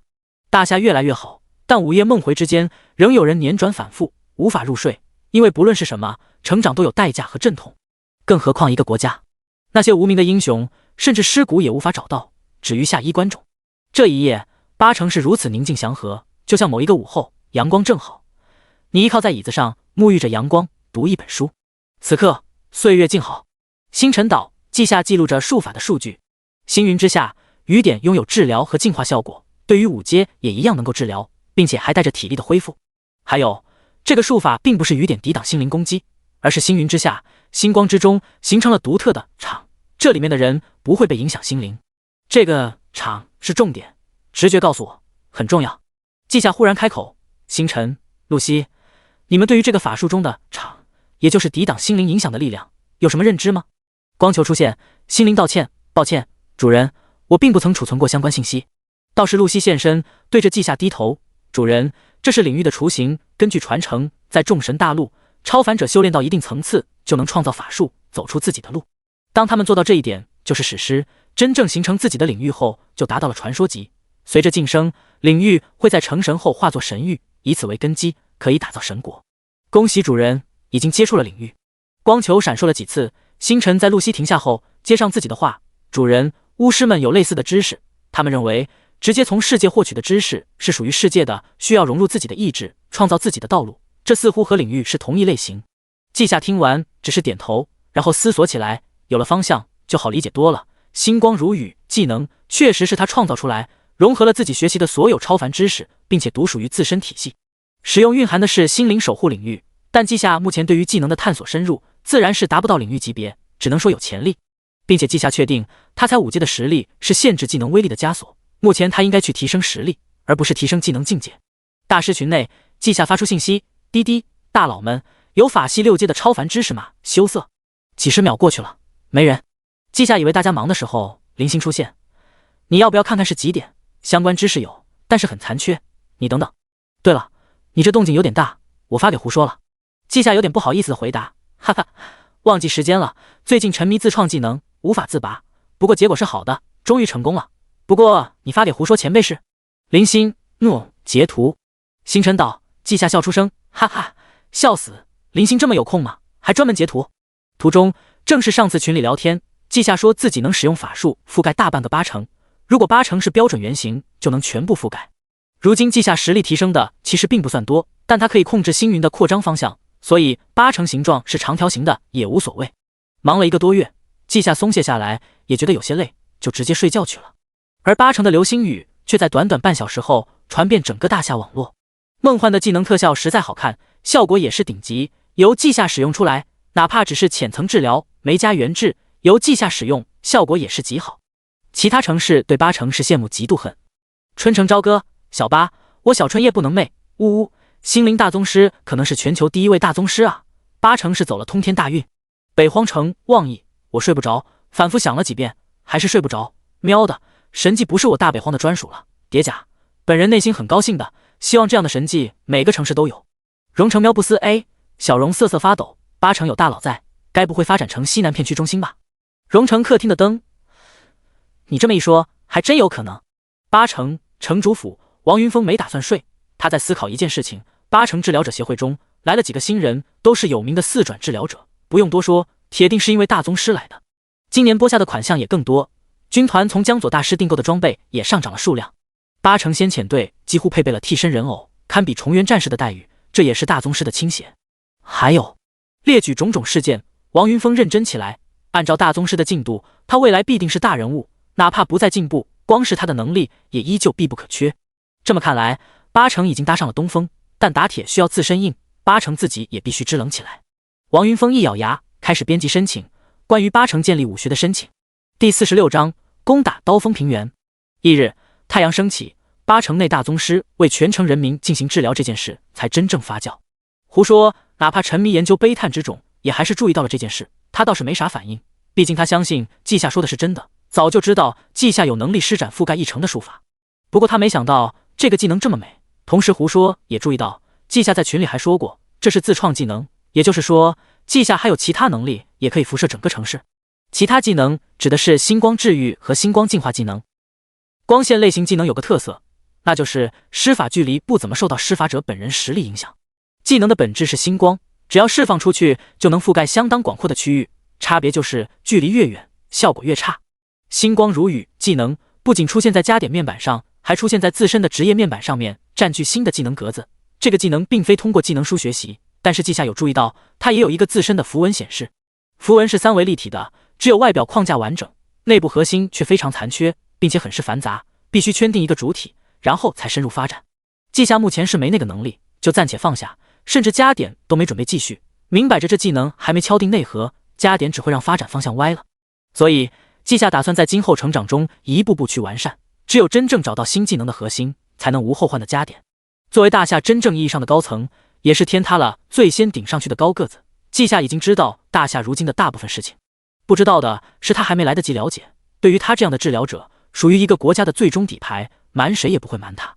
1月，天气已经回暖，各地开始春耕，而重元也开始备战，因为那边已经开始解冻。魔女之夜暂时不会碰7阶魔女结界，季夏就不用前往，那么重元就需要去一趟，毕竟大夏是有想法彻底攻占平原地区，这边地势平坦，地下蕴含大量金属矿藏和能量矿脉。此外，这边蕴含一个虫师传承，能够化虫子为己用，未来可以操纵虫子去探索新区域。目前为止，如果把大夏城市划分成核心区域，那么树海是第一层防护带，之后就是重元，人类的第一个大敌，后续是比重元更外围的绿色地域。在这里有树人，各种高阶凶兽不乏7、8阶的。穿过绿色地域后，按照不同方向能接触不同地形，其中有让所有人凝重的海洋，根本不需要怀疑，里面肯定有9阶生物，哪怕是传奇级也不是没可能。绿色地域发源于灵气复苏前的原始森林，有一棵树神进化多次，庇护部分人类和自然种族，形成自然联盟。有了自己的浮空岛，对于治疗者来说确实方便，季夏要出门只需要输入坐标就能直接传送到目的地。重元上什么虫子都有，这么多年也早就找到了针对方式。说起来离谱，人类其实一开始轻松处理虫子，结果他们疯狂进化，现在都有很多5阶。只是虫子有先天的弱点，那就是防御低下，没有智慧，依旧被人类挡住。而如今人类大量5阶职业者出现，虫子被清理是迟早的事。季夏就是来助他们一臂之力，好解放战斗力。要知道和重元作战这么多年，此地的战士那是身经百战，经验丰富，还大多都天赋不错，接下来重点培养一番就能达到5、6阶，未来达到8、9阶也是可能的。刚出传送阵，季夏就看到警卫对他行礼，随后他往外走，几人簇拥上来，同时做自我介绍。大宗师，我是刀锋团副团长陆凤，我是刀锋团治疗法师边月。其余人没介绍，只是来护送的，防止意外。季夏点头说道，事先沟通过，我就不多说了，这次来主要是辅助诸位将刀锋平原清理完毕。刀狼一族杀伤力极高，听闻战士们每次进攻都会被造成致残伤害。陆凤感叹：是啊，刀郎的双刃拥有一种独特能量，阻止伤口愈合，需要对断肢再生技能有深度开发，才能进行治愈。我们昨夜集结了800盾战，1000元素法师，50增益法师，50可以恢复法力值的治疗者，今天就去进攻吗？记下要先确定一点，这些盾战能够将盾墙组合吧？能。元素法师都会大范围攻击法术吧？都会。那好，现在就到平原，我有一个法术，需要30秒准备，之后过5分钟能笼罩整个刀锋平原战线，这期间你们进攻即可。陆凤是看过8成那边的视频，所以完全没有质疑，直接回答道：好，我这就通知团长，开始安排。刀锋团的战术有根据季下的能力进行定制，季下的大部分治疗法术达到一定等级后，根本没有限制人数，就连距离的限制都是受到季下的实力影响，唯独命灯技能死活都和技能等级相关。季下加点和自己领悟双管齐下，命灯已经200级，所以有200命灯。又经过2次传送之后，季下从伪装成灌木的营帐中走出，他看到了黑压压一片人，一个壮汉热情地迎上来：大宗师来了，我已经选出150人，他们都能施展大范围盾墙，并且可以利用生命力维持盾墙。季下看着站成一队的精锐盾战，稍微一感知，确实生命本质更强盛，就满意点头。我先使用心灵链接，你们之后直接心灵沟通，下达指令更快速。说完后，以季下为中心扩散出白色涟漪，而后季下在心中说道：挑选出来的150盾战，我会为你们点亮命灯，期间你们生命力耗尽也不会出事。心灵链接之中，所有人获得伤害分摊效果，同时每一人的生命值相当于所有人生命值总和。战术就是碾压过去，现在你们先熟悉，同时请你们团长安排详细事宜。季下说完，直接安静下来，随后他的法力大量消耗，晴朗天空忽然之间暗了下来，清亮的星云遮盖了原本的蔚蓝天空，宛若流星的雨滴开始坠落。团长邓明虽然为这美丽的法术心折，却也没有留恋，很快速的布置下去，所有人结阵，以大宗师为中心开始推进。季下也跟着前进。刀郎正在苏醒阶段，点燃命灯的盾战只管支撑盾墙，我计算过，哪怕刀郎全体出动一起攻击，也不可能秒杀我们全部人，所以这次是碾压战术。碾压这个词别说军团一般战士了，就连邓明和陆凤俩人也很少听说过，不过今天他们有机会试试。150位精锐在最外圈撑起盾墙，这是一个虚幻的铁色高强技能，能够抵挡任何物理与能量攻击。然后是其余几百盾战进行第2层防御，那里才是法师们。季下体会到增幅法师和恢复治疗者的各种技能，有些心动。他现在等于之前的2个自己，顿时打算有空全部学习一遍，看未来能不能给心灵法师体系中添加增幅相关的技能。比起季下还有心思联想，其他战士们就激动多了。这可是和大夏唯一大宗师合作战斗，还是彻底清扫刀锋平原，一来就这么刺激。同时他们也注意到了腰间的人偶，这是星光如雨技能开始后他们溢出的生命力自然形成，也算是季下的一种改进，不用一个个的制作。对于季下来说是顺手，对于战士们就是珍宝，毕竟他们100%确定多重防护之下，这一场战斗用不到替身人偶，那么这东西就是他们未来保命的底牌。队伍行军速度和天上星云扩张一致，保持沐浴在星光如雨技能中，这样可以杜绝不必要的受伤。约莫7分钟左右，季下听到陆凤等人开始新的指挥：全体火系法师第1轮爆裂火球发射，第2轮火焰之雨准备，雷系法师闪电链释放。一个团队中，指挥能看到全局，盾战能近距离看到怪物，还能感受怪物的攻击手段。要是巨型怪物，那么盾战基本只能打到怪物的脚，俗称修脚。另外的法师就是无情的输出炮台。而在增幅法师和治疗法师眼里，没有怪物，大部分时间都盯着队友，因为他们的技能都是固定效果，辅助队友即可。只有格外有能力的治疗，才顺便关注一下战场，根据形势调整技能使用。季下通过心灵感应看到了怪物的攻击，连第1层的盾墙都打不破，所以可以肯定此次计划会成功。他还看了眼自己的原点，有一说一，这重圆的虫子是真的多，这么一小会儿功夫，那铺天盖地的飞天刀郎根本没见减少，却已经贡献了快5万。这次战斗结束，季下觉得他能够给血脉升个级。战士们的感受就不同了，往日刀郎铺天盖地的出现，不费几个盾战都不可能全身而退，而今日那些刀郎挥舞利刃打击在盾墙之上，这一瞬间盾战生命力开始消耗，但平摊在每个人身上很少，损失的生命也瞬间被星光如雨补充。这一刻的战士们感觉到了爽。忽然间，季下感受到一阵危险，他下意识看向远方，那里有一棵十分高大的树，那是当初从绿色地狱走出来的树精，拥有7阶实力。此时此刻，这棵树动了。第47章7阶树精。记下是给队伍里所有人加上了危险预警，这能有效降低损失。心灵链接状态下，所有人被视作一个整体，在他感受到危险后，其他人也感应到了。紧接着就是陆凤的声音，不必分心，树精距离我们上百公里，它速度很慢，我们先解决刀郎，再解决树精。是的，树精也要解决，树精确实带给他们危险感，然而却在接受范围之内，是能够打败的敌人。得出这个结论的时候，哪怕陆凤处于机械心智状态，依旧产生了震撼情绪。那可是7阶树精，他们才一群4、5阶职业者，竟然就能越级挑战。记下这样的特殊系治疗，简直是神级辅助。记下估算了树精的速度后，打开他的群，拍摄视频后发送。群里的召唤师呢？这树人是7阶，已经能打败了，快来抓！李万森，我来了。等我，哥，不，你是神。看得出来他很激动，但激动的不止他一个。郭靖，绿色地狱走出来的树精，我来了。古明，多大年纪了，急什么急？没我们你能契约？青雀，就是过来接我们，你们都来。虽然只有一个树精，但能长经验。朱灵，我们之前开发的100倍增幅附魔应该可以让你达到契约标准，但是树精的潜力也会被固定在7阶，有点可惜。古明，可惜什么？树精的成长上限顶多8阶，现在5阶就有一头7阶召唤兽，就算永远不能提升，那也是赚的。季夏看着群里大佬的讨论，也兴致勃勃。按理说5阶召唤师当然不能契约7阶，可各种增幅职业外加生活系职业的装备或者附魔，全部堆在一个人身上，就能化不可能为可能。他不是召唤师，但有心灵系技能，也还没有宠物，要不要抓一头呢？想了想，季夏发送信息：前辈们，我要是想要抓一头宠物，选什么比较好？这个话题让群里有空的人很感兴趣。李万森发送一串信息：炎魔领地的炎魔，炎魔之王，9阶元素生物，因为副本限制才9阶，免疫火系、岩石系、物理系攻击，减免60%所有魔法攻击，还有几个天赋能力，吸收超凡材料，凝聚岩浆铠甲，能把这个减免提升到80%。最关键的是，他有智慧，有意识地利用副本资源提升自己，还知道堵门。我们打算9阶后去处理他，以我们的进度，最多1、2年就行，到时候就给你抓一只当宠物。对了，张天生眼馋炎魔之王好几年了。郭靖，次元副本的怪物，我唯一推荐的也是炎魔之王，而且你是治疗者，有优势，到时候打爆他，你再治疗，用你们治疗者的方式收服。但是呢，这种方法只能收服一头宠物。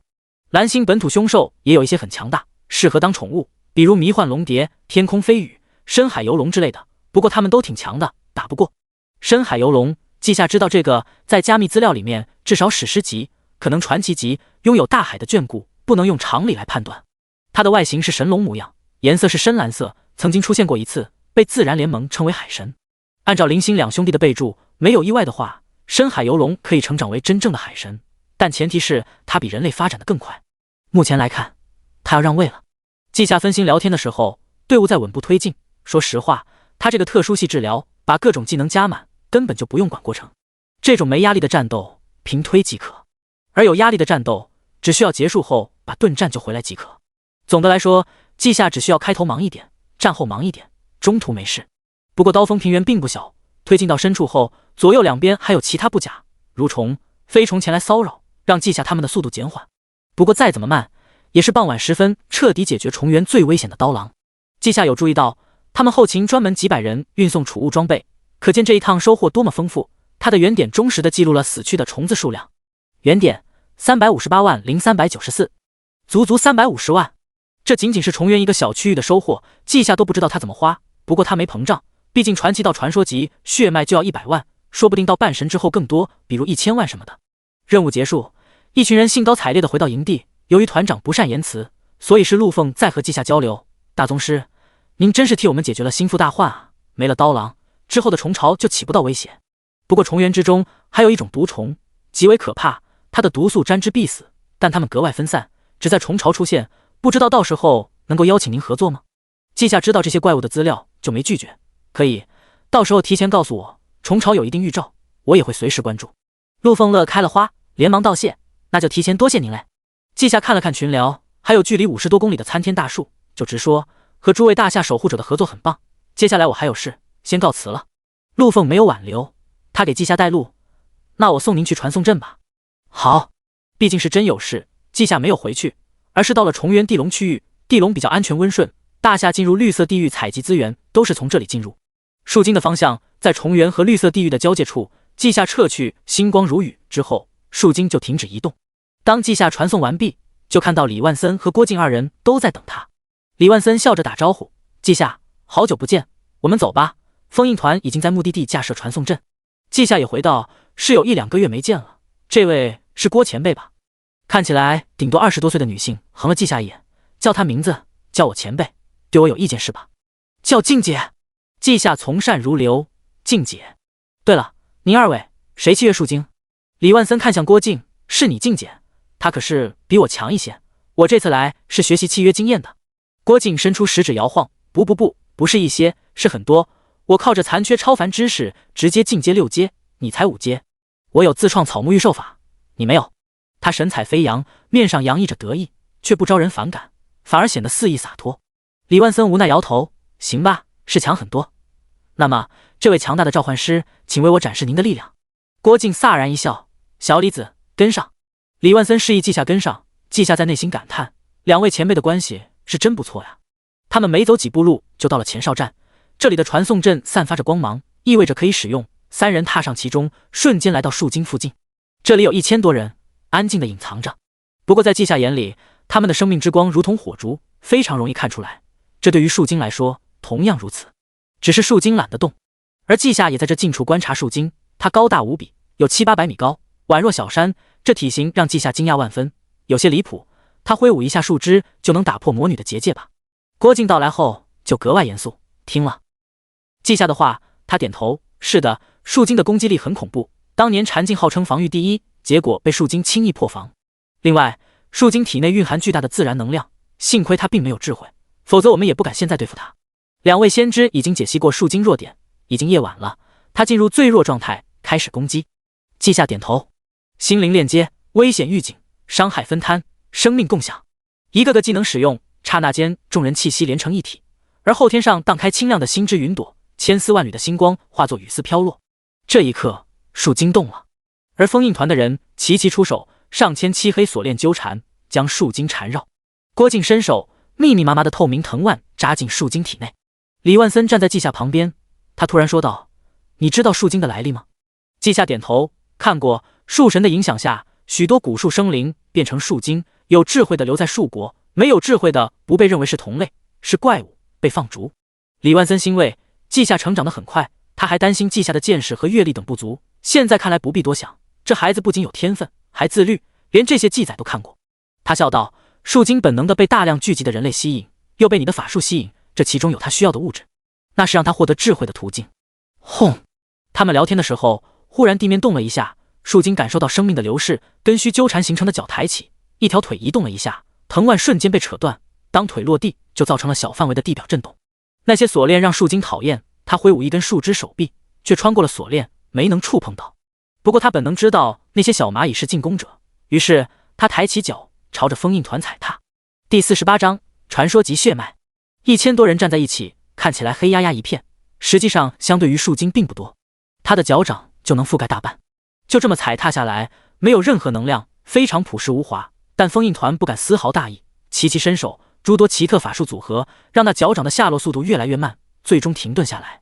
季夏这才注意到，古明等附魔大师也在团队之中。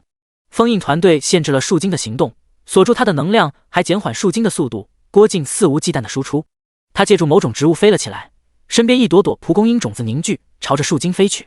二者接触瞬间，就像是轰炸机投放了海量炸弹，轰鸣声不绝于耳。树精的树皮被炸得4分5裂，它体内的能量被束缚，无法进行修复。但树精好歹是7阶，它的树枝开始挥动，钢针一般的树叶发射。这一刻，箭如雨下，季夏的神秘守护被洞穿，封印团诸多战士纷纷带伤。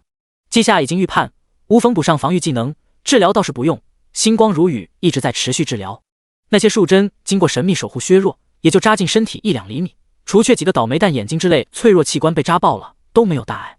季夏精准的远程使用血肉操纵，给他们补好眼珠子。李万森忽然说道：“要结束了。”季夏点头，他也看出来，封印团和郭靖目前的攻击都只是骚扰树精罢了，实际上起作用的是那些透明的藤蔓，已经变成了翡翠般的颜色。这是直接抽取树精的本源，现在的树精气息骤降，很是虚弱。季夏看到古明几个大师为郭靖使用人体附魔，临时提升其实力。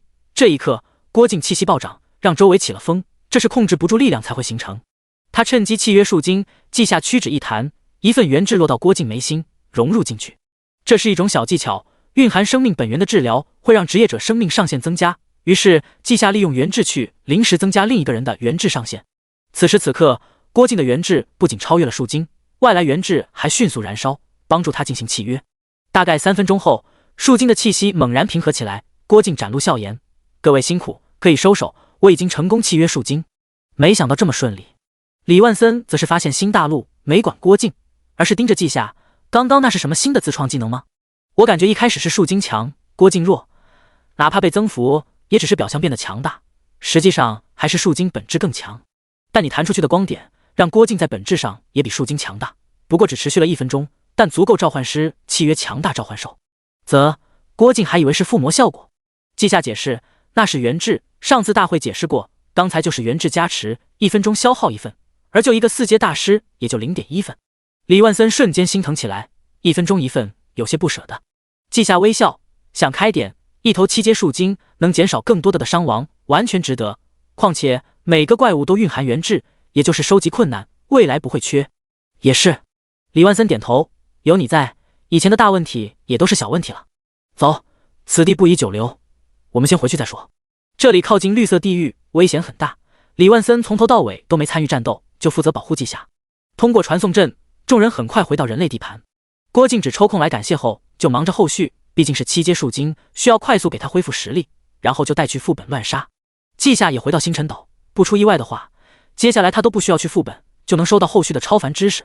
要知道，一头7阶树精对于现阶段5、6阶的次元，那是碾压。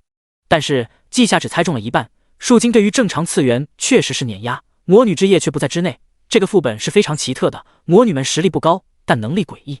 每一个魔女结界都等同于领域，要不是次元副本的特殊性，这些怪物放在外界成长起来后，妥妥的传说级恐怖存在。所以2月的时候，季夏才刚刚拿到超凡知识，提升到6阶就收到通知，3天后去攻略一个7阶的影子魔女。季夏这半个月在研究星光如雨，把30秒施法时间压缩到10秒钟左右。看到任务，又看了看自己的面板，血脉成长期传奇心灵 76W 100W 24万元点毫不犹豫地消耗掉。季夏下意识闭上眼睛，他的意识无限拔高，星辰岛变成了一粒芝麻，紧接着8城也成了巴掌大，最后看到上百城市连成一片，组成大夏。这时季夏的视线更加快速的变化，大夏所在的大陆、海洋和其他大陆、蓝星、太阳系、银河系。终于季夏眼里呈现出一片星云，这是无数星系的结合。他觉得有点困，便遵循本能悠然的睡着。而外界宇宙之力降临，大白天的8城忽然间陷入黑夜，繁星映照在纯黑的幕布当中。这片星空的星辰太多了，所以也无人发觉有一颗银灰色的星辰悄然诞生。宇宙中星辰大多是球体，也有一些星球很特殊，比如一整块不规则钻石，比如半球，比如平面。而现在又多了一颗神秘侧星辰，它是一朵火苗的模样，仿佛有风在吹，时不时摇晃。它整体呈现出银灰色，周围有9层光辉，每一层都泾渭分明，属于肉眼能够看出来的范畴。最为奇特的是，它就是火苗的外表，偏偏看到它会知道这是星辰。不过一般人也看不见，因为它并非处于物质层面，而是诞生于灵界。灵界是灵气复苏后宇宙中诞生的新维度，除了蓝星的投影外，至今空无一物。这一刻，蓝星之外有一颗名为命运的星辰浮现。季夏美美的睡一觉，整个血脉进化过程中的收获就自然而然地被他知晓。血脉正式达到传说，名为心灵命运，能够借助命星的力量实现种种匪夷所思的效果。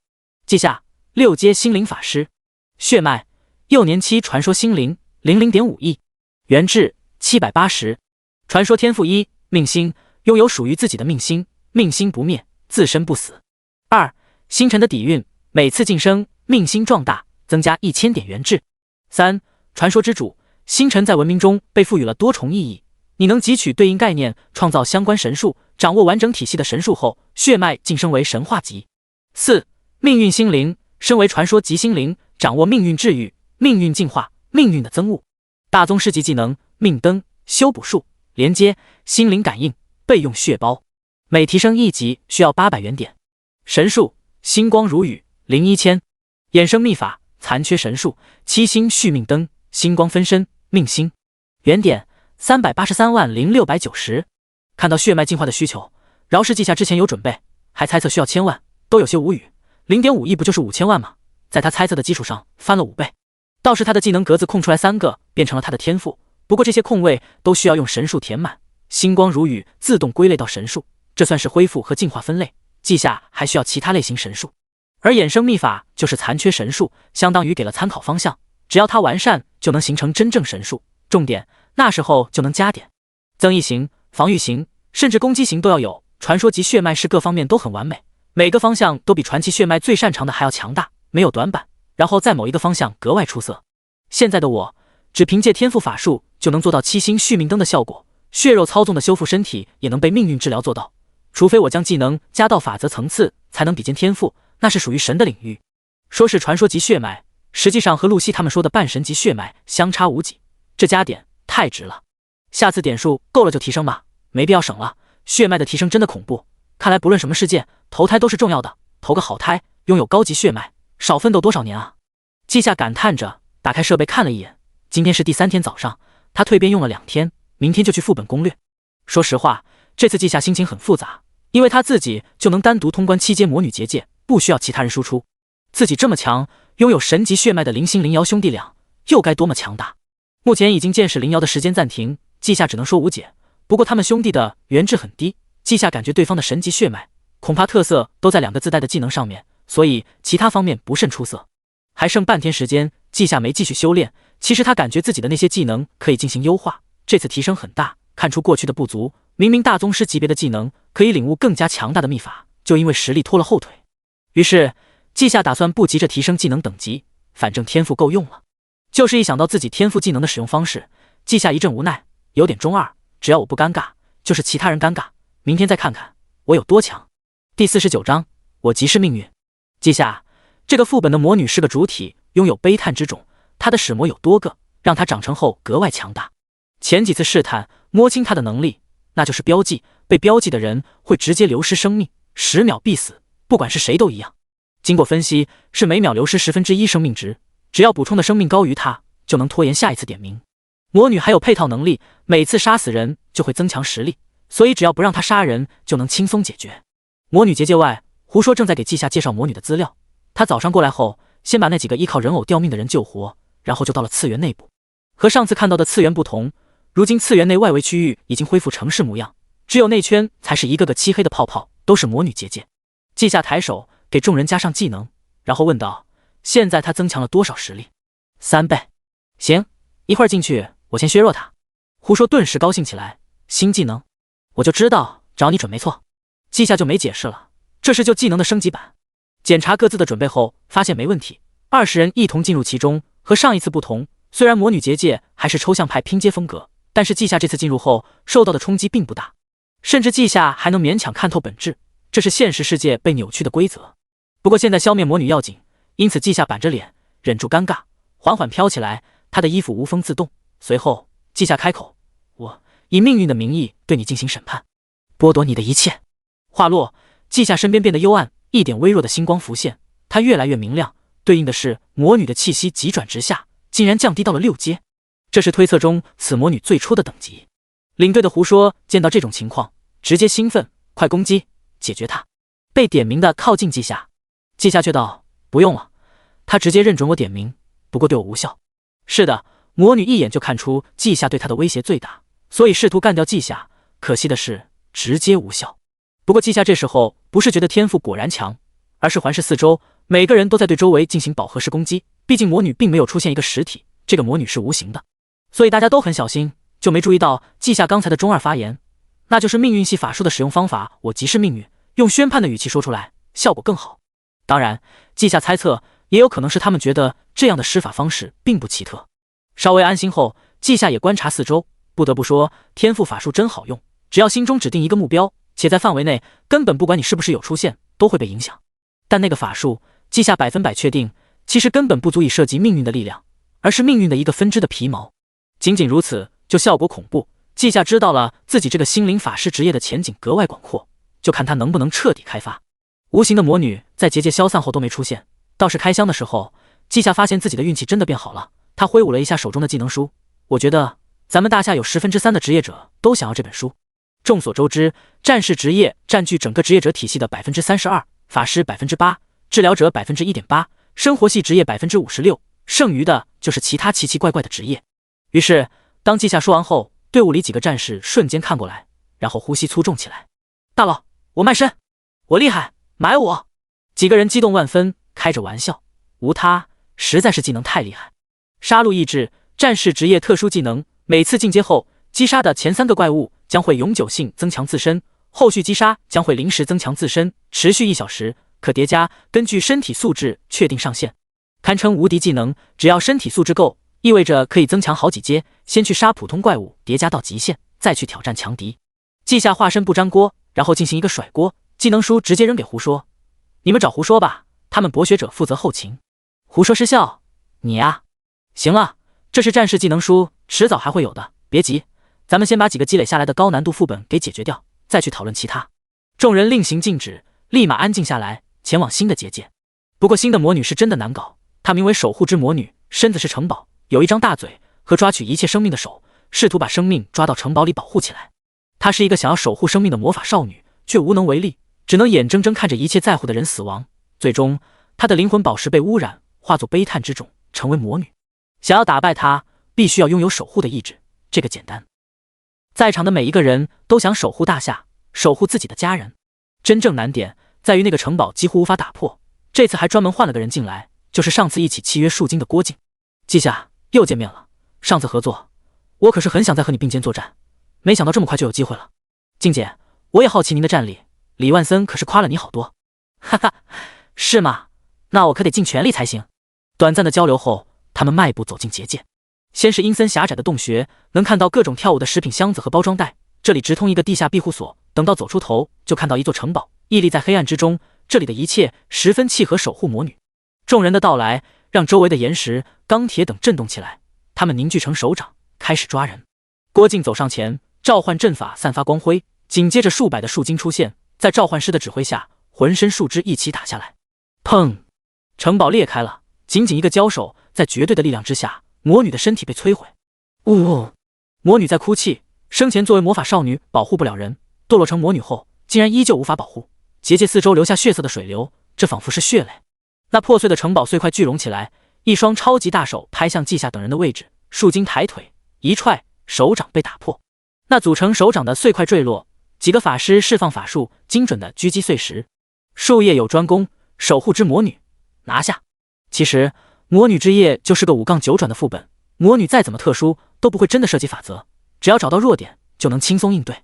季夏到来后就心灵链接、伤害分摊、神秘守护3件套一用，他发呆都能通关。也就第一个魔女特殊一点，需要季夏用到传说级天赋法术，这让季夏心底有些失望。他想看看自己的具体实力，但让队友直接去挑战8阶魔女结界又不负责，因此季夏没多说什么，就配合队友将难啃的骨头搞定。2月、3月、4月，季夏都是这么过的，配合其他人攻略次元，其余时候自己修炼。虽说过得很平淡，但季夏自认为收获很大。他终于把过去的各种感悟彻底消化，全部秘法比以往更强，肯定还比不上天赋法术，却跟得上次元副本的变化。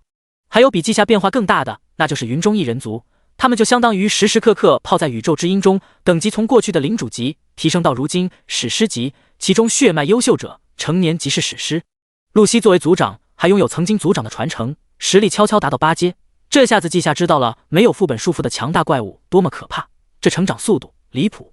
5月，天气开始变热，季夏本以为可以继续发育下去，结果开荒者前线传回信息，大夏之外，重原更南方，此处绿色地域中栖息一群赤灵雕，它们体型巨大，一展超过5米，能够释放火焰法术，肉体强度也高，还能载人飞行。最主要的是，这个种族它实力在4-7阶，7阶只有首领一只，实力并不是无解。这意味着什么？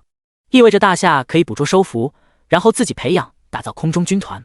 目前所有职业中，只有风系法师、增幅法师可以自己依靠法术飞行，然后召唤师、猎人、游侠依靠召唤兽飞行。其余人哪怕季夏和林星兄弟这样的妖孽也没办法自己飞行，只有超过9阶达到史诗级才拥有独自飞行的能力，这是如今灵气复苏后世界的法则。季夏不需要赤灵雕，但普通职业者需要，他家人也挺需要，直接用功勋兑换是可以的。就是开荒团的人职业是刺客，擅长隐藏气息，逃跑，却不擅长对空作战。所以季夏准备去活动筋骨，主动申请带队前往绿色地狱。他也不带正经的军团队伍，而是带领云中异人族前往。别忘了，异人是能够飞行的，面对赤灵雕不会有劣势。季夏想法一出，就自顾自地打了申请，有点发霉了。就像上次他去魔女之夜副本，就是想看看自己的天赋法术如何，结果只测试了命运增物。现在他又得到了大幅度提升，依旧是抱着试验的心态，想看看具体表现。但次元副本就别想了，队友都是谨慎的大师，各自拥有绝技，身经百战，稳得令怪物害怕。这一次季夏说什么也要去试试水。第50章特殊的火焰。星辰岛原本的浮空岛面积体积都没明面上的变化，吞噬一个次元副本后，它内部就有一个次元，装下大半个80%是没问题的。如今次元内部已经充满秩序，在原本副本结构的基础上加了新设施、图书馆、修炼场、擂台等。毕竟异人族已经拥有了智慧，不是过去的怪物。季夏的命运治愈技能自然是让露西体验过，只要目标没在生理上、神秘学上同时死亡，就不算真死，可以救活。而命运进化就让季夏觉得略微抽象，它是客观的，同时也受到季夏的主观影响。比如快感，邪兽人萨满的治疗技能会附带巨大的快感，抵消痛苦。邪兽人有一些智慧，他们就利用这一点，把治疗技能当成控制来用。这种控制还不算负面状态，无法被常规进化技能驱散，但命运进化就是季夏认为某个状态确切的造成负面影响，便可以驱散。最近几个月，季夏最大的收获就是挖掘技能的信息，整合知识。虽然还没能研究出第2个神术，但大概方向有了，是关于7星续命灯以及南斗6星。南斗主生，北斗主死。南斗6星加上目标的主星才是真7星续命灯。季夏估计自己把命灯重新感悟几遍，就能草创第2个神术。露西在季夏思考这会儿，就召集了族人，而后一群异人簇拥着季夏进入传送阵。而传送阵的对面刺眼光辉闪烁，警卫默默后退。这种情况代表着人数极多，他需要让开位置。不过待到浑身洁白、容貌俊美，并且漂浮在地面上的一群异人出现后，警卫惊了。这个好像是心灵大宗师的属下，不过怎么这么多？连续几十位异人出现，他们站成2列。警卫下意识看向传送阵，只见其中走出一位风神俊朗的青年，他带着淡淡笑意，光是看着就让人觉得舒服。哪怕之前的异人在吸引人，现在警卫的目光也在季夏身上。此刻警卫有些激动，终于见到偶像本人了。不过出色的职业素养让他没有做出任何出格行为。季夏这边只带了精英小队50个异人，他出发前先在腕表上确定过信息，所以李平被安排来等候。他看到异人就知道季夏到了，连忙跑过来说道：大宗师，我已经和这边开荒团交涉完毕，绿色地狱那边的传送阵可以直接使用，斥候也退回来，我们可以直接去。季夏看向外面一望无际的绿色，就说道：你先在这边等我们，返程的时候还需要你处理一些事情。好的。离开伪装起来的营地，露西给季夏加持飞行增幅，一群人纷纷起飞，季夏也飞得很熟练，毕竟是飞行。当初知道露西能让他飞行后，季夏就私下练习过，现在就派上用场。人类对于飞行从古到今都是一如既往的向往。季夏飞行的并不快，他虽然被簇拥在异人群体中间，但其他异人很有经验，并不会遮挡同伴的视线。季夏一眼看去，脚下、前方或者其他方向都是绿色的汪洋，除了头顶蓝天之外，竟然再也找不到其他颜色。在这里，季夏感受到相当浓郁的元力，自从灵气复苏，元力就出现在星球上，强化着一切植物或者其他动物，大多是直接强化身体或者操纵能量。而人类自然也是强化过身体，不然在变化后的蓝星上都承受不住自然力，不过还是远远比不上凶兽们。后来博学者们研究过，人类主要被强化的是灵魂和精神，拥有更强的悟性和天分，搭配智慧，是蓝星潜力最大的物种。飞行时候，季夏大致算了一下，他血脉带来的元素操纵相当于普通的同级元素法师想要摧毁几十棵树，轻而易举。但数量增加后，树木的特殊联系就会产生，从而抵消大量外界的攻击，甚至这种大型森林还有森林意志，让人类几乎无法更改地形。所以绿色地狱是过去阻挡大夏向外探索的最大阻力。目前为止，蓝星各个势力之间在线上交流的比较多，互通有无。距离大夏最近的是自然联盟，就在绿色地狱对面。季夏之前看过，因为传送阵的原因，各国也有外交，只是蓝星变大后，远距离传送阵消耗太大，顶多每4年的武学比赛会开启，其他时候并不启动。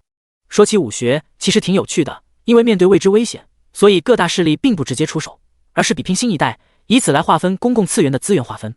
整个蓝星目前有星辰高塔、白塔2个公共次元，它们在人类聚集地附近都有入口，里面产出各种超凡知识、材料、还可以安排特殊职业转职，乃必争之地。星界也算公共次元，但人类只能算发现它，还不能开发。林星两兄弟经常进入其中探索，找到了不少陨落神奇的神木。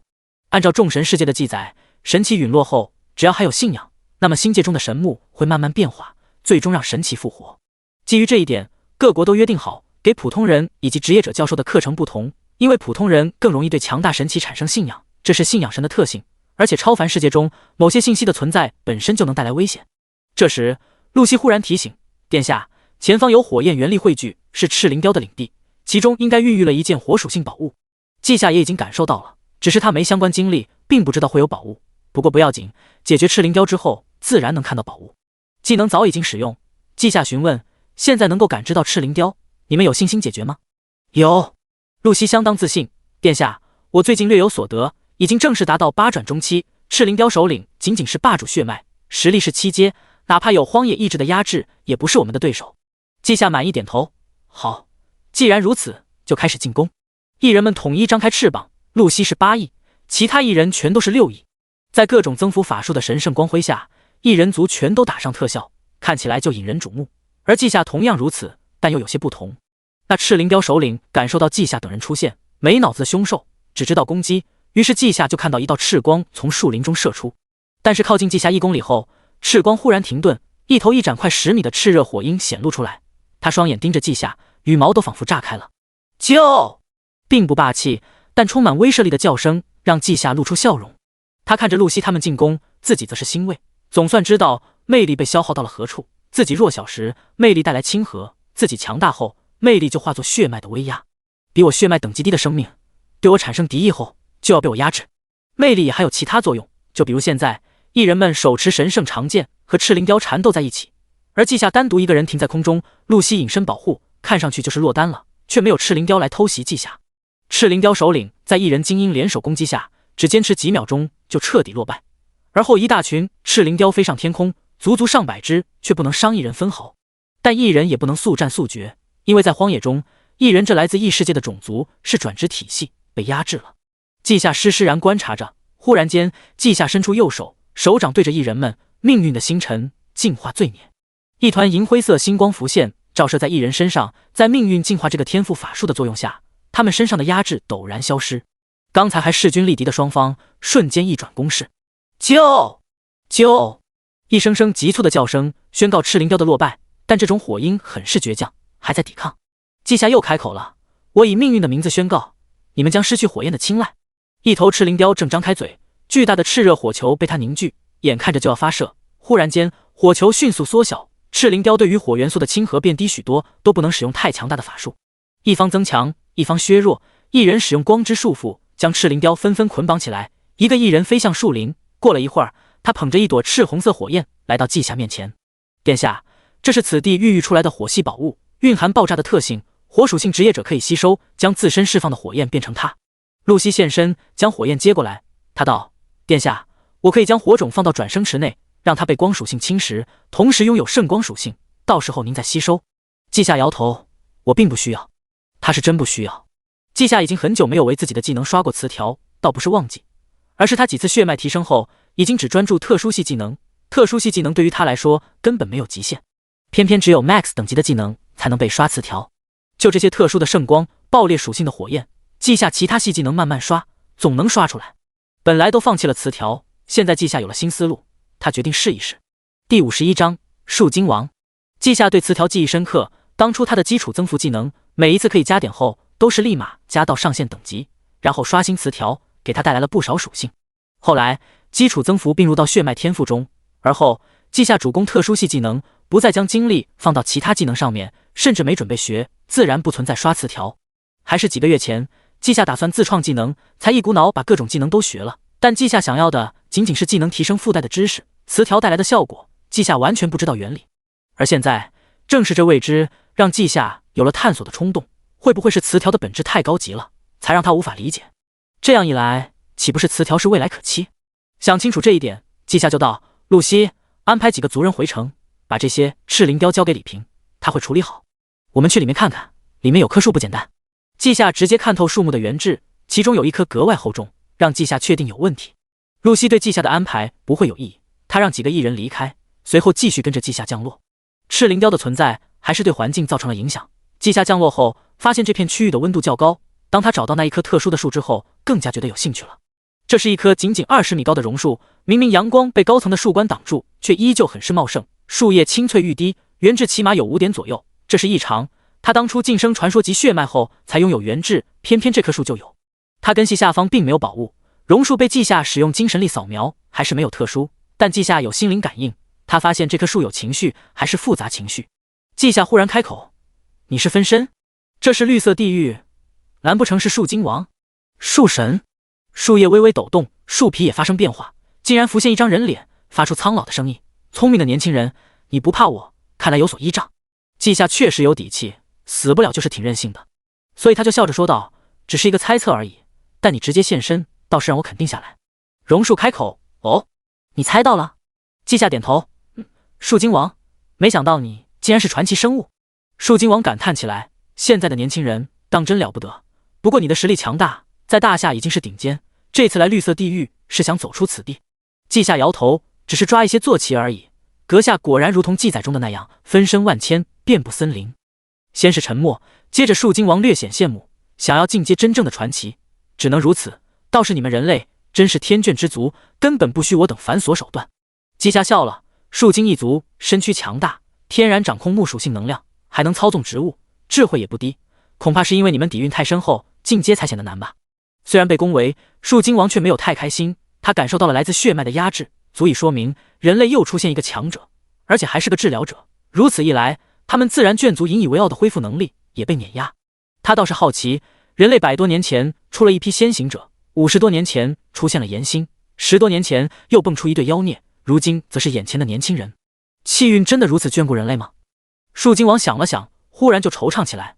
他道：“重元的麻烦，你们已经快要解决，欢迎大夏前来做客。”季夏笑眯眯的，好像什么也没察觉，欣然同意：“好啊，过段时间会有外交团前来建交。”交谈到了这里，也算是尾声。季夏识趣离开，不过这次季夏就没进入绿色地狱，而是返程。在路上，季夏就给林星发去信息：“你在树精王的推测上没有错，他确实有许多分身都分布在绿色地狱中，那些原质比较多的，基本就是他的分身。”对面秒回：“你遇到他了吧？这个树精王性格还行，绿色地狱有一大群有智慧的树精，都被约束在内部，偶尔只有无智慧的进入重元。他的分身是一直监视周围吗？”季夏回道：“不是。一开始我只是察觉到他的原质格外多，然后炸了一下，他感应到了，才转移意识过来。反正一开始我感受到分身没什么情绪，和后来不同。”林星了解了，下次开着石亭去试试看，把他分身抢了，哈哈。季夏知道林星他们有分寸，就没多说，又把其他事，尤其是外交方面的说了一遍。这方面肯定不是他去，就算其他人知道季夏有底牌，也不会让季夏去冒险。像今天这样去绿色地狱边缘逛逛还算可以。整个大夏有一个非常庞大且复杂的阵法，还搭配一个检测系统，就季夏刚觉醒被检查出来那个就是，只要季夏不离开城市太远，就能有办法救回来。外面太危险，不好随便跑。季夏也打算通过实战来提升感悟和经验，回去后就提交了攻打7转魔女结界的申请。理论上来说，一群不怕死的职业者，手握符石，打得过就硬抗，打不过就跑路，等变强了继续打，这是很无赖很无解的战术。但大长老等人一致不认可，因为当年超凡刚刚出现的时候，就是有的人仗着治疗者可以恢复生命，还有2转的生命礼赞可以让人死后复活，结果伤了本源。现在他们层次依旧不高，季夏能恢复生命本源，能恢复原质，但万一又有什么东西不能恢复呢？你一个天才治疗者，慢慢发育，可以稳定的成为大佬，如今也不是兵临城下，没必要这么做。他们是求稳。季夏考虑后觉得，还是这些前辈考虑的周到，成长起来的天才才是天才，所以还是别夭折了。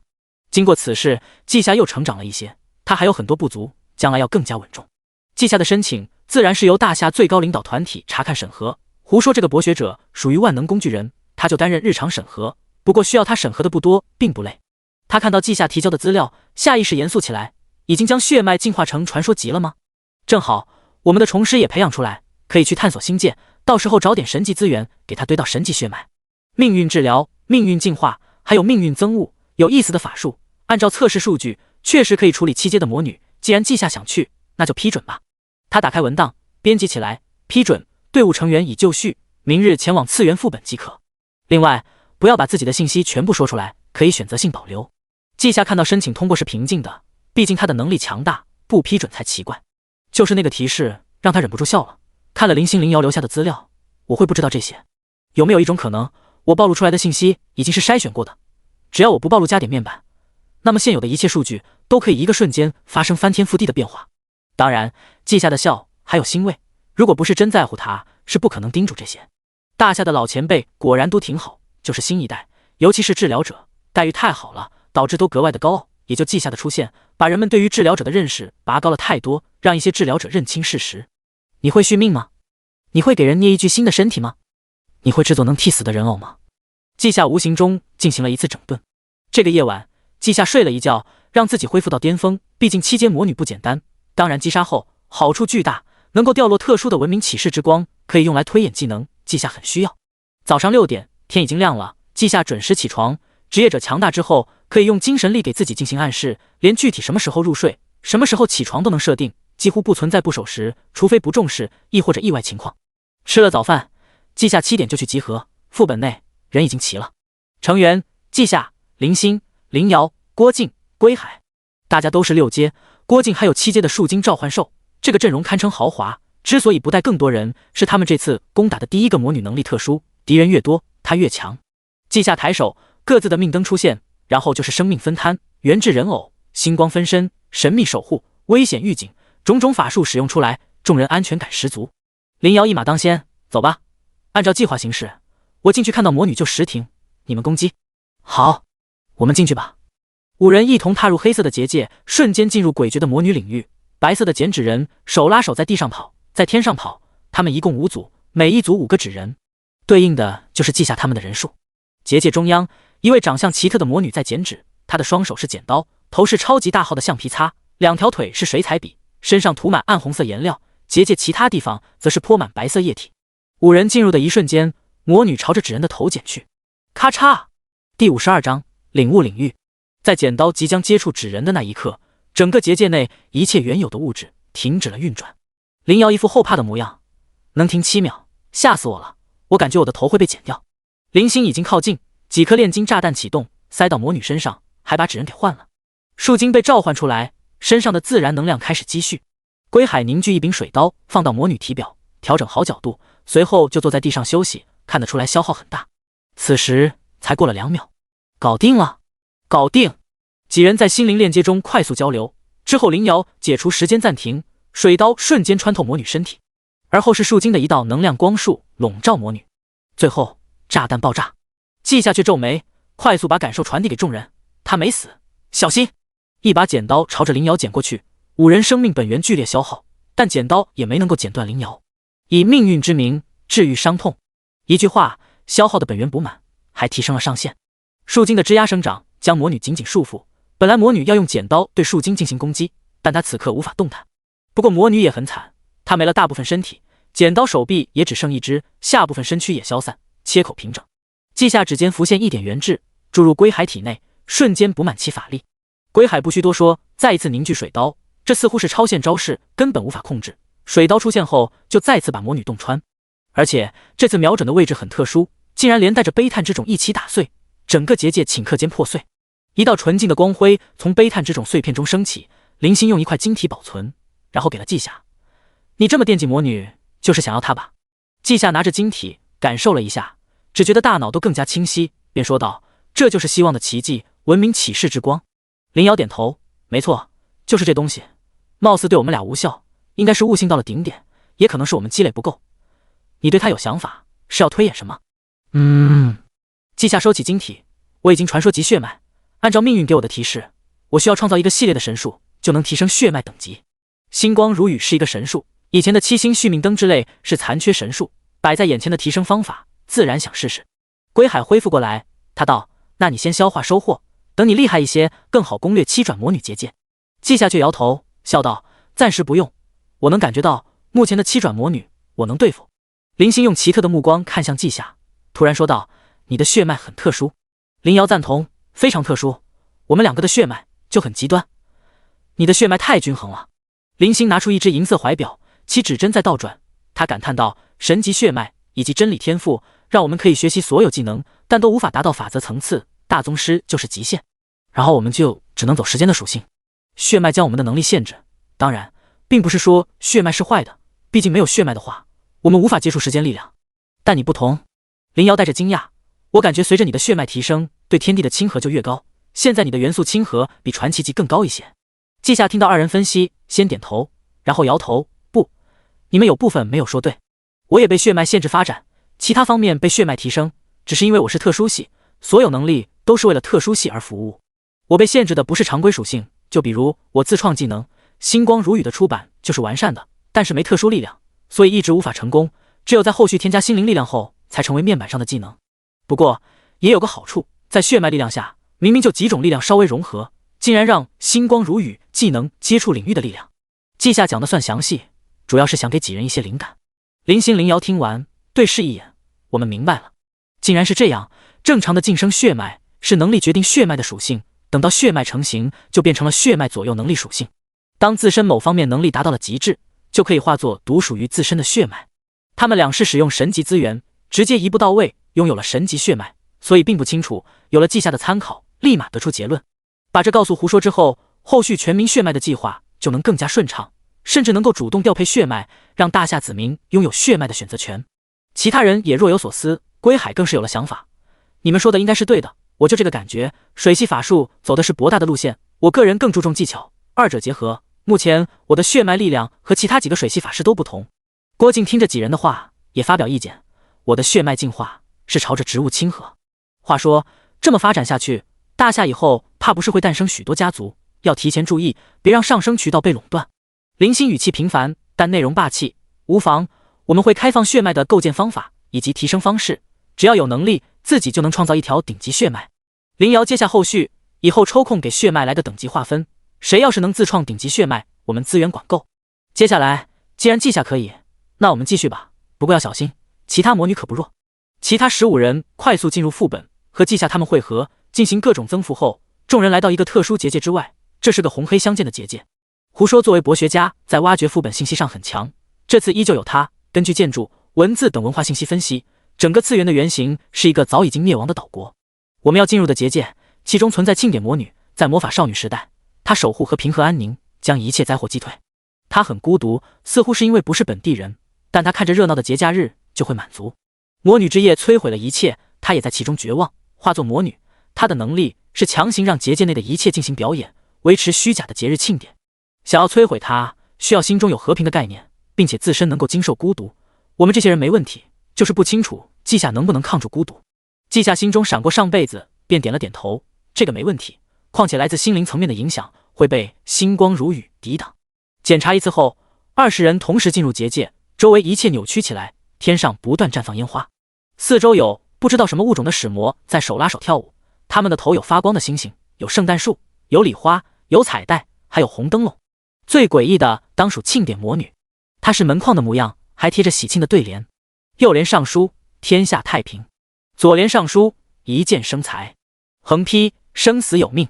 季夏嘴角一抽，这魔女有点麻烦，过于接地气了。归海闷笑，接到地府去了。不过没想到这个魔女还用了咱们大夏的文化。胡说满脸严肃，进来前没制定战术，就是因为魔女不会攻击，使魔也不会作乱，但我们一定会死。理论上来说，死亡是我们人生中最后一次庆典，除非成为历史名人，在之后的节日中依旧可以短暂的被记起。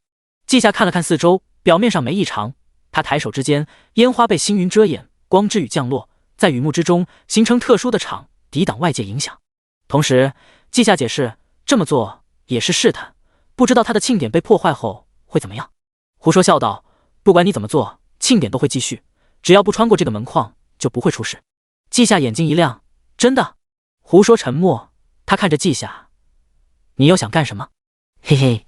季夏笑了，你们可以仔细观察我这个星光如雨，其中蕴含领域的雏形，也就是特殊的立场，而魔女结界就是扭曲的残缺的领域，是立场的进阶。我这么说你们懂了吧？林星灵瑶已经同时盘膝而坐，身上有玄奥气息涌动，季夏看得都羡慕了，指了指二人，用心灵链接传递想说的话，看吧，他们已经有收获了，我也要开始了。季夏开始后，其他人就分批次，一些人领悟，一些人守护。其实季夏是对自身悟性不抱期待，但是他自己已经对领域有部分了解，所以这次有希望得到收获。事实也果然如此。稷下的精神力延伸和结界接触，他的积累深厚无比。接触真正领域后，水到渠成，他那从没加点的星光如雨技能，从原始的1级提升到了6级。而技能的符文中关于心灵领域的部分扩充，让稷下见识到了这个方向的潜力。过了一会儿，稷下满意醒来，他已经知道了星光如雨技能的发展方向，也知道了领域为何物，之后回家就可以加点提升。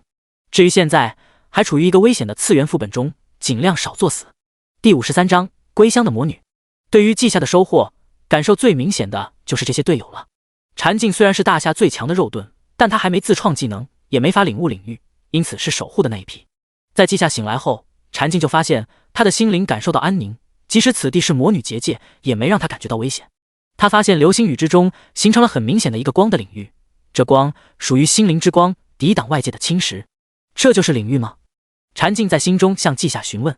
稷下否定，并不是，这只是雏形，真正的领域和法则有关，而且领域还拥有增幅以及压制效果，在目前的心灵守护立场内，只有压制心灵伤害的作用。领域严格来说其实是自身领悟法则在现实中的映射，是技能达到极致的展现。我还差一些，应该需要达到史诗级才能做到。错误的，现在就能拥有法则级技能，但这是亏损最大化，实力不够，引动宇宙之音也得不到太多收获。稷下顶多拿一个技能是试水，绝对不会全部提升。这种提升速度太快，底蕴却不足，因此错过就是真的错过。稷下现在几个月时间反复感悟，都没得到新东西，仅仅是提升几个秘法。甚至稷下怀疑秘法的提升是因为他又学了大量其他技能，知识的堆积之下，才让他触类旁通得到提升。稷下看了看四周，并没有变化，就道：你们去感悟吧，我来警戒，有危险预警在，我的感应比你们更强。对于这一点，众人是相信的，但依旧留了2人一起警戒，防止意外。稷下操纵分身习惯了一心二用，就一边警惕环境，一边查看技能变化。LV6星光如雨，星光之下则为净土，净化气息和心灵之力融合，能够编织守护心灵的结界。02000，不愧是神术，6级之后提升就需要2000一次。技能的变化看完也就算了，而魔女结界就是真的很复杂。稷下释放一个分身四处散步，这个结界是真的奇特，在危险预警中，只有那贴上对联的门框有危险，而翻过围墙进入院子里根本无事发生。不过院子里很安静，隔绝外面的一切欢乐。稷下在各个房间探索，2层的小房子，在2层角落里有一间，里面摆放着唢呐。稷下看到就觉得头皮发麻，这是危险品。魔女的心，魔女的核心是悲叹之种，相等于人类的心脏，破坏就会死亡。庆典魔女与众不同，她的心在这个唢呐里面。稷下皱眉，他隐约能感知到心脏中蕴含的情绪，这不正常。魔女属于怪物，由次元诞生，并没有感情，唯独她在渴望回家，回到心灵的家乡。回想门口的对联，还有这个院子的结构，都是大夏的风格。稷下惊讶起来，所以他想回家。唢呐忽然散发出红光，从桌上漂浮起来，桌子化作黄沙，流淌在地面，而后地面、房间等都化为黄沙。空地上，稷下已经将发现告诉其他人，禅境根本没领悟进去，所以立马醒来。他啧啧称奇，我的心灵力量不算弱，但在那个房间什么也没发现。全部化作沙子了，只有门还在。稷下，你说他想回家。稷下的分身这时回来，主动说道：是这样的，房子是他临时的家，无心安处是无香。这个魔女非常不可思议，按照次元设定，魔法少女堕落后变成魔女是什么都不会记得，失去理智，但她保留一些人性，把心拿出来放在一个让她心灵安宁的家里。但现在家没了。林星此时醒来，他看着黄沙说了一句话，不过他没有做出攻击或者防备，因为整个结界都在消退，黄沙漫天被吸入门框中，而后形成门扉，黄铜打造的唢呐缓缓变小，最后形成一把钥匙模样。叮，钥匙跌落在瓷砖上，这里的结界退去后，露出现实中的机场。稷下的分身拾取钥匙，眺望四方，得出的结论是，这个次元副本只是一个城市大小，边界是浓雾，根本没有其他大陆。胡说走到稷下跟前，盯着缩小版本的唢呐。禅境和归海等人也靠近。稷下从他们的心灵波动中察觉到什么，下意识问道：这是？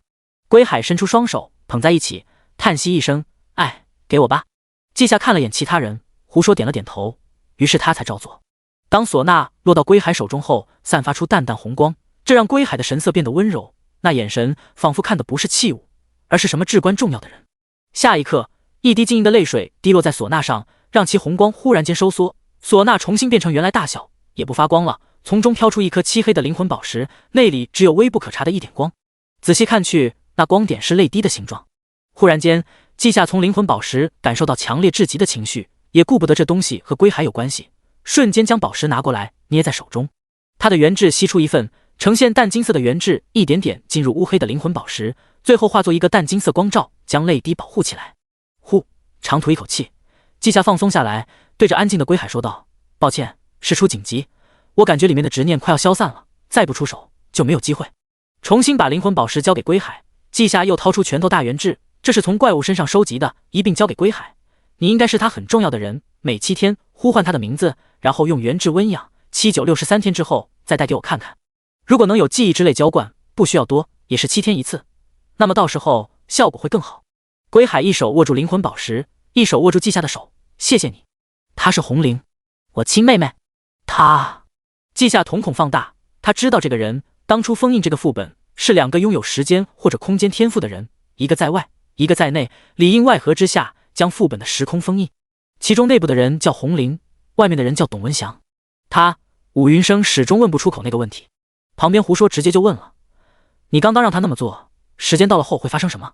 季夏看着归海，认真说道：“这是我从各种超凡知识中摸索出来的技巧。灵魂强大的人，如果有执念，死后就会附在很重要的器物之内。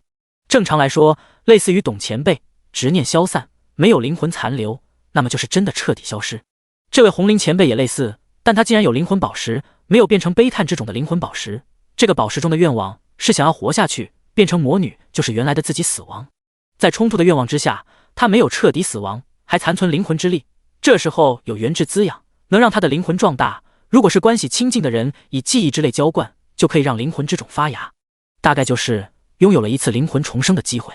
但是我需要提前说明，那种状态相当于达到了被封印到蓝星冰川的最低要求。未来等到有人掌握了高阶治疗法术，才能逆转那绝望之力，真正的救活他。胡说恍然大悟，看向季夏的眼神满是佩服。他一锤定音，做出最后的总结，也就是说，你给了他一个再次活过来的希望。仅仅是希望，也可能最后是绝望。季夏说得很直白。林星看看灵魂宝石，又看看季夏，兄弟二人对视一眼，决定努力，把技能提升到法则层次，去星界看看。季夏这么强大，潜力十足，若是不提供资源，耽误了季夏，他们自己都觉得过不去。这时候，归海已经整理好心情，他小心翼翼地把灵魂宝石收起来，随后郑重地对季夏拱手：“谢谢你，季夏。”旁的他也没多说，更没有做出承诺之类，而是给季夏讲一个故事。我妹出生时间特殊，是至阴命格，当初灵气已经复苏一段时间，有邪魔妖道作乱，她刚出生没多久就失踪。后来严星老大带着我们剿灭一个个魔窟，找到了她，不过她早已被救了下来，取名红灵。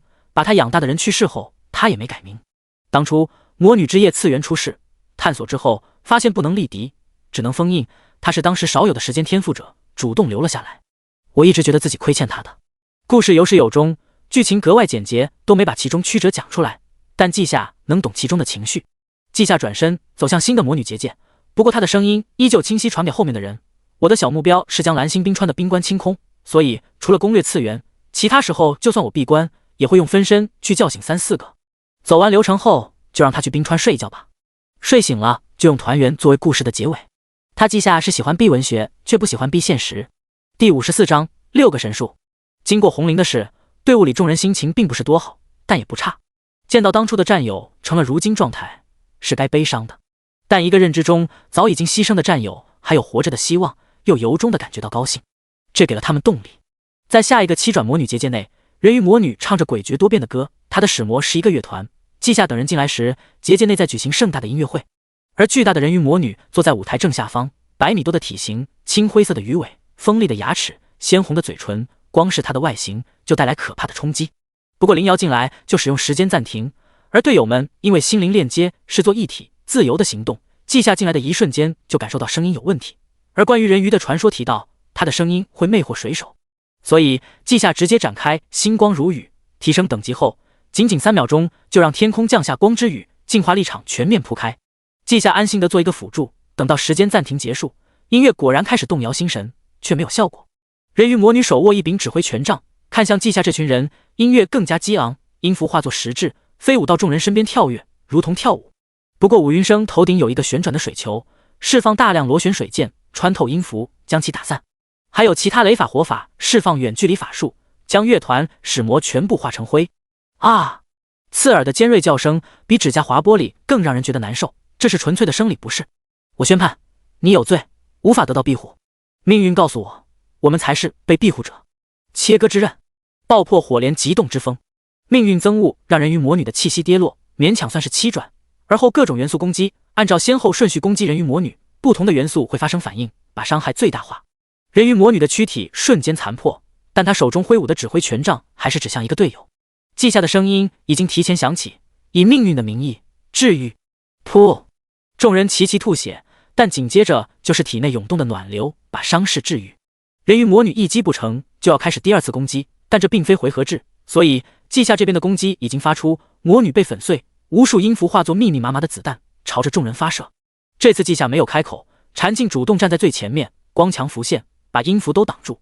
虽然他的气息不断衰落，但是心灵链接加上群体治疗的光之雨，让他一个人撑到音符彻底消失。这时候结界开始湮灭，一道文明启示之光被林星用晶体承载，再次有了收获。他在把晶体扔给记下的时候，被记下随手换来一阵风吹回去。继续吧，我们大夏攻略副本都按贡献度分配的，再不济也能功勋购买，等这次攻略结束再分赃。胡说！这位老人家瞪了一眼记下，什么叫分赃？就你小子会说话？从脏东西身上爆出来么战利品，叫分赃也没问题。说这话的是禅静，他给记下比了个大拇指。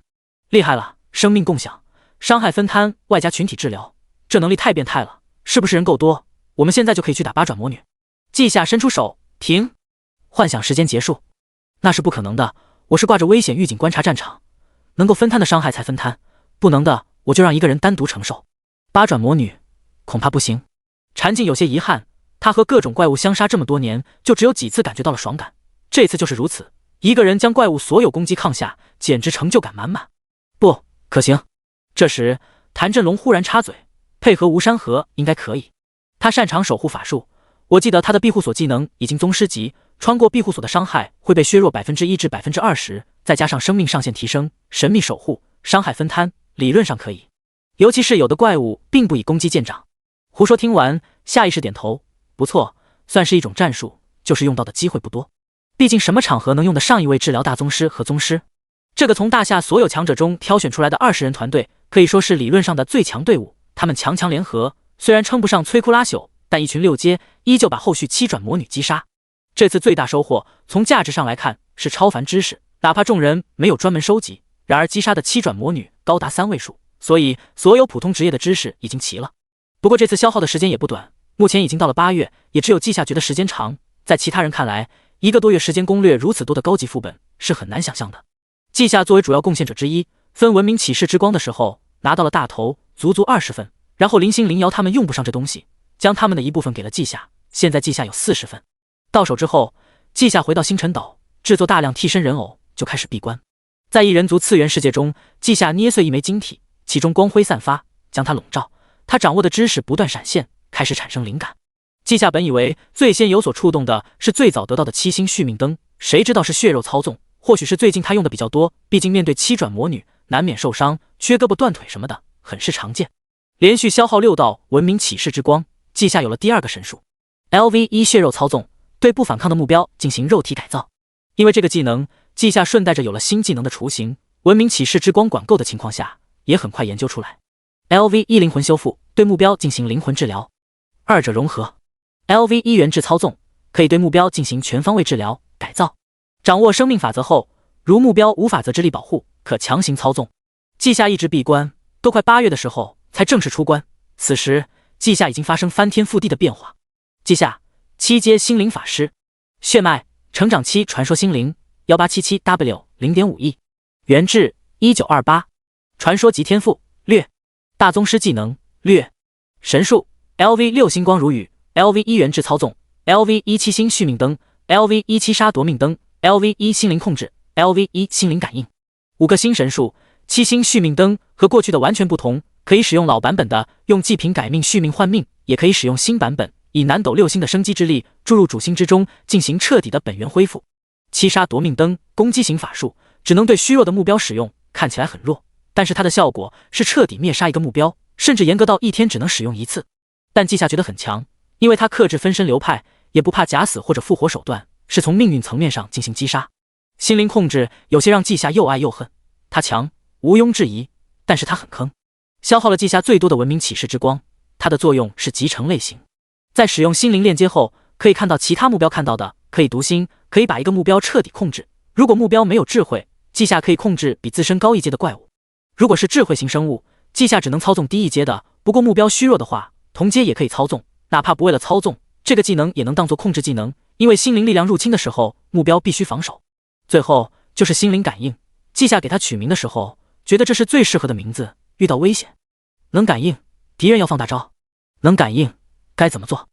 能感应，在季夏看来，这是一个开挂器，但名字具有欺骗性。心灵感应主要用的反而是命运之力。本神术是季夏使用大量文明启示之光后，从启示中得出灵感，结合命运得到了新的技能。按照其原理，称呼为命运启示才是最佳。就是创造出它后，季夏得到的启示让他避免暴露真正本质。治疗、净化、续命、攻击、控制、预警，还差护盾、增幅、削弱。不过进度条连2000万都不到，看来并不是这么算的，差的绝对不止3个方面。不过先不急，神术都只是草创，还有待完善空间。而且既然是神术，自然是神奇的标配。神奇又被称为一个领域的集大成者，是凡人不可攀登的高峰。我这个层次绝对创造不出真正的神术。想明白这一点，季夏也就心平气和起来。从成为职业者到现在，也才过了1年罢了，他有的是时间。闭关时候，李平给季夏汇报过，8成建造了属于自己的武学。按照政策，他们这些大师、大宗师之类的都自动挂名在本地武学。今年8成招收了几个好苗子，他可以去看看。8成武学新建，提前开学，现在已经1个月。理论上来说，真正出色的人已经和普通人拉开了距离。静极思动，季夏决定出去走一走，也收几个新的学生。要是真的出色，就收徒。季夏仅仅一个念头，星辰便开始处理起来。第55章命星的衍生品。巫师的世界，法师塔、图书馆、炼金室、浮空岛都有各自的器灵，主要作用是处理主人的琐事。毕竟巫师自带辐射，普通人不能靠近，否则就会变异崩溃。星辰诞生智慧后，就自觉地往这个方向发展。季夏让他处理，他就联络8成武学，结合季夏的空闲时间，安排了一个行程表。主人，您看行程需要更改吗？季夏看了一眼，明天上午10点去武学，下午去看爸妈，顺便在医院做个实验。作为星辰岛器灵，星辰知道季夏的大部分成果，尤其是这次闭关之后，季夏有许多新想法。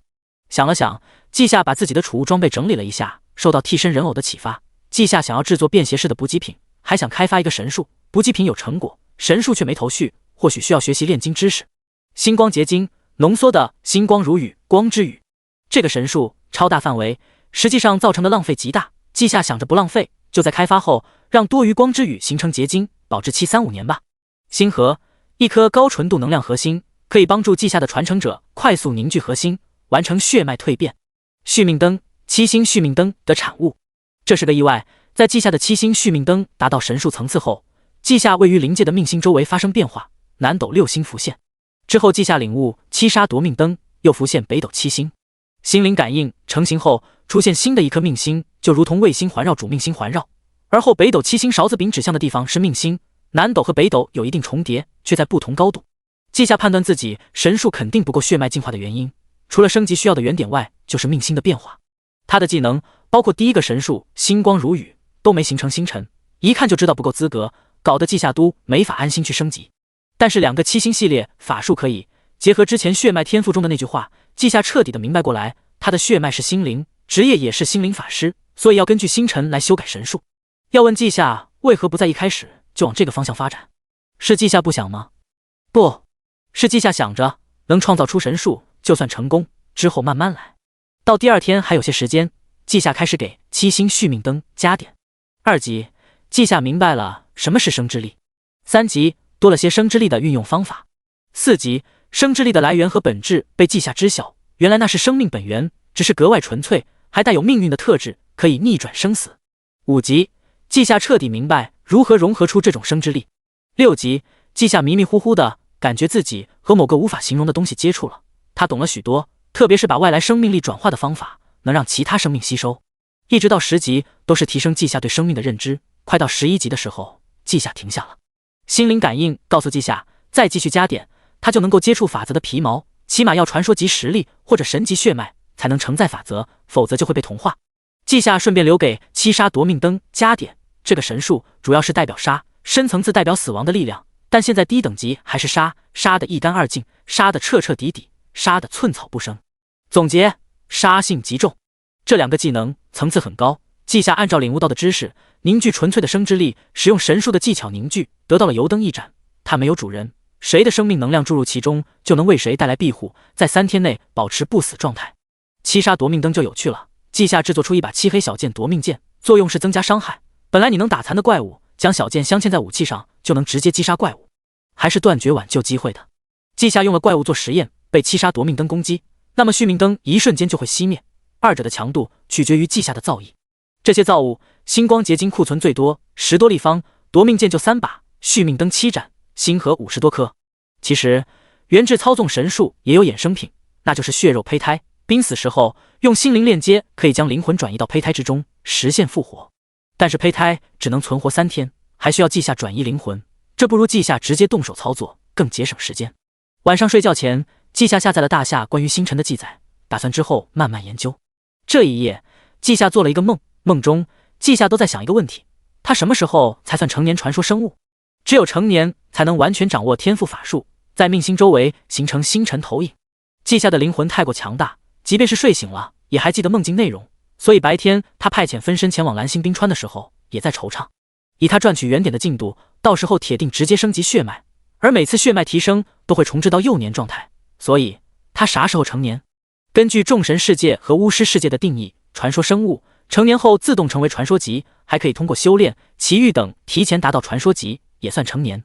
他现在才7阶，这速度明明很快，却让稷下觉得他还是太慢。如果没有异界的对比，那么稷下就属于蓝星强者。有了对比，就让他急切。稷下也是有野心的，迄今为止，蓝星没一个真神，而牧师骑士职业的职业者不少。如果他能率先成神，那么就天然拥有了信徒。收拾完毕之后，稷下穿上礼服，这是异人族编制的华丽法袍，重点是礼服是金色。不过稷下穿上后，反而是衣服衬托他，再闪亮的颜色也只是稷下的陪衬。露西隐身守护，另外2个6翼族人跟随在稷下身后2侧。武学不单单是学校，也是一个武力机构，自然有传送阵。稷下到来后，8成城主王云峰、武学校长郑凯连忙迎上来，欢迎大宗师。大宗师，您可来了。稷下也道，让你们久等了。据说我们学校有几个天赋比较好的学生。郑凯连忙道，大宗师，确实有几位学生，他们也是慕名而来，想要跟随您学习。托您的福，还有一些拥有水系天赋的学生转校过来。稷下好奇，水系？郑凯解释，归海宗师定居8成了。稷下心中一震，武云生是北区的水系大师，后来又晋升宗师，是北区的牌面，他也在北区深耕多年，能放弃多年经营，直接来到8成一个小地方。联想他妹妹红菱，稷下直接明白了，这人还真是性情中人。而且他并非表面功夫，因为武云生并没有告诉稷下，算算时间，63天即将结束，后天就是最后一天。思考这些不影响稷下说话，原来如此，过2天我去拜访他。学校还挺大的，稷下他们一群人不算少，将近20个，尤其是有稷下堪称魅魔的存在，一路上吸引了不少学生的目光，连6翼的一人守卫都是后知后觉的发现。啊，真的是大宗师！校长竟然没画饼，大宗师今天真来了。大宗师他弟就在我们学校，理论上来说是真的会来。你怎么一直盯着大宗师看？醒醒，回神了。稷下听着周围人的窃窃私语，他们大概率不知道，高阶职业者的感官非常敏锐，100米之内任何风吹草动都能察觉。不过正是这些人的讨论，才让稷下意识到自己的魅力值其实高的可怕，也就是一直以来和一群心性坚定的前辈共事，才没有发生什么小意外。但面对这些顶多1、2转的学生，魅力的杀伤力那是相当恐怖。这不，稷下已经看到很多呆呆的学生，这是真的走不动道了。王云峰很是淡定，校长郑凯就显得有些尴尬，几次想要张嘴解释，最后都没说出口。稷下主动化解，我弟弟需要学习各种常识，他已经是心灵法师，和那几个有天赋的学生应该都在治疗者学院吧。郑凯连忙带路，是的，学校目前治疗者学生不少，他们日常上课都在封印室，那边有许多受伤的怪物，可以提供给他们练习治疗法术。一群人有目的出发，很快就到了位于学校中的小树林，一些绿皮的哥布林乖巧地接受治疗。稷下一眼就看到被围着的季风少年眉飞色舞地给其他同学讲解着治疗术的原理，他神采奕奕，意气风发。忽然少年直接转头，一眼就看到了稷下，他眼睛的光芒更加旺盛，直接往稷下这边跑。哥，你怎么来了？他的话语间充斥着满满的惊喜。季夏乐呵呵地说道：“来看看有没有适合心灵法师传承的学生，顺便来看看你。”这句话听在季风耳朵里，自动转化为“我来看你，顺带收徒弟”。于是季风更开心了，他直接给季夏指着刚才围着他的人：“哥，你不用考核了，刘青松他们悟性有点恐怖，还特别好学，学校教的都会了，我再给他们讲解精通级治疗术，他们肯定合适。”季风说完，昂首挺胸，一副快夸我的表情。季夏嘴角上扬，心情更加愉悦。第56章救命恩人的孩子。几个男生女生听着季风的介绍，有些冒冷汗。他们其实很自信自己的天赋，一开始他们还羡慕季风，但并不认为季风比他们强。结果几次交流后，他们的自信被打击了，因为季风的技能掌握层次高的离谱。根据最近职业者协会颁布的技能层次，入门、熟练、掌控、大师、宗师、大宗师、法则、本源，一共8个层次，普通人能达到掌控级就很了不得。季风的哥哥季夏，也就是他们这些学生的目标，是大夏唯一的大宗师，并且还是治疗者。现在季风在季夏面前说他们这群渣渣天赋高，这不敢吭声，害怕。而听了弟弟的话，季夏也就顺理成章看向几个略显青涩的学生。或许在年龄上自己和他们相差不大，但是季夏经历过多次实战，整个人气质完全不同，站在一起后根本不会被当成同辈。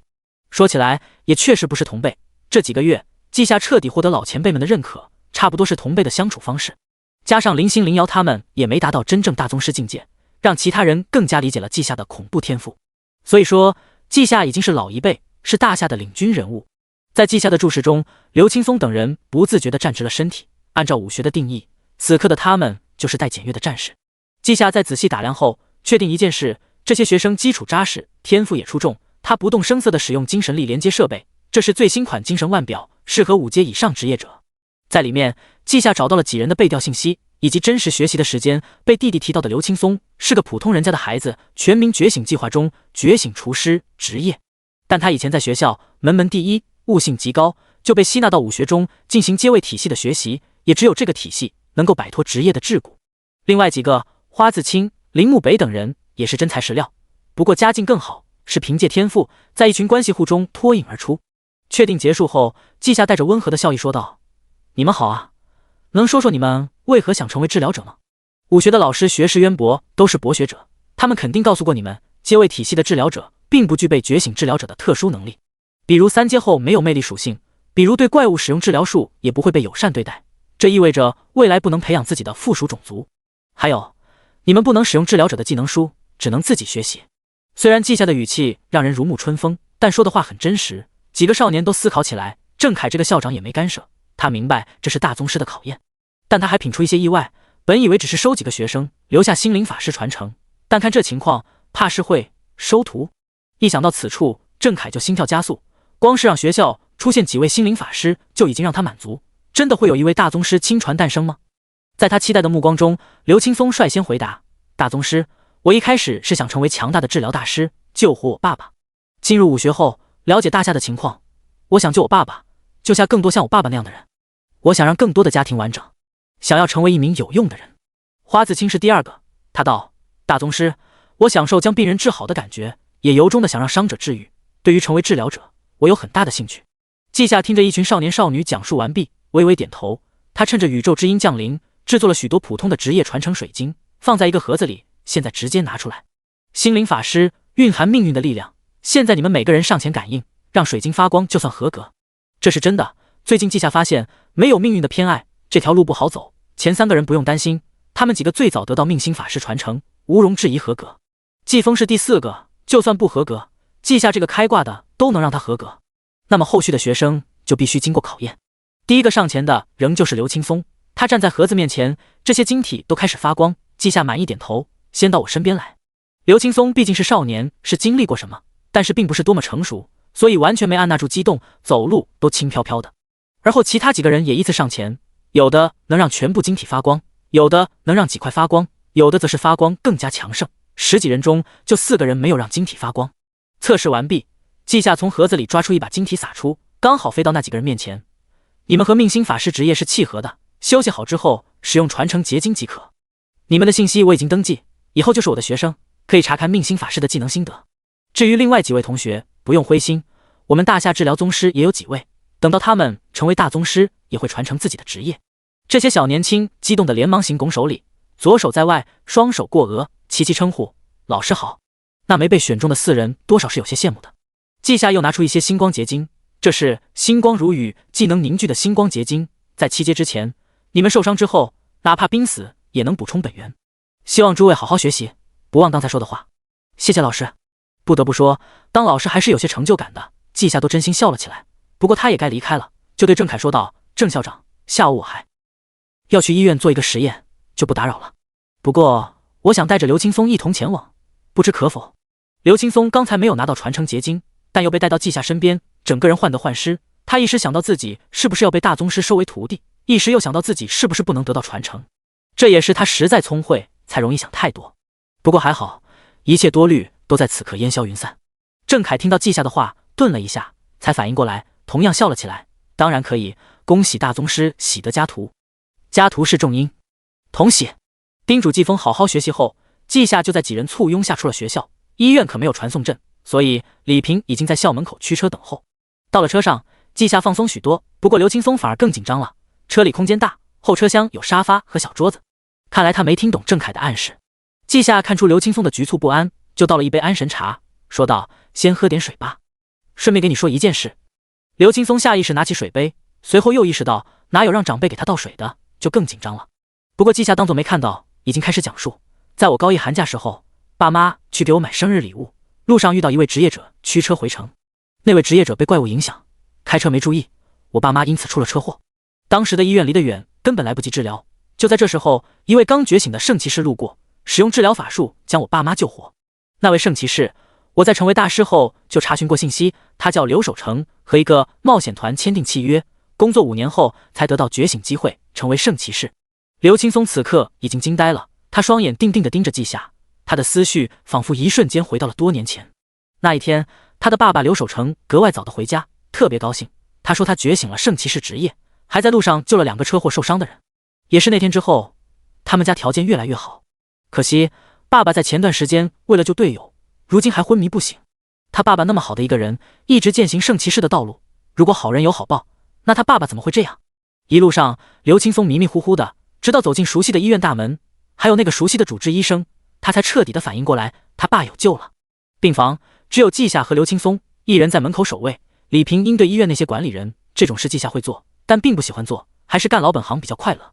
直接走到病床旁边，季夏已经通过感知清楚刘守成的情况。他之所以昏迷，是因为燃烧灵魂。现阶段大部分治疗法术都是涉及普通生命力，哪怕根源波动，也只是治疗生命本源，都和灵魂无关。更高级的元质治疗可以治疗灵魂，但7阶法术都不涉及，因此这年头灵魂受伤很难办。到底是几年前救了父母的恩人，如今更是徒弟的父亲，这在命运层面上有不小的联系。季夏就用了自己的元质，一点金色的光从季夏指尖进入病床上男人的眉心。这一刻，他整个人都开始泛着金光，刘青松心都跳到了嗓子眼。他不知道过去了多久，直到某一刻，他看到爸爸的眼皮忽然动了一下，他愣愣地走到病床边。季夏已经走到门外，一位性格不错的负责人被李平留下来，其他都打发走了。而季夏并不寒暄，直接步入正题：我最近闭关有一些收获，无法用在高阶职业者身上，但是4阶以下的人还行，所以打算在8城医院试试。策划书李平应该给了，意下如何？多谢大宗师照顾。这是那位负责人的回答。第57章插手联合选拔赛。一位大宗师的成果，只是随便露一点出来，就能改变许多人的命运，也能让他们这个小医院崛起。季夏拿出的成果是血肉胚胎，高层次的只能保存3天，但是低层次的不同，甚至可以直接使用星光结晶充能，布置好之后就不用多管。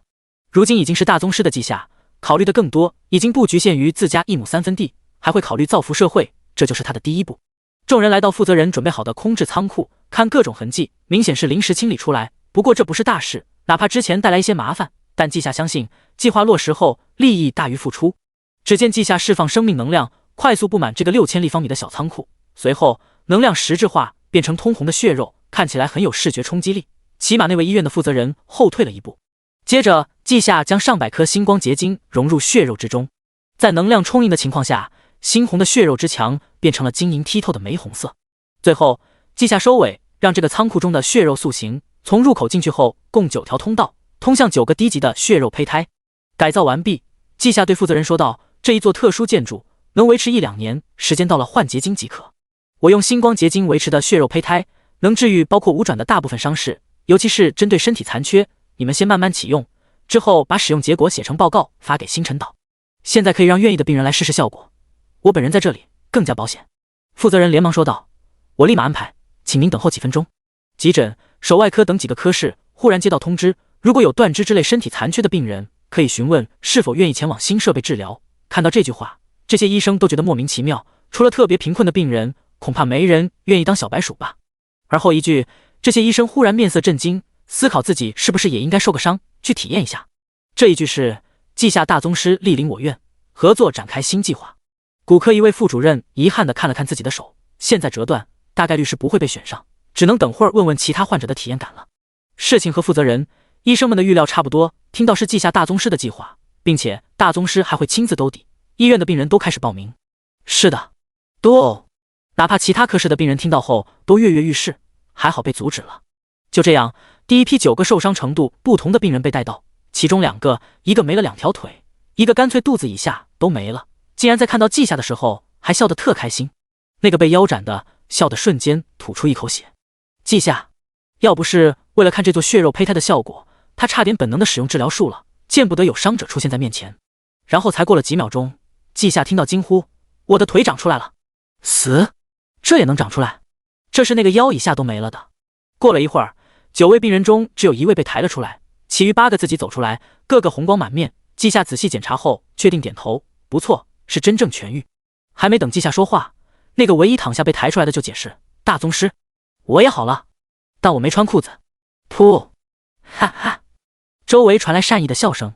稷下也想明白了，他刚刚还以为这个病人伤得重，可能没完全好，现在想想，那个腰部以下没了的人，现在下半截都长出来，事先是没有准备裤子的，所以他不好意思才继续躺着，还盖上被子。失笑摇头，那就好。李平在和管理人周旭亮商讨后续之后，陪着刘青松办完出院手续，送他回家，过几天就去星辰岛报道。而稷下自己去了武学总部。快开学了，距离上一次全球联赛已经过去了4年，恰逢今年大夏实力增强，今年恐怕要打穿联赛。稷下呢，没啥大的爱好，就想看看大夏的天才去虐菜。但有的人吧，就喜欢藏拙，他决定激发一下天才们的潜力。对于稷下的突然来访，总部的各个领导都又惊又喜。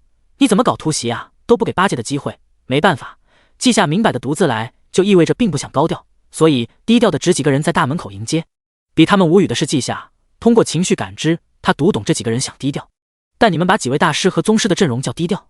不出意外，稷下能感受到各处的好奇打量，他面不改色的打招呼：“我是正好听说诸位正在筹备武学选拔大赛，所以来看看。”带头的宗师是和稷下并肩作战过的人，稷下就是通过他知道这次武学的事，而他，稷下愿称之为无处不在。他就是博学者协会的胡说。不过博学者在武学当老师也是蛮合理的。胡说听稷下这么说，恍然大悟：“你是看我之前发的信息吧？你想怎么掺和？”一群人回到会议室，稷下这才边掏东西边说道：“这是星光结晶，就你们这7阶层次，用2-3颗也能从垂死变得生龙活虎。这是续命灯，滴入自身血液或者融入生命力就能点燃，受到必死伤害后续命3天，之后可以找我救命。这是夺命剑，用附魔或者打造装备的手段，镶嵌到武器上，可以增加杀伤力，还能克制分身系，杀一个就是杀全部。这个则是星核，帮助凝聚能量核心，提升血脉，能达到霸主级。每说一个，这些体验过稷下能力的人呼吸都粗重1分。到了最后，稷下说道：“这些东西除了夺命剑、续命灯比较少之外，其他我都能提供一些，个人打算作为选拔赛的额外奖品。”胡说倒吸一口凉气，他盯着稷下：“你小子不声不响干大事啊！这些东西我们都心动，你拿出来是想大夏天赋最顶尖的那一批武学种子出场？”稷下微微一笑：“我就知道还有天才被你们藏着。怎么样？如今大夏7阶的路都已经通顺，过段时间就去攻略8阶、9阶敌人，到时候就是摸索史诗级的道路。我想着，为何不趁着这段时间把蓝星其他势力都打服？这样我们就能安心的整合全球资源去冲击史诗级。我可是听了一些信息，副本不存在史诗级超凡知识，需要我们自己研究。”稷下一通话说下来，哪怕之前不准备同意的胡说也苦笑起来：“你这好吧，我去和大长老他们商量，事关大夏未来发展，不可疏忽。”虽然稷下一开始是我要看血流成河的乐子人模样，但胡说稍微一想，就清楚季夏说的非常有道理。胡说只是出去了一会儿，等到再进屋的时候，整个人气质大变，完全不是之前的随和，而是锋芒毕露。他环视众人，说道：“已经和大长老商议结束，诸位准备筹备武学联合选拔赛吧，把奖品规格提升2个档次，再把季夏提供的奖品信息列出，我个人也愿意拿出一些奖品赞助。”众人心中一凛，全都兴奋起来，他们大夏要开始大动作了。这时候，围观群众季夏再次插嘴：“诸位，我新收了一个徒弟，但是学习这件事还是要交流，才更加容易进步，所以打算再看看。武学的学生大多是天赋出众或者悟性出众，希望这次大赛有好苗子出现吧。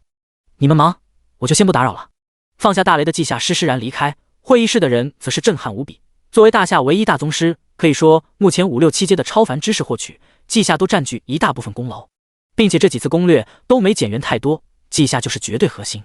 在新版教科书和人物介绍中，季夏是高阶超凡知识的贡献者之一，加上蓝星冰川走出来的那些人，可以说季夏在他不清楚的情况下，已经是大夏声望最高的几人之一，并且不分新生代或者老一辈，而是全体大夏人民。以季夏如今的地位，高调宣告物色徒弟人选，这次大赛绝对会超乎想象的精彩。第二天的时候，武学联合选拔赛报名官网一经上线，瞬间轰动大夏。不论何处，只要看了官网，都会失神片刻。随后有孩子的看向孩子，自己年轻的就看看自己，心中都有点想法。季夏大宗师要收徒啊，这是能让人震惊吗？没有人能冷静，尤其是武学的学生，除非心智坚定，哪怕一些其他系的同学也心动不已。8成武学的校长郑凯接到了无数电话，都是打听上次季夏大宗师去学校有发生什么。得知了季夏的挑选方法，一些非治疗系的学生才打消念头，转而想起其他方面，我不能当大宗师徒弟，但是大宗师和其他宗师提供的奖品是不是要努力一点？而季夏大宗师会收徒，那他们表现好一些，是不是有其他宗师也看上自己？第58章炎魔之王次元副本。从大夏武学联合选拔赛预热开始后，整个大夏都沸腾起来，而季夏反而很是平静。他的徒弟刘青松处理家里的事，要等结束之后，心无旁骛才适合学习。这期间，季夏也是有事的，7963天已经到来，他提前给归海说了要过去拜访，不过归海没让季夏过去，他主动登门前来星辰岛。落座之后，季夏没提其他的，直接让武云生拿出当初的灵魂宝石，这让武云生格外感激季夏。季夏认真打量宝石，内部依旧有大量黑色，但是金色的光圈已经扩大，内部的灵魂体勉强完整，可以被剥离出来。他满意点头，站起来说道：“走吧，我们去蓝星冰川，之后把红灵前辈封印起来。现在我还没把握救他，不敢保证没意外，只有史诗级之后接触法则才可以真正救他。”武云生内心松懈起来，露出笑容：“谢谢你了。”季夏走向传送阵：“谢什么？红灵前辈是大夏功臣，能有办法，自然是要救他的。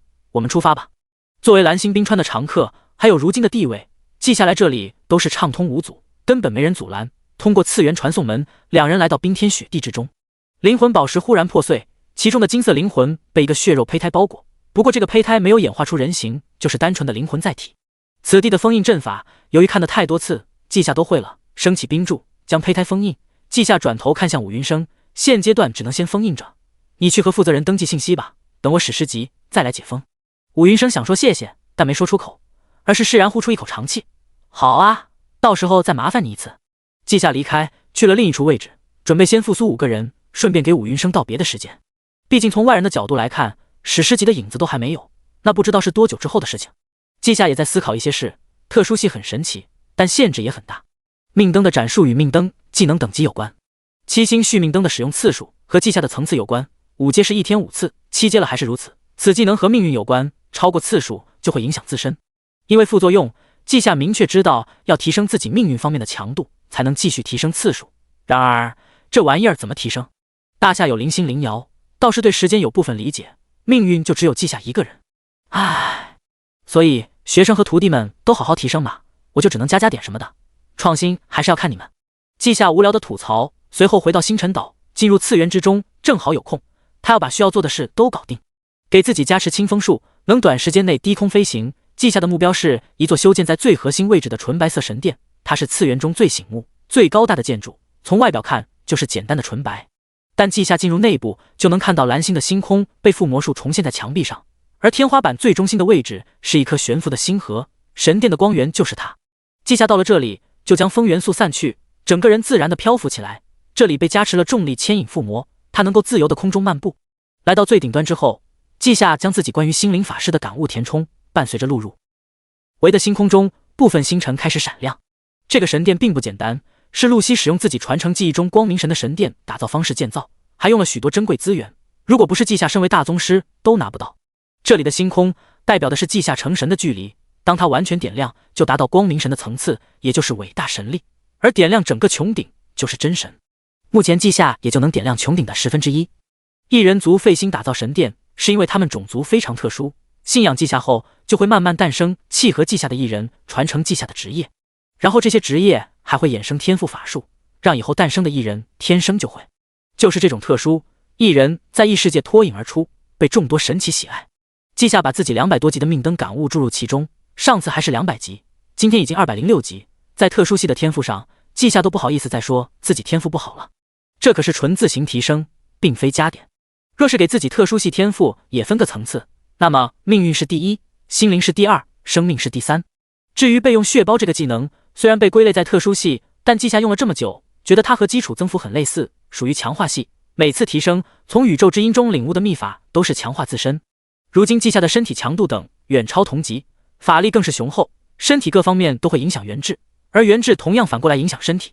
目前稷下接近2000的元智，他计算过，过去一座小型城市把所有职业者划出去不算，那么100万普通人的元智加起来都没他一个人多。稷下最近意识到，元智才是生命本质提升的重点，高阶职业者怪物的元智就很丰厚，而且元智也有层次，他自己是淡金色元智，其他人是看起来五彩缤纷的无色元智。越是接触高阶的超凡力量，稷下越是觉得各种现象反常识，比如元智，它自身会发光，五颜六色的，但你认真去看，就会发现它本身是无色透明。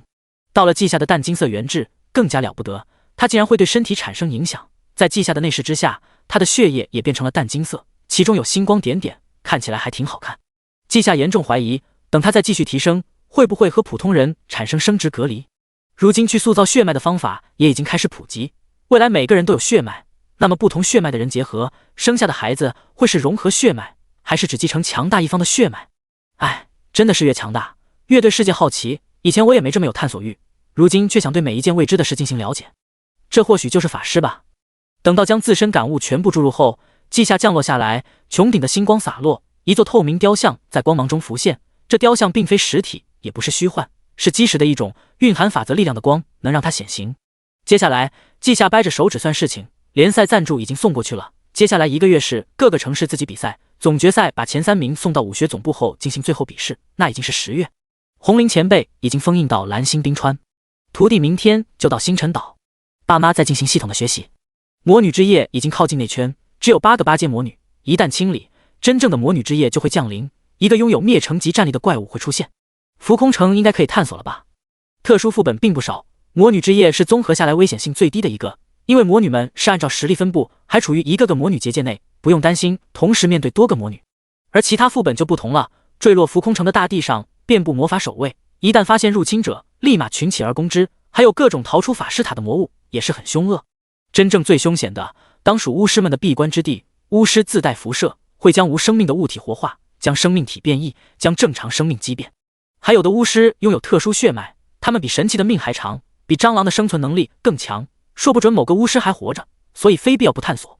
圣者年代副本是众神和半神，传说强者的大战之地，特殊的神术中蕴含法则力量，进去不小心就被残余的神术力量杀死了。最离谱的是，其中神奇尸体中诞生了神孽，依旧惹不起。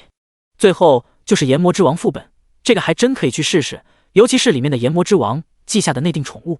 有了想法，稷下那时立马行动。上次去武学后，胡说给大长老打电话确认，当时稷下没注意，结果后面一看他通讯列表已经有大长老的联系方式，不只是他，大半个高层的联络方式稷下都有了。他直接拨通电话，对面秒接，是稷下呀，有什么事吗？大长老，我想问一下，炎魔之王的次元副本现在有可能攻略吗？大长老沉默一下才说道，可以，但要做好准备，里面的炎魔仆从们都能使用一点炎魔之王的火焰，瞬间焚烧身体。对了，直接叫名字，叫我爷爷的话叫老了，叫叔叔又让某些人凭空长了辈分，哈哈，称呼而已。稷下和一群前辈相处之后，自己都不介意了，所以顺势就说道，好的，严行前辈，那我去召集队友了。严行回复，去吧，这方面都有完整流程，有资格的才会报名，不用担心。于是挂断电话1分钟，攻略研魔之王的队伍召集挂了出去，只有实力达到7阶，并且技能最低在大师层次的才能报名。审核不用季夏操心，大夏有智囊团，而且胡说这个博学者头子也会跟进，对阵容进行优化。况且一个队伍的核心之一治疗者已经到位，召集其他人只是时间的问题。第59章，我懂了，师傅。大夏的次元副本攻略确实是有流程的，哪怕第一天报名的人就满了，也没开始。大家报名很有数，主要是水系、冰系、火系、土系、木系之类都没来。人满不等于开始，之后还要每个人休息，以最完美状态进队，至少过2天才能正式开始。这段时间季夏就拿来教导徒弟。一个艺人已经去接刘青松，没多久就到了。16岁的刘青松跟在艺人身后，好奇的四处打量，整个人活泼不少，脸都红彤彤的。这本来是形容小孩子的，以刘青松快1.8米的体型，真不合适。但季夏第一感觉就是如此，就像是压抑久了，忽然放松下来，开始对周遭世界感到好奇。季夏就在花藤下的躺椅上晒太阳，见徒弟到了，随口问道：“这几天过得怎么样？”刘青松想了想，用一个词形容：开心。我爸已经完全康复，这次的意外也已经查明原因，谢谢师傅。季夏满意点头，那就好。不过就2、3天时间，听说你们家还搬家了，时间紧不紧？刘青松本来在看地板，听到这个问题，偷偷看了眼季夏。师傅，我们搬到您家附近了。季夏点头，我知道，家里给我打过电话，现在我父亲开始实战，正好需要一个老练的人领队，你父亲就不错，跟着一位大宗师的父亲组队，待遇和安全都是完全没问题的。当初刘守成救了季夏父母，但那时候季家普通，没办法去报答，现在知道救命恩人受伤，恩人的儿子成了自己孩子的徒弟，虽然辈分有点乱，但双方都没异议，甚至是欣喜。季夏的父母不是什么死脑筋，他们当然知道自家孩子的地位，能成为季夏的徒弟，可以用一步登天来形容。而刘守成呢，他没想到当初随手救的2个普通人会有这种大造化。季春山夫妻俩是直接一跃成为顶层，但刘守成有过快10年的普通职业者生涯，普通人只知道他们和职业者差距很大，然而普通职业者和精英职业者的差距更大。现在自己跟着季春山一同行动，队友都是差不多类型，都有自知之明，没去太危险的地方，还都有一堆保命物品。他们追求自己的生活，却不会给孩子添麻烦。前2天，刘守成醒来，听到他儿子被大宗师收为徒弟，听到他曾经救过大宗师的父母，鬼都不知道当时他怎么想的，太魔幻了，也只有现实才敢这么发展。毕竟创作作品需要讲究逻辑。如今孩子的未来已经有了保障，他也急流勇退，从前线退下来，准备到了圣骑士和牧师的时代到来后再复出。以如今大夏的发展进度，出现神灵只是时间问题。青松的师傅就是那个可能成神的大佬，这不仅仅是他一个人的想法，还是大夏许多人的认知。过去的时候，胡说这些高层认为林星兄弟俩最有可能成为传说中的神奇，而现在人选多了一个季夏，季夏也有这个野望。当然，现在需要脚踏实地，认真的教学，这同样是一个提升自我的机会。和学生不同，徒弟的教导不是给个传承就行了，况且刘青松是真有天赋，尤其是悟性，因此季夏正在给他讲不同技能的提升方向，还有如何提升，剩下的就让徒弟自己慢慢领悟。特殊系的特殊在于每个人去领悟理解，最后都能得到不同的秘法。刘青松自己领悟的话，就能得到最契合自身的，不会被季夏限制。至于刘青松的悟性到底如何呢？季夏给刘青松讲解，命灯，命不仅仅是生命，还是命运、换命、续命、替命。当各种秘法掌握后，就能尝试组合起来，得到我的主要能力之一——七星续命灯。听完的刘青松尝试理解，去思考命灯。过了一会儿，他恍然大悟：我懂了，师傅。他懂了什么？季夏察觉到徒弟身上涌现的玄妙气息，宇宙之音降临，刘青松的命灯技能达到了精通级。又过了半个多小时，刘青松醒来，是汇报，也是向师傅炫耀。他迫不及待地把收获说了出来：师傅，我领悟了一个秘法，我取名叫幸运闪避。遇到攻击，尤其是偷袭的情况，会做出一个巧合事件，闪避一次攻击。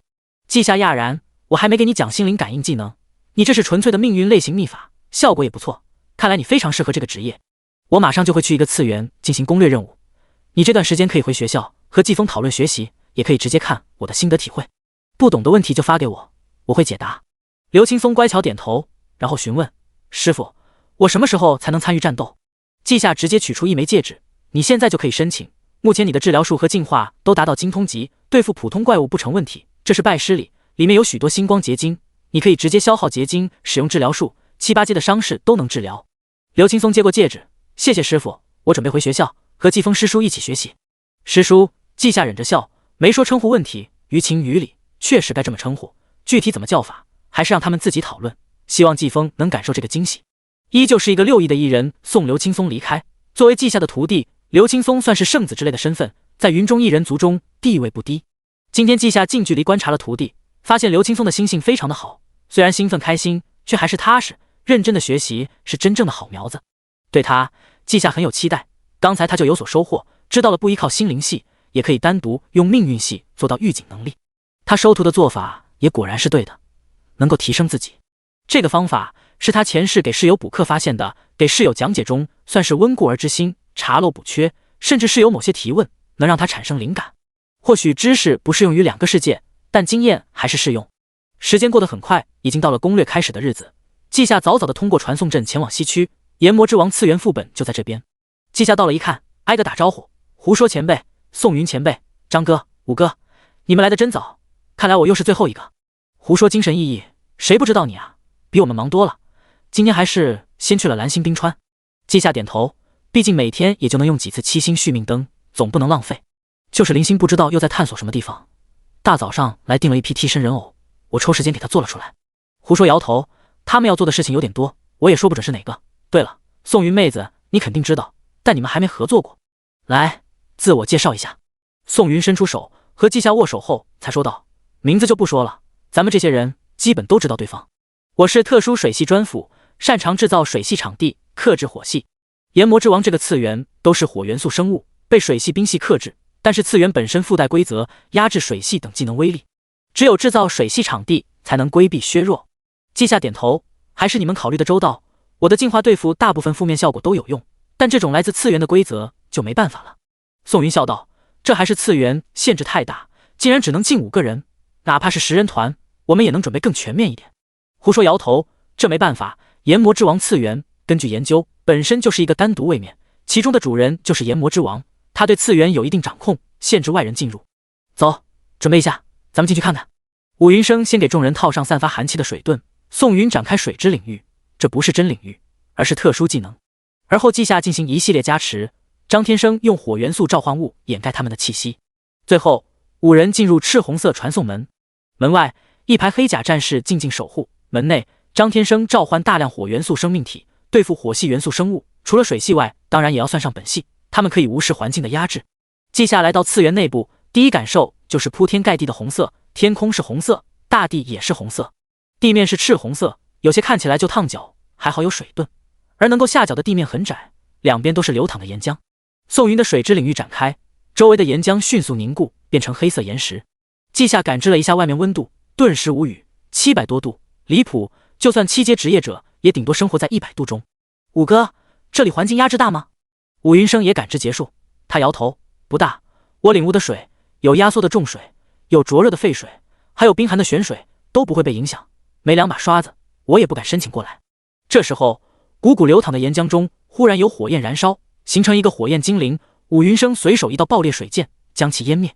张天生的火元素召唤物也回来，带回周围的情报。攻略开始。第60章龙人核弹。大夏武学联合选拔赛如火如荼的展开，炎魔之王次元内5人小队的攻略也正在进行。在一片岩浆湖上，宋云铺开领域，同时开始降雨降温，武云生趁机也使用降雨术，而后铺天盖地的雨水被他操纵，形成一条水龙，将岩浆湖表面的火元素精灵浇灭。忽然岩石湖面发生爆炸，在轰隆声音中，一头浑身冒出火焰的巨人站起来，他有5米之高，雨水还没靠近就蒸发，巨量水蒸气将他笼罩，随后扩散。不过这并不影响5人的视线，对于法师来说，过了5阶之后就开始使用精神力辅佐看和听。胡说眼中闪烁白色光芒，其余4人通过心灵链接看到火焰巨人身上被标记了一些插号，这是弱点。博学者的技能，弱点洞察，掌握的知识越多，洞察越清楚。张天生操纵火灵挡在众人前方，把火球挡住，而后武云生射出几把水刀，命中每一个标记位置。轰隆！巨人身上的火焰熄灭，雨水浇灌之下，他的身体凝固了，又在内部的高温压力下，石头身躯爆炸，碎石飞溅，一个小火球从碎石堆中飞过，在张天生面前消散，掉落一颗拳头大的赤红结晶。他满意点头，不错，6阶的火元素结晶，吸收这一块就能让火系职业者从4阶初期提升到4阶巅峰。胡说伸手把结晶装起来，理论上来说也有其他结晶，可以快速提升能量水平，省去升级的麻烦。要是感悟足够，几天时间从1阶到5、6阶也不是不行。季夏摇头叹息，哎，我就有点苦逼了，就没见过命运系、心灵系或者生命系的结晶。光系也能用，但也一样少见。要是足够多，我徒弟估计可以1个月5阶。众人侧目，武云生问道：“你收的那个徒弟天赋这么好？”季夏露出笑容，他的悟性不是一般的好，已经将命灯提升到精通级，还领悟了一个自己的秘法。目前我们大夏在特殊系治疗这个板块中是一片空白，我打算收几个徒弟，填充我们的缺失。胡说欣慰的笑了，果然有徒弟的人就是不一样。要不是我知道你的年龄，恐怕会把你当成我们这一辈。之前我们还把你当孩子，结果你自己就已经在考虑大夏，考虑未来发展，当真是青出于蓝而胜于蓝。宋云也赞叹道：“不错，我也是近2年才产生培养下一代的想法，没想到你现在就有了。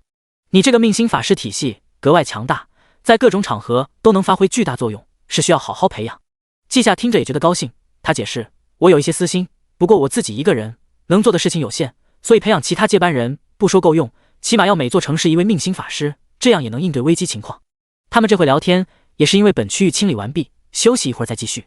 等聊得差不多了，张天生拿出地图，我们选的这条路线能把所有类型的怪物都遇到一次：火焰精灵、火灵、火焰巨人、火雨精灵、火焰龟、火焰龙人，后面3种最麻烦，还好他们之中等阶高的不多。接下来我们就进去7阶区域，这边8阶怪物也有一些，大家要小心。季夏沉吟后说道：“为了保险，那就等下。”他开始行动起来，为每个人制作了一具血肉胚胎，操纵这边的岩石形成洞穴，把胚胎隐藏。完成之后，季夏才解释，这是取了我们的原质制作的胚胎，只能保存3天，这期间我们要是身体被摧毁，就会顺着原质的联系自动重生。宋云笑了，我就说你这职业作用大，这个次元的难点就是炎魔之王的火焰能够直接焚烧身体，不给治疗时间。现在好了，干脆换个身体。有了兜底的手段，宋云他们几个明显胆子大了一些，不再蹑手蹑脚。要知道这种次元减员并不意味着只死亡一个，还大概率全员覆没。小心谨慎，是为了自己，也是为了他人。几人朝着一座环形山跑去，这种地方有这种地形，就意味着不简单。等到了之后，几人齐齐屏住呼吸，然后心灵交流。火焰龙人的蛋竟然有生命波动，可以契约。这个次元真的资源丰富。我记得有人觉醒特殊职业龙族召唤师，还有龙脉术士。以前苦于没有强大龙血生物，只能培养等级，没有实力，现在可以直接武装起来。这龙人是7阶，免疫大部分低级火系攻击，物理防御也高，不好搞啊。而且只有咽喉一个弱点。我有办法，这里只有他一只龙人，待会我用心灵控制，你们直接干掉他。张天生忽然灵光一闪，季夏，你的心灵系技能能摧毁他的心智吗？到时候我直接奴役他，这家伙在次元里就是最好的肉盾。季夏想了想，点头，可以。张天生冷静地派遣几只火灵，携带特殊装备，分布在环形山周围，形成一个结界，能够将声音阻挡。随后示意季夏可以行动了。季夏直接闭上眼，张开心灵的感知。这一刻，火红色的世界再次呈现在脑海中，在他的心灵网络之外，最近的有一个游离的灵魂，在更远处则是恐怖的冲天火焰，看不清内部，那就是炎魔之王。还好季夏目前的目标是龙人，出乎他意料，龙人的心灵和灵魂都不算强大，他果断蔓延自身的心灵力量，全方位包裹龙人，无声无息渗入他的脑海，比想象中的更轻松。龙人闭眼又睁眼，赤红色的狂暴眼睛变得清澈。这龙人从趴着的状态站起来，甩了甩尾巴，又握拳挥舞，甚至产生了声音，可见这一拳的恐怖。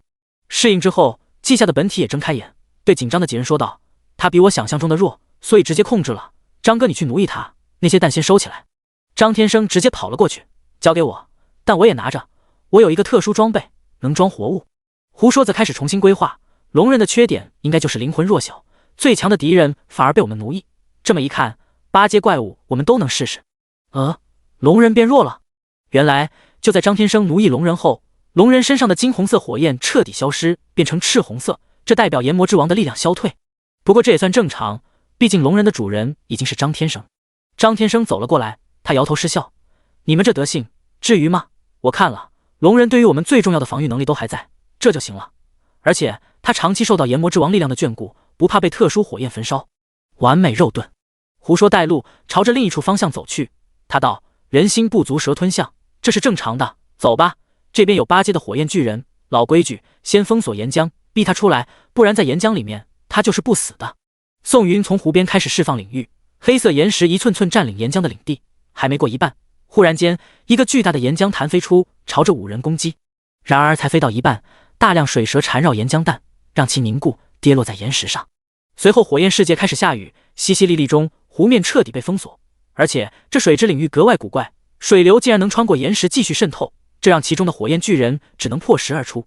和上次一样的情景，伴随着破风而出的轰隆巨响，将近8米高的火焰巨人跳了出来，他身上的温度更加恐怖，甚至让周围的空间看起来有些扭曲。赤红色的巨人体外纠缠着一些金红色火焰，不多，但给人的危险感很强。这种大块头蛮子运用最原始的攻击方式，跳起来一拳打过来，金红色的火焰缠绕在拳头上。这攻击，武云生神色凝重，双手并拢，手掌对外，剧烈的能量波动中，1米粗的水柱朝着巨人射去，冲击力让巨人前进的势头减缓。但这看起来仅仅是表象而已。武云生快速描述：金红色火焰有问题，我现在就靠着冲击力阻挡它，这火焰连玄水都会焚烧。张天生很沉静，交给我。他掌握了一种秘法，可以让火焰不断吞噬变强，迄今为止已经吞噬多种特殊火焰，能对付炎魔之王的火，这都没办法的对付的话，他们也不会来进行攻略。季夏盯着战场，准备有意外就救场。他那些其他职业的技能专门刷过词条，尤其是火系，什么爆裂、附着、阴燃、神圣都有，融合起来挡住炎魔之火完全没问题。就连水系，武云生领悟的特殊水流，他也有通过词条掌握。也因此，季夏知道了词条的作用之一，那就是让元素的本质提升，从普通元素成为特殊元素。但这仅限于普通系技能，而特殊系就不一样。本源级特殊系技能会是什么词条？第61章团灭。季夏学的其他职业技能没有特殊技能，那方面格外需要天赋。想要学会，季夏只能等到那些宗师成为大宗师，可以凝聚职业传承结晶，如此一来，他才能有机会学会。在张天生蓄力凝聚一团淡蓝色的火焰之后，一只火灵主动接触火焰，瞬间就从红色变成蓝色。他冲向火焰巨人，那些金红色火焰仿佛被刺激，直接脱离火焰巨人，和蓝色火焰争斗起来。而没有了金红色火焰后，火焰巨人被武云生各式各样的水系秘法镇压，尤其是那栩栩如生的水龙，仿佛是特效制作出来的。彻底将火焰巨人绞杀之后，武云生松了一口气，擦了擦汗水。这火焰巨人太有压迫感了，还好成功搞定。对了，给你们分享一下，我给法术塑形不是为了好看，而是真的能提升威力。就比如水龙形态，增加法术威力是基础，还附加一丝威压，对鳞甲生物特攻，影响灵魂。还有凤鸟形态，对鸟类特攻。其他神话生物形态，比如麒麟、玄武、白虎，我还没探索出来效果。听到能提升实力，众人讨论起来格外热情。龙和凤应该不是属性问题，所以形态无关属性，那么是技能类型，毕竟都是攻击技能。你说的有道理，玄武防御为主，这个课题交给武学或者研究所，他们专业。我早就提交了，就是没结果。哦，那看来这事还挺复杂。我就说嘛，怎么灵气复苏了？我们还是各种魔法体系，看来我们自己的体系也有，就是太神秘，需要探索。对，你们看季夏的技能七星续命灯、七杀夺命灯，听起来就很符合大夏。咦，这么说的话，特殊系是不是就符合大夏？好课题，之后提交，让博学者们去烦心。三言两语讨论完毕。其实还有很多要讨论的，但他们只是为了调节心情，实际上还是以攻略为重。这个副本他们已经耗费12天时间，快半个月了，一直游离在边缘地带，根本不敢前往核心区域。刚才击杀8阶火焰巨人，就意味着他们靠近核心，是需要说点什么，放松放松。所以讨论结束后，每个人面色都严肃起来。季夏重新布置血肉胚胎后，往前方走去，那边老远就能看到几只飞翔的大鸟，它们就是火羽精灵。飞行过程中，火焰拖得很长，初一看还挺惊艳。然而胡说已经通过洞察技能标记火羽精灵的弱点，告诉大家怎么才更好的击杀它们。重点在核心，不打破核心，这种元素生物可以无限修复身躯，打碎翅膀依旧能飞。爱美之心人皆有之，这种美丽的生物还是先击杀再说，以后实力强大了就可以来抓几只养着。就连季夏也是这么想的，只能说恐怖直立猿的思维大差不差。5人的心情在越来越靠近火羽精灵领地后变差了，这里的怪物们都携带炎魔之火，尤其是那几只飞得最高的，几乎浑身都是炎魔之火，这不好解决。武云生叹息，没想到才到这里就要用爆发秘法，季夏注意一下我怕把自己榨干了。水系技能那是消耗越大威力越大，法力足够的情况下一人成军。季夏闻言后点头，挥手间星光坠落，形成6盏虚幻油灯，环绕着武云生。武哥你放心。宋云也开口，给我也来一下。加持结束后，季夏看到了什么叫不要命的爆发，水之领域瞬间扩散，整个火雨精灵的领地被大雨覆盖，而后武云生专注地操纵起来。那漫天大雨没有一滴被浪费，形成巨大水龙卷，将火雨精灵全部卷进去。与此同时，季夏看到这二位的命灯都摇摇欲坠，仿佛随时会熄灭，看得季夏无语。他伸出手指一点，注入元质，又让他们恢复如初。悠着点，你们这是不要命。宋云的工作结束，他毫无形象地坐下来，就是要不要命，这种时候还瞻前顾后，只会慢性死亡，还不如直接开打。你看，结果不好吗？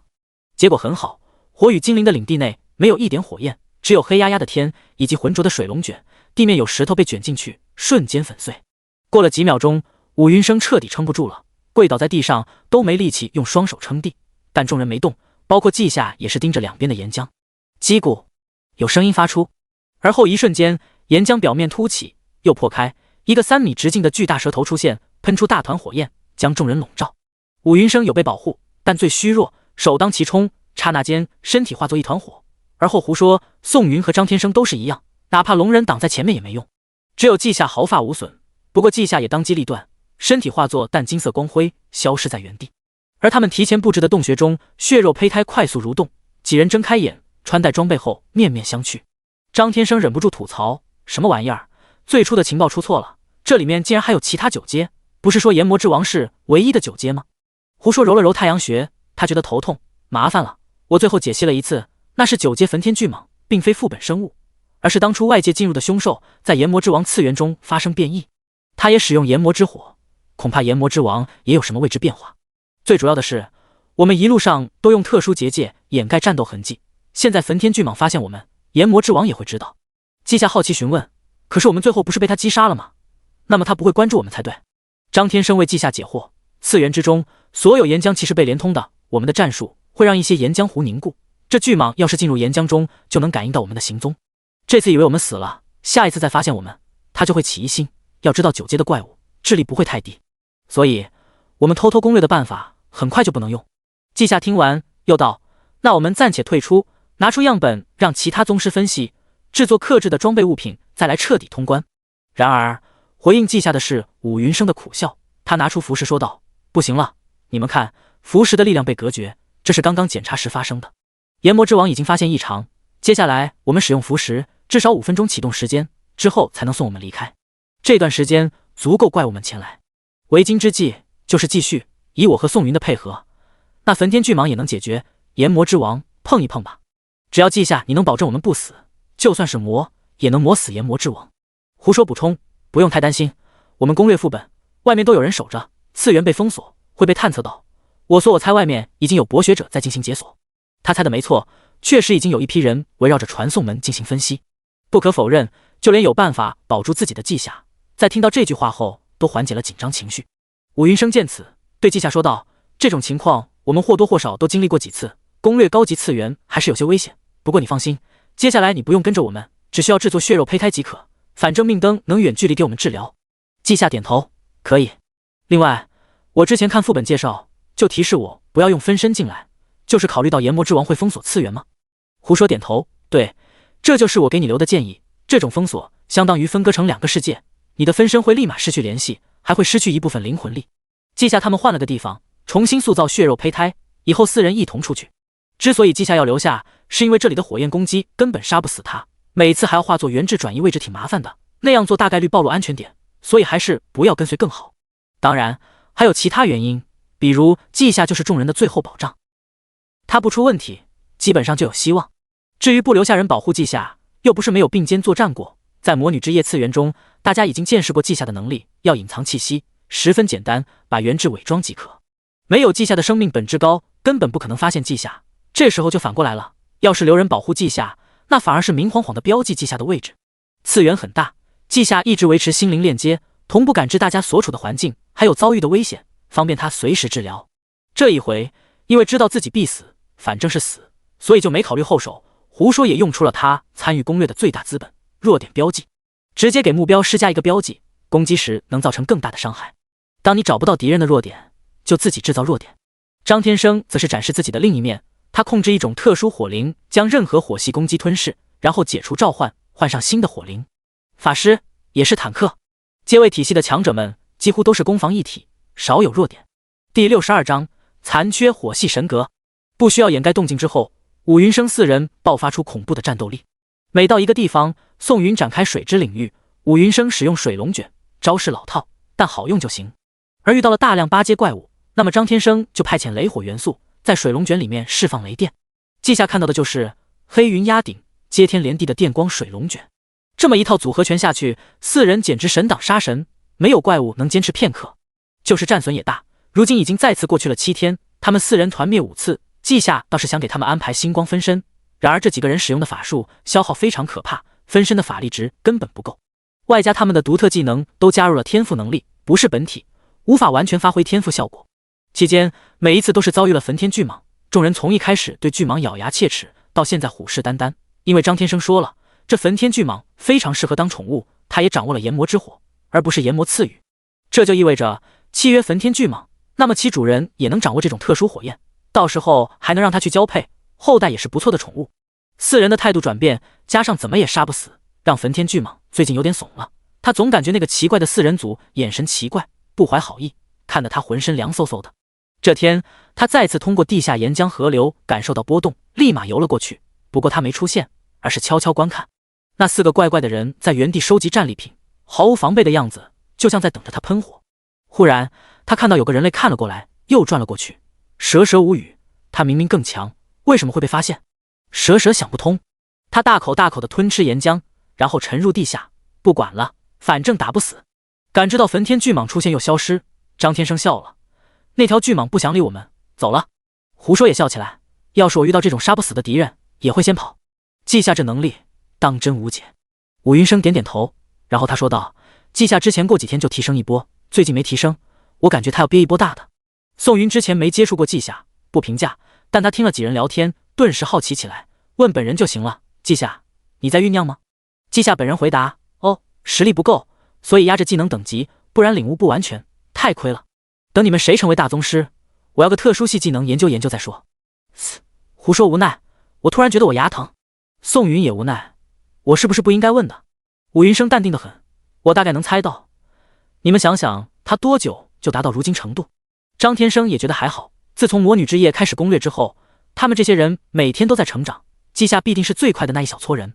季夏凡尔赛之后，思考自己该把什么技能提升到更高级别，最好是没那么重要。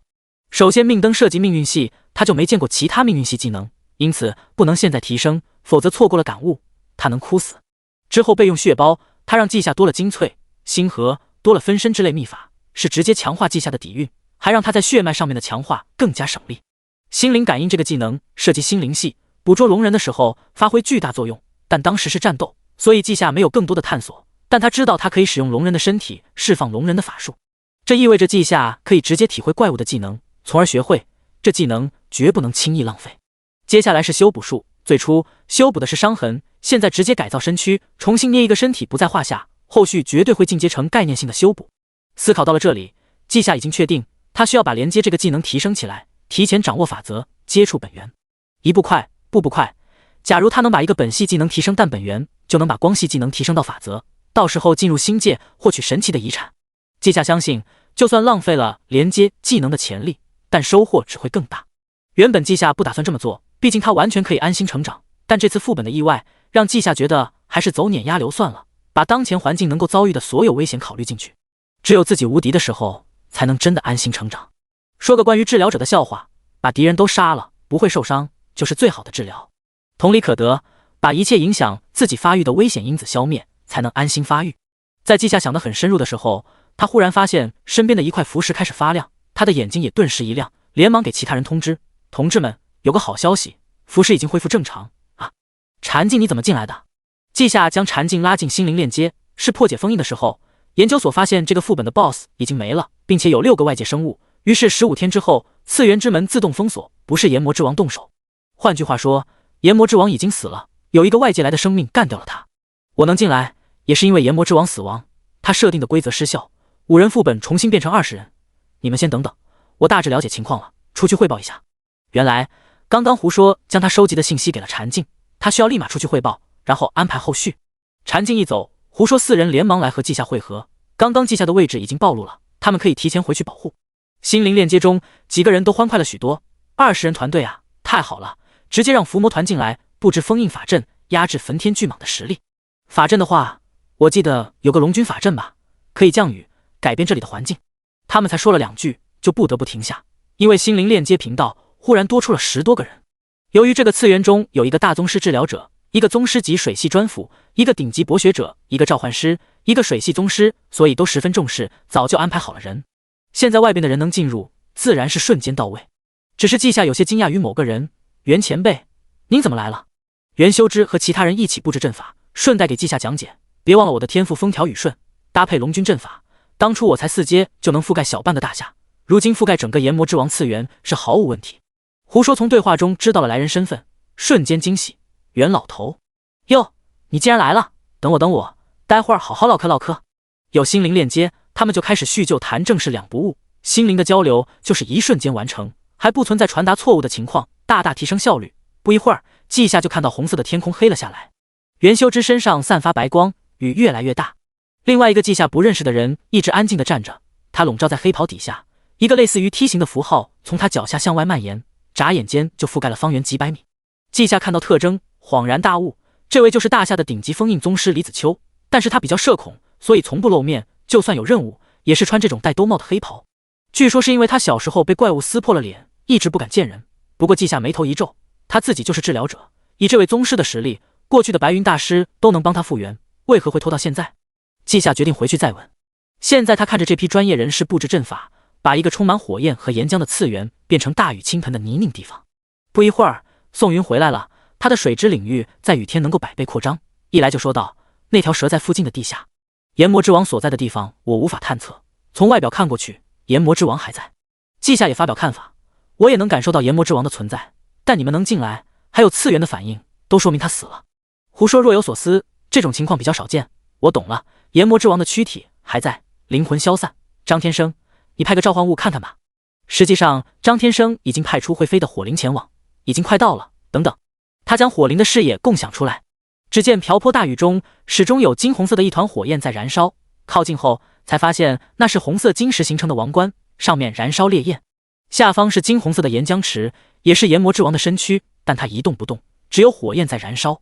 火灵前进，变成蓝色后，才进入岩浆之中，看到的就是透明的淡金色岩浆，以及一颗金色的晶体，它非常美丽，让人不自觉沉迷。命星灯塔，以命运之名净化诱惑，心灵操纵，连续的技能使用，众人清醒，同时那火灵也被记下控制。张哥，火灵已经失去控制了，他在渴望那晶体。这个东西，如果我没猜错的话，是残缺的神格。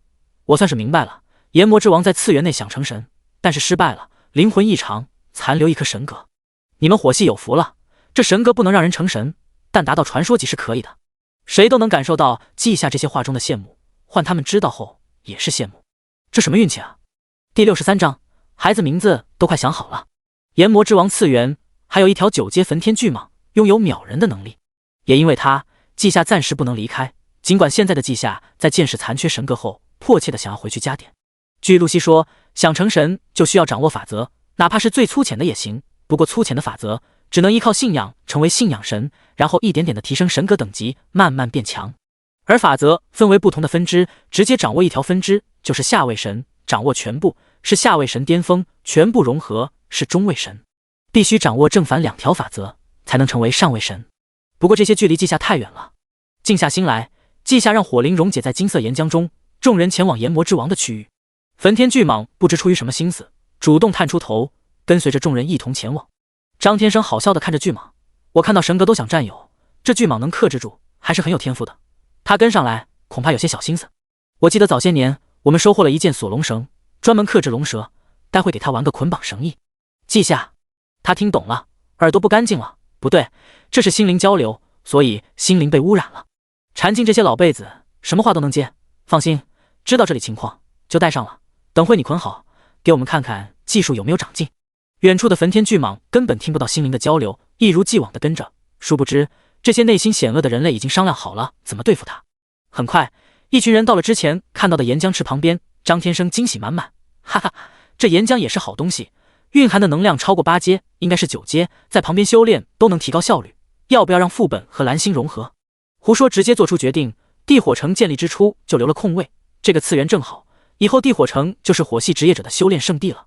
然后几人齐齐看向季夏，而季夏也很自觉，你们等等，我已经在观察了，不过我建议你们转身别看。很整齐的，众人不再看池子，季夏为了防止意外，给他们分享了视角，不过他给神格打了马赛克，防止被诱惑。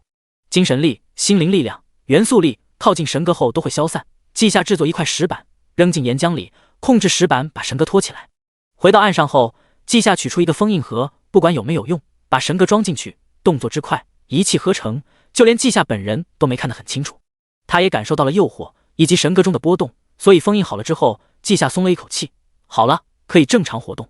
另外，神格有灵魂波动，炎魔之王没死透。还有，焚天巨蟒对神格很畏惧，刚刚我将神格取出来，他情绪惊恐，很害怕。这是佐证。胡说再次点头，随后说道，林星他们当初遭遇夺舍和这种情况类似，所以不出意外的话，炎魔之王的灵魂还残留在神格内，只要有个身体就能立马夺舍。说起来也是炎魔之王了解的不多，他的火之法则没有入门，没有充足信仰就成神，绝对会失败。不过我们自家也没研究明白，太高端了。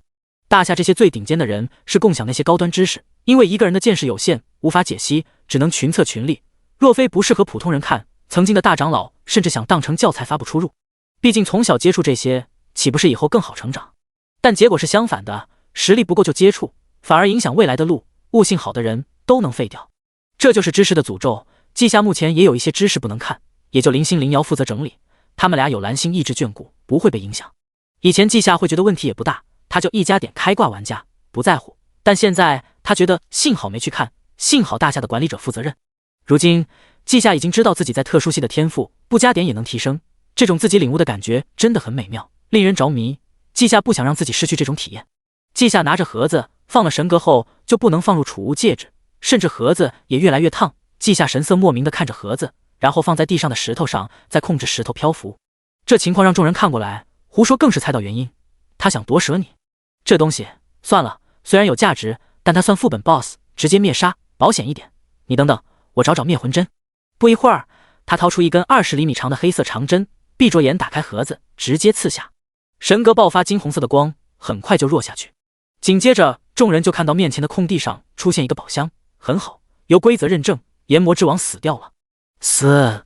地下传来蛇吐信的声嘶鸣，几个季夏没见过的成员靠近那位李子秋，当然还是间隔1米。随后那人扔出一条金灿灿的绳索，绳子就像安装了自动寻路系统，仔细一看，原来是有一条火线在带路，那是张天生在操纵。季夏早就见识过了，这些次元掉落的装备都很特殊，不分等级，只分品质，只有炼器职业者打造的装备会因为技术问题对使用者等级有要求。由于这个特性，低级副本也能掉落很实用的装备，锁龙绳就是如此。季夏只看到锁龙绳进入岩浆，几分钟后岩浆开始汹涌，又过了几分钟后，一条头顶着蝴蝶结的巨蟒被提溜出来，他身上的绳子采用特殊的绳结。季夏再次沉默，因为他有点印象。不过这时候也就不用在意这些细节了。9阶的焚天巨蟒动弹不得，直接被抓走带出去。接下来武云生等水系宗师开始洗地，任何怪物都不能逃出升天。那个宝箱季夏开了后就离开副本。次元门口已经和季夏第一次来完全不同，这里有了许多建筑，各种仪器正在闪烁着指示灯。这白大褂的博学家们分析着次元中的物质，好决定之后如何开发次元。一切都井然有序，这就是发展了50多年的大夏，已经在灵气复苏的蓝星立住根脚。拥有9阶怪物的次元，为何敢让季夏等人进入？还不是有手段解决。老实说，如果这次不是焚天巨蟒在次元，他们绝对可以一步步蚕食次元，最后将炎魔之王打败。武云生现在还没用他的爆发秘法，就是留在最后用。季夏拿着一颗圆珠子和指环进入传送阵，回归星辰岛。这次收获很大，不提那些1-9转超凡知识，还有各种珍稀材料，就季夏手中的东西就很珍贵。他开出5件物品，3件是知识和技能，他用不了。虽然那个传奇级火系技能流星火雨让他羡慕哭了，可能是这个次元特殊，炎魔之王是异界真实存在，这个次元也是真实的，只是因为次元降临的规则才被压制在9阶，所以炎魔之王才会尝试成神打破规则。也是因此，宝箱掉落的东西很宝贵，有传奇级技能。另外的就是季夏手中的宝物，烈焰之心，史诗级物品。根据大夏记载，可以给火系生物使用，血脉提升到史诗品级，还能给火系职业者使用，提升血脉层次，亦或者用来修炼，提供给100人从1阶升到9阶都没问题。火晶指环传奇级，激活后制造一个火焰护盾，吸收或抵消一次传奇级火系、水系攻击，并不像介绍这样局限于水火系，也能抵消其他攻击，只是效率和水火系有差距罢了。这都是好东西，前者可以当作底蕴，后者可以保护自身。大夏其实还有一些宝物，但大多没有给个人，而是充当阵法的镇压物品。如今开始对高级副本进行攻略，各种装备富裕起来，也就有了按需分配。季夏拿火系的宝物也是有原因的，他爸有点想转职火系法师，之后传承他会去交换，现在先把资源准备好。职业者大多会让身体机能处于巅峰，父母现在都年轻了许多，季夏这个儿子偶尔也会有点不着调的想法，比如他会不会再多一个弟弟或者妹妹。还有一件事，季夏说起来还有些不好意思，他听说有人想给他介绍对象。嗨，季夏咳嗽一声，这还是第一次。这个世界人类发育更早，18就能结婚，所以他也是到了合适的年龄，就是不清楚会给他介绍谁。当然，季夏最担心的是能相处好吗？毕竟他经常不在家，还有并没有这方面的经验。还有很多，以后会有孩子吧，所以各系资源也要准备。不过季夏最后平静下来，并且自嘲，他们没直接给我说，看来不是直接相亲，而是通过其他方式介绍给我认识。八字还没一撇的事情，我不能连孩子都考虑到了，就离谱。季夏对爱情有一点点的憧憬，什么相濡以沫，相爱一生。当然，季夏不会忘记，这个世界实力是很重要的，关乎生存。所以，血脉加点，连接技能加点。第64章法则集。季夏认命了，他有天赋，但赶不上开挂速度。原本打算利用文明启示之光掌握全套神术，之后晋升神级血脉。毕竟那时候的 0.5 亿元点真的很多，而现在元点都已经2亿，要不是这个月泡在炎魔之王次元副本，季夏早就加点了。加点的顺序是先血脉，再技能，否则实力不够，无法承载技能带来的法则力量。季夏格外期待的消耗元点，下一刻他感知不到星辰岛和蓝星了，他竟然真身来到了灵界。无数光点朝着他涌来，那是过去历史中人类关于星辰的定义。此时此刻，他们全部化作季夏的资粮。季夏仿佛明白了什么，完整的传说级血脉就是自己化作传说的一部分，当掌握了所有传说，就成了神级血脉。灵界之中，星辰的概念通通被季夏吸收，他的血脉发生蜕变，这个过程仿佛过了很久，是1年、100年、1000年、5000年，季夏与人类的历史同行。然而，这个过程实际上并不久，仅仅一瞬间，季夏就化作光辉，和命星融合。那一刻，银灰色的星光穿透过去，并且向着未来照耀。季夏7阶星辰主宰血脉，幼年期星辰主宰低阶神级血脉，成年自动领悟一种奥秘，0100亿。称号：灵界星主，灵界诞生的第一颗星辰，世界会永远铭记你。在使用星光法术时，消耗减半，同时被星光法则青睐。低阶神级天赋1，星辰主宰，身为星辰的主宰，对星辰法则极为亲和，能够使用星光的力量，身体转化为星光神体，只有星河一处弱点，同时可以将星力转化为元质。2. 星神，将元质融入星辰，以星辰本源孕育，死亡后可以从星辰中完美复苏。3. 命星，得到命运的青睐，拥有探索命运的资格，命运治愈，命运进化，命运增物，化作本源天赋神术命运敕令。4. 灵界，得到灵界的青睐，拥有探索心灵领域的资格，获得初级神术心灵守护，保护自身意志不被篡改。4. 天赋，这还只是表面上的天赋而已，还有一个属于神级生命的本能，都不算天赋。比如季夏可以穿梭物质世界和灵界，比如季夏不需要普通的能量维持生命。现在的季夏，不管是晒太阳还是在星光下，都会维持身体在巅峰状态。还有许多没有摆在明面上的能力，需要季夏自己去发现。在季夏对神级血脉进行分析后，第一反应是下个层次有点贵，但还好，如今遇到的怪物越来越强，原点也多了起来，积累1年就能凑齐。真正让季夏感兴趣的是称号，新出现的东西，这是传说级应该有的东西，大概成年期的传说级血脉会得到。然后是天赋，4个天赋。神级天赋像是取消了上限，给你各种资格，剩下的就靠你自己提升。比如之前基础增幅跟着进化，季夏一次升级加1000元质，然而现在直接给你增加元质的方法没有设限。其余的还有命运和心灵，在季夏看来，这本身是需要传说级的实力才能去接触，结果让他7阶就能触摸。想一想吧，别的职业者传说级才能接触法则，季夏7阶就可以，这是从头强到尾。另外，季夏觉得星光和星辰法则比较奇特，明明只有1字之差，却是2种东西。血脉提升完毕，接下来是技能。稷下意念一动，消失在空荡荡的灵界，重新回到星辰岛，也就是物质世界。这次他为连接加点，熟悉的宇宙之音波动，但不熟悉的是稷下又来到了另一个维度，不好形容，他自己是黑暗中的一颗星辰，而周围有无数的火烛。稷下下意识地接触其中一颗，主人领悟法则了，这是露西的心声。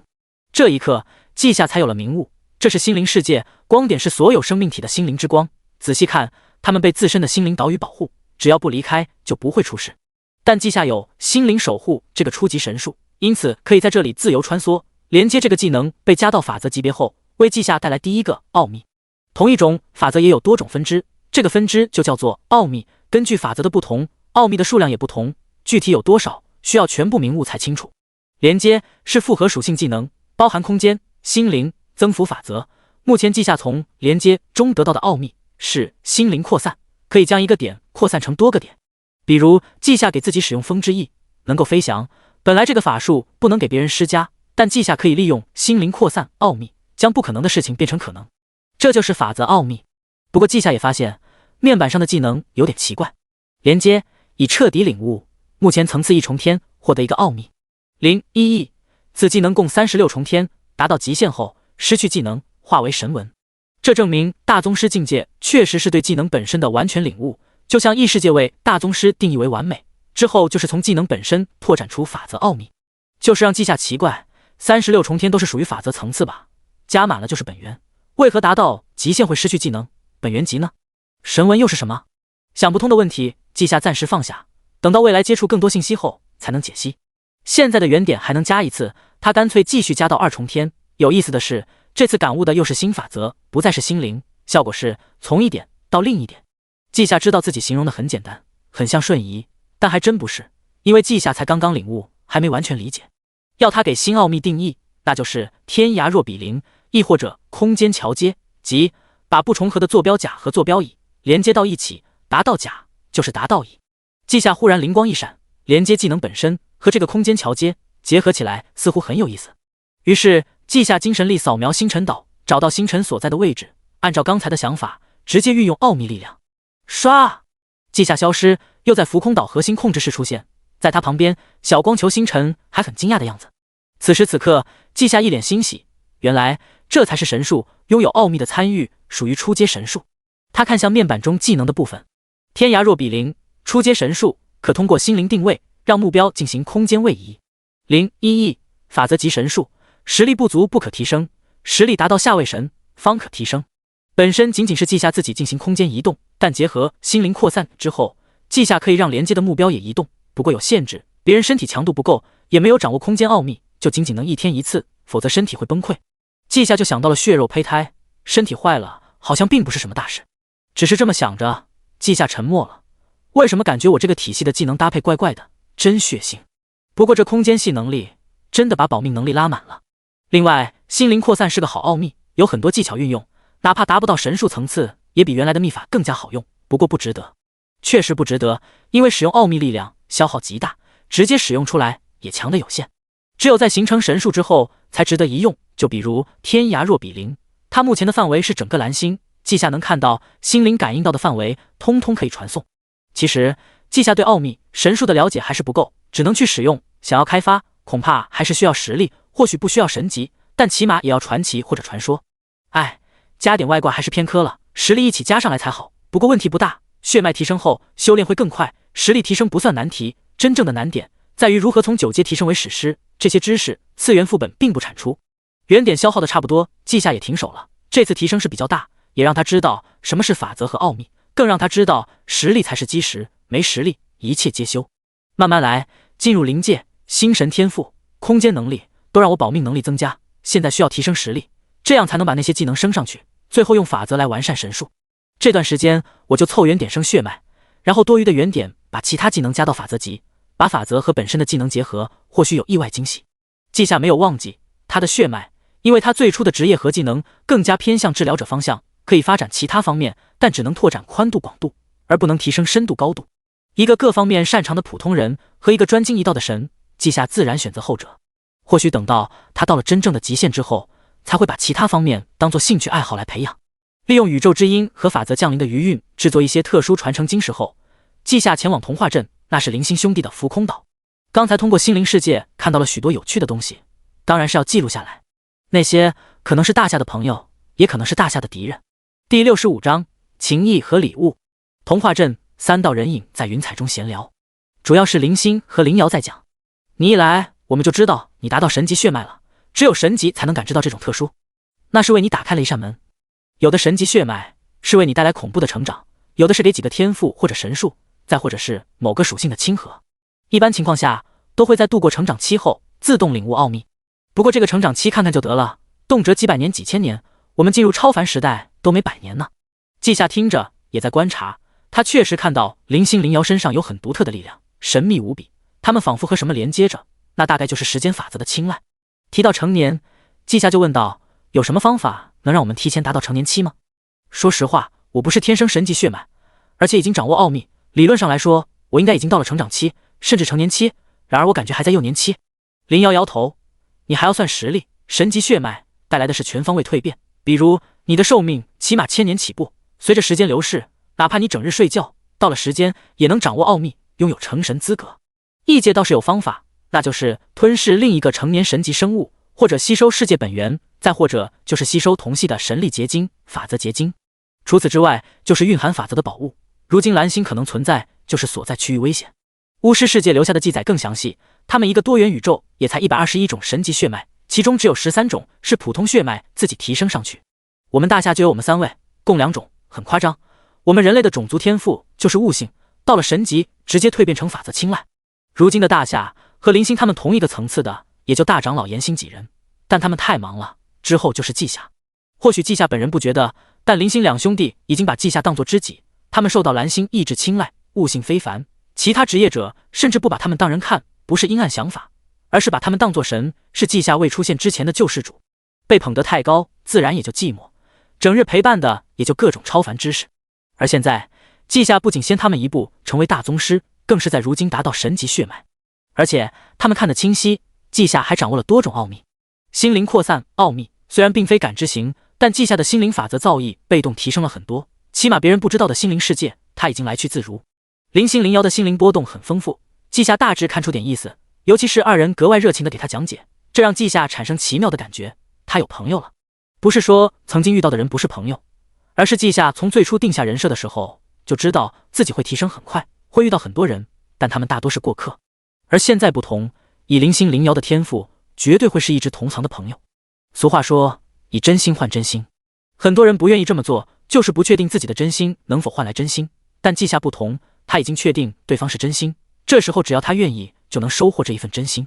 于是在一个愣神之后，季夏也笑得格外灿烂，幼年期也无所谓，我倒要看看能不能在幼年期成神，如此一来，未来有后辈提到我们，就是说我们才情了得，而不是靠什么血脉成神。法则青睐这玩意儿和血脉一样，有我们最初选择的发展路线契合，告诉我们往这边发展，才不浪费精力。对了，你们俩的技能已经达到大宗师层次，什么时候收徒？我们开创一个职业体系，不可能把全部细节完善，同时我们也分身乏术，收一些徒弟留下传承，是我个人比较认可的做法。2兄弟对视，眼里都是无奈。我们也但先知这个职业真的特殊，只有文明发展到一个节点后，才能有适合之人。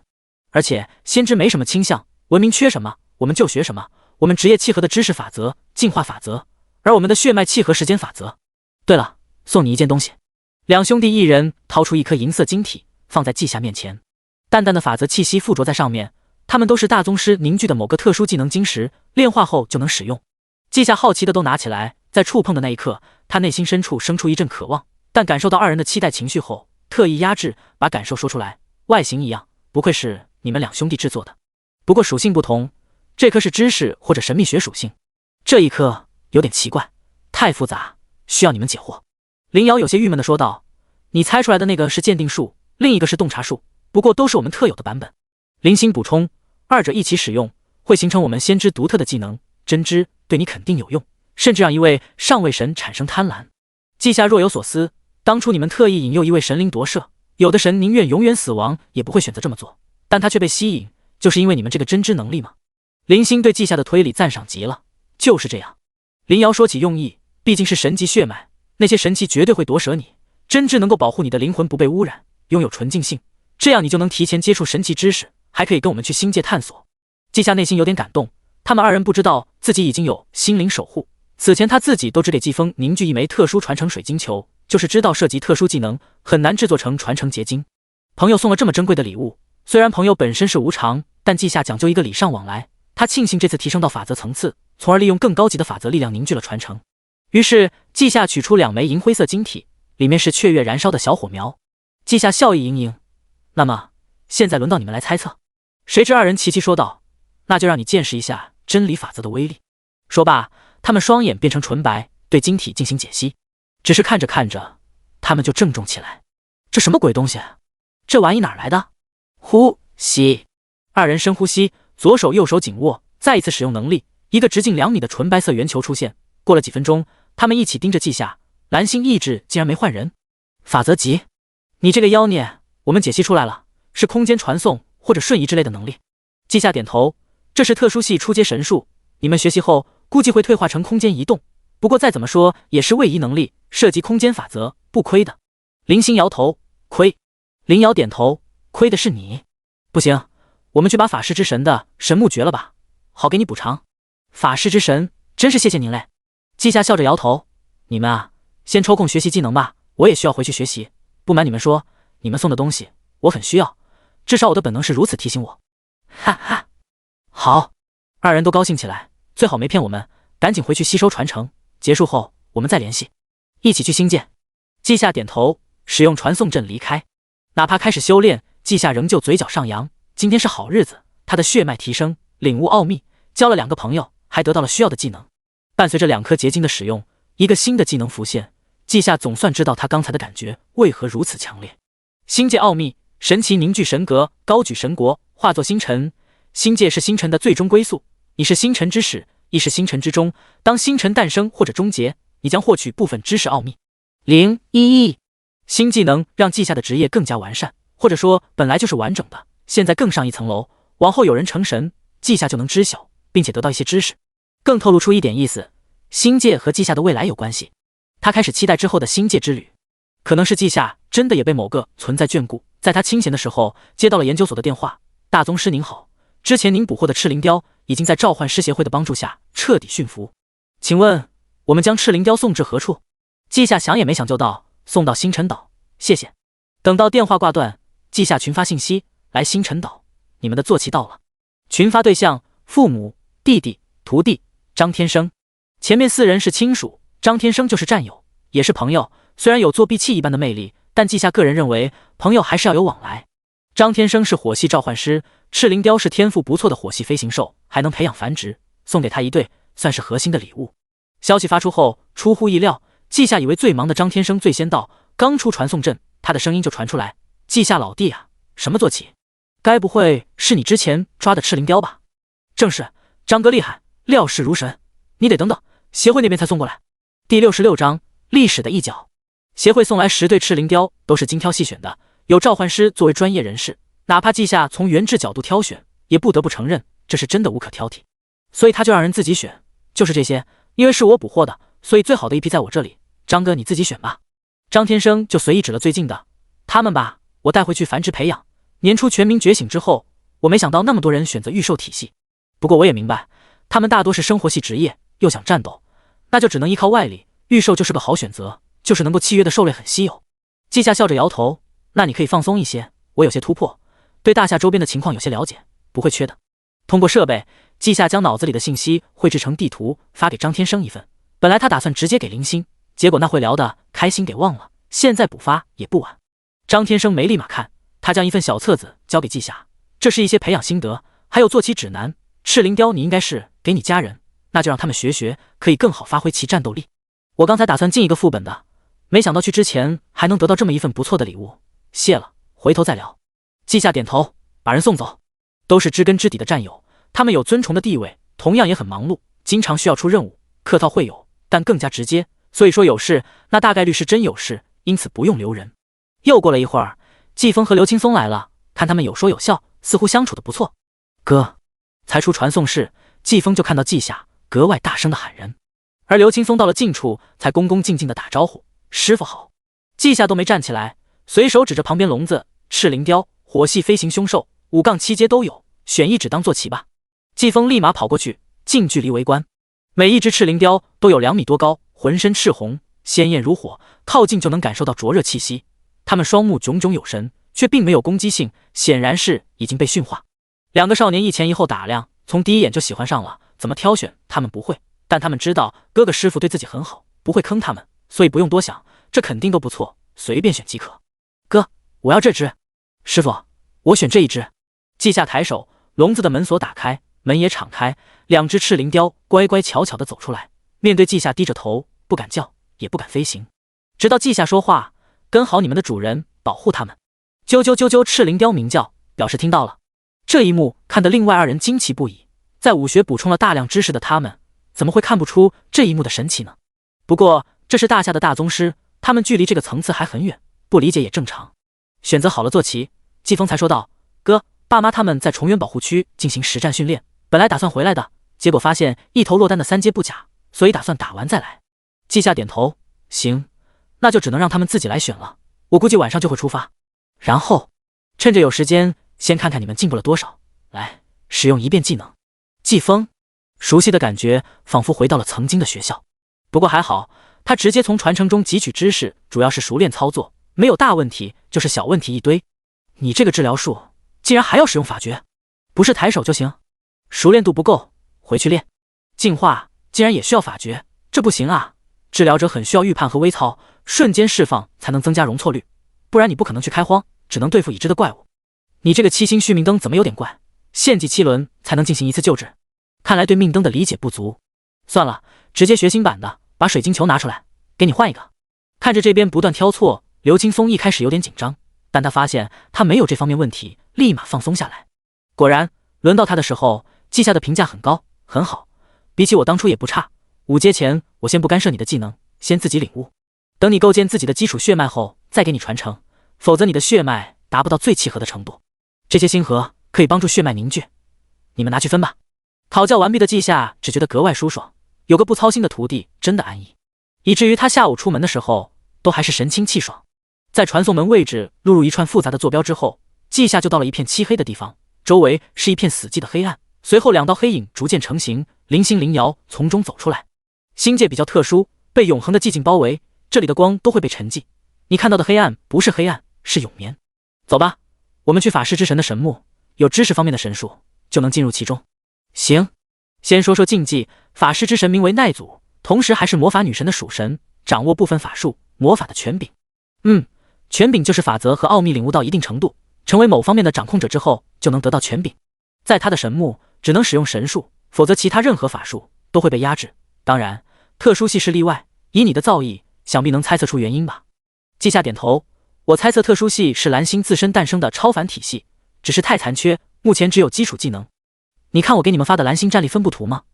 绿色地域、南北极、海洋、几处森林以及其他势力的位置，其中西海岸联盟在旧世界是霸主，掠夺了很多文明的瑰宝，加上魔法在他们那边很流行，如今他们的强者不少，但他们彻底走上了异界的魔法体系，我们需要抢先一步，在他们醒悟之前，通过特殊系掌握蓝星的权柄，彻底压倒他们。林星和林瑶想到那份分布图，心情也都很好。目前我们大夏是最强势力，领先许多。如今我们3探索星界，只要找到后续晋升途径，就能图谋成神了。那时候我们才能解放，进入星空探索。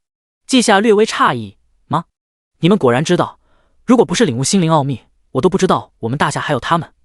难怪之前最高等级的人才4阶，大家还都不紧张。那边兄弟俩再次对视，你也知道啊，那就不用保密。他们是大夏曾经意志力最强的战士，融入大夏国运之中，占据一具神奇躯壳，用神域挡住星空的窥伺。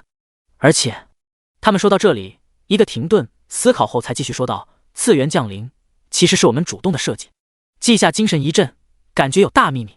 只听2人继续讲解，异界本源降临，势必会带来恐怖的灾祸。有第1代先知找到艺术之神的躯壳，意志融入其中，演化游戏神职，在蓝星意志帮助下，阻拦了异界本源。之后本源慢慢降临，才给人类反应的时间，同时利用神职将本源化作次元副本，让我们有快速成长的机会。你知道吗？阶位体系其实更早发展起来，灵气复苏的时间几百年，次元计划是50多年前才展开，为的就是如今的全民觉醒计划。不然以过去的阶位体系，大部分人都休想修炼。季夏听得津津有味，看二人停下，连忙说道：“再说，有什么大秘密吗？听起来真刺激，想不到过去前辈这么猛。”林星摇头失笑：“有很多，今天带你来星界，就是借用这里的隐秘特性给你讲，不然在外面讲出来有泄露风险。当初第一代先知预言，异界降临，人类灭亡，半数高层献祭自身，以国运连通蓝星意志，借用宇宙之力找到了唯一生机。大长老是当时唯一活下来的人，因此天然受到国运青睐，收拢仅存的人类，重新立国。按理说他是皇帝，是国王，不过他老人家是红色战士，所以领了个大长老的头衔，愿意当个吉祥物。当然你懂的，太多事需要他出面，不可能清闲。”啪啪，稷下鼓掌，没想到大夏还有这些过往，那么多英雄前赴后继，可惜这些需要隐瞒，是星空之外有危险。林瑶点头，面色凝重地说道：“灵气复苏是整个宇宙，并非我们蓝星，但偏偏我们蓝星接收的异界遗产最多，别的宇宙文明会不动心吗？”稷下若有所思，他道：“那你们可以稍微放心，我晋升神级血脉后，能够进入灵界，其中空荡荡的，只有蓝星的物质世界投影，唯一的星辰还是我自身。成为神灵后，灵界会自然诞生属于自身的星辰。按照这一点算，其他文明在超凡之路上没有发展太快，所以我们还有时间发展。”林星击掌而叹：“好消息，我们更要领先，走吧，去这个坐标，你有空间奥秘，不用担心迷路。”他们向着黑暗前进。第67章，曾经的法师之神。虽然信息量很大，但稷下也接受良好，毕竟一切都有迹可循。他在黑暗中前进，也在思考。过去明知道重渊外的树精，还知道海洋中的深海游龙，但大夏那些大师有犯险去攻略五转副本吗？没有，那是为了保存有生力量，同时也是因为有底牌。蓝星冰川封印的前辈们，大多数都是因为突发危险，他们才自己挡上去。他们在等双子先知带来突破，就是没想到先蹦出一个稷下，于是一切计划提前开启。忽然稷下都觉得有些后背发凉，不过这并不是身后有东西，而是他察觉到恶意，但并不危险。他面不改色地继续前进，不多时就到了坐标处。所谓的神木不是什么建筑，而是一个破碎神国的入口，是银色的拱门，上面满是特殊的符号。三人同时进入残破的白色大理石建筑，随处可见的书籍残飞，没有人，没有生命体，但是这里有光，所以稷下觉得好多了，不像外面那么压抑。等到稷下打量的差不多，就见一团白气从四面八方聚拢，化作一个须发皆白的白袍老人。他看着林星和林瑶，满脸的嫌弃：“小子还真是贼心不死，神与人的差距你们一清二楚，何必来自讨苦吃？”林瑶当初桌子椅子，又摆上茶点和书籍，招呼稷下坐下后，看向第4个空位。那个老头满眼的嫌弃，但还是坐下了，然后迫不及待地翻看书籍，还发出惊叹：不愧是发展了5、6千年还在传承的文明，这些知识很美妙。不过你们别问了，我是真不知道你们的体系到了史诗级该怎么发展。我们世界，包括巫师世界的体系，早就给了你。林星对稷下解释，他是法师之神的残魂，快死了。稷下却看那些书，此刻在他眼里，书籍不是书，而是比原质更神秘的东西被老头吸收。他勉强能看懂，就说道：“死不了，这位法师之神。”停！老头面色无奈：“你们这小破球真神奇，出了2个小鬼头我能理解，怎么还出了一个你？”林瑶带着满满的欣喜问稷下，接着说：“好奇你是如何让臭老头做出如此评价？”稷下又看了老头，他在看书，没有阻止，瞬间秒懂，就说道：“我给你们治疗是补充生机、生命本源或者原质，但神奇的治疗更加与众不同，竟然是概念。治疗它需要知识，超凡知识，法师知识，当然必须是独特的。”说到这里，也就不需要继续讲解。林星伸手把桌子上的书收起来，然后林瑶伸手把老头手中的书回收。剩个老头瞪着他们：“我一个神奇，加入你们，我迟早完蛋。知识、法师、奥秘、学习、魔法，这些神职和权柄，你们愿意让出来？”“愿意啊。”回答他的是林星，语气十分轻快。这回换老头愣住，他只觉得不可思议，这可是权柄，你们竟然愿意让出来。下一刻，老头脸上换上痛惜：“宰卖爷田不心疼，败家子啊！”稷下回忆刚才那些书籍的名字，成语大全、典故大全、民间故事、俗语，他瞬间恍然大悟。林星已经站起来，很是认真：“当然愿意，你好歹是一位神奇，虽然没了神力和神职，但你的知识还在，只要有你的加入，付出一个承诺，我们就能更快发展，收获远超投资，何乐而不为？”他们很看重奈佐，同时也和他接触过很久，关系不错，如果真的有奈佐加入，对他们的推演帮助很大。奈佐忽然沉默，他看着在场另外3人，尤其是稷下，什么知识都是知识，所以知识是一条直通伟大神力的大道。星辰无数，不同星辰有不同属性，所以星辰也是大道。命运笼罩一切，万事万物的运行轨迹就是命运的体现，它同样是大道。任何超凡文明在发展的早期都是野蛮原始的，你们只需要粗暴的去掌握法则，一旦成神，自然而然明白之前的路如何去修改。路从来都是1、2人走出来，其他人只是让路更好走而已。他的几句话算是点明了道路，也是表态。不过林星林瑶都没开口，稷下有了明悟，他站起来朝着老头伸手，欢迎前辈加入。你不会后悔这个决定的。奈佐无奈地站起来，没有说拒绝的话，而是和稷下握手。我倒是相信，毕竟有你这种小怪物。你贵姓？稷下，季节的季。行，我的新名字季东，谐音激动，是不是很好记？旁边林星和林瑶的目光都微妙起来。还好奈佐尔连忙恢复正经，姓氏具有力量，我的新名字就叫点名吧。未来我只需要书籍或者文曲星的权柄，当然根据我做出的贡献，当我凭借自身力量获取其他权柄时，你们不得阻止。点名，以点明志。这时林星林瑶才点头，和稷下一起说道：我们同意。刚才的书籍被重新拿出来，点名不装了，看了一眼书籍，其中的文字就化作数据流涌向他。目前我能使用3次下位神的力量，你们想好怎么用吧。我神国的东西，你们不成神别想看。好，3人都同意，知道这是为他们好。我有个关系不怎么好的神祇，下位神奈奥祖，他是术士之神，对你们开发血脉很有用处，要去吗？好，去。走。有一个带路党，在新界的探索就忽然从未知难度变成了正常攻略，不过也只是不会突然暴毙，危险的区域依旧不能去。众人7弯8拐，点名就像在自家一样轻松，没多久就到了一处紫色门框，这个门框更加残缺，仿佛随时都会破碎。点名抚摸门框，带着怀念，斗了几千年，忽然就结束了，世事无常啊。进入这里要求不多，血脉达标即可，就是注意会被他夺舍。我可以用知识神术帮你们抵挡，3次机会用在这里多亏。所以稷下说道，这次暂时不麻烦你。心灵扩散，心灵守护的力量从稷下身上传递到另外2人周围，将他们保护起来。随后稷下看着点名身上那一层神光，心中一动，使用心灵链接，然后再次使用奥秘力量，心灵扩散。神光扩散，现在3个人身上都有3重保护，如此稷下才放心下来。好了，已经做好准备，还可以进去看看。哈哈，点名大笑，突然好奇奈奥祖的表情。奈奥祖什么表情呢？他们看到一个俊美无比的壮硕青年，他的紫红色长发几乎垂到了地面，一身浅紫色袍子紧紧披在身上，他的健硕身躯若隐若现，带着莫名的诱惑。而他的表情并没有任何的气急败坏，只是饶有兴趣地看着众人。青色的小果实，稷下听着话，只觉得有些酥麻，面色变得不好看。见鬼了，他竟然觉得这人长得很美，声音也好听，想多看看。他知道这是魅力的原因，但是他是男的，男的，这是重点。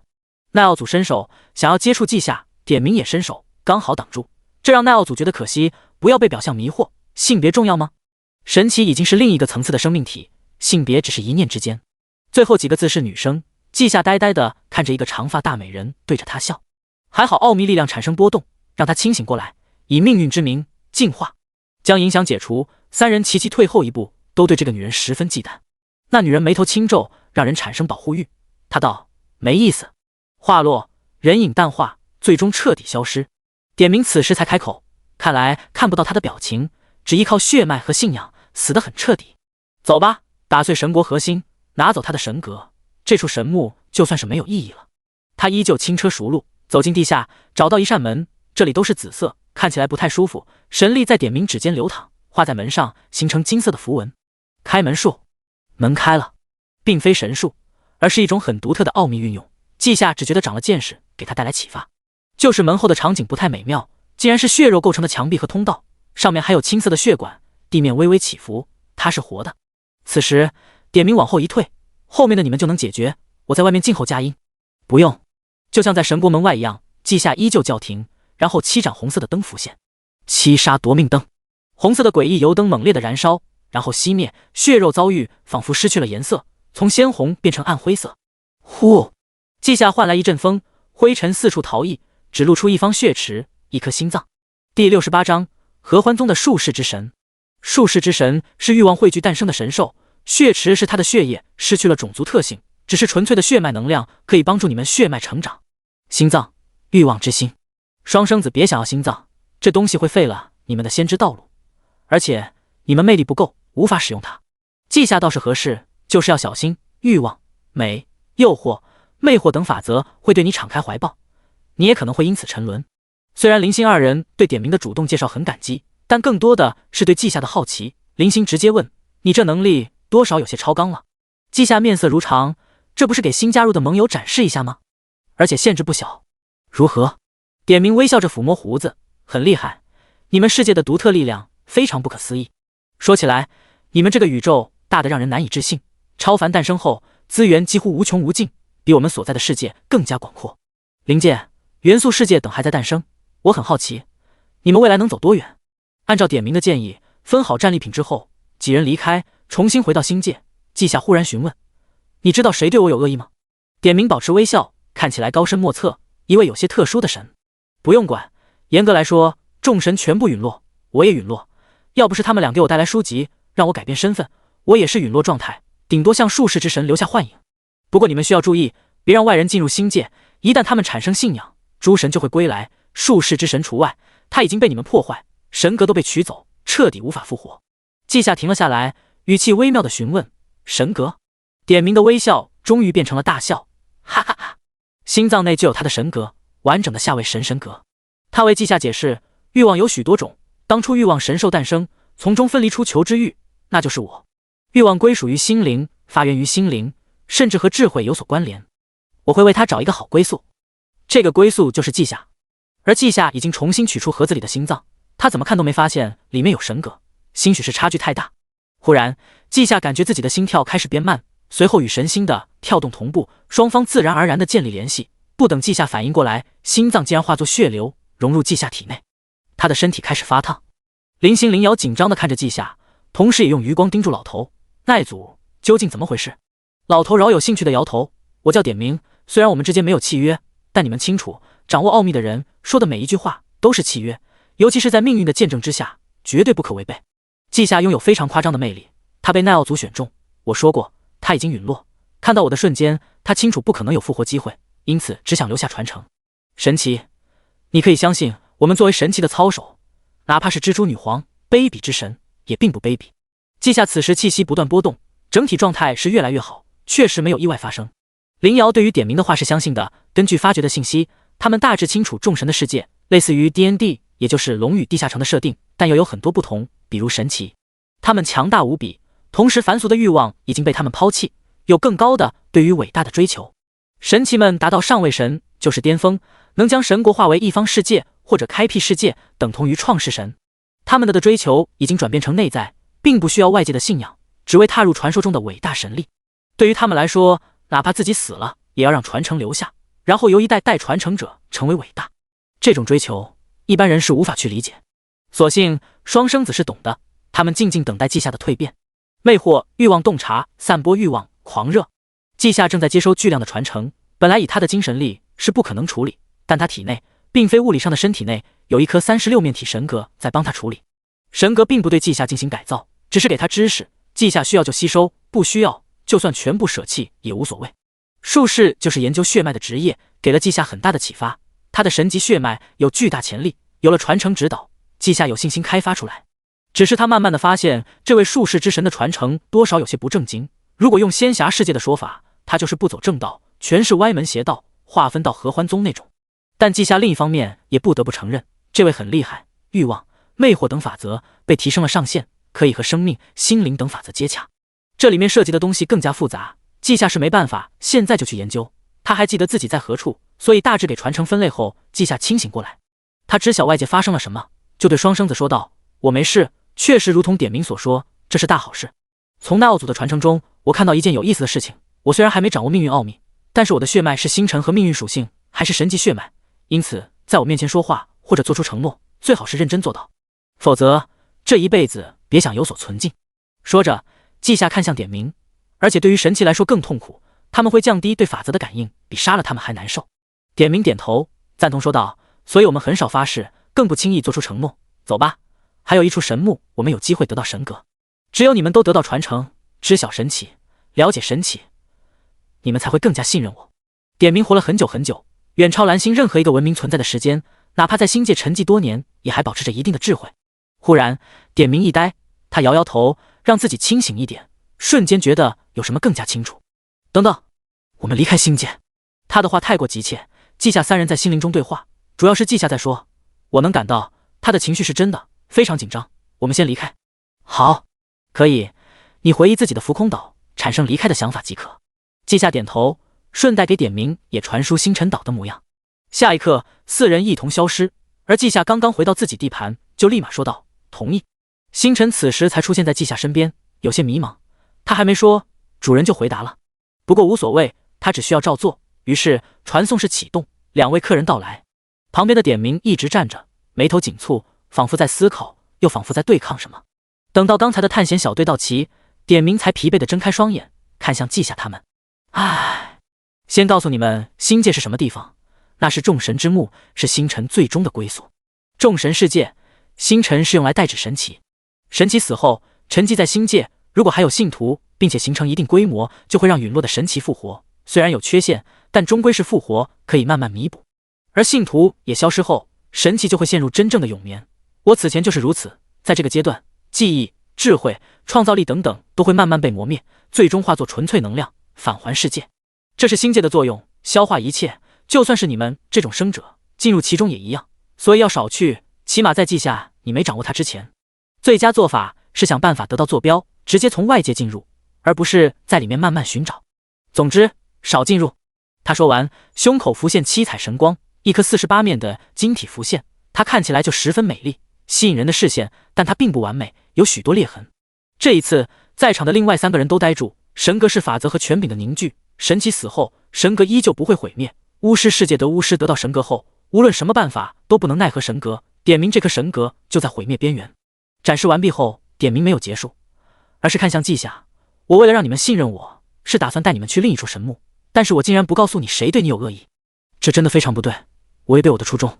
现在我可以确定的告诉你，那是神者神念，他没有名字，是彻底死亡的神奇中诞生，拥有和星界类似的能力，但他没有掌握星界，所以对你有恶意是正常的。哦，稷下明白了，就是利益冲突，这种好办，怎么杀死神念？点明就欣赏这种新兴文明的初代强者，明确目标，做事果断，杀伐果断。有生就有死，生命诞生，命运起始，生命死亡，命运终结。你需要掌握相应的命运法则，这很难。我所知的那些神奇都试图在命运和时间上做出突破，却没神能踏出一步。说到这里，他深深地看向3人，那些强大神力的神奇，一辈子没能探索的领域，却让新生文明的3个小孩子推开门飞。这个世界基础太可怕了，光是物质世界就超过万亿光年，如今还灵气复苏，未来怎么发展他都不会惊讶。第69章繁育主母。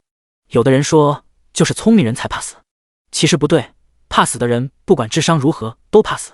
点明是不怕死的，但是他有其他追求。作为魔法女神的属神，他是法师之神，神力等级理论上只能是下位神，然而他实际上差一点就到了中位神。这涉及他的另一个隐秘神职记录，他成神就是依靠他，而不是后来魔法女神赐予的法师。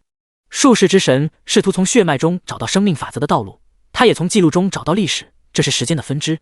也因此，在他的老上司魔法女神都彻底陨落后，他还能在星界活下来。众神世界的法则早已经被掌握，神职有限，上升途径几乎没有。点明是后来的成神者，哪怕他再有天赋，也只能成为一位属神。老上司分离一个神职给他，他人很好，但他的追求就是走上自己的路，所以和林星3人约定的时候，他说了，在贡献足够的时候不去阻拦。以上信息是点明自己说出来的推心置腹之言，他看出来这个世界的底蕴，也看出稷下3人的心胸，所以才想要搏一搏。左右无非是死，不能去自由的追求，还不如陷入永眠。稷下嘴角一抽，这些神奇真的脑子很轴，动不动就死。术士之神就是如此，看到点名后知道自己活不了，先死为敬。现在的点名没区别，也是积极摆烂，能合作就合作，不能的话我还是死了算了。所以稷下表情一言难尽的询问，你们真的这么不想活吗？你懂的，我是说活着才具有可能性。点名笑着摇头，你们不懂，超凡世界力量为尊，普通人的世界上层渠道被堵住也没什么，总归就只能活那么久。而神奇在没有意外的情况下几乎不死不灭，你还打不过他们，你说你能怎么选择？而且我也活了很久很久，该体验的、有兴趣的都已经尝试过，也就一个唯一的追求没能满足。既然没有可能，那就永眠吧。听完点名的话，再代入一下，三人都有些窒息。他们是大夏顶尖职业者，知道强大职业者对低级职业者的碾压。如果9阶职业者的数量是固定的，下面的人又打不过9阶，在9阶不会死的情况下，那么只剩绝望。还好，他们文明才刚刚开始起步，不需要考虑那些。相反，大长老等大夏管理人员还想着公开修炼方法，甚至谋划多年，让大夏全体子民可以修炼。说起来，其他人类势力同样得到了好处，他们也能踏入转职体系。不过大夏这么做不是亏本买卖，而是有底气让蓝星统一。季夏忽然失笑，你的心意我感受到了，信任是长久相处中建立起来，时间会告诉我们答案，所以不必着急。你能介绍一下自己吗？方便发挥能力。好。季夏这边的交流，双生子没有打断，因为他们确定一件事实，那就是季夏的魅力以及亲和力有些恐怖，在交涉方面交给季夏即可。点名的实力比季夏想象中的还要强，实力能发挥传说级层次，因为没有3次出手，所以神格还在没碎，只要汲取足够的知识力量，就能恢复发挥最弱神奇的力量，但最弱也是相对于神来说，完爆一切非神存在。然后是特长，点名擅长附魔、魔法武器制作、炼金术等等，凡是法师会的他都会，只是因为神职原因没有对应的权柄，其中最出色的附魔达到了法则级。此外，神格虽然在破碎边缘，却还拥有远超普通人的推算能力，可以对各种法术进行推演，必须是法师的法术，最高能推演出大宗师境界的传说级法术。季夏相信自己没看错，当点名说完之后，双生子的眼睛亮得和灯泡差不多，不需要想就知道原因。他站起来伸个懒腰，行了，后续你们自己讨论，记得给大长老他们汇报。还有一件事，心灵法师的法术，如果能推演的话，记得优先级好一点。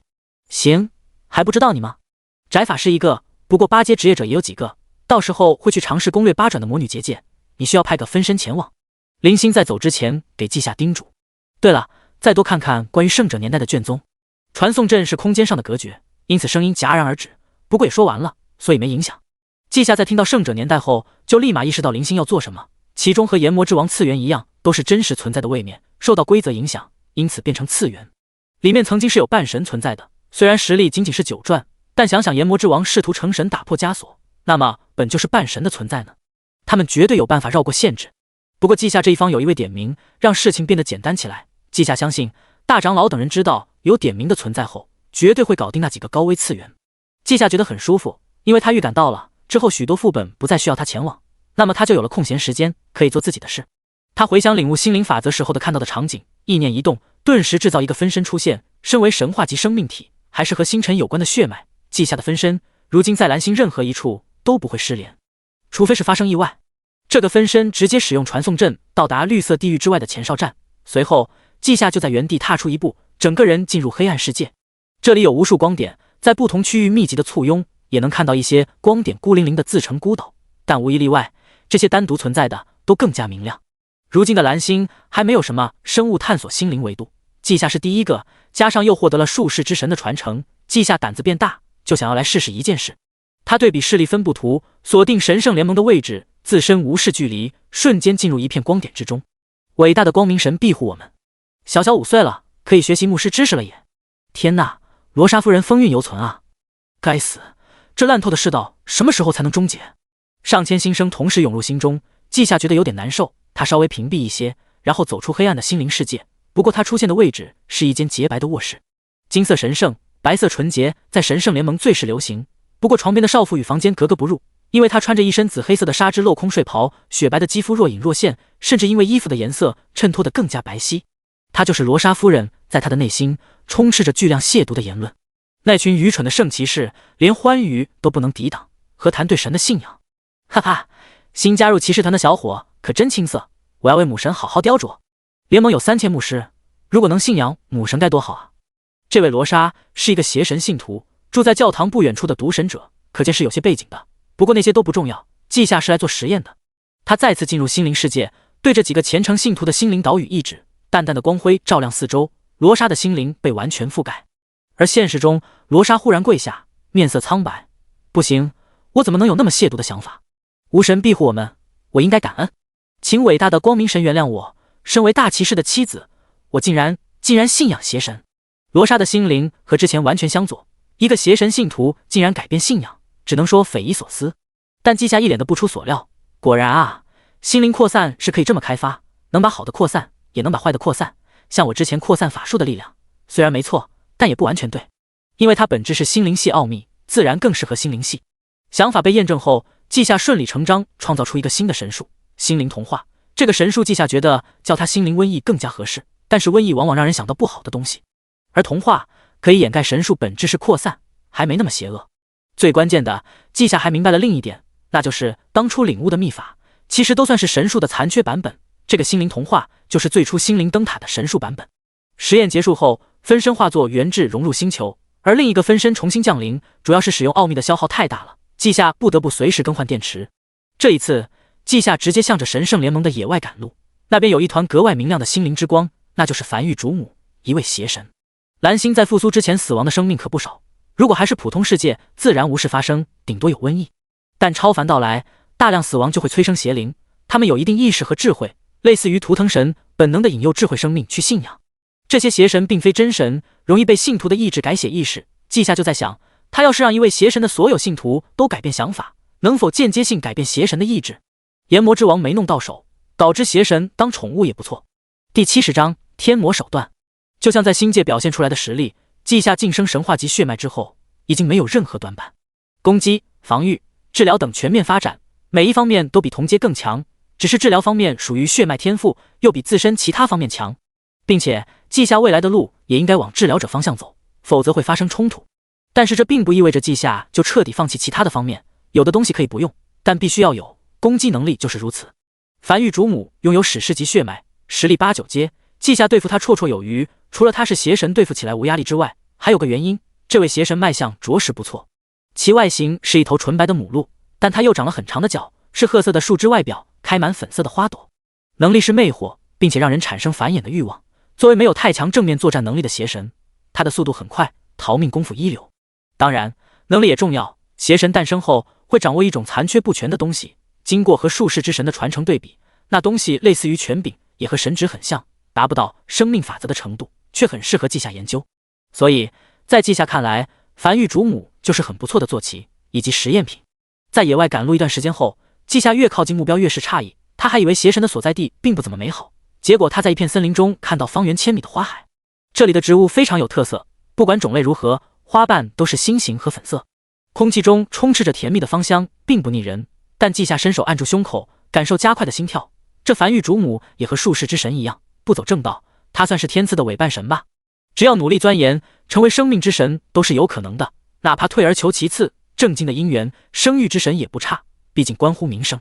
到了这里，季夏也就没有再掩饰气息，瞬间惊动梵域主母。只见一头3米高的纯白母鹿几个跳跃出现在季夏面前，它的步伐轻灵，加上花海的衬托，看起来就如同自然孕育的精灵。对于突然出现的人类，他是警惕的，但是这个人类并不强，就是很古怪，他感觉自己没法生出敌意。季夏也确定了这一点，于是对着梵域主母露出一个微笑，然而这个笑容却让母鹿瞬间一个后跳，并且成功炸毛。危险！这是梵域主母的第一感受，很古怪，但他相信自己的直觉。但下一刻，让他觉得更加惊悚的事情发生了，那个人类在他眼前融化，化作一滩烂泥，而后又一个和刚才人类一模一样的家伙出现。这一次感受对方的气息，梵域主母二话不说，直接逃跑，他的速度极快，瞬间就进入森林。不过季夏专门使用天涯若比邻传送过来，自然不会放跑猎物。他的感应当中，自始至终有梵域主母的心灵波动。他好整以暇的在花海漫步，欣赏着美景。那个人类真可怕，有种不敢动的感觉。我都跑到老熊的地盘了，应该没事吧？不行，他太可怕，那就去那个地方吧。梵域主母去了一个自以为绝对隐秘的洞穴，出极狭，复行数百步，豁然开朗。他进入一处足足有4、5个足球场大小的巨大洞穴。很奇异的是，这封闭洞穴竟然有自然光，其中草木诞生，还有一棵长着心形叶子的大树。还在花海的季夏露出惊讶神色，天生地养的宝物。此时自觉安全的母鹿抬头去啃食树叶，季夏看得瞬间睁大眼睛。唰！季夏人影消失在原地，再次出现后一声大喝，退散。真是暴殄天物，神话级血脉携带心灵奥秘的力量，瞬间向着梵域主母冲击，让他下意识后退，惊恐地看着季夏，想不通这人到底是怎么出现。而季夏却没有理他，直接背对着母鹿检查其数。这完全不设防的模样让母鹿更加惊惧，因为他感受不到稷下的实力。在这种前提条件下，再看稷下的行为，就让樊玉主母得出一个结论：来人比他强，所以才如此轻视他。殊不知，背对他的稷下忽然勾起嘴角，他就是拿着术士之神的一些研究试了试，效果好的离谱。神话级血脉成年自然领悟奥秘，而没成年呢？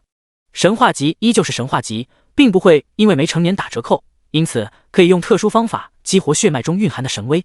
樊玉主母九阶还是特殊的自然神，被真神的神威克制，面对稷下刻意营造的氛围，还有稷下的心灵诱导，直接把他忽悠瘸了。稷下此前质疑术士之神过于沉迷血脉，现在有些理解了，这种以弱胜强的手段也只有神话级血脉才能办到。也就是稷下思考的一点时间，心灵世界中大量负面情绪被感染给樊玉主母，他有些坚持不住了。稷下慢慢转身，就站在离地4、5米的空中，俯视樊玉主母，他眼睛微微眯起，带着一股压迫感。樊玉主母在对视几秒钟后低下了头，也不敢动，他彻底被血脉压制住了。稷下满意了，微微点头，当我的坐骑吧。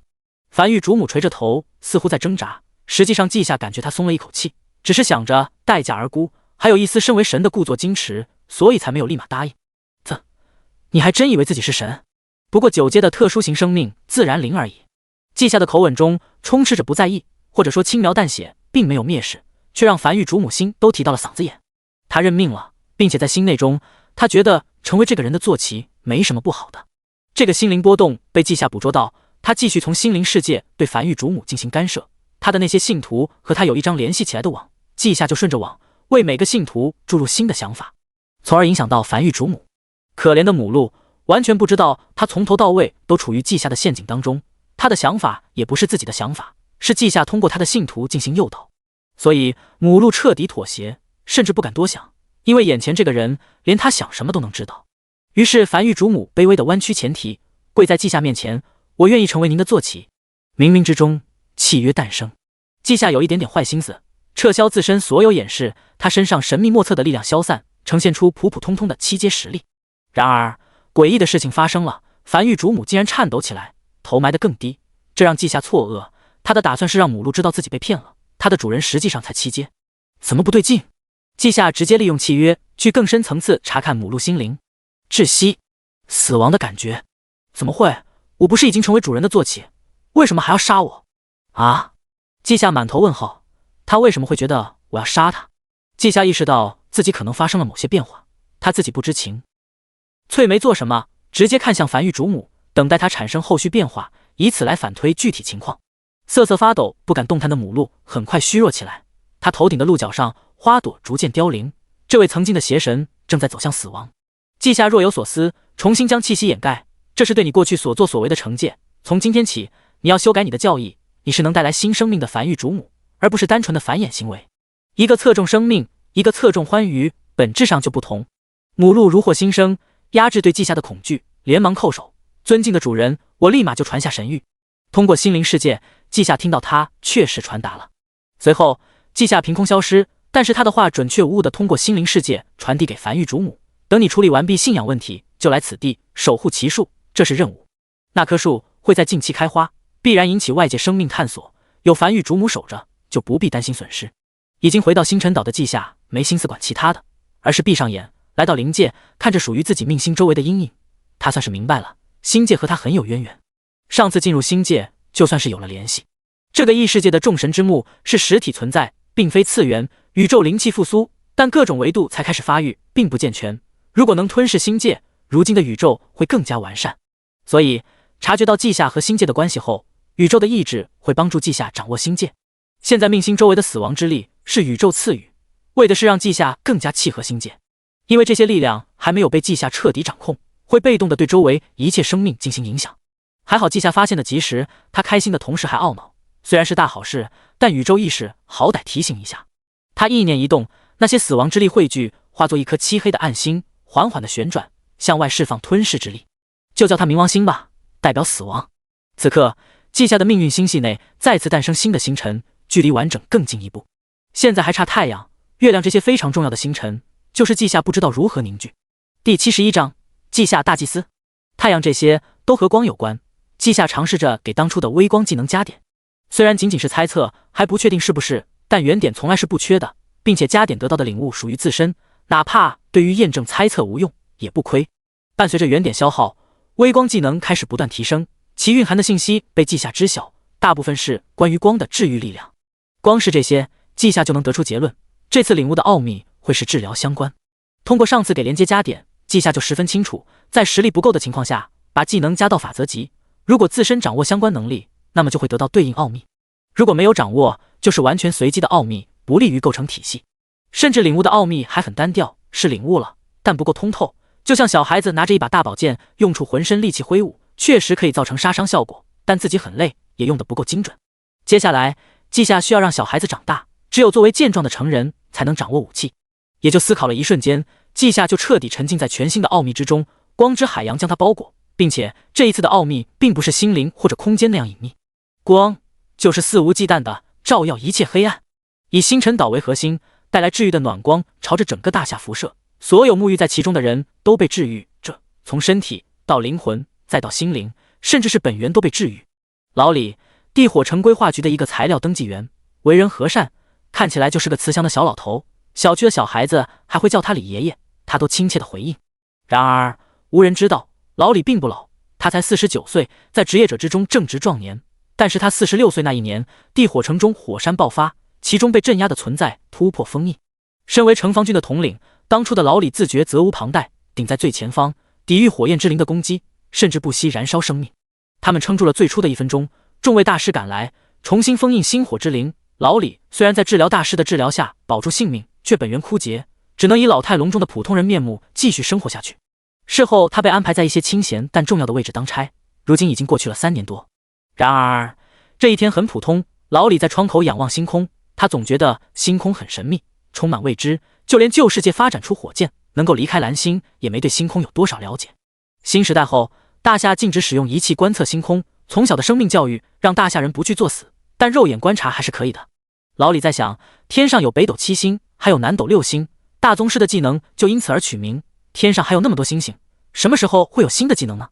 等到大宗师更进一步，那么就有更多战士能继续奋战，而不是像他只能被保护起来，他也想保护同胞啊。就在这时，一道温暖的光照亮天际，也穿过窗户，甚至无视墙壁的阻挡，将每一个角落点亮。老李觉得身体暖洋洋的，昏昏欲睡，无处不在的原力开始进入他的身躯，宛若久旱逢甘霖。老李近乎贪婪地汲取原力，实力开始恢复，他整个人都开始颤抖。啪！一滴泪水忽然打落在地面，在干净的瓷砖地板上摔得粉身碎骨。老李下意识紧握拳头，随后伸出手，一朵火苗在指尖点燃。他忽然双手捂脸，弓起身子蹲在地上，暖光将他的影子投射在地板，散落的晶莹泪珠中皆是倒影一张年轻的脸庞。老李走了，一位守护者归来。翌日，在诸多大师和宗师的联手下，整个大夏都是晴天。中午12点，只要是能挤出时间的人都打开了设备，进入官方的直播间。一位留着披肩长发的女性出现在画面中，她开门见山：大家好，我想大家已经久等了。凌晨20时分25秒，一道暖光照耀整个大夏，这道光无视阻隔，我在修炼室都被晃醒了。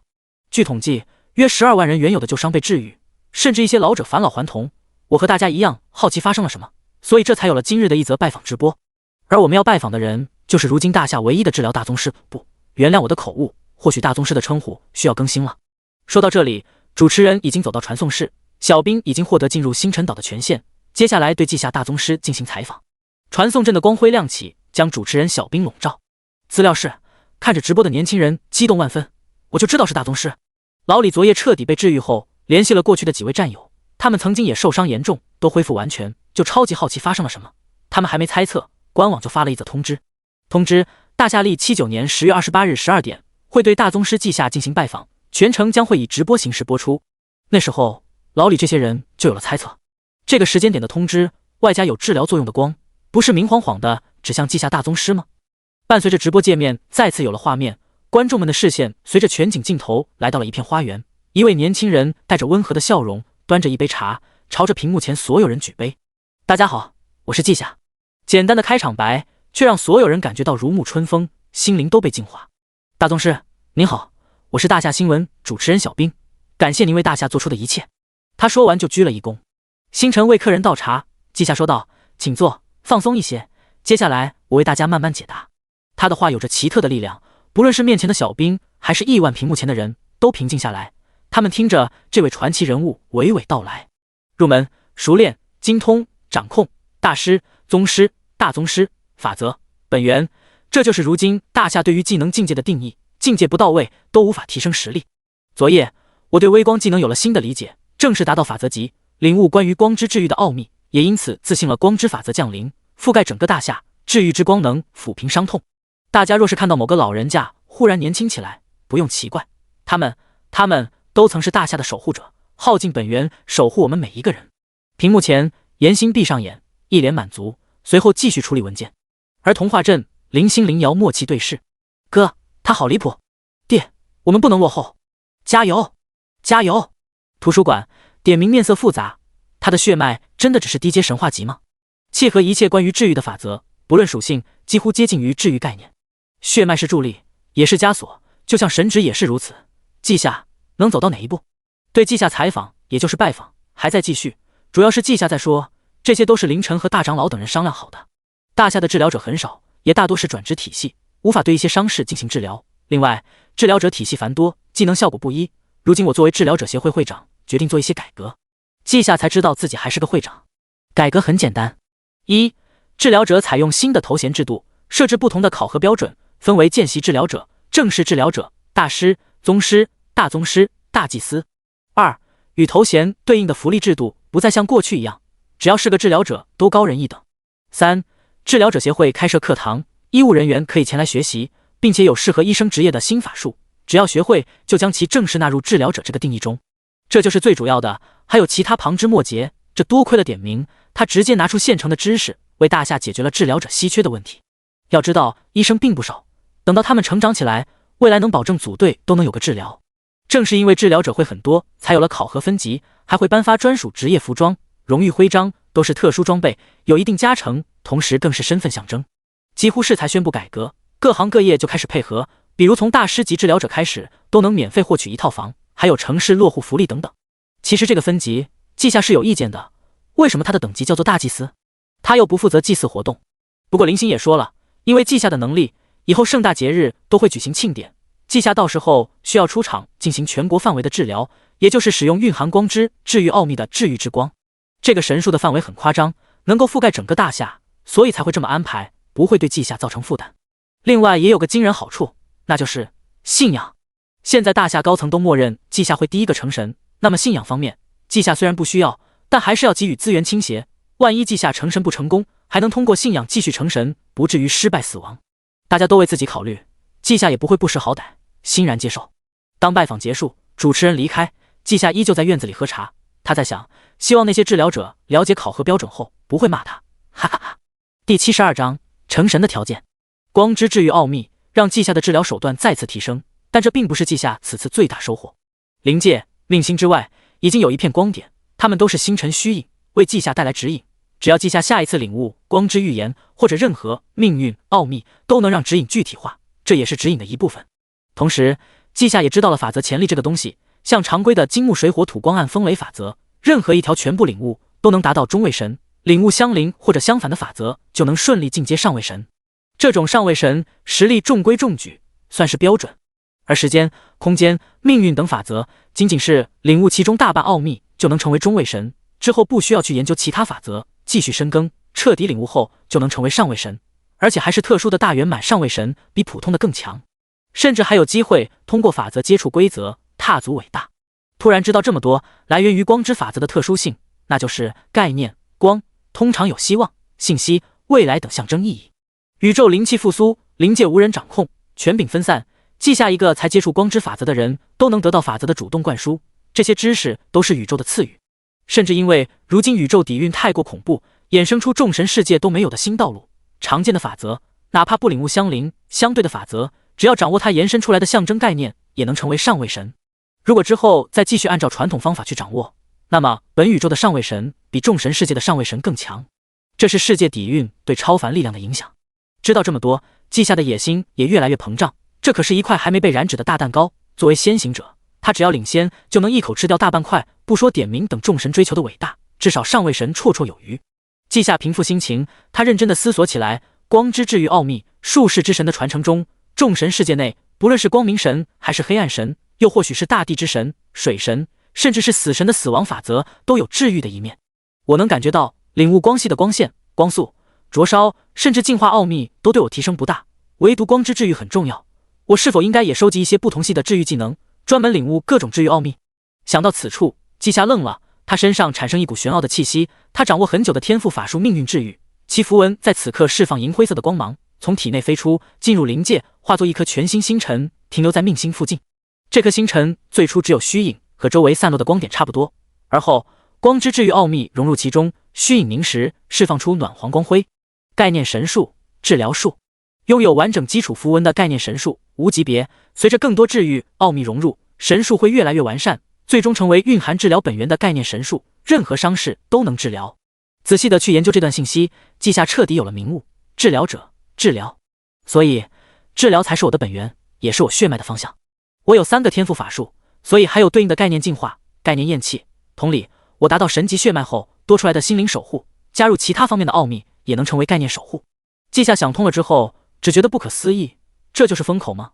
一方宇宙从平凡到超凡，顶尖层次完全空白，若是能乘风而起，便可以掌握多种概念，超越上位神。这一切知识都是从灵界获取，如果能掌握灵界该多好，可我的途径是治疗，和灵界似乎并不相关。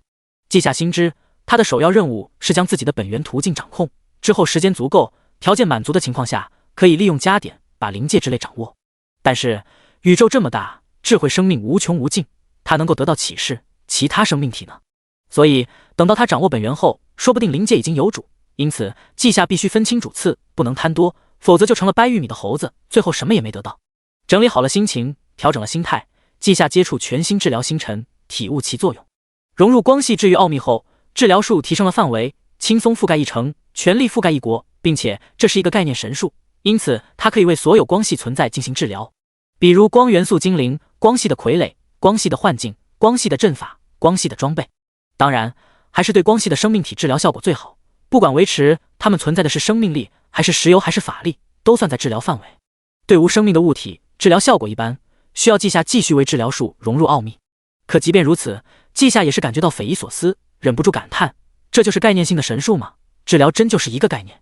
季夏亲自去仓库找到一面光系的盾牌，整体呈出银白色，有鸢尾花的图案，能够释放光明护盾，抵挡伤害。不过季夏仅仅是指尖在盾牌上面划过，这能够抵挡7阶攻击的装备就出现一条浅浅的裂痕，这还是季夏控制的结果。随后季夏的右手被暖黄色的光笼罩，按在盾牌上，那裂痕竟然真的在愈合。季夏没掩饰的笑了，看着面板，这个概念神术的名字返璞归真，就是简单的治疗术，刚开始是1级，融入光之治愈是2级，之后每次融入奥秘都会升级，并且不可直接加点，但季夏可以为其他不同属性治疗术加点，就能提升它。季夏大概明白，这类归于他天赋血脉的法术，就是他未来的本源，最好自己提升，直接加点有根基不稳的风险。自觉进步巨大的季夏去了云中城的神殿，向着星河注入感悟，天花板的群星依次亮起，到了最后只有边边角角还是暗淡的，这意味着季夏已经满足成神的大部分要求，只差实力。有点名这位曾经的神助阵，9阶的知识过2天就能拿到，但史诗级呢？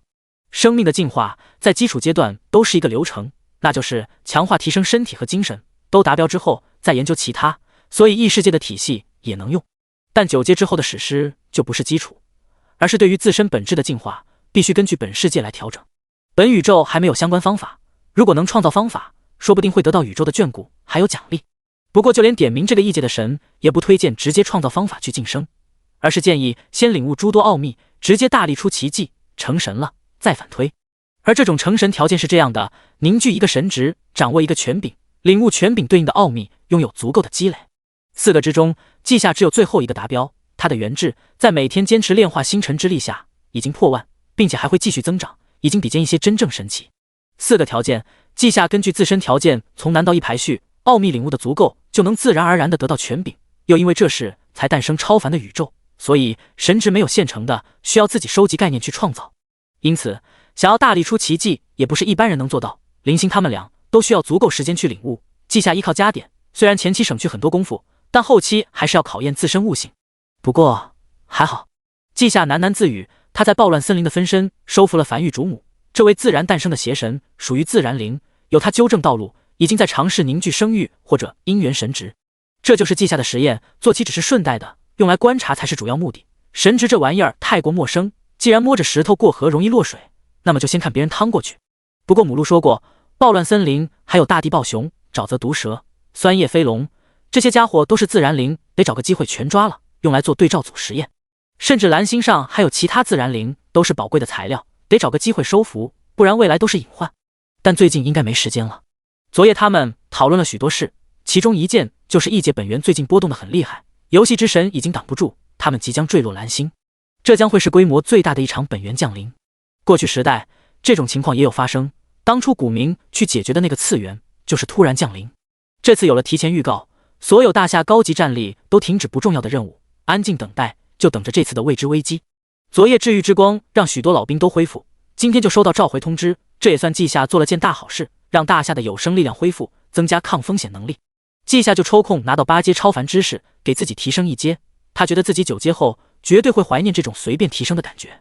就这样，4天过去后，这天天气不错，11月底能有太阳，吸引许多人外出散步。稷下捧着一卷书在星辰岛上躺着看书，忽然间他感觉周围一切都有些混乱，尤其是元力。紧接着元力暴动，在8城之中，一扇蓝色的次元传送门成型。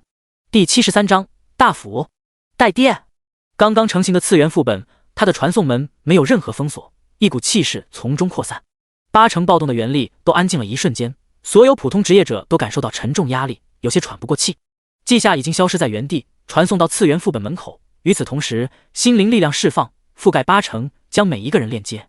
命运的力量在凝聚，以命运之名净化。压力消散，稷下将武云生传送到自己身边，同时安抚群众：8城只有此处出现未知次元，请所有人不要惊慌。说完后，稷下伸手领悟空间桥接的奥秘后，他也能使用粗浅的空间之力，直接带着传送门离开高空。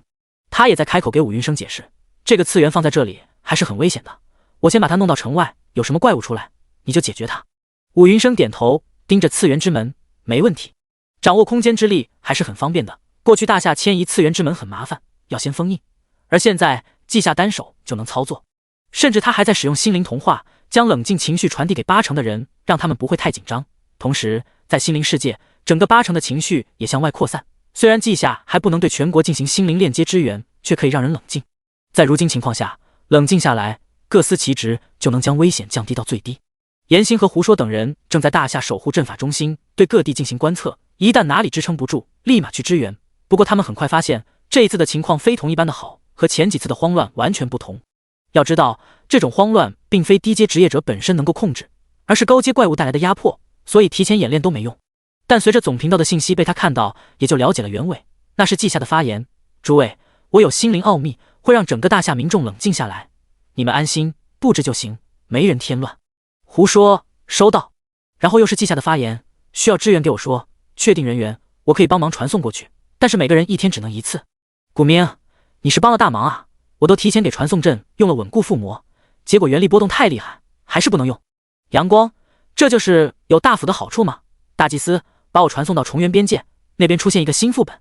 陆凤，什么大斧？叫大爹，加我一个，我也需要去重元。张天生，我去地火城。大爹，情况比预想的还要好，因此群里气氛微微放松起来，还能开玩笑。群里大部分人都和稷下接触过，他记住了每个人的心灵波动，所以瞬间找到位置，直接来个天涯若比邻，需要几小时后才能到的救援人员，在次元副本降临后几分钟各自到位。各种灾祸发生后，救援人员的调集是个问题，有了稷下，基本上不用担心，所以此时此刻称呼稷下为代爹，那是一点毛病都没有。然后更暖心的来了，已经把次元之门迁移到城外的稷下，在群里发了新的一句话：对了，之前和我并肩作战过的人，我先给你们凝聚一盏命灯，不过你们得先顶上去，事后找我处理后续问题。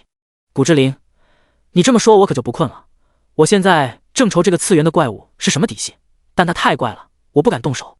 稷下看了图片也不认识，果断把点名拉进这个备战群，给大家介绍一下，前众神世界法师之神，如今的大夏子民点名，他见多识广，你们对怪物有疑问就问他。最初降临的次元中，怪物确实和蓝星幻想作品有关，但这次降临的这些次元基本上都是异世界的各种维度碎片，当然是他们自己人更加容易识别。点名被拉进来，意识到稷下的意思，就主动介绍起来：暗夜血族，实力在7-9阶，擅长声波法术，会吸血治疗自己，用双层真空结界可以克制。后续就是各种需要鉴定的怪物被发出来，点名一一回复。而季夏这边却很奇怪，次元副本竟然自己从内部封印起来。武云生和季夏面面相觑，这是怎么回事？季夏身后，露西显出身形，对季夏行礼后才恭敬解释：殿下，这里面应该是暗夜精灵一族，他们对我们的气息十分敏锐，只要感知到就会避开。根据术士之神的传承，暗夜精灵也是正统精灵，只是长久居住在地下世界，因此亲和黑暗。他们信奉卑鄙之神蜘蛛主母，在教义上和光明神的神眷者异人族不太对付。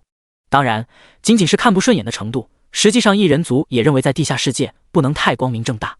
真正不对付的原因是双方审美，异人族喜欢白色，暗夜精灵喜欢黑色。可是双方又都是真神的眷族，总不好因为审美问题打架吧？所以就很默契地避开双方，哪怕是被灭族后，因为规则变成怪物，依旧会执行。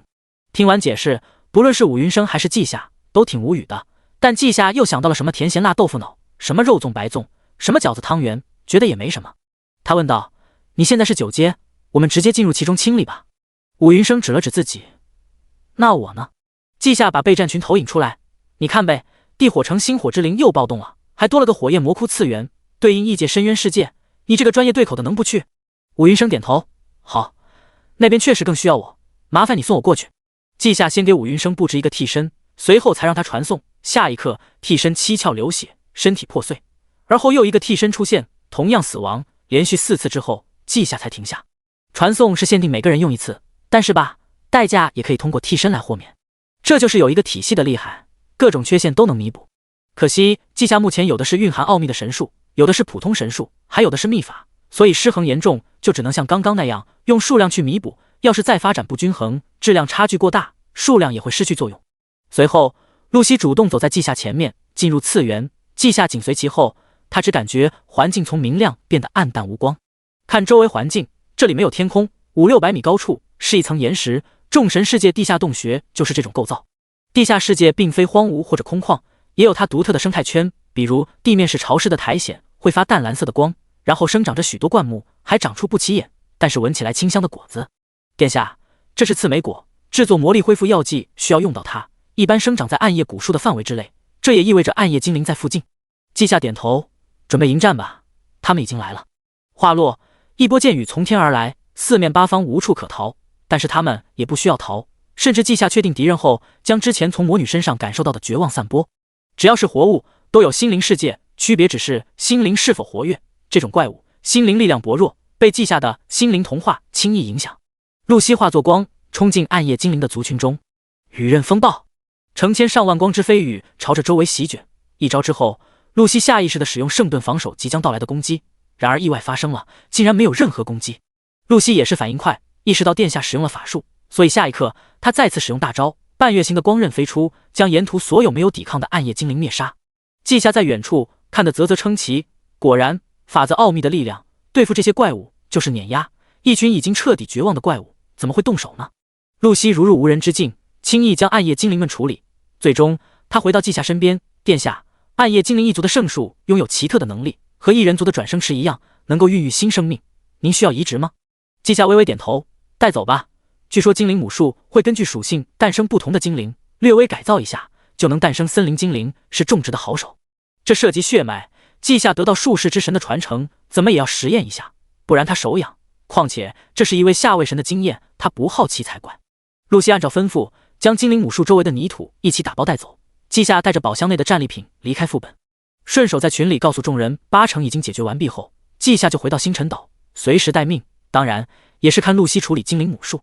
这棵树非常高大，10米高，树冠超过10米直径，其中悬挂着深绿色的果实，不出意外，它们会孕育出暗夜精灵。露西把果实处理掉，种进炼器宗师打造的农用花坛，看起来就是边长3米的花坛，实际上里面可以种植1亩地，1棵树而已，绰绰有余。不过季夏才看了几分钟，露西就彻底搞定。同时，第一批探索副本的人已经出来，各种救援信息纷至沓来。季夏起身，伸了个懒腰，要开始忙碌了呀。第74章泰星文明。高明，这里是先遣队高明，海都请求支援，此地出现一个不断扩散的黑暗海域，无法探索，情况不明。季夏，3秒后我过来，注意。几乎是计时才结束，季夏就来到一头清风鸟背上，短发黑衣的高明对着季夏敬礼。大祭司，前方就是未知海域。它突然出现，我们无法找到次元之门。这是悬挂在天空的清澈液体，但是内部被黑暗笼罩，它扩散的规律无迹可寻，清理起来也十分吃力。因此，必须找到次元之门的位置后再进行突进，否则只会浪费时间。季夏前来自然是有所依仗，他直接瞬移到水域附近，纯粹的光之力量涌动。季夏使用微光，但是蕴含光之治愈奥秘，因此在更高层次的力量下，黑暗被穿透。高明极为兴奋，驱动清风鸟飞过来。多谢大祭司，此地我们已经有完整方案，需要立马行动，事后再来拜访您。季夏摇头，不搞虚的，你们开始吧，我去另一处地方。是，大祭司。季夏过来只做了一件事，看似简单，不过也是依靠奥秘进行碾压，后续的交给高明等人，他们准备齐全，也有实力，对付黑暗海域自己也行，就是需要时间。恰好此时最需要的就是时间。季夏原定的下一站是重原，因为有毒物扩散，不过他师傅白云宗师去了一趟，直接解决，其他地方也陆续有治疗宗师们前往。这就是浮空岛的作用，其中的传送阵不会受到暴乱原力影响，并且还可以直接让浮空岛高速飞行，所以当初才给每一位治疗大师分配一座。季夏估计这次结束后，或者是中途点名就会去优化传送阵，往后就不会出现这种问题。他在备战群查看各种信息，很快看到一则求救，出现不明怪物，造成不明伤害，无法治愈，无法净化，前来者量力而行，同时保护自身。季夏回答3秒，每次的等待时间是给一个准备时间，不然突然出现，难免发生意外。这次季夏依旧准时，他降临的位置已经通过群内视频看清，是北芒城。这里的次元之门完全没有踪迹，整个城市都非常安静。在季夏的感知中，大量1、2阶职业者气息奄奄，只有高阶职业者还能行动，但他们也在被侵蚀，唯独一些血脉比较高级的才能抵挡。季夏面色凝重，这竟然是针对人类基因的攻击。掌握空间力量的他对于次元之门非常敏感，然而精神力扫描周围后，季夏根本没有发现次元之门，反而发现有空间裂隙。没解决源头没法治疗，你们等着我。季夏说完就传送到一处城外森林，近距离观察之下，季夏看到了隐藏起来的裂隙，还有一些设备，并非超凡力量打造，构造特别精细，季夏猜测是科技造物。而空间裂隙也是很稳定的状态，能够往来其中。看波动的话，最近才使用过。季夏制造一个绿豆大的分身，想了想，又散开了，没有投进裂隙。毕竟是空间裂隙，距离不知道多少，根本不支持我在物质世界进行探索，甚至我的分身都会被捕获。不过这样呢？